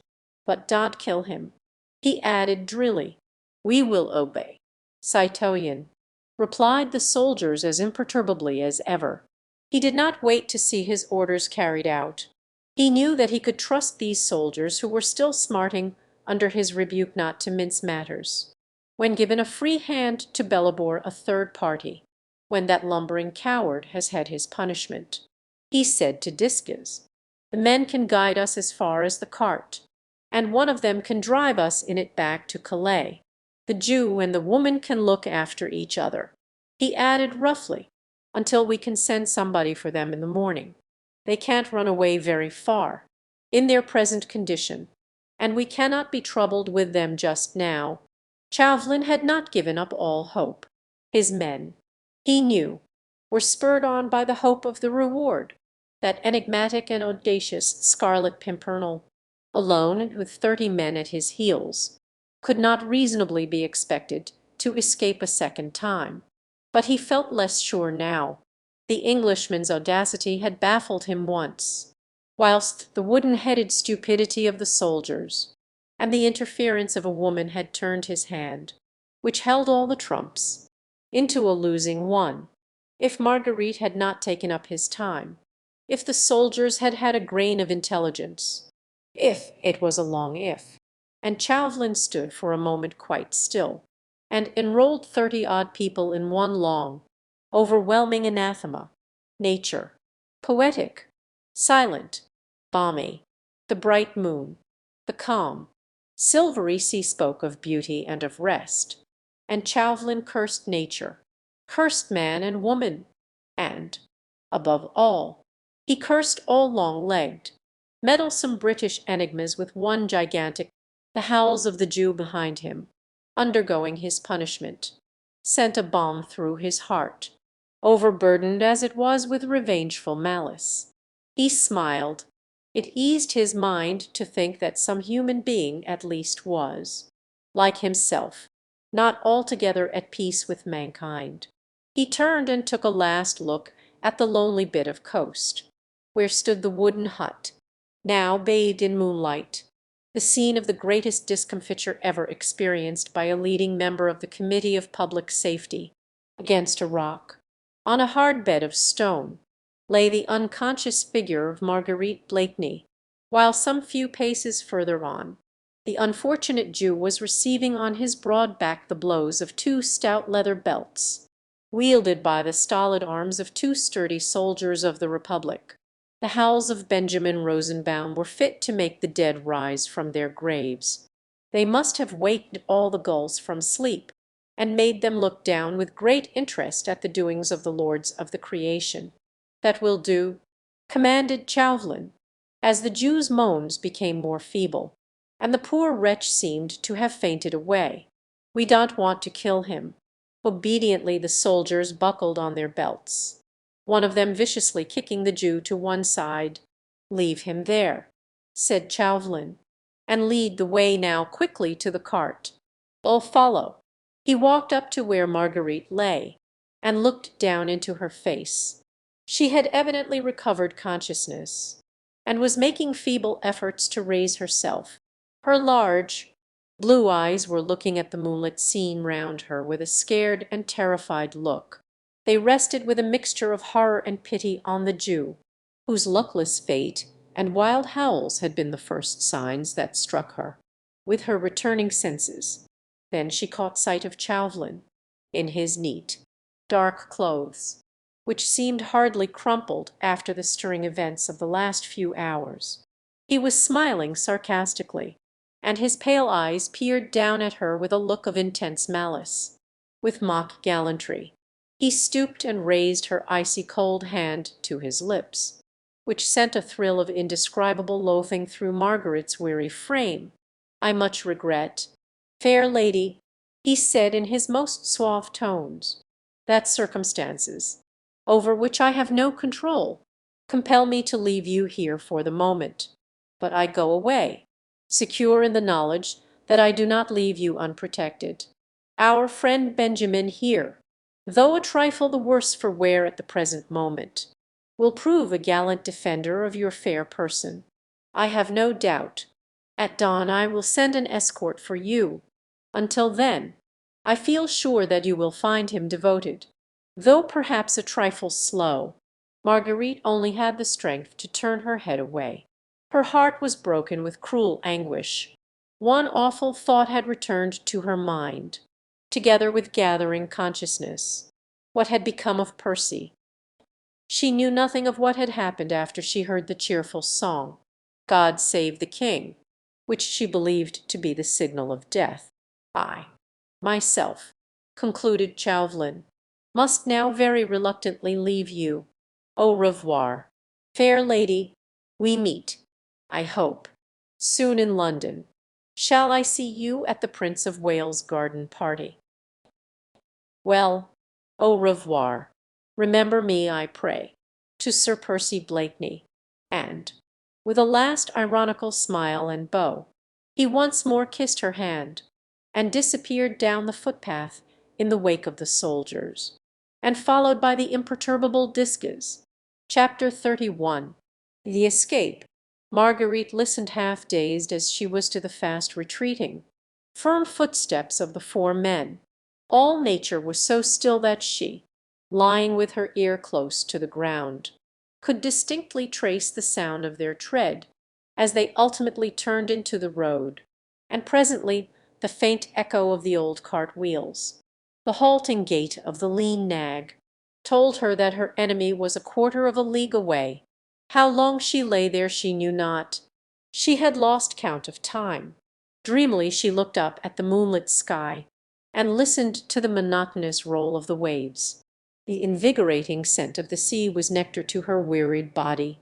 The immensity of the lonely cliffs was silent and dreamlike. Her brain only remained conscious of its ceaseless, its intolerable torture of uncertainty. She did not know, at this moment, in the hands of the soldiers of the Republic, enduring as she had done herself the gibes and jeers of his malicious enemy. She did not know, on the other hand, whether Armand's lifeless body did not lie there, in the hut, whilst Percy had escaped, only to hear that his wife's hands had guided the human bloodhounds to the murder of Armand and his friends. The physical pain of utter weariness was so great that she hoped confidently her tired body could rest here forever, after all the turmoil, the passion, and the intrigues of the last few days here, beneath that clear sky, within sound of the sea, and with this balmy autumn breeze whispering to her a last lullaby. All was so solitary, so silent, like unto dreamland. Even the last faint echo of the distant cart had long ago died away.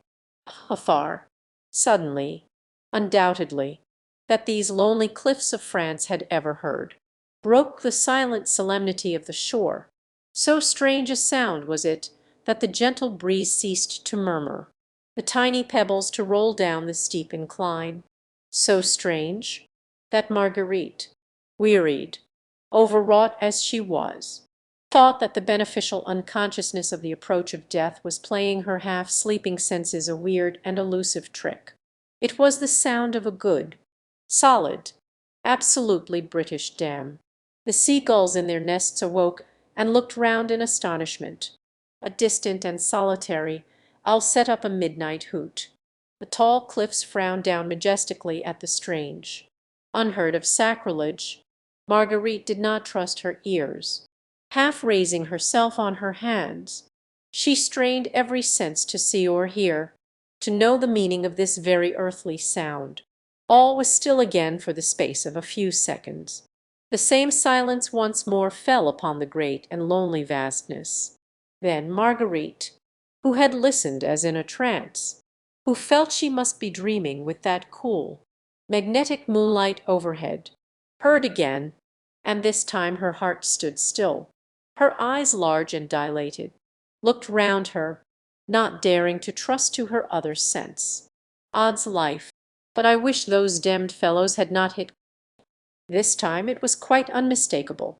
Only one particular pair of essentially British lips could have uttered those words, in sleepy, drawly, affected tones.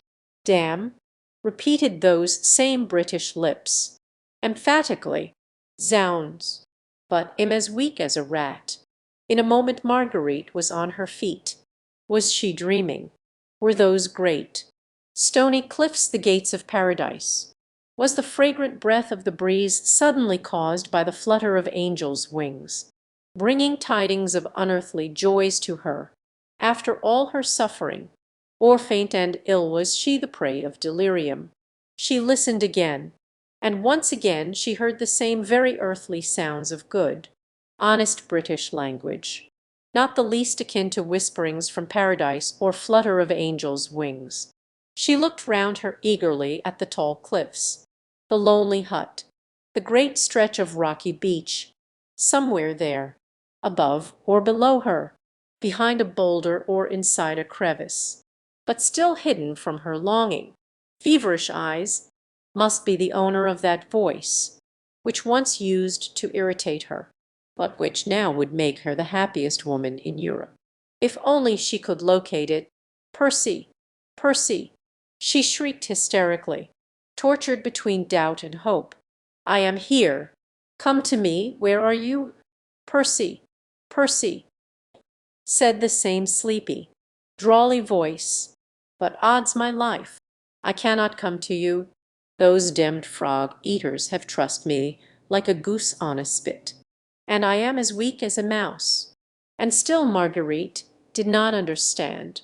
She did not realize for at least another 10 seconds whence came that voice, so drawly, so dear, but alas, with a strange accent of weakness and of suffering. There was no one within sight. He was half crouching, trying vainly to raise himself with his arms tightly pinioned. Marguerite ran up to him, took his head in both her hands, and looked straight into a pair of blue eyes, good-natured, even a trifle amused, shining out of the weird and distorted mask of the Jew. Percy! She gasped, faint with the fullness of her joy. Thank God! Thank God! La, dear, he rejoined good-humouredly. We will both do that anon. And you think you can loosen these demmed ropes, and release me from my inelegant attitude? She had no knife. Her fingers were numb and weak, but she worked away with her teeth, while great welcome tears poured from her eyes onto those poor, pinioned hands. Odds life, he said, when at last, after frantic efforts on her part, the ropes seemed at last to be giving way. But I marvel whether it has ever happened before, that an English gentleman allowed himself to be licked by a demmed foreigner, and made no attempt to give as good as he got. It was very obvious that he was exhausted from sheer physical pain, and when at last the rope gave way, he fell in a heap against the rock. Marguerite looked helplessly round her. Oh, for a drop of water on this awful beach! She cried in agony, seeing that he was ready to faint again. Nay, dear, he murmured with his good-humoured smile, personally I should prefer a drop of good French brandy, and you'll dive in the pocket of this dirty old garment. You'll find my flask. When he had drunk some brandy, he forced Marguerite to do likewise. La, that's better now. And, little woman, he said, with a sigh of satisfaction, hi-ho, but this is a queer rig-up for Sir Percy Blakeney, Bart to be found in by his lady, and no mistake. Beg it, he added, passing his hand over his chin. I haven't been shaved for nearly 20 hours. I must look a disgusting object. As for these curls, and stretched out his long limbs, which were cramped from many hours stooping. Then he bent forward and looked long and searchingly into his wife's blue eyes. Percy, she whispered, while a deep blush suffused her delicate cheeks and neck, if you only knew. Dear, he said with infinite gentleness, and can you ever forgive? I have naught to forgive, sweetheart, your heroism, your devotion, which I, alas, so little deserved, have more than atoned for that unfortunate episode at the ball. Then you knew? All the time, he replied tenderly, I knew. Beg it. Had I but known what a noble heart yours was, my Margot, I should have trusted you as you deserved to be trusted, and you would not have had to undergo the terrible sufferings of the past few hours in order to run after a husband who has done so much that needs forgiveness." They were sitting side by side, leaning up against a rock, and he had rested his aching head on her shoulder. She certainly now deserved the name of the happiest woman in Europe. It is a case of the blind leading the lame, sweetheart, is it not? He said with his good-natured smile of old. Odds life, but I do not know which are the more sore, my shoulders or your little feet. He bent forward to kiss them, for they peeped out through her torn stockings, and bore pathetic witness to her endurance and devotion. But Armand, with sudden terror and remorse, as in the midst of her happiness the image of the beloved brother, for whose sake she had so deeply sinned, rose now before her mind. "Oh, have no fear for Armand, sweetheart," he said tenderly. "Did I not pledge you my word that he should be safe? He with de Tournay and the others are even now on board the Day Dream. But how?" She gasped. "I do not understand. Yet 'tis simple enough. Dear," he said with that funny, half shy, half inane laugh of his. "You see, when I found that that brute Chauvelin meant to stick to me like a leech, I thought the best thing I could do, as I could not shake him off, was to take him along with me. I had to get to Armand and the others somehow, and all the roads were patrolled, and every one on the lookout for your humble servant. I knew that when I slipped through Chauvelin's fingers at the Chat Gris, that he would lie in wait for me here, whichever way I took. I wanted to keep an eye on him and his doings, and a British head is as good as a French one any day." Indeed it had proved to be infinitely better, and Margaret's heart was filled with joy and marvel, as he continued to recount to her the daring manner in which he had snatched the fugitives away, right from under Chauvelin's very nose. Dressed as the dirty old Jew, he said gaily, "I knew I should not be recognized. I had met Reuben Goldstein in Calais earlier in the evening. For a few gold pieces he supplied me with this rig-out, and undertook to bury himself out of sight of everybody, whilst he lent me his cart and nag. But if Chauvelin had discovered you," she gasped excitedly, "your disguise was good." "Odds fish," he rejoined quietly, "then certainly the game would have been up. I could but take the risk. I know human nature pretty well by now," he added, with a note of sadness in his cheery, young voice, "and I know these Frenchmen out and out. They so loathe the Jew that they never come nearer than a couple of yards of him, and begged. I fancy that I contrived to make myself look about as loathsome an object as it is possible to conceive." "Yes?" she asked eagerly. "Sux. That is to say, at first I only determined to leave everything to chance. But when I heard Chauvelin giving his orders to the soldiers, I thought that fate and I were going to work together after all. I reckoned on the blind obedience of the soldiers. Chauvelin had ordered them on pain of death not to stir until the tall Englishman came. Discus had thrown me down in a heap quite close to the hut. The soldiers took no notice of the Jew, who had driven Citoyen Chauvelin to this spot. I managed to free my hands from the ropes, with which the brute had trussed me. I always carry pencil and paper with me wherever I go, and I hastily scrawled a few important instructions on a scrap of paper. Then I looked about me. I crawled up to the hut, under the very noses of the soldiers, who lay under cover without stirring, just as Chauvelin had ordered them to do. Then I dropped my little note into the hut, through a chink in the wall, and waited. In this note I told the fugitives to walk noiselessly out of the hut, creep down the cliffs, keep to the left until they came to the first creek, to give a certain signal, when the boat of the Day Dream, which lay in wait not far out to sea, would pick them up. They obeyed implicitly. Fortunately for them, and for me the soldiers who saw them were equally obedient to Chauvelin's orders. They did not stir. I waited for nearly half an hour. When I knew that the fugitives were safe I gave the signal, which caused so much stir. And that was the whole story. It seemed so simple, and Marguerite could but marvel at the wonderful ingenuity, the boundless pluck and audacity which had evolved and helped to carry out this daring plan. "But those Brutus struck you!" She gasped in horror at the bare recollection of the fearful indignity. "Well, that could not be helped," he said gently. "Whilst my little wife's fate was so uncertain, I had to remain here by her side. Odds life," he added merrily, "never fear. Chauvelin will lose nothing by waiting, I warrant. Wait till I get him back to England. He shall pay for the thrashing he gave me with compound interest. I promise you." Marguerite laughed.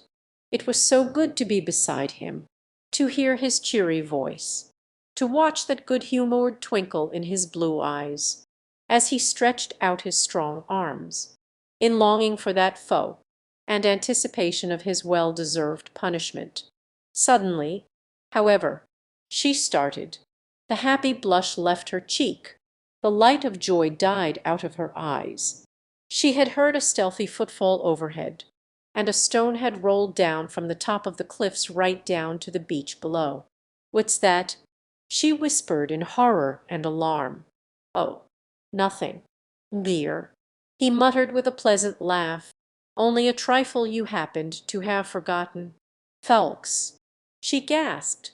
Indeed, she had wholly forgotten the devoted friend and companion who had trusted and stood by her during all these hours of anxiety and suffering. She remembered him now, tardily and with a pang of remorse. "Ay, you had forgotten him, hadn't you, dear?" said Sir Percy, merrily. "Fortunately, I met him not far from the Chat Gris, before I had that interesting supper party with my friend Chauvelin. But I have a score to settle with that young reprobate. I told him of a very long, very roundabout road that would bring him here by a very circuitous road which Chauvelin's men would never suspect, just about the time when we are ready for him. And, little woman, and he obeyed?" asked Marguerite, in utter astonishment, without word or question. "See, here he comes. He was not in the way when I did not want him, and now he arrives in the nick of time. Ah, he will make pretty little Suzanne a most admirable and methodical husband." In the meanwhile Sir Andrew Ffoulkes had cautiously worked his way down the cliffs. He stopped once or twice, pausing to listen for the whispered words which would guide him to Blakeney's hiding-place. "Blakeney," he ventured to say at last cautiously. "Blakeney, are you there?" The next moment he rounded the rock against which Sir Percy and Marguerite were leaning, and seeing the weird figure still clad in the long Jew's gaberdine, he paused in sudden, complete bewilderment, but already Blakeney had struggled to his feet. "Here I am, friend," he said with his funny, inane laugh, "all alive, though I do look a begged scarecrow in these dimmed things." "Zooks!" ejaculated Sir Andrew in boundless astonishment as he recognized his leader, of all the, and happily checked the forcible language that rose to his lips, at sight of the exquisite Sir Percy in this weird and dirty garb. "Yes," said Blakeney, calmly, "of all the hem. My friend, when I ordered you to remain in London, in subordination, what? Wait till my shoulders are less sore, and, by gad, see the punishment you'll get. Odds fish, you'll bear it," said Sir Andrew, with a merry laugh, "seeing that you are alive to give it. But, in the name of heaven, man, where did you get these extraordinary clothes? Lud, they are a bit quaint, ain't they?" laughed Sir Percy, jovially. "But, odds fish," he added, with sudden earnestness and authority, "now you are here, Ffoulkes, we must lose no more time. That brute Chauvelin may send some one to look after us." Marguerite was so happy. She could have stayed here for ever, hearing his voice, asking 100 questions. But at mention of Chauvelin's name she started in quick alarm, afraid for the dear life she would have died to save. "But how can we get back?" she gasped. "The roads are full of soldiers between here and Calais." And, "Sweetheart," he said, "but just the other side of Grisnez, not half a league from here. The boat of the Day Dream will meet us there." The boat of the Day Dream. Yes, he said, with a merry laugh, "another little trick of mine. I should have told you before that when I slipped that note into the hut. I also added another for Armand, which I directed him to leave behind, and which has sent Chauvelin and his men running full tilt back to the Chat Gris after me. But the first little note contained my real instructions, including those to old Briggs. He had my orders to go out further to sea, and then towards the west. When well out of sight of Calais, he will send the galley to a little creek he and I know of, just beyond Grisnez. The men will look out for me. We have a preconcerted signal, and we will all be safely aboard, whilst Chauvelin and his men solemnly sit and watch the creek which is just opposite the Chat Gris, the other side of Grisnez. But I, Percy," she moaned helplessly as, trying to struggle to her tired feet, she found herself unable even to stand. "I will carry you, dear," he said simply, "the blind leading the lame. You know, Sir Andrew was ready to help with the precious burden, but Sir Percy would not entrust his beloved to any arms but his own. When you and she are both safely on board the Day Dream," he said to his young comrade, "and I feel that Susan's eyes will not greet me in England with reproachful looks, then it will be my turn to rest." And his arms, still vigorous in spite of fatigue and suffering, closed round Marguerite's poor, weary body, and lifted her as gently as if she had been a feather. Then, as Sir Andrew discreetly kept out of earshot, there were many things said or rather whispered which even the autumn breeze did not catch, for it had gone to rest. All his fatigue was forgotten. His shoulders must have been very sore, for the soldiers had hit hard, but the man's muscles seemed made of steel, and his energy was almost supernatural. It was a weary tramp, half a league along the stony side of the cliffs, but never for a moment did his courage give way or his muscles yield to fatigue. On he tramped with firm footstep, his vigorous arms encircling the precious burden, and, as she lay, quiet and happy, at times lulled to momentary drowsiness, at others watching, through the slowly gathering morning light, the pleasant face with the lazy, drooping blue eyes, ever cheerful, ever illumined with a good-humoured smile, she whispered many things, which helped to shorten the weary road, and acted as a soothing balsam to his aching sinews. The many-hued light of dawn was breaking in the east, when at last they reached the creek beyond Grisnez. The galley lay in wait, in answer to a signal from Sir Percy. She drew near, and two sturdy British sailors had the honour of carrying my lady into the boat. Half an hour later they were on board the Day Dream.